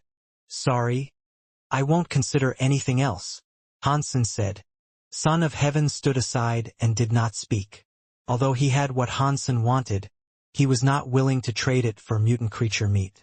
If it was sacred blood creature, it might be different. Dollar, if you have 30 mutant creatures, I will make the deal with you. How do you like to proceed? Asked Qin Xian. If you trust me, you can first transfer to me the license and I will send the goods to you later. If not, we could schedule a time privately to trade in person, replied Han Sen. Okay, let's schedule a time then. I need some time to get you the S-Class purchase license, Qin Xian said. Great, Han Sen nodded. Then let's talk about it on our way back. Qin Xian was thoughtful to ask her gang clear the path for Han Sen. After making the appointment with Qin Xian, Han Sen was already outside steel armor shelter. He thanked Qin Xian, summoned the wings to fly into the mountains and soon disappeared. Han Sen did not doubt Qin Xian's ability to come up with an S-Class license. After all, St. Hall was semi-military. With her profound military background, it should be easy for her to get a license. After walking around in the mountains for a while, Han Sen used his own identity to go back in the shelter. He went back to his room and repackaged the meat of 30 mutant black stingers in a bag, ready to trade with Qin Xian tomorrow. The rest of the black stinger meat was dried by Han Senator. He did not plan to sell it, as he will keep it for Meowth. The transaction was very smooth. Han Sen got the S-Class license and teleported out of God's sanctuary. He wanted to buy an advanced hyper-geno art for his mother and sister to practice. Back home, Han Sen logged in on the Skynet and entered the site of St. Hall. Using the S-Class license, Han Sen entered the official online community of St. Hall, which was inaccessible to most. He then entered the most advanced section, S-Class section. There were many hyper-geno arts in the S-Class section. Although their content couldn't be browsed, there was a detailed description of each. Han Sen carefully read the descriptions. Each license could only be used to purchase one hyper-geno art, so he had to think carefully. Mutant black stingers could only be sold this once, as the value would decrease if there were too many on the market. Even if Han Sen hunted more mutant black stingers, no one would be willing to use an S-Class license to trade for them again. Just by reading the descriptions, Han Sen was already feeling excited. Except for the ones that had high prerequisites and could only be practiced by those with Evolver or higher status, Han Sen wanted every hyper-geno art listed in there. Unfortunately, one license could only be used to purchase one hyper-geno art. Han Sen wanted to choose one that laid the foundation for better fitness for his sister. With such a hyper-geno art, Han Yen wouldn't be inferior to those posh school students. She would even be better than them, because even posh schools didn't offer such advanced hyper-geno arts to students. Finally, Han Sen carefully selected and bought a hyper-geno art named Holy Angel. According to its description, this hyper-geno art would help improve all types of genes and had been tested for a long time. Its practice was smooth and didn't involve much risk, so it's excellent for laying the foundation. Many who had practiced it had seen great effects. This hyper-geno art fulfilled all the requirements of Han Senator. It was easy to practice and had low risk. There were many who had practiced it too. So even if people noticed that his mother and sister were practicing Holy Angel, they wouldn't be surprised. Han Sen downloaded the tutorial of Holy Angel and checked it out. He was surprised to see that this S-Class hyper-geno art was still not as good as his Jade Skin. Who was that Shui Longyan? How come he had such an outstanding hyper-geno art? Han Sen felt glad that he didn't let anyone see Jade Skin. Holy Angel and Jade Skin were similar, so that there was no need for Han Sen to practice Holy Angel as well. If someone asked him which hyper-geno art he was practicing, he could just answer Holy Angel, which was another reason why he had bought it. It would be very hard for one to tell Jade Skin from Holy Angel indeed. Han Sen put away the tutorial of Holy Angel and went to St. Paul to pick Han Yen up. He wanted her to come home to practice Holy Angel, so she would have to stop living on campus for a while. Han Yan's teacher was a 27-year-old woman in a professional suit. Under her knee-length skirt, the flesh-colored stockings really showed off her long legs. She had her hair pulled back and was wearing a pair of wire-rimmed glasses. Although she looked demure and full of mature women's charm, Han Sen knew well that she was definitely already in Second God's Sanctuary, which was the minimum standard for teachers at St. Paul. "You are Han Yan's brother?" Chu Wanga slightly frowned at Han Sen. "Yes, Miss Chu. I want you to give Yen a few days off," Han Sen said. Chu Wanga was displeased and said with some disgust, "Where are your parents? Why haven't they come?" "They are very busy. I have come of age and can be considered one of Yan's guardians." "You could tell me if you have something to say," Han Sen said. Chu Wanga said bluntly, "What do your parents take education for? Do they think everything will simply work out if they spend the money and send their daughter to an expensive school? The school has started for quite a while now, yet your parents haven't been here or asked about her study once. Do they know what Han Yen needs?" "I'm so sorry, Miss Chu. We have a lot going on in the family. It's our fault. Did anything happen to Yen?" Han Sen asked worriedly. Shaking her head, Chu Wanga said with some bitterness, "Han Yen is fine. She is a talented girl and would do so much better if she could use advanced nutrient solutions and care.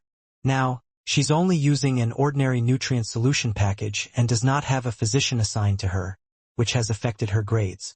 Since your parents have sent her to St. Paul, are they going to allow this to happen just to save some money?"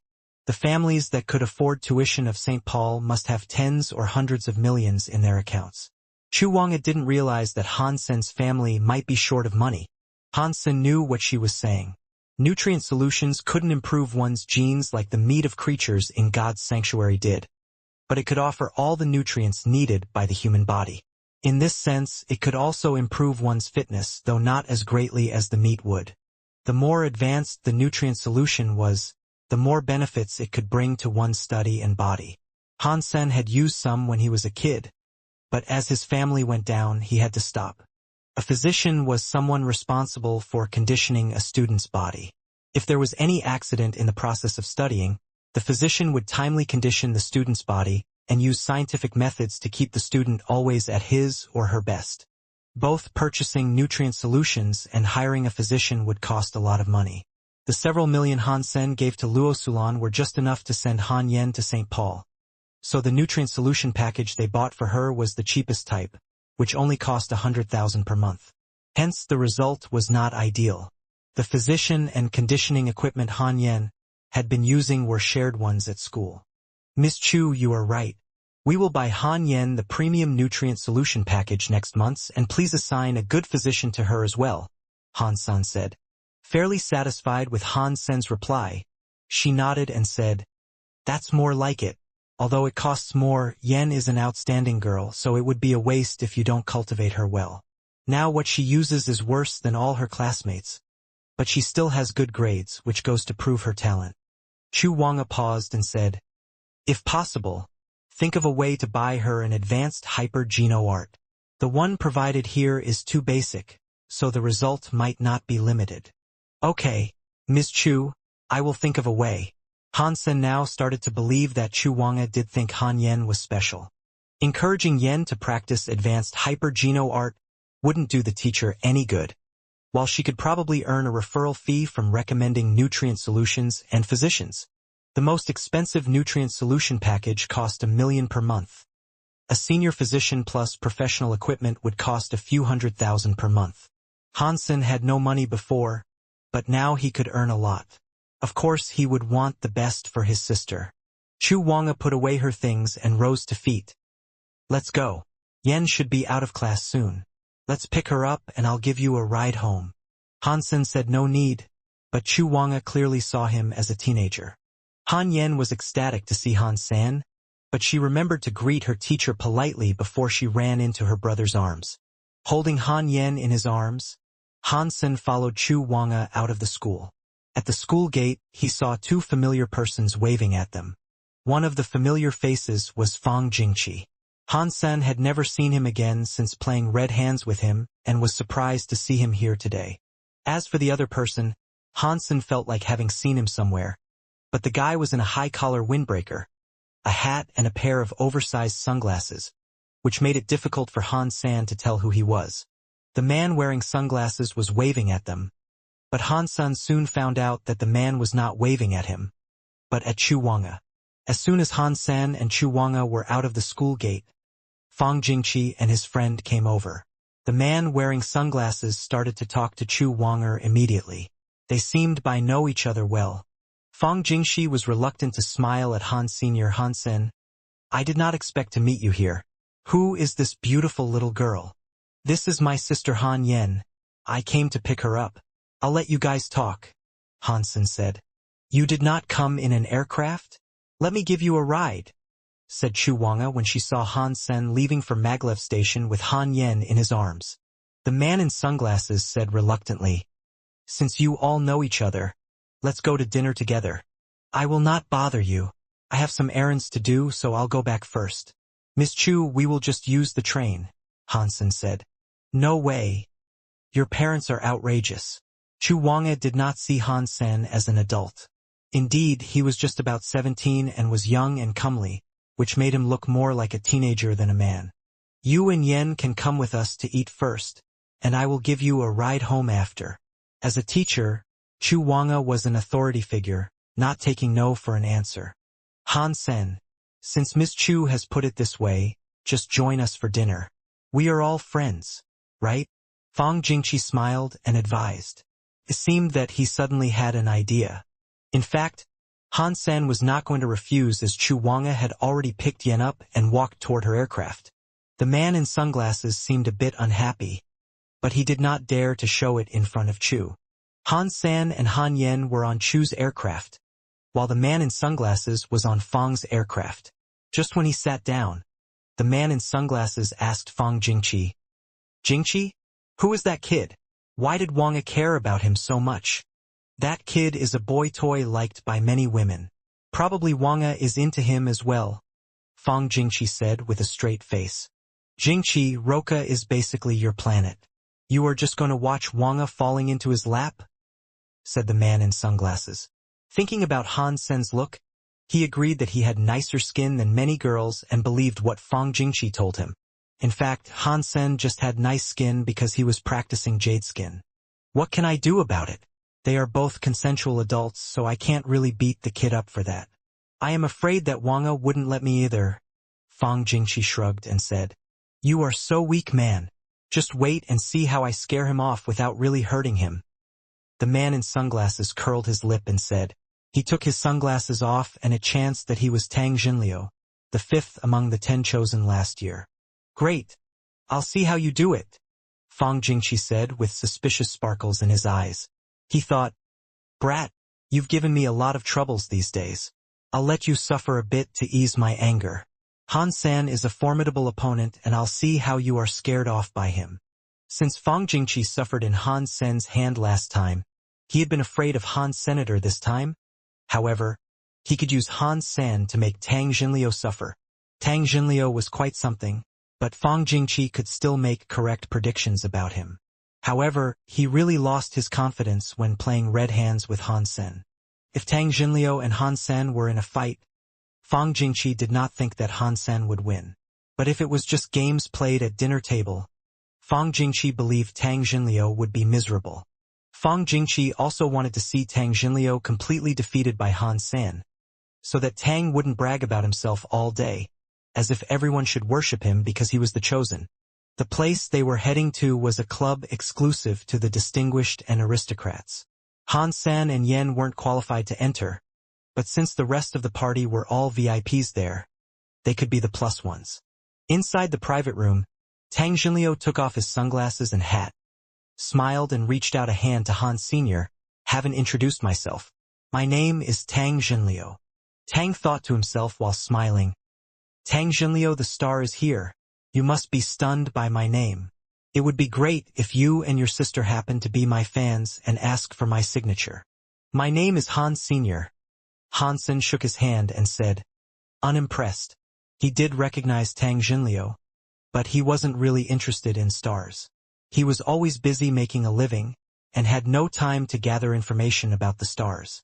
That was why he wasn't starstruck at all. Tang Jinliu felt at loss. Even if Han Sen wasn't a fan, he should still have a bigger reaction than that. But he acted as if he had just seen a passerby. Is he an alien? He does not know me. Me, Tang Jinliu. Tang wanted to grab Han Sen and tell the kid his name again. The only reason he wasn't doing it was Chu Wanga, who was sitting at the table. Fang Jingqi almost laughed out loud. He naturally knew what Tang was thinking. Soon the waiter brought them a variety of food and drinks that looked expensive. Han Sen and Han Yen had never had any of these before. Since it was someone else's treat, Han Sen ate without manners and was putting nice food into Yan's plate from time to time. Yen did not engorge like her brother did, but also enjoyed the food quite a lot. Chu Wanga was displeased with Han Sen's rudeness, but liked Han Yen more and more. Fortunately, Han Yen was sent to St. Paul and made my student, or such a good girl as her would be ruined by her family. Chu Wanga was secretly determined to teach Yen well and keep her away from her brother. Drinking without a drinking game is always a little boring. How about we play a little game? It only took a short while before Tang Jinliu suggested a game. Drinking game? We have a kid here. Chu Wanga rolled her eyes at Tang. Tang winked at Fang Jingqi and the latter smiled and said, Wanga, no worries. Nothing over the line. We are kid-friendly here. Fang Jingqi turned to ask Tang, how about red hands? When Fang Jingqi said these words, Han Sen was slightly startled. He thought that Fang was trying to set him up, but in fact it seemed that he was setting Tang Jinliu up. Tang frowned. Red hands is too easy to play and not good for drinking. Let's play Pouring the Wine. Pouring the Wine, suggested by Tang Jinliu, was a game where two players sat across a table with a cup of wine and a plate on it. The two would play rock, paper, scissors first, and the winner should grab the wine and pour it at the loser's face. The loser needed to grab the plate and block the wine with it. Is this game appropriate? Fang Jingqi only knew Hen San was good at red hands but wasn't sure if he'd be good at this game. Well, you three play. I'll take Yen to the gym. Chu Wanga was afraid that this would be a bad influence on the little girl and led her away. With the ladies gone, Tang felt more at ease and challenged Han Sen. We are all men here, so don't be afraid of losing face. Do you dare to play or not? Of course, but a game's no fun without a bet, Han Sen said. Hearing Han Sen's reply, Fang Jingqi was thrilled. He thought to himself, it seems Han Sen is confident. Tang, you are going to make a fool of yourself. I will record how miserable you are and show it to you if you dare to brag about yourself again. Tang rejoiced over Han Sen's reply as well. He thought, fortunately this kid does not know who I am, or he wouldn't even dare to play with me, let alone to suggest a bet. What's the stake? Tang Jinliu pretended to be reserved. 100,000 per round.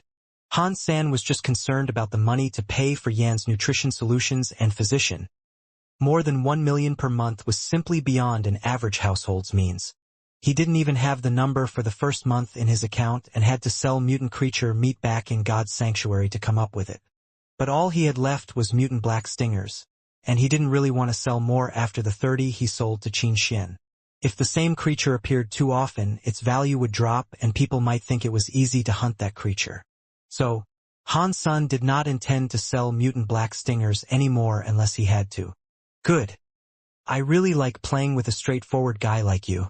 100,000 per round it is. Tang was overjoyed inwardly. He was just thinking it wouldn't be satisfactory enough just to pour wine on Han Sen's face, and it chanced that the kid had offered money as well. You will have to wait 10,000 years before you could win money from me. I am the king of rock, paper, scissors, and I can win 9 of 10 rounds. I will wait to see you cry. Tang wanted to give Han Sen a banner for being a great citizen. He was just so nice to offer Tang both his face and wallet. The three soon decided on the rules. To win rock, paper, scissors didn't count as winning the round. A winner must also successfully pour the wine on the opponent's face. You guys can start. I'm terrible at rock, paper, scissors, so I'll first observe. When they were deciding which two were to play first, Fang threw his hands up. He had no intention to play and just wanted to record the game. All right, you can play when we get tired. Tang was pleased by Fang Jingqi's quitting as it gave him more time to kick Han Sen's ass. Tang laid the plate and a glass of wine on the table. The glass was an ordinary one and could hold about 5 ounces of wine. Shall we use water instead? Proposed Han Senator. He was afraid that Tang would be soaked in wine and it wouldn't be safe if Tang caught on fire. Water is boring. Wine it is. Tang wouldn't miss an opportunity to humiliate Han Sen more. Han Sen did not speak. Tang Jinliu said to Fang Jingqi, Fang, you call it so that it is fair. I am afraid someone may challenge the result otherwise. Okay.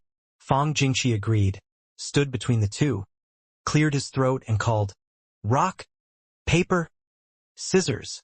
When Fang Jingqi said, scissors, Han Sen and Tang Jinliu almost reached out their hand at the same time. Han Sen used scissors while Tang used rock. Excited that he had won, Tang grabbed the glass of wine and poured it at Han Sen. Unfortunately, Han Sen had put up the plate with some panic and blocked the wine.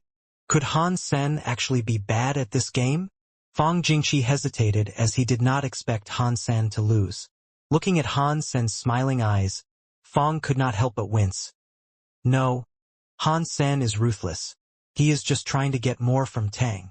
Having understood what was going on, Fang Jingqi grinned and thought, Tang, you are doomed tonight. I will try to record everything. Han Sen was of course setting Tang up, since he had asked for it himself anyway. And Tang was rich enough as well. Others might not be able to come up with the stake, but since Tang could earn more than 10 million with one performance match, he probably would feel nothing from losing a few million. The game itself was a test of reflexes and timing. Both rock, paper, scissors and fetching the object one should choose was highly demanding for one's reflexes. The one who could respond fast had a great advantage in the game. However, what was more important was the ability to predict the opponent's next move, which was the essence of rock, paper, scissors. Han-san was no master at rock, paper, scissors, but he had made an effort to improve his ability to make more accurate predictions. It wasn't for games, but for knowing in advance a creature's habits and movements. For an archer, it was undoubtedly a very important ability. Almost anyone could shoot at a target, and there were numerous people who could hit the bullseye from 150 feet away. However, creatures wouldn't stand still all the time, so it was important to be able to predict their movements, to grasp the fleeting opportunity, prejudge the enemy's action, and shoot to kill were Han-sen's specialties. Or he wouldn't have chosen archery to practice. When he first entered God's sanctuary, he didn't have a nice bow and arrows, so he practiced sneak attacks, which had even higher demands for one's prejudgment and reflexes. A little mistake would leave him unable to kill a creature with one blow, which would result in the most terrible counterattack. After his first month in God's sanctuary, Han-sen never missed in a single attack, which proved his outstanding skills of prejudgment and timing. Now, with so many Geno points gained, Han-sen had improved greatly in his reflexes as well. It would be difficult for one to win against him in a game like this one. Rock, paper, scissors. The moment when Fang Jingqi said, "Scissors," Han-sen and Fang Jingqi reached their hands out again. Han-sen had struck with scissors, while Fang went with paper. Tang didn't expect to lose, and when it hit him that he should grab the plate, his face was covered in wine and some even got into his nostrils, leaving a burning sensation. Tang lost a point. Fang Jingqi wrote it down on a notepad seriously. Tang, of course, didn't take the loss well. After wiping his face with a towel, he stared at Han-san and said, "Again." Han-san was certainly happy to oblige. The two were at it again. Claiming to be the king of rock, paper, scissors, Tang won less than 40% of the rounds, in which Han-san was able to block the wine he poured every single time. In the rounds where Tang lost rock, paper, scissors, Han-san was faster than him and got him every time, leaving Tang soaked in wine. In the beginning, Tang would wipe it away, but later he was so focused on beating his opponent that he would just let it be. "No, let's play finger guessing instead. It's easy to cheat in rock, paper, scissors." Tang Jinliu could not help but yell after losing 7, and then 8, rounds in a row. "Okay, but please tell me the rules, as I've never played finger guessing before," Han-sen said. "The rules are simple." Tang explained the rules.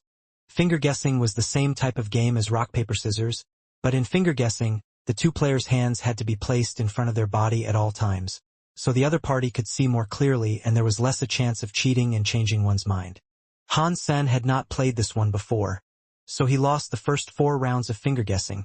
But Tang wasn't really cheered by this fact, as he was still unable to get any wine on Han-sen's face. After 4 rounds, Han-sen had mastered the essence of finger guessing, and his excellent skills in prejudgment and quick reflexes gave him the upper hand again. Wine constantly hit Tang's face, which made him even more eager to win. In a while, he was so wet that it was as if he had just climbed out of a wine bucket. Even his trousers were dripping with wine. Tang thought to himself, "How could this be?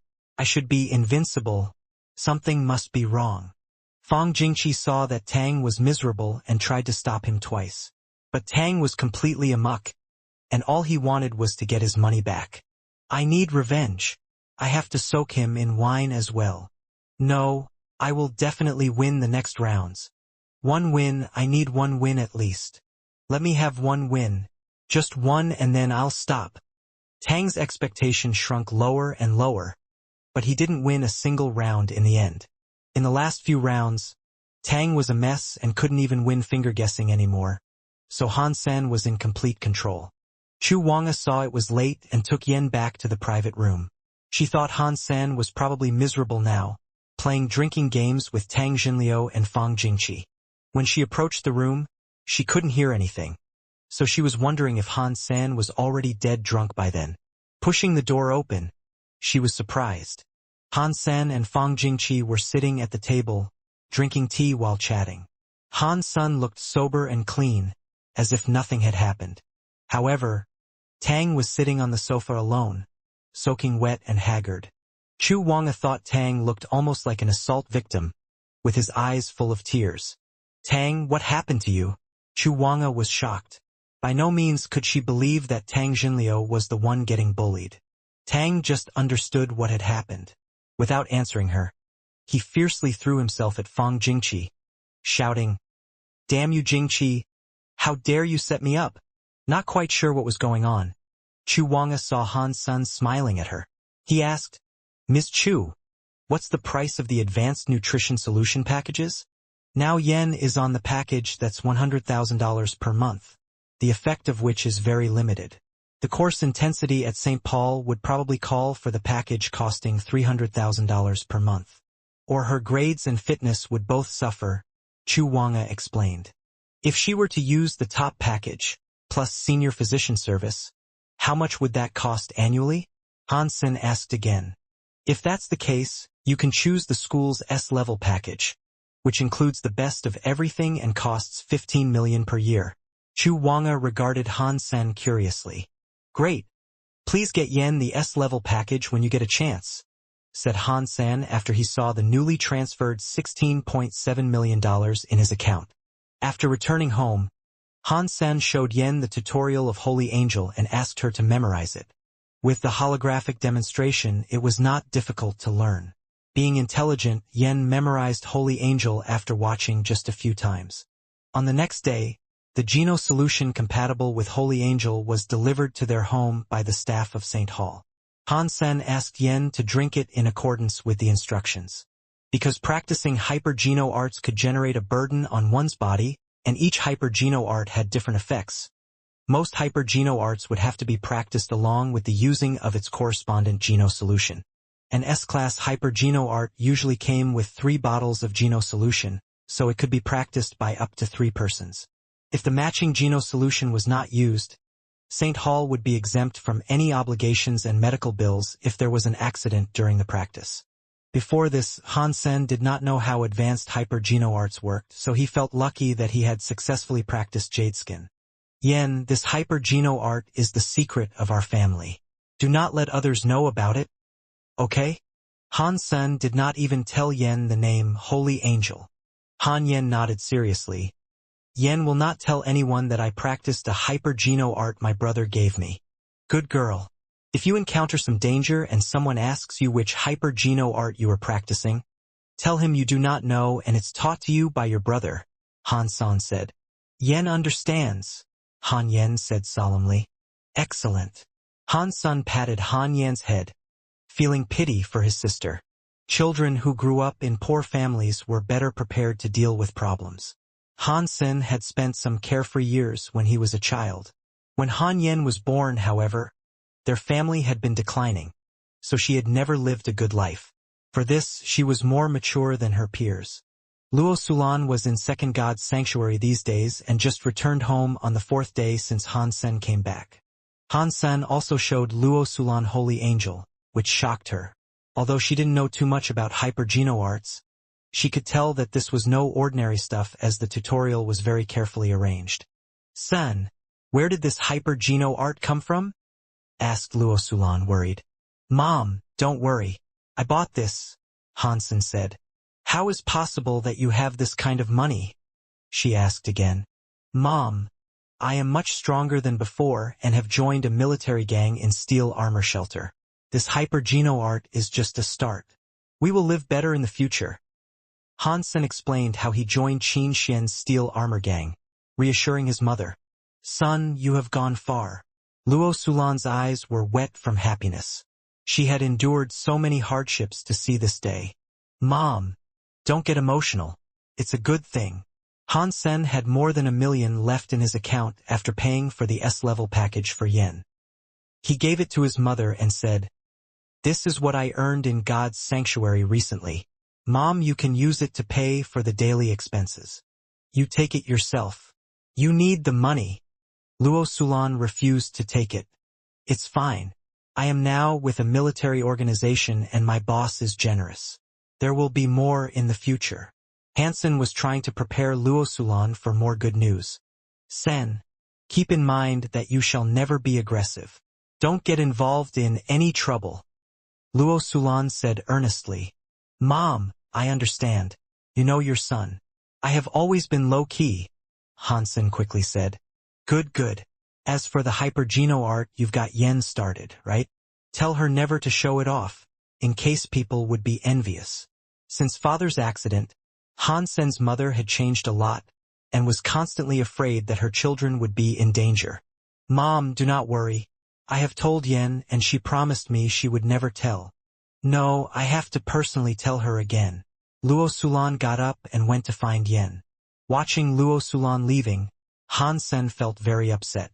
If it were not for Dad's accident, Luo Sulan wouldn't have become so cautious and live in panic all day long. What happened? Hansen regretted that he was so young and didn't understand anything.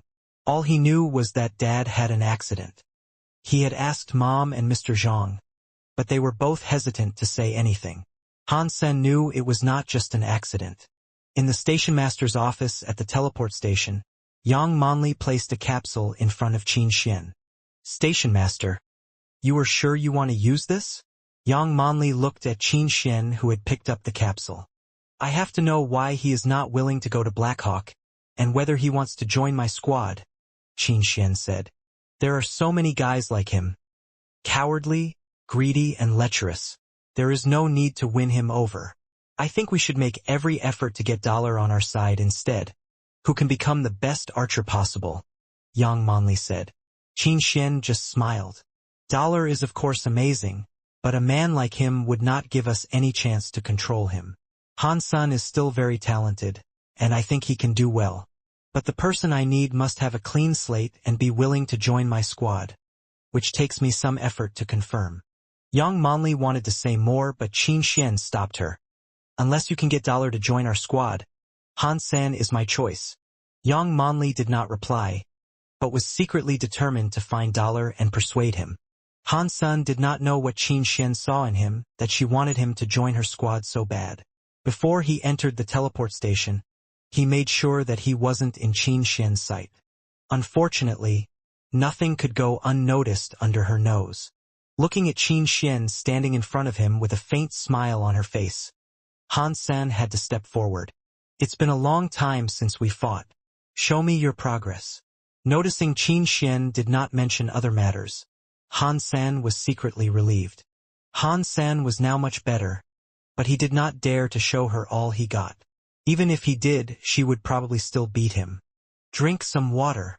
Qin Xian took off her helmet and fetched 2 bottles of water. She unscrewed a bottle for herself and handed another to Hansen. Hansen had no suspicion and drank from the sealed bottle of water. Hansen, do you think I'm pretty? Qin Xian suddenly asked. Pretty? Of course you are. Hansen was surprised and looked up at her, not understanding why she was asking this question. It was not her style.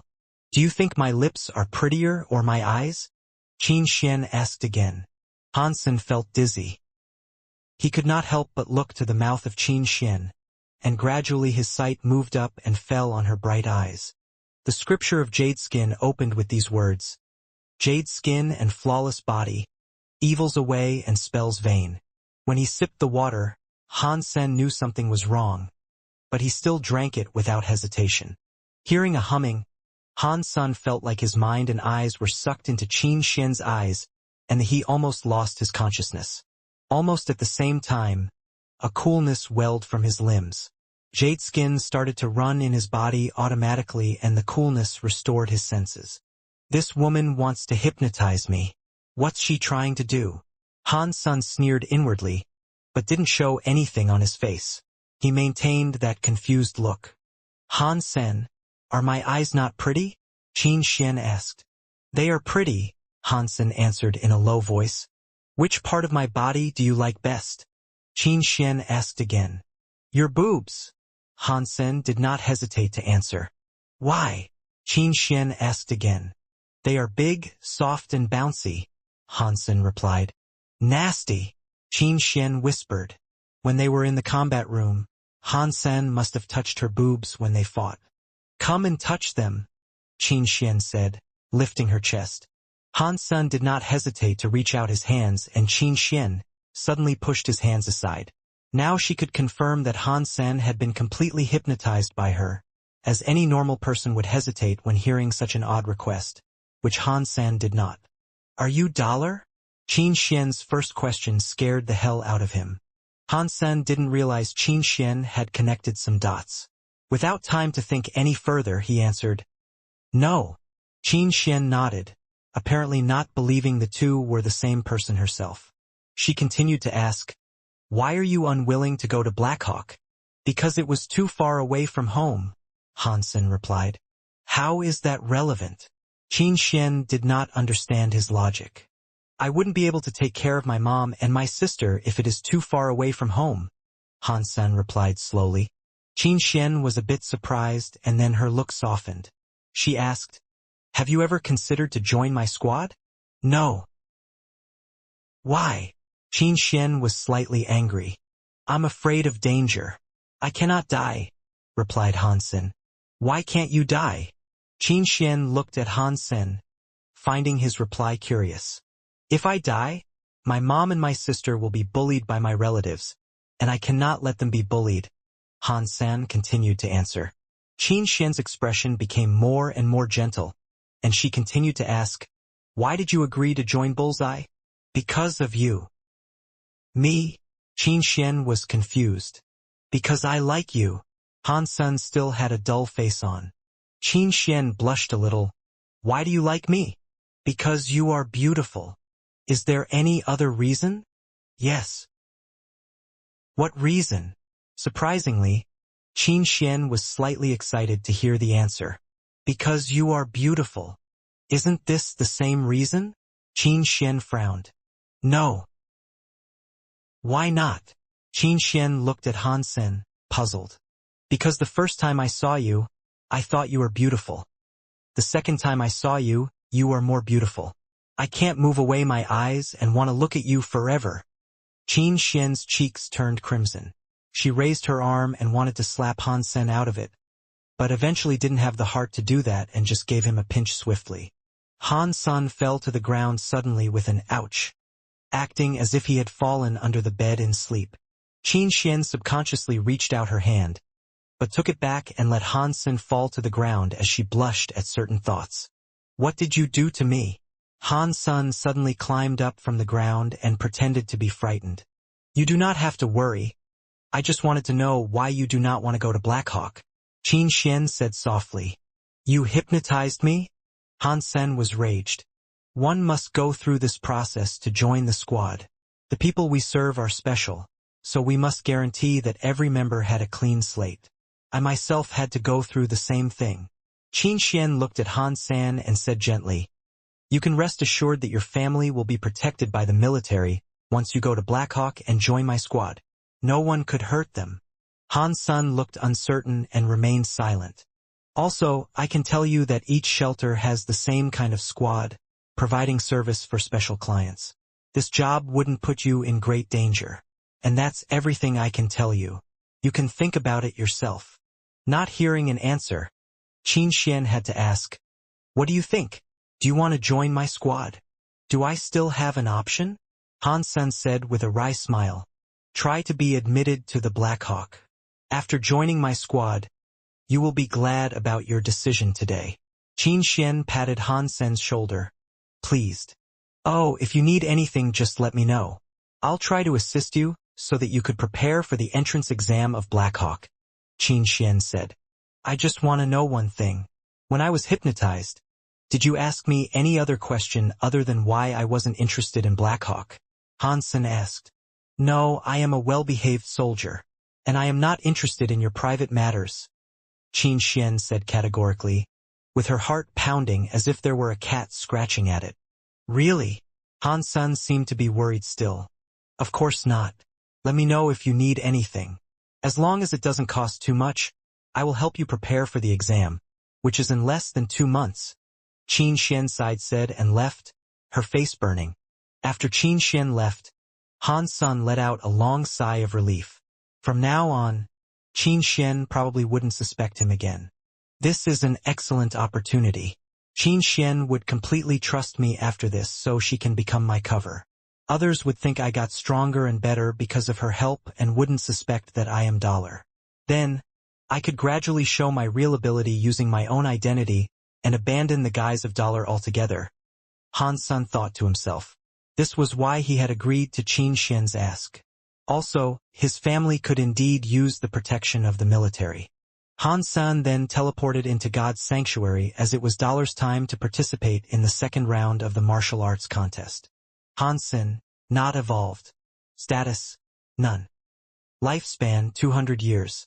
Requirements for evolution, 100 Geno points. Geno points gained, 100 ordinary Geno points. 100 primitive Geno points. 47 mutant Geno points. 29 sacred Geno points. Beast souls gained. Sacred blood black beetle. Sacred blood bloody slayer. Sacred blood purple winged dragon. Mutant three-eyed cat. Mutant black barracuda. Mutant black stinger. Mutant sawfish. Han Sen looked at his current data and felt satisfied. Now he had as many as 3 sacred blood beast souls and several mutant beast souls. Only 2 of the mutant beast souls were less than satisfactory, and they were both from someone else. The mutant three-eyed cat was a pet that was useless at the moment, and the mutant black barracuda Lu Weinan gave him was an aquatic mount, which was completely useless on the land. At a grove near Steel Armor Shelter, Han Sen was meeting with Lin Beifeng. Han Sen was deliberately giving Lin the mutant creature meat he promised a few days later than when Dollar sold mutant black stingers. This is for you. Han Sen took 2 dried sawfish out of his bag and gave them to Lin. Black stingers were no longer an option, so he had to give the fish to Lin. 2. Lin was overjoyed. Yes, it was a good trip. Han Sen gave him back the rest of the arrows which were not really put into use. It's fine. Keep them. Sen, can I join you next time? Lin Beifeng looked at Han Sen expectantly. I will if there is an opportunity. Please take the arrows back. Han Sen insisted. Lin had to take the arrows back, and the 2 returned to the shelter as they were talking. At the gate of Steel Armor Shelter, they ran into Son of Heaven's gang. Luo Tianyang stared at Han Sen as if he were to devour the guy. Son of Heaven, long time no see, Lin said. Lin, why are you with him? Son of Heaven gave Han Sen an unkind glance. San is my friend, and there seems to be nothing that can't be forgiven between you two. How about we let Han Sen buy us drinks, and you can just let it go?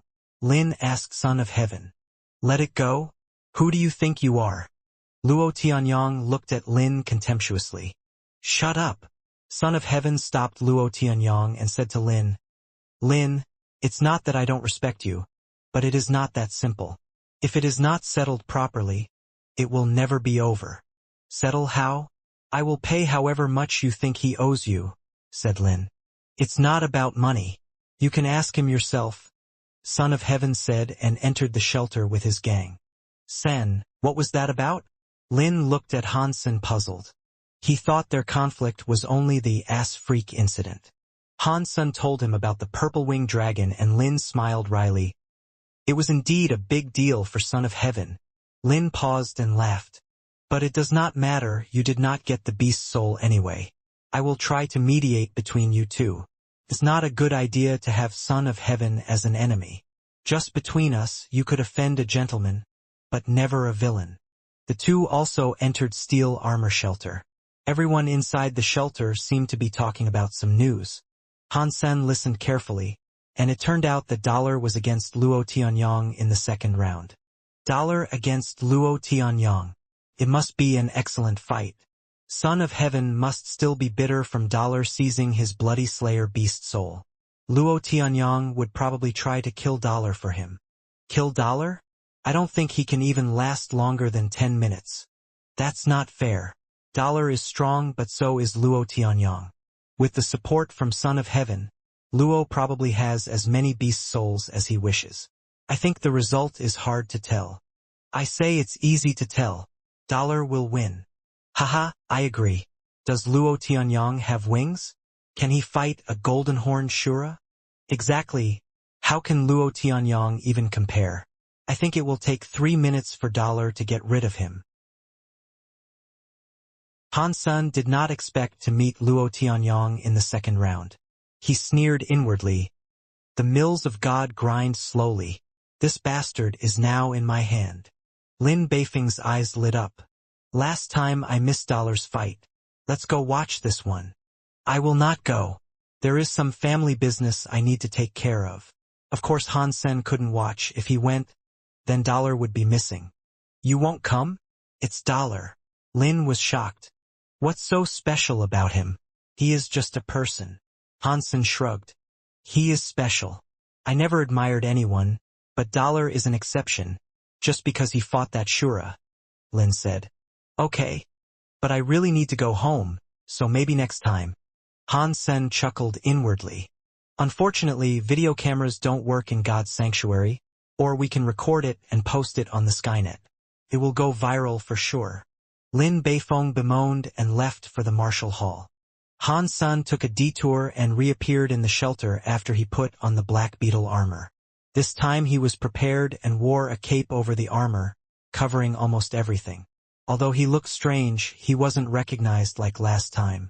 Han Sen found a corner seat in the stands and sat down, watching others fight as he waited for his turn. Before long, a group of people sat down close to him. Han Sen was shocked to see they were the Bullseye members, with Yang Monli leading the team. They were a big group and Han Sen had picked a sparsely seated corner, so they all came here. Su Xiaoqiao was seated next to Han Senator Yang Monli, and Lu Hongtao were only 2 seats away. I say, buddy, why are you covered all over in such hot weather? Are you dressing as a witch? Su Xiaoqiao always liked joking and threw a comment at Han Sen. Brat, I'll deal with you later, thought Han Sen, not saying anything. Monli, who do you think will win, Dollar or Luo Tianyong? Several members of Bullseye started a heated discussion. Dollar, of course. Right, Monli? Su Xiaoqiao asked. Yang Monli nodded, apparently agreeing with Su Xiaoqiao. Lu Hongtao commented on the side. Even Dollar is strong. He is just one person, without anyone behind his back. While Luo Tianyong was supported by Son of Heaven, it is still hard to tell who will win. One person is enough. Dollar fought a golden horn Shura alone.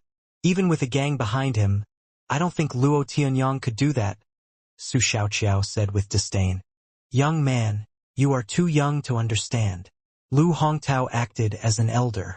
What don't I understand? Su did not take that comment well. Think about it. If Son of Heaven and his whole gang all let Luo Tianyong use their beast souls, who do you think will win? Don't forget that Son of Heaven has a sacred blood shape-shifting ape beast soul, and God knows how many mutant beast souls he has. If Luo Tianyong used them all, do you still think Dollar will win? Lu Hongtao said confidently. It's just an ape beast soul. Dollar has a bloody slayer beast soul, wings and sacred blood armor. It would be easy for him to win Luo Tianyong. I don't think Luo Tianyong could last a minute, Su Xiaoqiao said disapprovingly.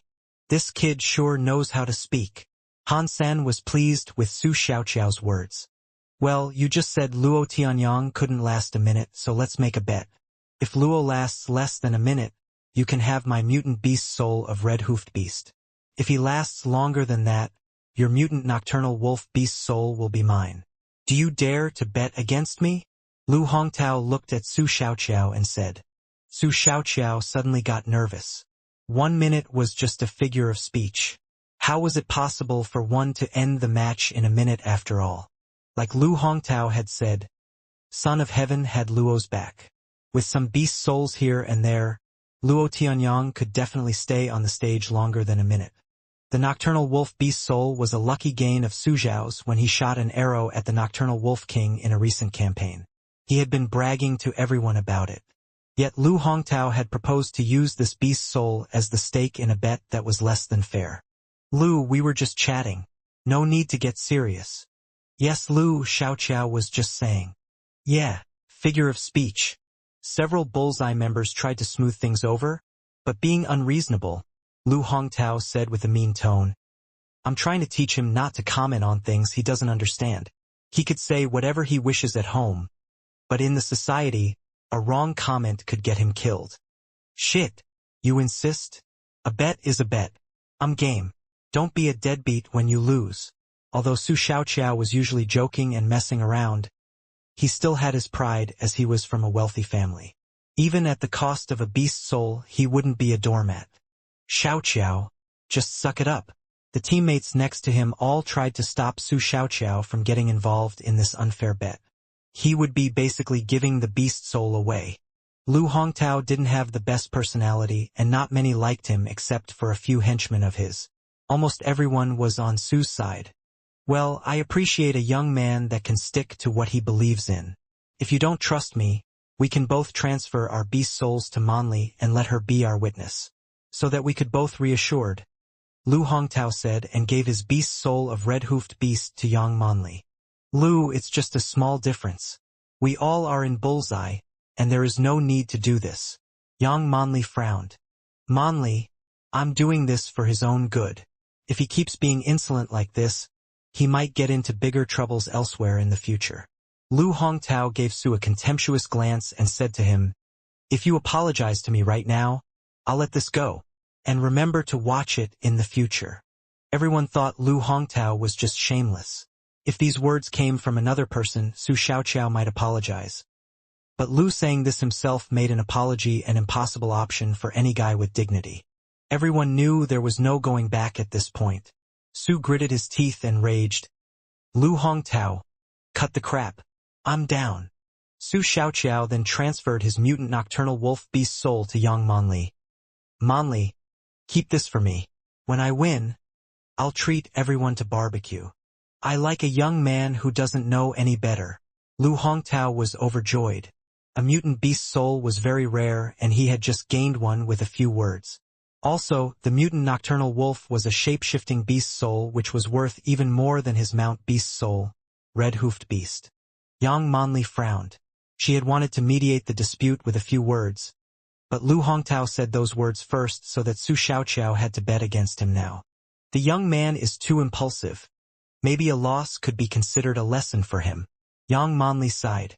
Things had come so far that there was nothing she could say to turn it around. Su Xiaoqiao felt upset after accepting the bet. Although he was confident in Dollar and believed he could win, 1 minute was simply too short. Even the exchange of pleasantries could last that long. Not to mention Luo Tianyang did have many resources. If he had really borrowed the 8-beast soul from Son of Heaven, the match could easily last longer than 10 minutes. The match between Luo Tianyang soon began and Su Xiaoqiao murmured his prayers. Dollar, it was me who spread your name. Please help me. I haven't had the nocturnal wolf beast for long and don't want to give it to Lu. Sitting next to Su and hearing everything, Han Sen was mad. Help you. In the beginning, everyone was calling me doll. And it was all because of you. Finally, Dollar and Luo Tianyang's codes were displayed on the martial steel. Each digit in Han Sen's code was an 8, so everyone knew that was him. Luo Tianyang went on the stage first. From his leisurely look, it seems that he was confident about the upcoming match, which made Su Xiaoqiao quite nervous. Where is Dollar? The match is about to begin but we don't see him yet. If he is not here in 3 minutes, he will automatically be considered the losing side. The stands were filled with people eager to see Dollar's match, but the familiar golden figure was missing. Su Xiaoqiao became even more tense. Lu Hongtao smiled unkindly. Su Xiaoqiao, it seems that you are in a bad place. If Dollar doesn't show up at all, you wouldn't be convinced even if I won the bet, right? What is this nonsense? It is still very early, and the boss always comes late. Don't you understand that? Su Xiaoqiao retorted, but felt unsure as Dollar didn't show up. He thought, could Dollar be delayed by something? Then my mutant nocturnal wolf would be gone. Great. I'll see how long you could keep that thought. Lu Hongtao ridiculed.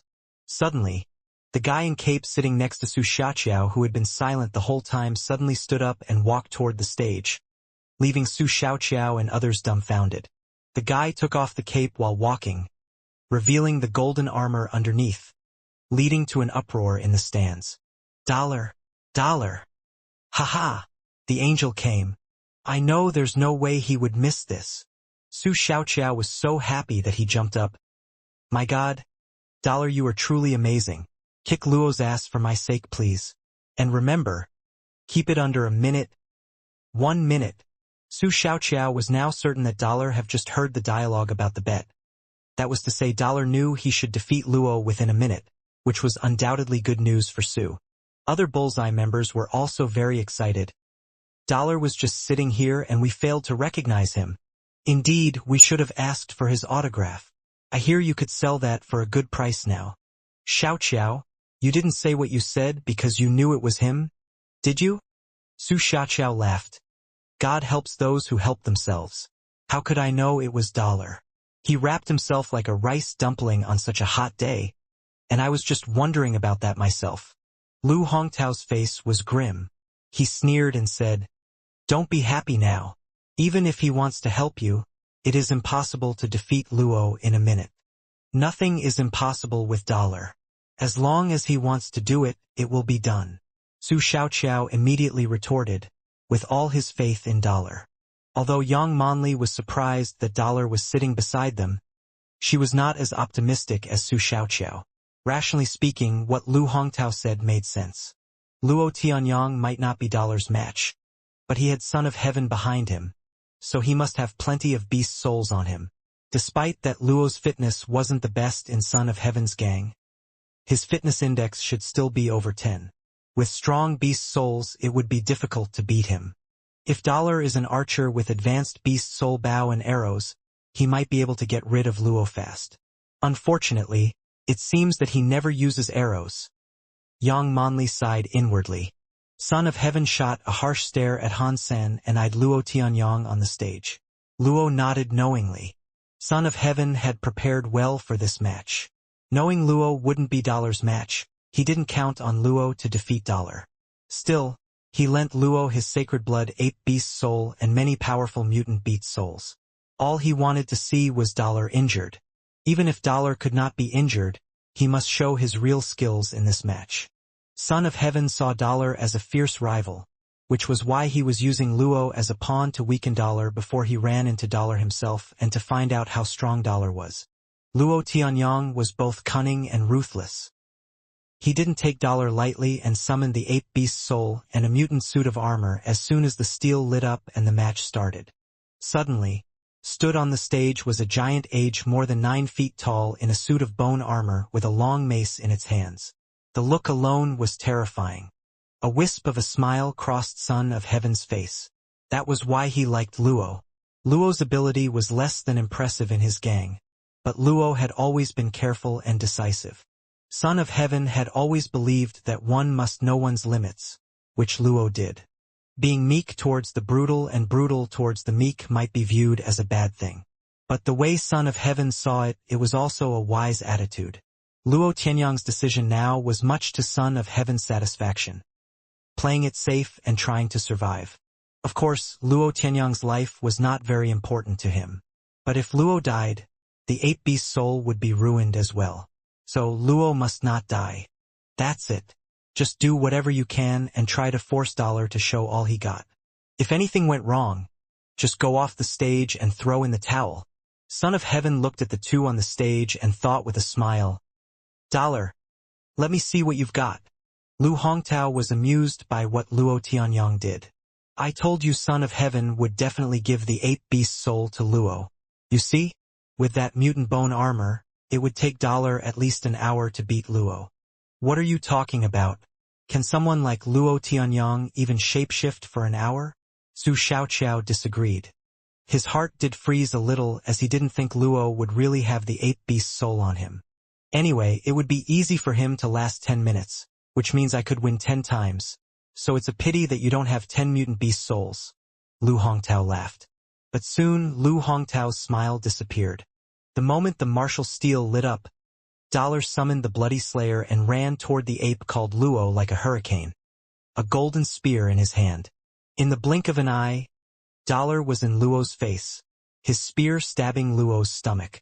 Luo Tianyang roared and hacked his mace madly at the mutant sawfish spear, making the spear fly out of Han Sen's hand. Lu Hongtao was ready to applaud, But then he saw that Dollar calmly reached for a golden katana at his waist and slashed it toward Luo Tianyang, who was only inches away. The ape did possess great strength, but it was also clumsy. When fighting from afar, this disadvantage wouldn't show. But at such a short distance, there was no time for the ape to dodge. Crack! The 9-foot-tall ape was cut in half. Luo only gave a whimper before he turned into his own body and died. Blood flowed like a river. Everyone was blankly watching Han San, who put the katana back into its sheath and took back the spear calmly. Dollar killed Luo, who had shapeshifted into a sacred blood creature, in less than 10 seconds. After the moment of silence, cheers broke out like a tsunami. Everyone was calling Dollar's name, bringing the whole martial hall to a boil. Su Xiaoqiao was the happiest person among all. Twerking on the stands, he shouted, "Dollar, Dollar, I love you," like a mouse loves rice. Lu Hongtao was dumbfounded. He sat there like a deflated balloon, not accepting the fact that Luo had died. Red-hoofed beast. My red-hoofed beast. How could this be? Lu Hongtao almost spilled out blood. Son of Heaven gritted his teeth very hard. He didn't care that Luo was killed, but his ape beast soul was one of the few sacred blood beast souls he had. It, along with all the mutant beast souls, was ruined with the death of Luo. Son of Heaven's heart was bleeding. Dollar, I'll make you regret you were born. Son of Heaven cursed inwardly. He very badly wanted to kill Dollar, but felt somewhat helpless about it. Before, there had been a chance to besiege Dollar with his gang. Now that Dollar had wings, that plan would no longer work. Now Son of Heaven regretted very much that he had used his one-use sacred blood wasp arrow. If he still had it, he would be able to kill Dollar even if Dollar could fly. He thought more about it and realized that if he had never used that arrow, Dollar wouldn't have the bloody slayer beast soul. Without that shape-shifting beast soul, Dollar couldn't have killed Luo so easily. Thinking of this, Son of Heaven wanted to eat Dollar alive. There was something stuck in his chest which he could neither swallow nor spit out. I must find out who Dollar is. If I couldn't kill him in God's sanctuary, I will kill him in the Alliance. Son of Heaven was determined to have Dollar killed, or he could never let this go. His loss was indeed huge. Luo was dead, and he had lost many beast souls, including a sacred blood one, while Dollar walked free. Han San did not dare to get stuck in the crowd and simply flew away with his wings, not giving the audience any chance to approach him. Dollar killing Luo Tianyang was the headline in Steel Armor Shelter. People had posted the story on the Skynet, but without a way to record images in God's sanctuary, words alone didn't attract much attention. In addition, Luo Tianyang was a nobody, so no one cared. After all, this was only the martial arts contest within Steel Armor Shelter. If Dollar became the champion of Steel Armor Shelter and entered the contest among champions from all the shelters, then his match could be seen by the entire First God Sanctuary. If he became the chosen, it would truly be something amazing throughout the entire alliance. But people in Steel Armor Shelter were clearly scared of Dollar. His opponents in the next few rounds all quit before they fought and simply didn't show up. Killing someone in seconds was a brutal thing to do, and that someone had even shape-shifted into a sacred blood beast soul.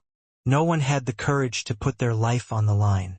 Some people even accused Dollar of being a murderer and posted articles describing how cruel he was.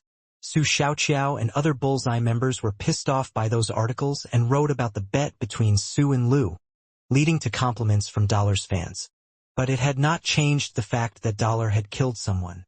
Later, someone posted anonymously that Luo Tianyang had mutilated and raped many victims using Son of Heaven's gang when he was alive. Many people from Steel Armor Shelter echoed the post and said it was a great thing that Dollar had done. Luo Tianyang was an animal. If I were Dollar, I would have killed him long before the martial arts contest. Well done. 32 likes. An animal who deserved it. Ignorant, all of you. Murder is murder regardless of who was killed. Dollar is a murderer. Dollar is a piece of shit. Don't comment on something you don't understand.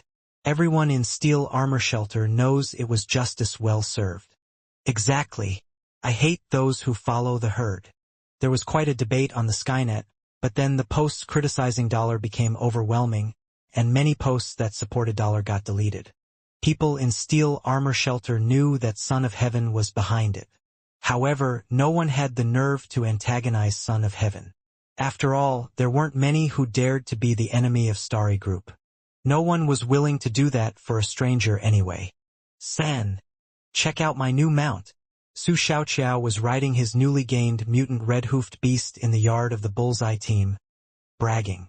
The mutant red-hoofed beast looked somewhat like an antelope with a pair of buffalo horns on its head. It had the size of a camel and was satin black all over, except for its 4 blood-red hooves. Han San was very depressed to see this gorgeous mount. He wasted so much effort in helping this brat win a mutant mount, while he himself ended up with nothing. Although he did have a mutant mount beast soul, it was aquatic and was useless on the land. After the martial arts contest, I have to find a way to gain a beast soul mount. It was too much trouble going everywhere on foot, and it was bad for my image as well. Hansen thought to himself. Dark Swamp was out of the question. Even if he gained a mount beast soul there, it would be something ugly like a toad. Han Sen, come to my office. Yang Monli called from on the 2nd floor. Sen, you offended her again? Su Xiaoqiao ran over and asked, grinning. Why would I do that? Han Sen said, touching his nose. That was not a kind look she had. You have to be careful. Su Xiaoqiao laughed. You know about looks? Why don't you say you are psychic as well? Hansen laughed and went to the 2nd floor. Monli, you asked for me? Hansen asked. I do not know what Qin Xian saw in you, but since she asked me to help you prepare for the entrance exam, I'll do my best. Starting from today, you will report to me at the teleport station every day and I will train you hard. You better be prepared as you will suffer. Blackhawk isn't just any school. Yang Monli paused and said casually, if you cannot bear it, you better ask Qin Xian to allow you to quit. I will not stop you. When do I start? Hansen asked. Now, said Yang Monli before she got up and teleported to planet Roka with Hansen. Yang Monli took Hansen to the test hall at the teleport station, which was a military standard test hall that provided more accurate tests. You will do a detailed test first and let me see what's the difference between your fitness level and the lowest standard for Blackhawk. Yang Monli said with no expression. No need for that. I think I could definitely pass that bar. Han San did not dare to do the test, afraid he might scare Yang with his data. The last time he took the test, he had approached 10 in all his numbers. Having gained lots of mutant and sacred geno points after that, his fitness index should be well beyond 10 now. Do the test. Yang Monli commanded coldly. If you insist. Han Sen muttered and slowly walked toward the entrance of the test hall. Han San had made up his mind not to use his full strength, in case Yang could tell something was wrong. Fortunately, Han San was very confident in his control of his own body. The more he practiced Jadeskin, the more he was amazed by this hyper-geno art. He hadn't practiced it for long, but he already felt that he could adjust each bone and each muscle in his body. With Jadeskin, he could even change his heart rate, blood pressure, and body temperature to a certain extent. The more he understood Jadeskin, the more scared he felt. Fortunately, Xuelongyan had already been seriously injured when they met, or else it would have been Han San who got killed. It was precisely because of this that Han San wouldn't let anyone know that he was practicing Jadeskin, for fear that people might know Xuelongyan was killed by him. The test items here were similar to those in the test center, but were more sophisticated in general. Hence Hansen knew what each item was for. Soon, Hansen completed all the test items and came out of the test hall covered with sweat. Yang Monli had no idea that Hansen looked so tired mainly because he was trying to control the test result. To control one's reflexes and heartbeat was extremely difficult in such sophisticated test items. If Hansen hadn't practiced Jadeskin, he wouldn't have been able to hide his real physical condition at all. Yang Monli looked through Han Sen's test results and said, less than 10 in all items, but close. 10 is just the standard of ordinary military schools. For Blackhawk, even for specially recruited students, 10 was just a narrow pass. After reading something on a smart machine, she said, during the time we have left, which is little more than a month, I will make all your fitness index past 10. Meanwhile, I will train you in archery. Only with proper archery skills will you be specially recruited. Monly, may I ask, without special enrollment, what kind of score is Blackhawk looking for? Han Sen asked curiously. When you are able to beat me, you could be admitted to Blackhawk on your own. Yang Monli went to the gym, not even glancing at Han Sen. Han Sen followed her to the gym and looked at all sorts of training equipment in the gym curiously. Many of the equipment he had never seen before. Many soldiers were training in the gym. The teleport station was part of the military, so everything here followed military standard. The only difference was that most soldiers here were new to the army and had never been to the battlefield. Those who could be assigned here typically had certain connections, or else they would have been sent to the front. Yang Monli led Han Sen in front of a sealed device the size of a train compartment. The device was around 150 feet long.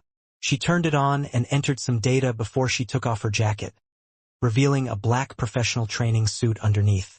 The suit was made of a material unknown to Han Sen, which had a form-fitting effect. Han Sen noticed that Yang Monli had a great body. Her legs were especially long and straight, seducing one to touch them. Look carefully. I will only show you once. For today, you need to finish this training every day before you go anywhere else. Yang Monli said and went into the device. The moment Yang Monli entered the device, all soldiers who were exercising came around and drooled over the holographic image displayed. Yang's body is getting more and more perfect. I could play with those legs for 3 years. 3 years? I can play with them for 30 years. Check out her ass. These animals stared at the holographic image almost with their eyeballs popped out. Inside the device, Yang Monli had started. There are many exercise items in the device and she finished them one by one effortlessly. The items didn't look very difficult either. Brother, what is this device? Looks like it is not that difficult. Han Sen asked a soldier curiously. Not difficult? Kiddo, you are too naive. Yang seems effortless because she's got great fitness index. If you were to do it, you would be too tired to finish 3 items. This is called gravity trainer. There are such devices on all interstellar aircrafts and warships and they are used to adjust the internal gravity. With the parameters set by Yang, one would need at least 10 in fitness index to train. Or else walking in the device alone would be a torture. Even worse than screwing 7 times in one night. Son, all you could do is pray. These soldiers knew Han Senator. They were all aware that Qin Xian had often called him into the combat room. Yang Monli stepped out of the gravity trainer in a little while, and the soldiers quickly scattered back to do their training as if nothing had happened. Yang Monli had some sweat on her forehead.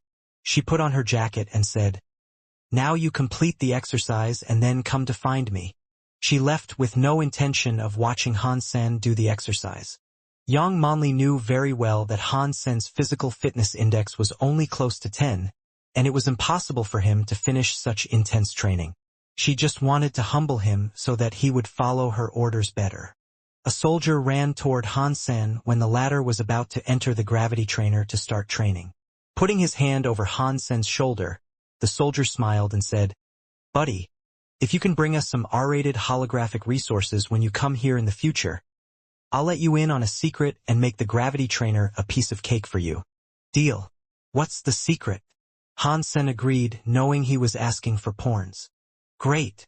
The soldier patted Han Sen's shoulder and whispered to his ear. Once the parameters were set up, Yang could tell if you have modified them after. However, the device has a protective mechanism, which is designed mainly to prevent dangers to your body.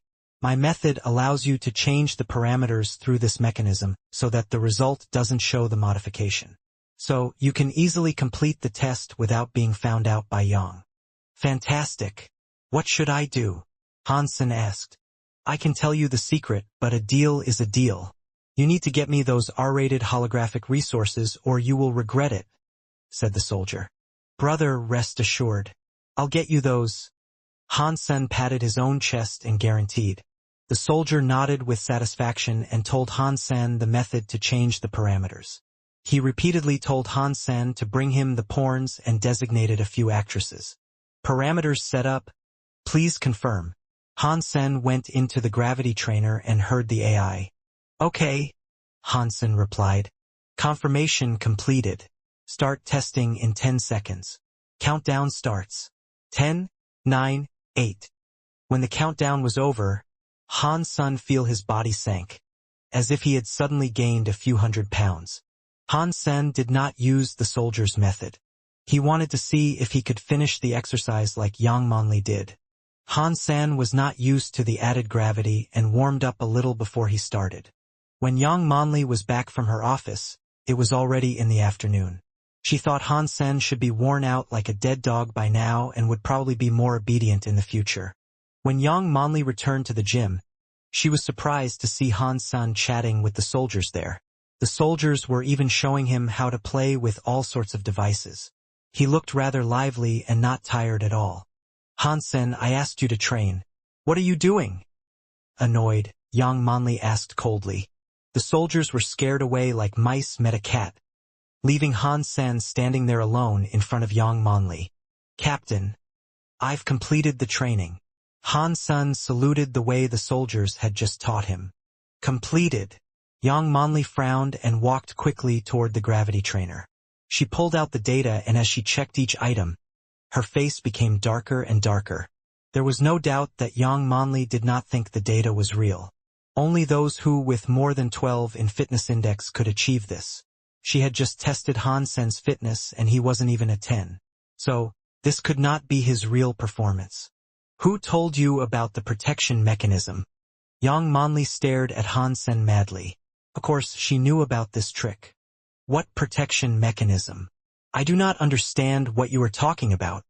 Hansen looked innocent. You won't tell? Go get a 7.0 practice bow and some arrows. Yang Manli calmed down and said coldly. Hansen did not know what she wanted to do, and did what she asked. You know the standard stance to draw the string? Yang Manli looked at Hansen and asked. Yes. Hansen nodded. Very good. Pull the string to the fullest on standard stance. Yang Manli said quietly. Hansen had worked hard on archery, so his stance was perfect and he easily pulled the string to the fullest. Good stance. Hansen was surprised to hear Yang Manli's compliment. Thank you, Captain. Still, Hansen knew he was in trouble. Hold this position until midnight. If you move during this period and I do not get the answer I want, you do not need to show up here again. Even if the station master came here herself, one of us must go. Yang Manli turned to leave. Seeing Yang going away, the soldiers ran back, and the one who told Hansen about the protection mechanism felt guilty and said, Sorry, buddy.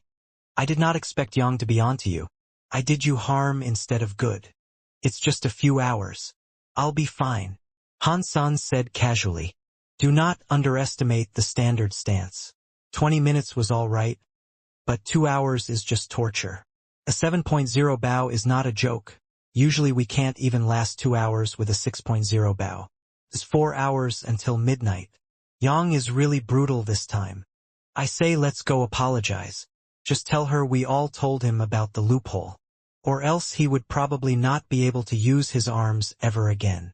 If we have to, judging from her look, we would suffer as well. The soldiers complained and sighed. No need. I'll give it a shot. My endurance has always been good.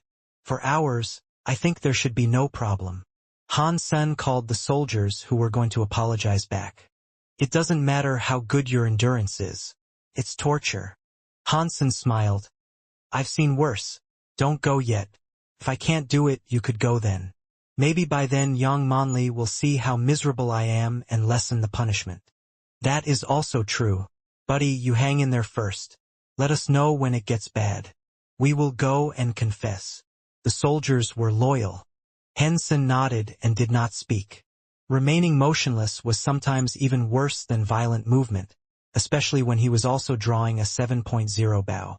In the beginning he didn't feel much, but after half an hour, his arm muscles began to feel numb, and with the passage of time, this numb feeling was more and more intense.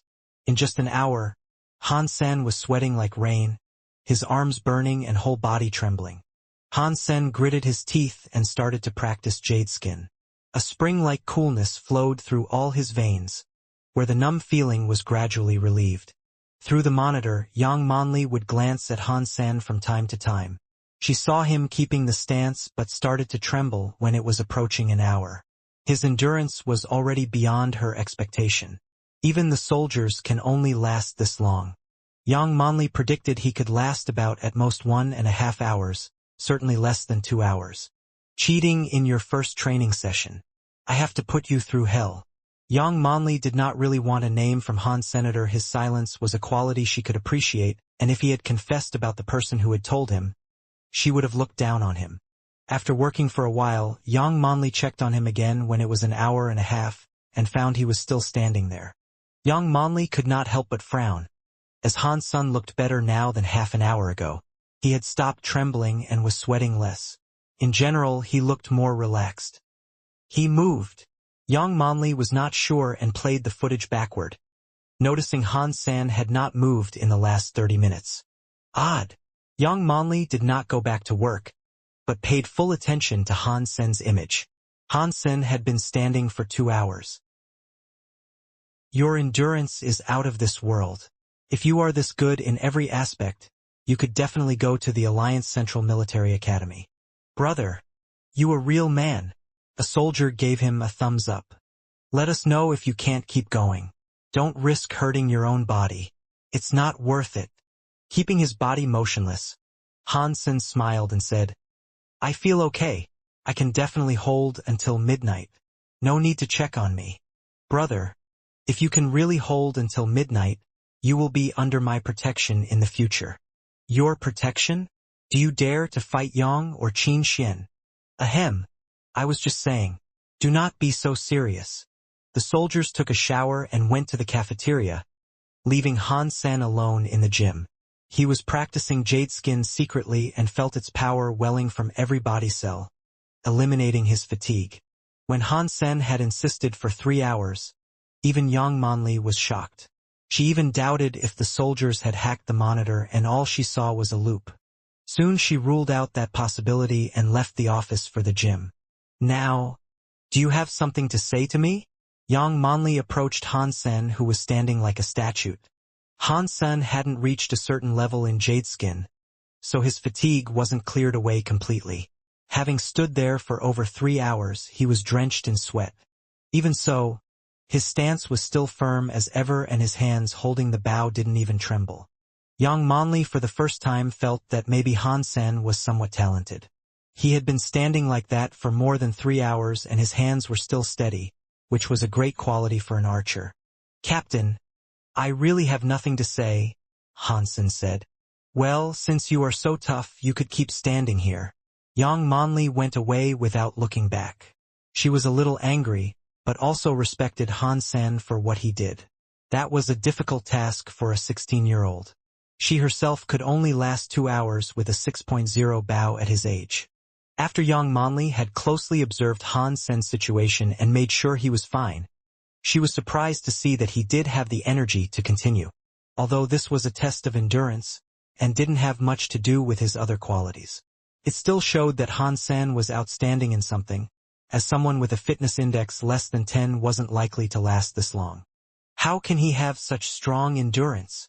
Yang Manli thought she probably couldn't even accomplish this herself, while Han Sen, someone with much worse fitness than she, could pull through. After Yang Manli went back to the office, she continued to monitor Han Senator on one hand. She wanted to find out how long Han Sen could last in the end. On the other hand, she was afraid his arms would be damaged. She did not want Han Sen on her team, but she did not mean to harm him either. That was why she couldn't let anything happen to him. Not to mention she had started to appreciate his endurance and perseverance. As for Han Sen's answer, in fact, Yang Manli did not really want to hear it. If Han Sen had really confessed, Yang Manli would have thought he was a snitch. Before long, the soldiers took some water and food and sneaked back into the gym. Brother, great job. Come and drink some nutrition solution to get some strength. A soldier opened a bottle of nutrient solution and lifted it to Han Sen's lips. Eat something. Although this meat is as good as the meat from God's sanctuary, it was cooked by a chef here and the taste is good.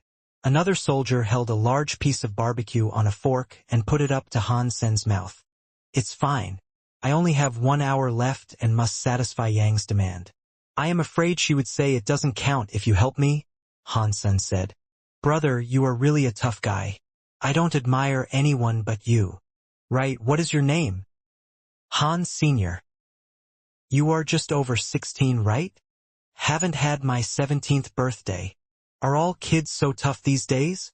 I do not know about others, but I'm definitely the toughest. Do not talk to him anymore. It consumes his energy. The soldiers saw Han Sen was fine and set up a table next to him to play cards. Han Sen was upset and thought, You animals, are you trying to help or piss me off? Han Sen had been standing there for more than 4 hours. The soldiers watched the clock turning to 1 second past midnight, put the cards down, took the bow over and raised Han Sen up, ready to throw him into the hydro massage machine. Don't. I do not need the massage. It's too late now. I have to go home. Han Sen quickly waved his hands. He had seen this kind of machine before, and it would take at least an hour before he could get out. He did not want to waste his time here. That is not okay. You have been stretching your muscles for too long, which could severely harm your body. You must fully relax through the massage so that your veins and muscles could be revitalized. You have to stay in it for at least 3 hours with the strongest mode on, said a soldier seriously. I'm all right. Han Sen couldn't really wait 3 hours. As the soldiers insisted, he used a technique from Ghost Haunt and grabbed a soldier's neck. With a twist, he wiggled free like a snake. Brothers, I'm really okay. I have to go home now. If you don't believe me, I will show you that I still have the energy to perform military boxing, Han Sen said and performed the complete set of military boxing. Military boxing was something taught at the integrated compulsory education, and was something as simple as gymnastics, but all the soldiers were dumbfounded by it. They watched Han Sen as if they had seen a ghost. Shit, kid, you must be a monster under the human skin. The soldiers suddenly shouted when Han Sen finished the military boxing. A Shura under the human skin. A perpetual motion machine under the human skin. When Han Sen left the teleport station, it was 1 o'clock in the morning. His mother and sister weren't home, so he cooked himself something to fill his stomach and went to bed. Although Han Sen's body was fine, he did feel rather tired and almost fell asleep immediately. He didn't get up until it was noon. Han Sen stretched and felt very good all over. It was as if all his cells and pores were revitalized. He discovered that he had made great progress in Jade Skin. Although it was still just a little, it was about the effect of 10 days practice. So Jade Skin is practiced more efficiently under extreme conditions? Han Sen was surprised. It was worth a shot anyway. If it was true, it would be great for his practice of Jade Skin. Han Sen was not in a hurry. He had lots of time to train in the gravity trainer in the future. If he didn't do it, Yang Monli would make him anyway. Han Sen had carefully thought about his current situation. It would still be a while until he could become an aristocrat, and it was not a bad thing to join Qin Xian's squad to gain protection for his family. As Qin Xian had said, if Son of Heaven wanted to harm his family, there wasn't really much he could do even if he was home. The military's protection was more reliable. Son of Heaven was careful with Qin Xian in God's sanctuary. So Han Sen believed that Qin Xian's background would deter Son of Heaven. As long as Son of Heaven didn't know he was dollar, Han Sen didn't think the guy would risk offending the military force for some small conflict. On the next day, Han Sen brought porns to the soldier who had asked him for them. The soldier was so happy that he wanted to become sworn brothers with Han Sen and said Han Sen would be responsible for his happiness from now on. Han Sen was covered in sweat. Fortunately, Yang Monli came fast enough so that Han Sen got rid of the soldier successfully. Yang Monli spent half an hour to explain some archery knowledge and gave Han Sen a few tasks to finish on his own. Han Sen had learned basic archery knowledge at school, and what Yang taught him was more practical, which benefited him a lot. Yang was indeed an expert. There were a lot of tasks for him to complete, which included the gravity trainer. Han Sen wanted to use the gravity trainer himself. This time he used the protection mechanism to adjust the parameters, not to reduce the gravity, but to increase the gravity a notch so that it suited his real fitness level better. The gym did not seem to be the place where ordinary soldiers trained. Hansen had never seen other soldiers here than the ones he talked to. During lunch break, Hansen was chatting with the soldiers he knew. The soldier who asked Hansen for porns regarded Hansen and asked, "San, in addition to bow and arrows, what other weapons do you use?" "Dagger." Hansen showed him the Z-steel dagger. Hansen only knew the nicknames of these soldiers. This guy's name was Gambler. Hansen learned from others that he was greedy and lewd. Gambler took over Hansen's dagger and played with it. The dagger seemed like a living thing in his hand, making dazzling moves like a snake. "Watch this." Gambler held the dagger an inch away from Hansen's eyes. With a simple wave of his hand, the dagger disappeared in front of Hansen and Gambler's hand was empty. "Shit, your nickname should be Magician." Hansen looked everywhere and didn't see the dagger. Gambler laughed and shook his hands in front of Hans Senator. He curled his fingers and the dagger returned to his hands magically. "How did you do that?" Hansen widened his eyes. "Pretty cool, huh?" Gambler asked proudly. "Yep." Hansen quickly nodded. "Dazzling, no?" Gambler played with the dagger. "For sure." Hansen nodded again. "Want to learn?" Gambler looked at Hansen with a faint smile. "I do." "Do you want to teach me?" Hansen asked.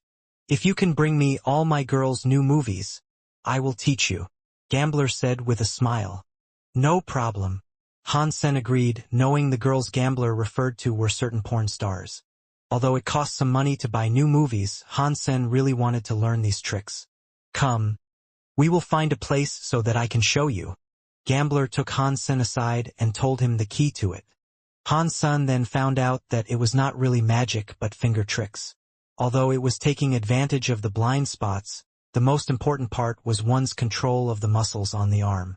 Yes, it was the entire arm instead of just the hand. Gambler told him that this trick was called Heaven in Sleeves, also known as sleeve blade. It was passed down in his family as the foundation of their family business.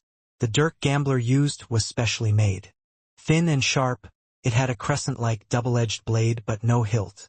Gambler was playing with one dirk in each hand, and it looked like there were two butterflies dancing around his hands, which was amazing to watch. "How long will it take for me to become a master like you?" Hansen looked at Gambler enviously. Gambler smiled. "I started at the age of 3 and became better at 7.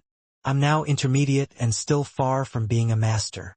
He gave the dagger back to Hansen and said, "Do not underestimate this trick, although it is just lays the foundation, but it is fundamental and will benefit you for the rest of your life."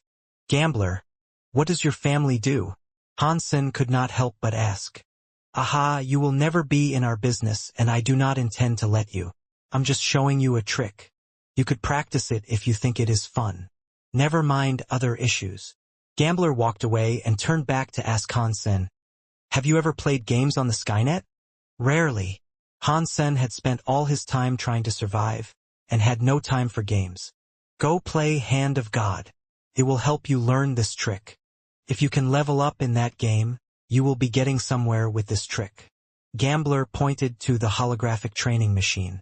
Hansen was very interested in sleeve blade, so he went to check out Hand of God on the holographic training machine. Soon he understood why Gambler asked him to play this game. This was a holographic game. Its idea was like whack-a-mole, but instead of using fingers alone, the spots to touch could appear everywhere around one's arms. One must use all muscles rationally to hit all the spots to pass a level. It was highly demanding for one's dexterity and accuracy. In addition to the beginner level, the game was divided into 3 levels: Evolver, Surpass, and Demigod. The intention of the classification was obviously to correspond with the 3 phases of God's sanctuary, and to guide players to choose the right level. Hansen first chose the beginner level. Actually, when Gambler said level up, he meant to clear the beginner level. As for which level Gambler himself was in, Hansen had no way of knowing. Soon Hansen was hooked. He was not that smooth in the beginning, but was soon addicted to the satisfaction gained from hitting rapidly as he got familiar with the game. Faster, faster, faster. Once started, the game would push one to pursue the exhilaration in speeding up. But Han Sen did not have much time to play this game. After a few rounds in the martial arts contest, Han Sen reached the final match as expected. Not sure it was good luck or bad luck. Han Sen didn't encounter either Fist Guy or Son of Heaven. Son of Heaven had eliminated Fist Guy, and Qin Xian had eliminated Son of Heaven. The final match was between Qin Xian and Han Sen. In fact, Han Sen wanted to fight Son of Heaven more, so that he would have the opportunity to kill Son of Heaven on the stage. Usually the young master was surrounded by many strong men, and there was almost no chance for Han Sen to approach him. On the day of the final match between Dollar and Qin Xian, the stands were packed with at least 100,000 audience. Even many of those who didn't register came. In addition to it being the final match, it was popular also thanks to the fame of Dollar and Qin Xian. Qin Xian was undoubtedly the legend of Steel Armor Shelter. As a woman, she had been the champion of the martial arts contest for several years now, although she was never among the chosen. There was no doubt that she was the number one in Steel Armor Shelter. In addition, she was also beautiful. All of these made her the goddess of Steel Armor Shelter. People loved, feared, and respected her. Dollar's recent rise was even more legendary. He came from nowhere, but there had been so many headlines and controversies about him. Both seizing Son of Heaven's sacred blood beast soul and killing Luo Tianyong made Dollar a somewhat negative figure. But smashing through the robot channel and fighting Goldenhorn Shura made him an idol. When one legend met the other, everyone wanted to know about the outcome. Will Qin Xian continue to be the invincible goddess? Or will Dollar become the new champion? Everyone was looking forward to this match. When Qin Xian and Dollar almost arrived at the same time, all expectations peaked and the cheers were deafening. Dollar a bet? Qin Xian didn't move, but looked at Han Sen with a smile. The audience heard Qin Xian's words and quieted down, wanting to know what bet she was proposing. What bet? Though looking calm, Han Sen was puzzled. Did she want to buy the victory from him? If you lose this one, join my Steel Armor Gang and be my deputy. When I evolve and go to Second God's Sanctuary, you will be the head of the gang. Qin Xian had a sweet smile on. There was an uproar among the audience. No one thought Qin Xian would say something like this. Steel Armor Gang was far more than just a gang. It also represented the presence of military and the alliance in God's sanctuary. Qin Xian's was asking Dollar to become the official spokesman of the alliance at Steel Armor Shelter. It was a great honor. Sorry, I cannot accept this condition.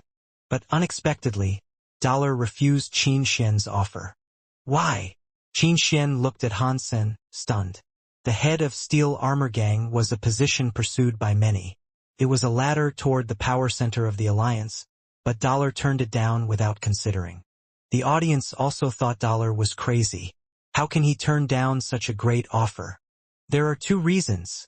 Han Sen smiled and said, First, you cannot beat me.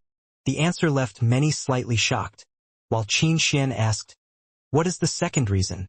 I will go to Second God's Sanctuary earlier than you, so although I appreciate your kindness, I can't take your offer, Han Sen calmly said. His reply was arrogant. With her gang, Qin Xian could gain Geno points a lot more easily than most people. While Dollar was on his own, he said he could evolve earlier than her. But no one felt that Dollar was mistaken. It seemed that everything was likely with Dollar and he shouldn't be questioned. Qin Xian smiled. Well, then I would like to propose something else. If you lose, tell me who you really are.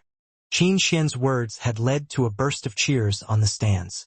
All the audience were dying to know who Dollar was. Qin Xian's proposal was embraced by all. And if you lose? Han Sen grinned and asked. You can propose something as well. Smiling, Qin Xian looked full of confidence. It was as if she would never lose. An S-Class license at St. Hall. Han Sen was obsessed with the hyper-Geno arts in St. Hall. He had neither the money nor the license. Deal. Qin Xian did not even lift her eyes before she agreed, as if an S-Class license was nothing to her. Then let's begin. Han Sen drew the Shura katana. He didn't dare to slack when fighting Qin Xian, who had the most Geno points among all in the shelter. She was probably 10 sacred Geno points away from maxing out on everything. Han Sen had never seen Qin Xian using her full strength, but he still thought he stood a chance. Han Sen's biggest advantage was his understanding of Qin Xian. She would never thought that Dollar was in fact Han Sen, whom she had fought 1,000,000 times. Although she was always kicking his ass, he had learned a lot of her fighting habits. Qin Xian, on the other hand, knew nothing about Dollar. Qin Xian stretched her hand and a beautiful purple butterfly started to dance in her palm, which turned into a purple dagger. Elegant and demure, she stood there like a goddess. Han Sen had seen her using this sacred blood poisonous butterfly dagger once, but it was on the purple-winged dragon. The dagger wasn't really effective as the dragon was gigantic. However, it would be different for a person. Han Sen didn't know if he could stand the toxin if stabbed with the dagger. So, Han Sen wasn't going to give Qin Xian any opportunity to attack. He wielded the katana using Bladestorm and the strike was so fast as if it could break the wind. It was a similar strike as this one that had ended Luo Tianyang's life. Qin Xian smiled and moved away like a butterfly, dodging the fierce strike and stabbed her dagger at Han Sen's throat. Han Sen stepped forward and ignored the dagger. The katana was wielded at Qin Xian again. That was a move that put both their lives at stake.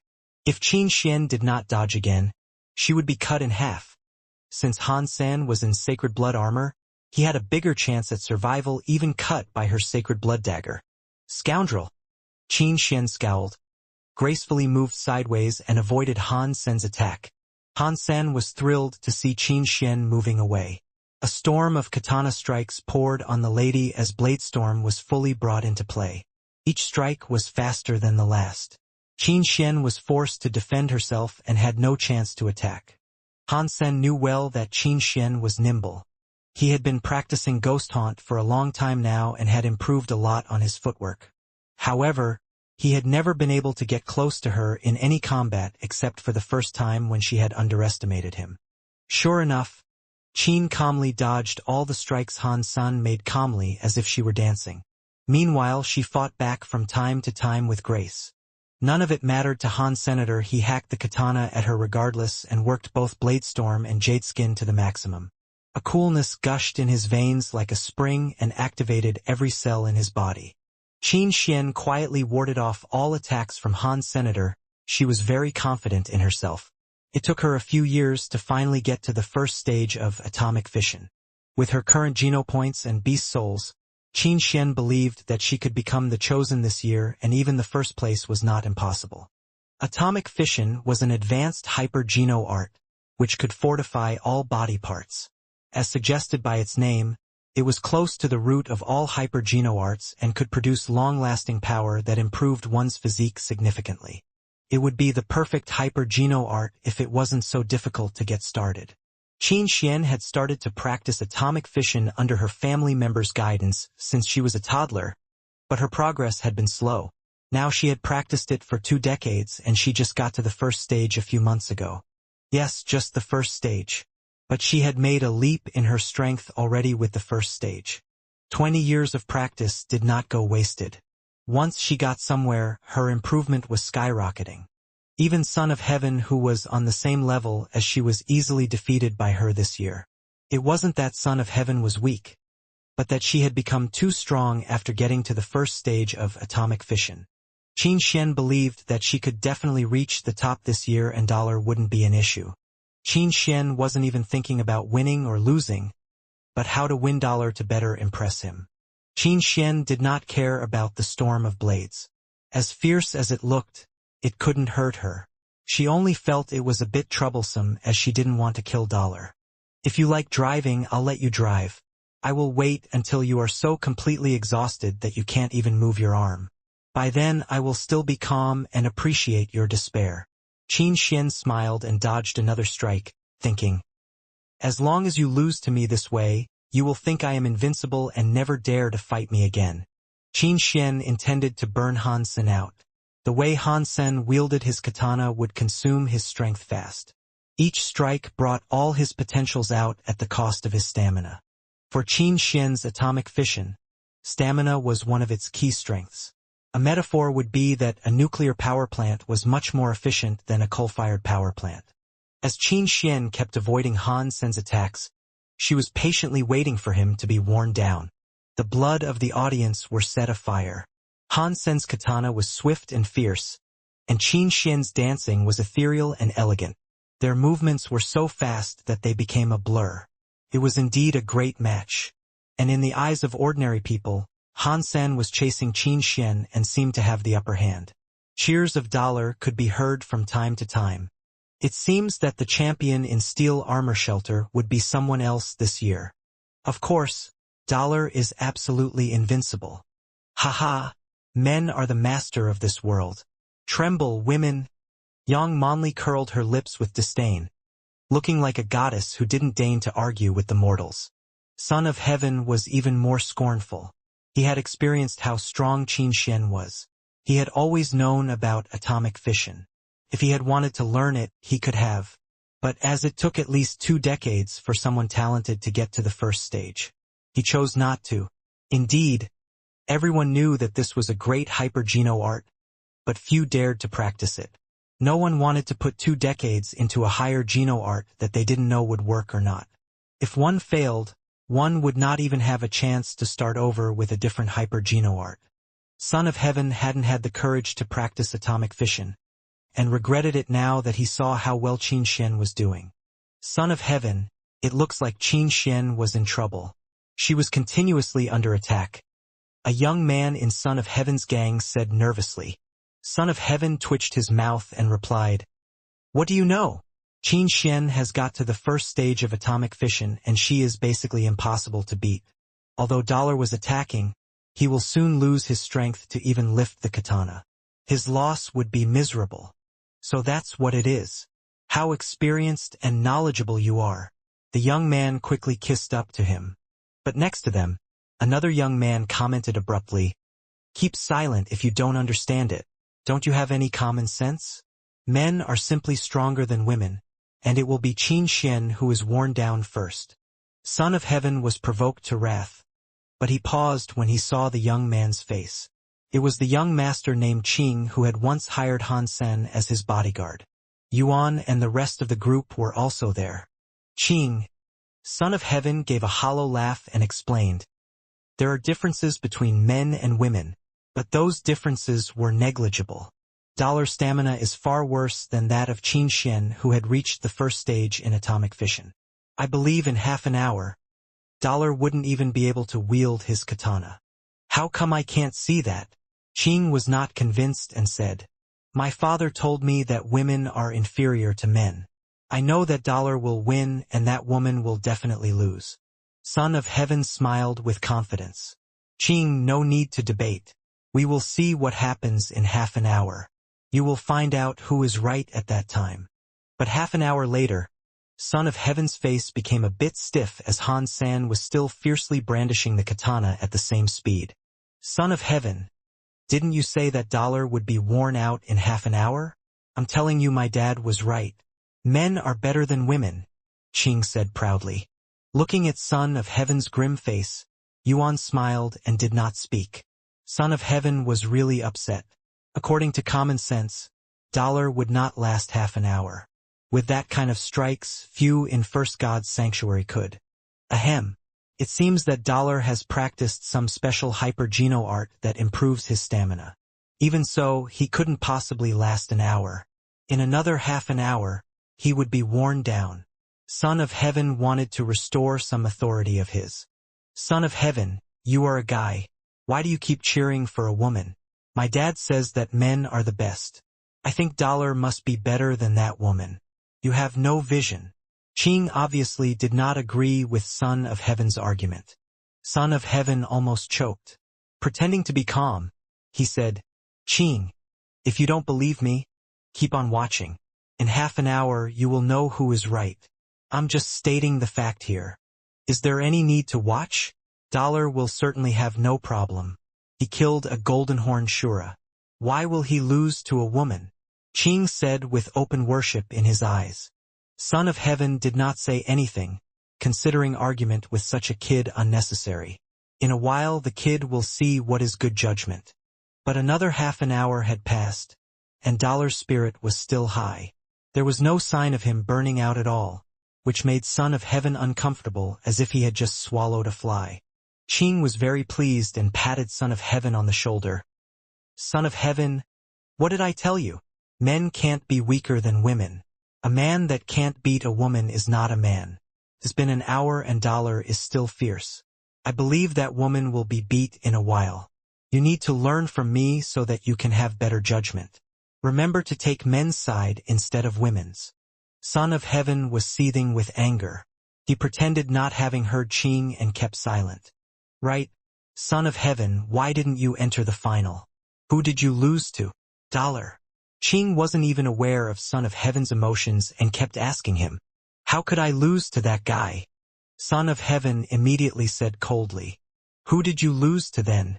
Qing asked. Son of Heaven felt his own face was burning. He lost to the woman on the stage, but it wasn't time to tell Qing that. Knowing that Son of Heaven had lost to Qin Shuang, Yuan almost laughed out loud. He pulled the sleeve of Qing and asked, are you here to talk or to watch the game? It's only fun to discuss the game while we watch, Qing retorted. Fun for you. Son of Heaven was about to be set on fire. Yuan glanced at Son of Heaven's sullen face and thought, displeased. Son of Heaven felt strange. Dollar has been wielding the weapon so fiercely that it's impossible for him to keep going for such a long time, unless he has also practiced atomic fission. Other than Son of Heaven, Qin Xian felt something was off as well. Attacking at such a high speed, Dollar had sustained way longer than she had expected, making her alarmed and surprised. In such a high-intensity duel, even she had begun to feel a little tired. Dollar, however, seemed to feel nothing and kept attacking with the katana swiftly, as if he could do this forever, giving birth to a trace of powerlessness in Qin Xian's mind. No, I cannot go on like this. He must have also practiced some hyper-geno art that enhances his stamina. Maybe I will be the one who is worn out first. Qin Xian gritted her teeth and dodged another strike. She took back her dagger and two beast souls appeared in the air. One beast soul was the mutant golden lion that she had always used. She instantaneously shape-shifted into a magnificent golden lion. And the other beast soul was a ball of blue liquid, which poured into the lion and turned its golden body blue. The lion also grew larger and looked fiercer. That is Sacred Blood Water Spirit. Qin Xian actually got its beast soul. Son of Heaven was shocked to see that. He knew very well how scary a Sacred Blood Water Spirit was. It could coexist with another creature and make that creature exceptionally strong. Qin Xian made the final attack to the water spirit when she was hunting it with Son of Heaven, who did not know she got the beast soul. It seemed that the beast soul had the same power as the creature it once belonged to. With the help of water spirit beast soul, the mutant golden lion had become stronger than normal sacred blood creatures. Qin Xian could then fully display the power of atomic fission. Son of Heaven was surprised. Qin Xian has become so strong. It seems that this year she could be among top 3 of the chosen. Han Sen knew Qin Xian really well. He glanced at her expression and knew something was off. Just before she summoned the water spirit beast soul, he summoned his wings and flew up high. Everyone was stunned, including Qin Xian. Who could have thought Dollar, who looked like he was going for mutual destruction, had flown away the minute Qin Xian shapeshifted. Qin Xian, who had shapeshifted, did not know what to do. These two beast souls were fierce enough for sure. Even Dollar used a sacred blood shape-shifting beast soul, she could beat him. She chose the moment when Han San was making the most powerful strikes to shapeshift so that he wouldn't disengage himself. She didn't have sacred blood wings, so she wanted to end the match as soon as possible. What she did not think of was that Dollar, who was chasing her, just flew away faster than rabbits. Qin Xian suddenly felt very embarrassed. As fierce as she was right now, she could not fly, and as a lion, she could no longer use weapons, so she couldn't even throw things at Han Sen.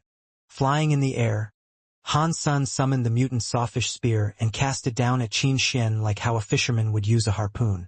The lion that Qin Xian had turned into reached out a claw and hit the spear hard. The spear, as thick as an arm, bent and bounced off. Fortunately, the spear was tough enough so that it wasn't broken under her claw. Han Sen took back his mutant sawfish spear and watched her from above, not intending to attack again or to land. Everyone suddenly came to understand that Dollar was trying to consume Qin Xian's shape-shifting time. Shape-shifting beast souls required a lot of energy to use. Even Qin Xian couldn't stay like this for very long, or it would hurt her body. So shameless. Do you call yourself a man? What do you know? It's tactics. If she could fly as well, then good for her. There was suddenly a chaos on the stands. Some supported Dollar and some Qin Xian. Qin Xian simply could not reach Han Senator. She quickly dismissed the shape-shifting beast soul. But the moment she did that, Han Sen flew down and slashed his katana at her. Qin Xian had met a lot of strong enemies, but she had never been as depressed as she was at this moment. Once she shape-shifted, Han Sen would immediately fly into the sky. When she turned into herself, Han Sen would then rush down. She became sullen as she couldn't make use of her own strength. Haha, Dollar is just great. He is fighting like a gorilla. He is bullying her. Qin Xian is almost crying. Shameless scum. How can a man be so brazen? Unabashed, Han Sen believed it did not matter how he won as long as he won. If he could go to the contest among the champions of all the shelters and rank top 10, he would be rewarded a sacred blood beast soul. He would definitely try his best for that sake. Qin Xian did not expect that Dollar would sink so low to make her unable to use her power. Now she was only happy that Dollar was not an archer, or she would be even more miserable. Dollar, you are a dignified man. Do you dare to fight me head-on? Qin Xian wanted to prod Dollar into action. Unfortunately, Han San ignored her intention and replied, "You are a soldier. Don't you understand that victory is all that matters? Even if I let you win today, what if you encounter champions of other shelters who could fly? Do you expect to persuade them to give up their ability to fly as well?" Qin Xian paused, and people who accused Han San of being shameless also lowered their voices. In fact, they should have thought of this. There had been more than one person who could fly among the chosen before. Not being able to fly was a weakness of Qin Xian's, and even if she won today, others might still choose to exploit that in the future. Many people who supported Qin Xian kept silent. Qin Xian smiled wryly. "Well, I give up. We do not have to go on." Qin Xian knew that she had such a fatal weakness, but did not think Dollar would be so brazen to use that to his advantage. Now that she had no way of winning, she chose to throw in the towel instead of staying in this awkward match. Qin Xian now regretted that she did not work hard on archery, or she could have used an advanced beast soul bow and arrow to beat Dollar. "You can pick up the S-Class license of St. Hall at Steel Armor Gang," Qin Xian said, and left the martial ring, which made Han San this year's champion of Steel Armor Shelter. Dollar's victory was very controversial. A lot of people thought it was not honorary. But Han San didn't mind his reputation as long as he could win the sacred blood beast soul given to the chosen. Qin Xian left in good grace, but she had also set Han Sen up. If he went to pick up the S-Class license at Steel Armor Gang, she might be ready to ambush him. Han San knew her so well that he didn't dare to pick up the license under her nose, as he knew she must be quite upset with him. The contest in Steel Armor Shelter was officially over. The top 100 all had their names on the martial steel in the martial ring. The first name there was Dollar. Han Sen hoped that no one would call him Doll again. However, many still did. All the shelter champions would start to compete in 10 days. By then everyone in First God Sanctuary could see the match taking place in the chosen martial ring. The top 10 participants would each gain a random sacred blood beast soul and be named the Chosen. If one had been the Chosen for the second or more time, one would no longer be awarded more sacred blood beast souls, but an upgrade to one's beast soul awarded the first time. Many of the Chosen would just go into the entertainment industry and become a star. Countless agents and companies would try to sign the Chosen with a large chunk of money. Unfortunately, the 10 Chosen were normally the same persons from last year. Fresh faces would only have an opportunity once they evolved and went to Second God's Sanctuary. Han San didn't care for the entertainment industry, but he would spare no effort in gaining the reward of a sacred blood beast soul. Legend has it that as the Chosen's reward, someone had once gained a beast soul in the shape of a beauty woman. Some rich guy offered more than $1 billion and even an interstellar warship for it. No one knew if the deal was made, but no one had seen that beast soul again. It must be collected by some rich beast soul lover. Han Sen naturally wanted to be assigned a beast soul in the shape of a beauty and become rich overnight. But he would first have to become the chosen. Only 10 days to go until he started competing with other champions. There was no time for him to hunt for more Geno points. Han Sen decided to use the time to train himself in the teleport station. The gravity trainer was indeed a wonderful training device which had helped Han Sen a lot. He could push himself really far in a short amount of time inside it and practice Jadeskin much more efficiently. He would then complete the training tasks assigned by Yang Monli and use the rest of the time to play Hand of God. Han Sen was not sure what Gambler meant by pass. He thought he had to clear all levels, but in fact what Gambler meant was just to pass the beginner level. That was why Han Sen felt terrible that he still hadn't been able to pass the beginner level in so long. This game is so demanding on my dexterity of the entire arm and my control of muscles and bones. If I use Jadeskin when I play, I should be able to improve my score greatly. Han Sen tried it and his scores indeed boomed. On the 6th day he was able to level up for the first time. Han Sen was still vexed with the fact that it took him so long to pass the beginner level and he even had to use Jadeskin. However, if Gambler knew Han Sen had already passed beginner level, he would be so shocked that his chin should fall to the ground. Because of the misunderstanding, Han Sen continued to challenge the evolver level of Hand of God. But he was making little progress even when using Jadeskin. Recently, Yang Monli was satisfied with Han Sen's performance. He had finished all the tasks she assigned him and the data of the gravity trainer became normal again. She thought it was because he had stopped exploiting the loophole, but little did she know that he was actually increasing the difficulty so that his result could look normal. It was almost midnight and Han Sen was the only one left in the gym, playing Hand of God. He had discovered that the game was almost designed for him. Since he started practicing Jadeskin, he had gained exceptional control of his bones and muscles, and he had also become much more flexible. This game could help improve his reflexes and agility, which was a great for his progress with sleeve blade and other skills that required handwork. Qin Xian teleported out of God's sanctuary to look for Yang Monli, who chanced not to be in the teleport station. When passing by the gym, Qin Xian saw the light in the gym was still on and knew someone was still in there. She curiously took a look and saw Han Sen was playing Hand of God. Qin Xian felt nostalgic as she played this game a lot when she was in military school, putting a lot effort in it as well. Although autonomous vehicles had been the mainstream in the Alliance for a long time, manual control was still needed when one was operating a warframe. In an interstellar war, warframes were fundamental as it would be hardly profitable to destroy a planet with weapons of mass destruction. Warframe, as an individual combat tool, played a vital role in wars these days. All military schools were training their students to operate warframes, which was one of the basic skills of a soldier. Hand of God was one of the best ways to improve one's speed and control, which were relevant to warframe operation. Qin Xian felt that she should teach Han Sen some tricks of the game. As he was handpicked by her, she would like to make him better. Let's see how you are doing first.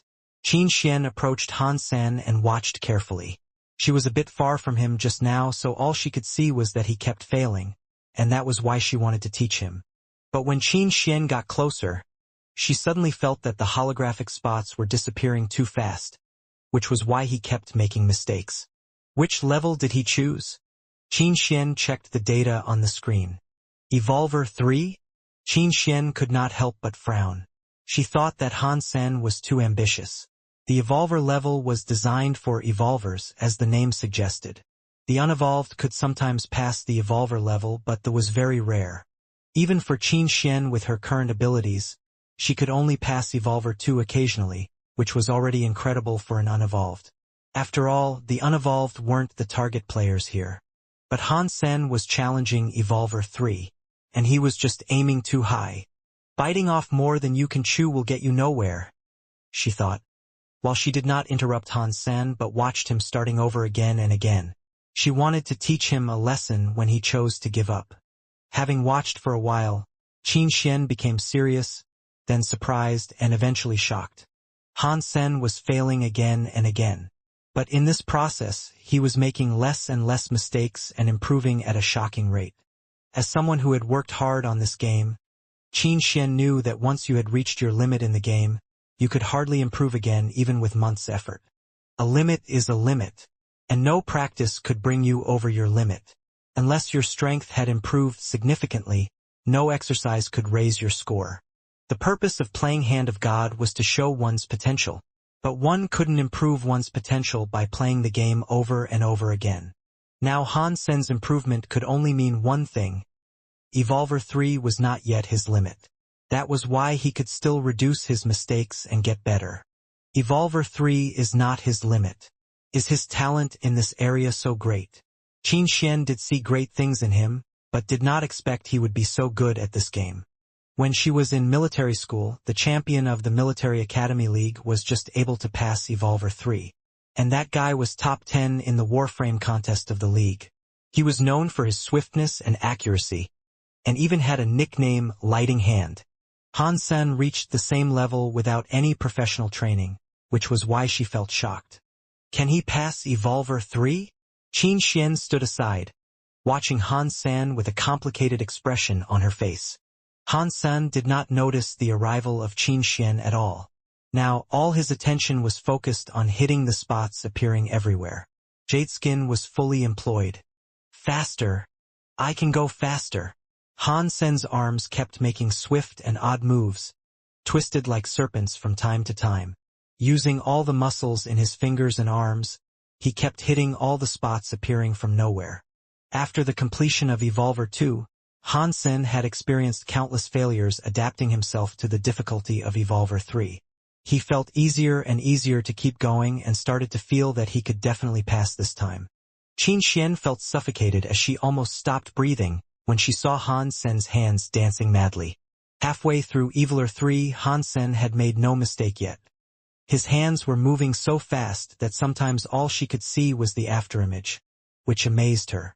Although the test had not yet been completed, Qin Xian was able to determine that Han Sen had the ability to pass Evolver 3. Judging from what she saw, he was not just lucky, but making progress constantly. Evolver 3. This is Evolver 3. Qin Xian was suddenly pleased with herself. She was the one who discovered Han Sen and insisted that he join her squad. The potentials he was exhibiting proved her decision extremely wise. An unevolved who could complete Evolver 3 in Hand of God was very likely to be invincible among all the unevolved once he learned how to operate a warframe. This kind of ability seems wasted on a sniper or archer. Qin Xian was swayed for a moment, as he would make a better warframe operator in an open battle than a sniper in the dark. But thinking of Han Sen's cautious character, Qin Xian soon gave up the idea as he was not cut out for close combat. But this discovery still made Qin Xian happy, because Han Sen was the best candidate to operate a warframe equipped with multiple long-range shooting weapons. Ding! A crisp sound interrupted the thoughts of Qin Xian. It was the tone of Han Sen passing Evolver 3. She was no longer surprised, because she had predicted that this was not his limit. But she was now more convinced of Han Sen's amazing potentials and felt more determined about one thing. This person is mine, Qin Xian thought eagerly. As Han Sen started to play Evolver 3 again, even Qin Xian herself could not have foreseen that she would have such high hopes for this guy who mistook her for a creature and stabbed her in her but the first time they met. Evolver 3, if he got more Geno points and became an Evolver, how great could he be then? Qin Xian was slightly excited. She quietly watched Han Sen practice for a long time before she went out of the gym. Maybe I could raise the bar for him? Qin Xian thought with a smile that would make Han Sen shudder. 10 days had soon passed. Han Sen was stuck and couldn't pass Evolver 4 in such short time. There were 10 phases in each level and Han Sen's performance had been exceptional for an unevolved. Practicing Hand of God not only benefited his sleeve blade skills, but also helped his speed of Bladestorm, as his improvement dot was comprehensive. The contest of all champions has finally come. I have to be in the top 10. Han Sen had read a lot of information from previous years and felt that he stood a good chance. It was not to say that he was invincible. This year, several powerful chosen had gone to Second God's Sanctuary, which meant he had less competition. Han Sen studied his potential competition for a long time and found that his biggest rivals were likely to be Tang Jinliu and Lin Feng. Tang had been the chosen several times. He was the 5th last year, and 3 of the 4 that ranked higher than him had gone to Second God Sanctuary this year. The only one who didn't go was named Lin Feng, similar to the name of Han Sen's friend Lin Beifeng. Lin Feng was the 2nd place last year. There was no doubt that this year the 2 men would be the ones to beat. He looked through the description from a lot of people who had watched last year's contest and found the 2 strong indeed. Great fighting skills, plenty of advanced beast souls plus the sacred blood beast souls awarded to them last time, as well as their growth this year, all meant they shouldn't be taken lightly. Han Sen has met Tang Jinliu before. Although he kicked Tang's ass in the game, it was completely thanks to his reflexes and prejudgment. In a real combat, he needed more to win, and just Tang's beast souls alone were trouble enough. How come these 2 guys did not go to Second God's Sanctuary? Han Sen was ever more concerned after he read the description. No matter how well they could fight, the beast souls they had would be fearsome enough. I hope I won't run into them too early, or I would probably be in bad shape even if I won, which would be a disadvantage in the following matches. Han Sen thought. He could gain a sacred blood beast soul as long as he was top 10, and the beast soul was assigned randomly. Therefore, Han Sen did not think of the 1st place, but would be happy as long as he was one of the chosen. When Han Sen was considering all kinds of possibilities, he heard his comlink and saw a strange number on it. Han Sen frowned. He was not sure who it would be and answered the call hesitantly. Beyond Han Sen's expectation, popped up in the holographic image was Tang Jinliu. Surprise! Tang laughed. It sure is. What's up? Han Sen asked. I need a favor from you, Tang said. Let's hear it. I am just a nobody and may not be able to help you, Han Sen said with a smile. You sure can. It has to be you too. But no worries, you could name your price, Tang Jinliu said. What favor exactly? Han Sen cringed. Let's talk about it in person. Are you home now? I'll pick you up, Tang said hurriedly. No need. Tell me the place and I'll go to see you. Han Sen felt strange. Tomorrow was when the contest would start. What was Tang doing looking for Han Sen rather than preparing himself? Is it about the contest? Han Sen guessed and felt it necessary to figure out what Tang was up to. When Han Sen arrived at the place Tang Jinliu told him, he saw Fang Jingqi was also there. Tang led Han Sen into the living room. After entering the living room, Han Sen saw that on the sofa sat a young man, who was very quiet and did not speak when he saw Han Sen coming in. Tang, what do you need me for? Han Sen asked directly. Brother, look at this first. Instead of answering Han Sen's question, Tang played a video. The scene was shot in a martial ring.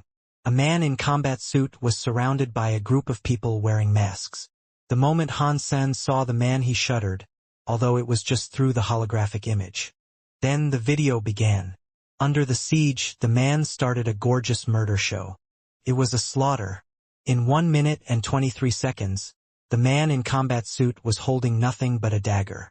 He had killed a total of 34 people, each in 1 strike.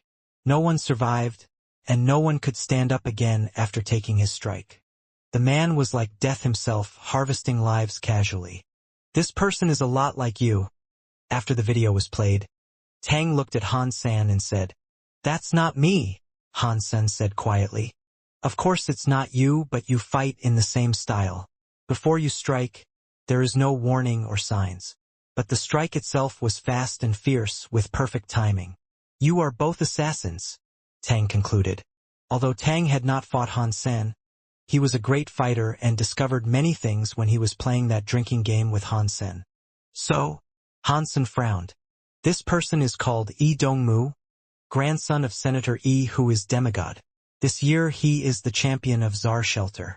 In other words, he is one of my competitors, Tang explained. What do you want me to do?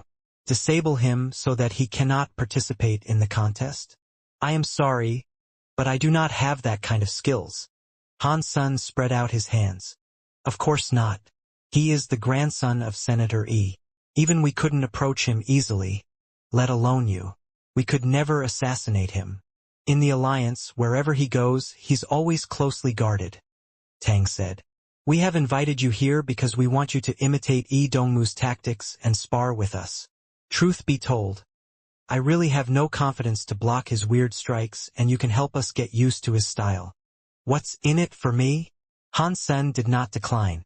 Tang pondered, moved his lips but didn't speak.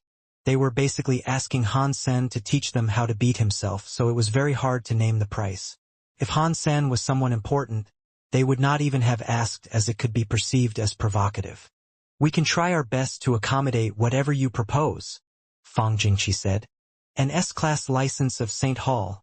Han Sen paused and said, Deal. Tang replied so fast that Han Sen felt that he might have asked for too little. Maybe he should have said 2 S-class licenses. But Han Sen had always been an optimist. 1 S-class license was a great price already, and what they asked him to do helped himself in turn as well, as Yi Dongmu might be his opponent as well. I have to say this before we start. My skills are inferior to Yi's. Even if you could parry my attacks, you might still be stabbed by him, said Han Sen. I know. Here are some videos of him fighting. Watch carefully and then we will start. We don't have much time left, and we can only hope that our first opponent won't be him, so that we'd have more time to practice. Tang Xinliu sat on the couch and joined Lin Feng, leaving Han Sen to watch the videos himself. Han Sen watched one video after another. None of the videos were shot officially. Han Sen felt this trip was worth it, because if he encountered Yi Dongmu without knowing his style, he might be killed in the match. Indeed, they shared the same style. The difference was that Han Sen had formed the style himself, while Yi clearly had a great mentor. That was why Yi's skills were much better. He seemed to have a better fitness level than Han Sen as well. As for beast souls, Han Sen was sure that Yi had better ones than his as well. As the grandson of a demigod and senator, his grandfather would manage to get him nice stuff no matter which shelter he was in. Although time is limited, none of Tang Xinliu, Fang Jingqi and Lin Feng asked Han Sen to hurry. They let Han Sen repeatedly watch the footages. Han Sen sometimes would replay some details several times. He had taught him a lot through these videos, which meant more to Han Sen than an S-class license. In just less than 4 hours, Han Sen felt as if he had been through a revolutionary change. However, after full understanding Yi's way of fighting, Han Sen was surprised to find that although Yi's strikes looked terrifying, there were subtle defects to his style, and only those who deeply understood this style would be aware of these defects. Tang was getting impatient and wanted to interrupt Han Sen, but Lin Feng the quiet man stopped him. It was in the evening when Han Sen had finished with the videos. Let's get started. Han Sen got up and said, Well, let me see how well you can imitate Yi. Tang took Han Sen into a combat room in the villa. Han Sen grabbed a dagger the same shape of Yi's dagger. Its edge was not sharpened and its blade was retractable so that no one would get hurt. The way Yi Dongmu and Han Sen fought required them to do their best with each strike. If real weapons were used, Tang was afraid that he would be injured by Han Sen. Let's begin. Tang tightly watched Han Sen and did not step back. They wanted to practice how to parry Yi's strikes after being approached by him. Han Sen approached Tang, holding a dagger backhandedly, a way he had learned from Yi. 2 feet away from Tang, Han Sen suddenly wielded the dagger and stabbed it at him from an unexpected angle. Fang Jingqi was shocked, and the quiet man's eyes lit up. Tang was covered in cold sweat, and it was too late to parry that attack with his broadsword. He abruptly turned sideways but was still stabbed in the waist. Shit! Your strike was not that different from his? Tang called out, staring at Han Sen. Fang Jingqi looked at Han Sen with a strange look, and the quiet man's eyes also fell on Han Sen's hands. Han Sen was surprised himself as well. He was practicing Jade Skin madly these days, and practicing Hand of God had also enhanced his speed. In addition, he just saw Yi's way of fighting and had some new insights. Now his strike was so powerful that he couldn't believe it himself. Haha! God loves me. With you sparring with me, Yi will be no big deal. Tang laughed out loud. For a whole night, none went to bed, but the only one who was practicing with Han Sen was Tang. Fang Jingqi didn't register in the contest, and the quiet man was just watching and did not meant to join them. Having practiced for a night, Tang could not avoid Han's dagger as long as Han San was within a foot from him. Tang didn't develop a way to defend himself, while Han San was getting better and better. Shit, I give up. There is no way to parry your attacks. Maybe I'm doomed, Tang said sullenly, as he saw it was about time to go to God's sanctuary for the contest and there was no point in going on. Now you are able to deal with E. Lin Feng, who had been watching in silence, suddenly said. Lin, what do you mean? Asked Tang, sitting up straight and staring at Lin Feng. Yi Dongmu is not as good as him. You can't parry his strikes, but with Yi you would be able to avoid being stabbed in fatal parts. If your luck is not too bad and run into Yi in a few days instead of today, you could block Yi's strikes at a very small price. Hearing this remark from Lin Feng, Tang and Feng all looked Han Sen, appalled. They knew Lin Feng well and was shocked that he would speak so highly of Han Sen by saying that Yi Dongmu was not as good. Han Sen's background was much inferior to Yi and Yi was probably also older. Yet Lin Feng said Yi Dongmu was not as good as Han Sen. If the remark was from another person they would certainly have scoffed, but they knew Lin Feng and he was never wrong. Last year, the only reasons he was not the first place were that he hadn't broken the bottleneck in his hyper-geno art and that he entered God's sanctuary 2 years later than his opponent. No need to look at him that way. I'm just saying his style is better than Yi Dongmu's, but his fitness was still inferior to Yi, of course. Lin Feng smiled and reached a hand out to Han Sr. I am Lin Feng. Very pleased to know you. You are an interesting person. Han Senator, a pleasure. Han Sen shook his hand, smiled and said, well, it is late. Let's shower and teleport. Tang interrupted the eye contact between Han Sen and Lin Feng. He turned to ask Han Sen, there is a teleport device here. You want to join us? No, I did not register, so I will not go. Han Sen declined and left. Watching Han Sen leaving the villa, Tang asked Lin Feng, is he really so good? He's better than you think. If he had the same background as Yi, he would be 100 times more impressive than the latter. He understands the essence of assassination, while Yi only has some skills. His growth was limited by his background, but he will be well known in a few years, commented Lin Feng. Such high praise from Lin. He must really be something, Feng Jingqi said. In a few years, will he surpass you? Tang was interested. In First God's Sanctuary, I am invincible, said Lin Feng casually, exuding confidence. This time Han Sen had gained a lot. Not only did he get an S-class license from Tang, he also enhanced his advantages in sneak attacks. As pointed out by Lin Feng, his strikes were more threatening than Yi's. But no matter how powerful his strikes were, he had to first get close to his opponent, which was not easy. In practice, he started from the proximity of Tang, who would never let him get so close in a real match. After all, the art of assassination was better used in the dark. He had practiced a kind of footwork that allowed him to easily approach others even from the front, but Han Sen had never learned it, so it was hard for him to get close. That footwork was also a hyper-geno art and involved special techniques. Han Sen was never good at footwork and could not imitate from watching the videos. Even if he tried, he couldn't get the essence of it. Therefore, it was essential that he should learn his own footwork. Maybe I should consider using this on my footwork. Han Sen squeezed the S-class license in his pocket. But now he had no time for that. Practicing a new hyper-geno art took time. Han Sen went to the teleport station, entered God's sanctuary, dressed himself as Dollar and entered the martial ring.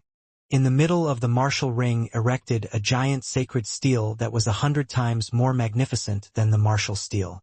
Under the watch of people from Steel Armor Shelter, Han Sen marched into the sacred steel and was teleported to a huge martial ring, chosen martial ring. In all the shelters of God's sanctuary, there was a similar sacred steel from which the image of chosen martial ring was projected. At this moment, champions from all the shelters were entering chosen martial ring from the sacred steel. Han Sen realized how large the population of the alliance was and how large First God's sanctuary was when he entered chosen martial ring. Every shelter had about 100,000 people, like Steel Armor Shelter. And everyone in chosen martial ring now was the champion of their own shelter. The stands were almost filled with at least 100,000 champions, which meant there were at least 100,000 shelters in First God's sanctuary. It was a dizzying figure indeed. After humans entered the interstellar era, they had conquered lots of habitable planets and had been thriving. Now the humankind was so huge that only Shuras could compete. Among the champions of all shelters, Dollar was the most famous one, in addition to the chosen from last year. That video of Dollar fighting Goldenhorn Shura was so viral that all mainstream media had covered it. So Dollar had become a household name in the Alliance. Many people were curiously looking at Han Sen, as they wondered how Dollar really was. But it was mostly just curiosity. They had all watched the video starring Han Senator, although the storyline was impressive. Dollar didn't really show much strength at that time. His sacred blood beast souls were great, but he himself not so much. Han Sen at that time would be very far behind among the champions of all shelters. After all, these people were 1 in 100,000 with great physiques and advanced beast souls. It hadn't been long since Han Sen fought the Shura, so no one believed he could have made much progress. People mostly just wondered about him and didn't treat him as a fierce rival. When the channel into Chosen Martial Ring was closed, the match list finally appeared on the Sacred Steel. The names on the list were the ones the champions left on the Martial Steels. Han Sen quickly searched the list for Dollar, and he found it very soon. The word stood out to him for some reason, and others had found their own names as well. In this contest among the champions, a one-on-one model was adopted and the winner of the two would enter the next round, so the list was like a pyramid. Han Sen was relieved to see both Tang Jinliu and Lin Feng were arranged far from him, and there was no chance they would meet before top 10. Han Sen scanned the list again and another name caught his eye. Yi Dongmu. He used his real name? Han Sen saw the name Yi Dongmu and followed his path. He was suddenly startled. If Yi and he could both win all the way, they would fight for the chance to become the chosen. So in order for Han Sen to gain the sacred blood beast soul, he must beat Yi. Tang Jinliu was afraid of Yi, while I was the one who met him. Yi Dongmu, your luck is no good. If Tang didn't come to me, I might lose to you. But now it's different. Maybe I am chosen. Han Sen thought happily. Perhaps others would be afraid of Yi. But he was confident he could beat Yi after watching the videos. Chosen Martial Ring was divided into 1,000 stages stacked on top of one another. Each time 1,000 pairs could fight at the same time. Han Sen was in a late match, so he went to see other matches first, especially the one Yi was in. He had to know how much better Yi was getting compared to his performance in the videos. Yi Dongmu's match in this round was also rather late. Han Sen watched a few matches and was surprised as no one was to be taken lightly in this contest.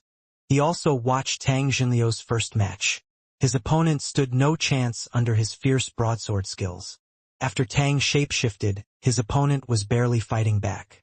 Tang's techniques and strength were both outstanding in the contest.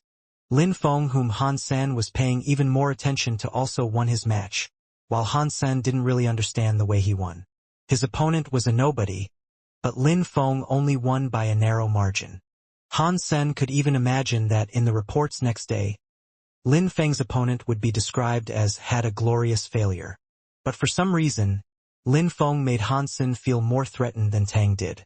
Finally, it was Yi Dongmu's turn. He was not well known at the moment. Although he was the grandson of Senator Yi, only a few people knew he was in the contest. After all, this was his first contest. However, his opponent was a celebrity who ranked number 10 last time, nicknamed Dragon Swordsman. Dragon Swordsman was very handsome and had great sword skills. With lots of female fans in the Alliance, he enjoyed great popularity among all the chosen. Dragon Swordsman's match was naturally high profile. A lot of people thought that he had a chance of being top 3 this year, and all the girls were cheering for him. Few paid attention to Yi Dongmu, his opponent. But 10 seconds from the match started, everyone was shocked. Before Dragon Swordsman drew his sword, Yi Dongmu's knife had cut his throat. Watching Dragon Swordsman clutching his own neck in pain and collapsing, the audience were silent. His female fans were covered in tears with hands on their mouths, not accepting what they saw. One of the chosen last year, Dragon Swordsman was killed in his first match. That would sure become the headline next morning. This was all it took for Yi to be known throughout the Alliance. Han Sen was calm.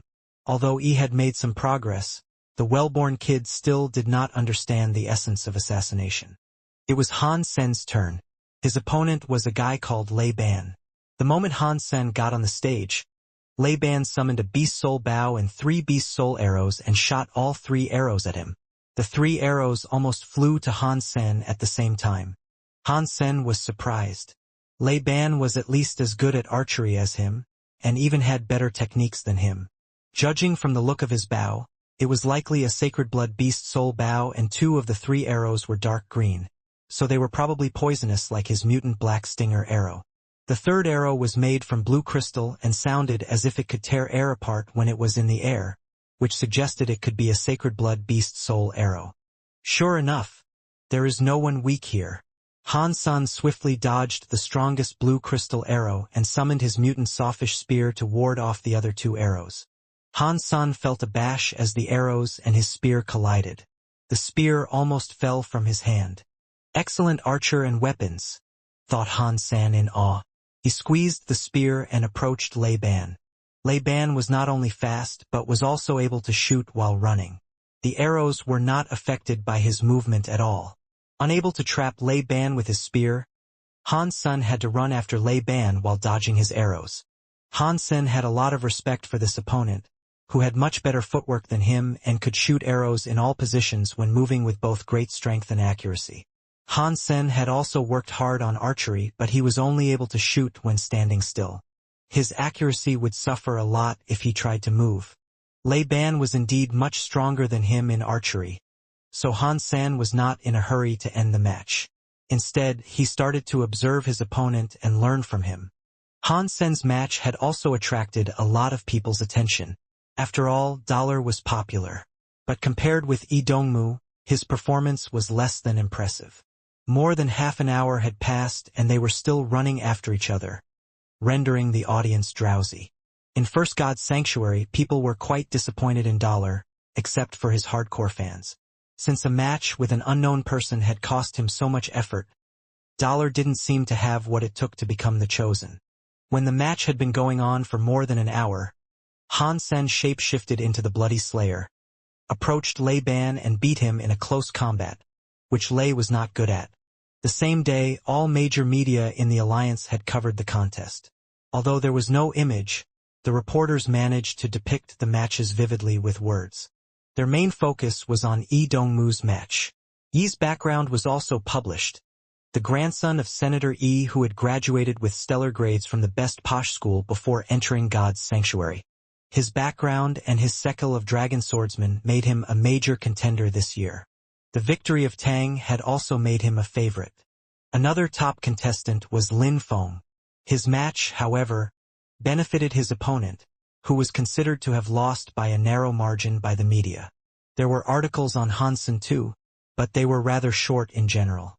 The longer ones were all focused on the disappointment in Dollar.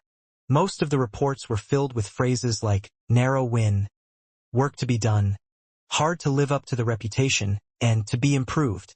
There was not much description. In fact, those who saw Han Sen's match, including his fans, had to admit Dollar was just average. The team of the TV program Contest Center was holding a meeting in their office building. In the conference room, the station director Su Kongyan was tapping his finger on the table. He looked at Fong Mingquan sitting on his right side and suggested with a smile, "Fong, do you think we need to make some alterations to today's show? Which alterations do you have in mind?" Fong Ming frowned, as he could guess what Su Kongyan wanted to say. Since Dollar's video became viral, Fong Mingquan was poached by Huaxing Station's Contest Center team. Because he had taken the place of an old host in the station, he was not the most popular person here. He was targeted here and there, which made it difficult for him to realize his career goals. "Fong, we journalists have to focus on the hot issues. Contest Center was designed for this contest and we ought to focus on the more outstanding matches." Su Kongyan paused and said, "Shall we put Dollar's content on hold and release it when he had a better match? Let's focus on Yi Dongmu first. What do you think?" The director has a point. He is so popular right now, of course we should focus on him. Dollar was just lucky to have killed a badly injured Shura. His weakness was exposed in the contest and he couldn't even be in the top 100, let alone the chosen. There is little point covering his match. We need to focus on who could be the first place. Wang Chongqing said with his face stern, giving Fang Mingquan a cold stare. This program used to belong to Wang Chongqing, and he was replaced by Fang Mingquan in the end, which explained why Fang was not his favorite person. Yes, settled then. Fang, let's roll with Yi Dongmu for this one, said Su Kongyan. Fang Mingquan curled his lips and felt suffocated. He suppressed his anger and scanned each onlooker. Shooting Wang Chongqing a cold stare, he looked at Su Kongyan and said calmly, Director Su, if you still want me to host Contest Center, I will talk about dollar, not just for this episode, but for all future episodes. I will also tell everyone that dollar will be the winner of the contest. Everyone in the conference room paused and looked like Fang Mingquan as if he were crazy.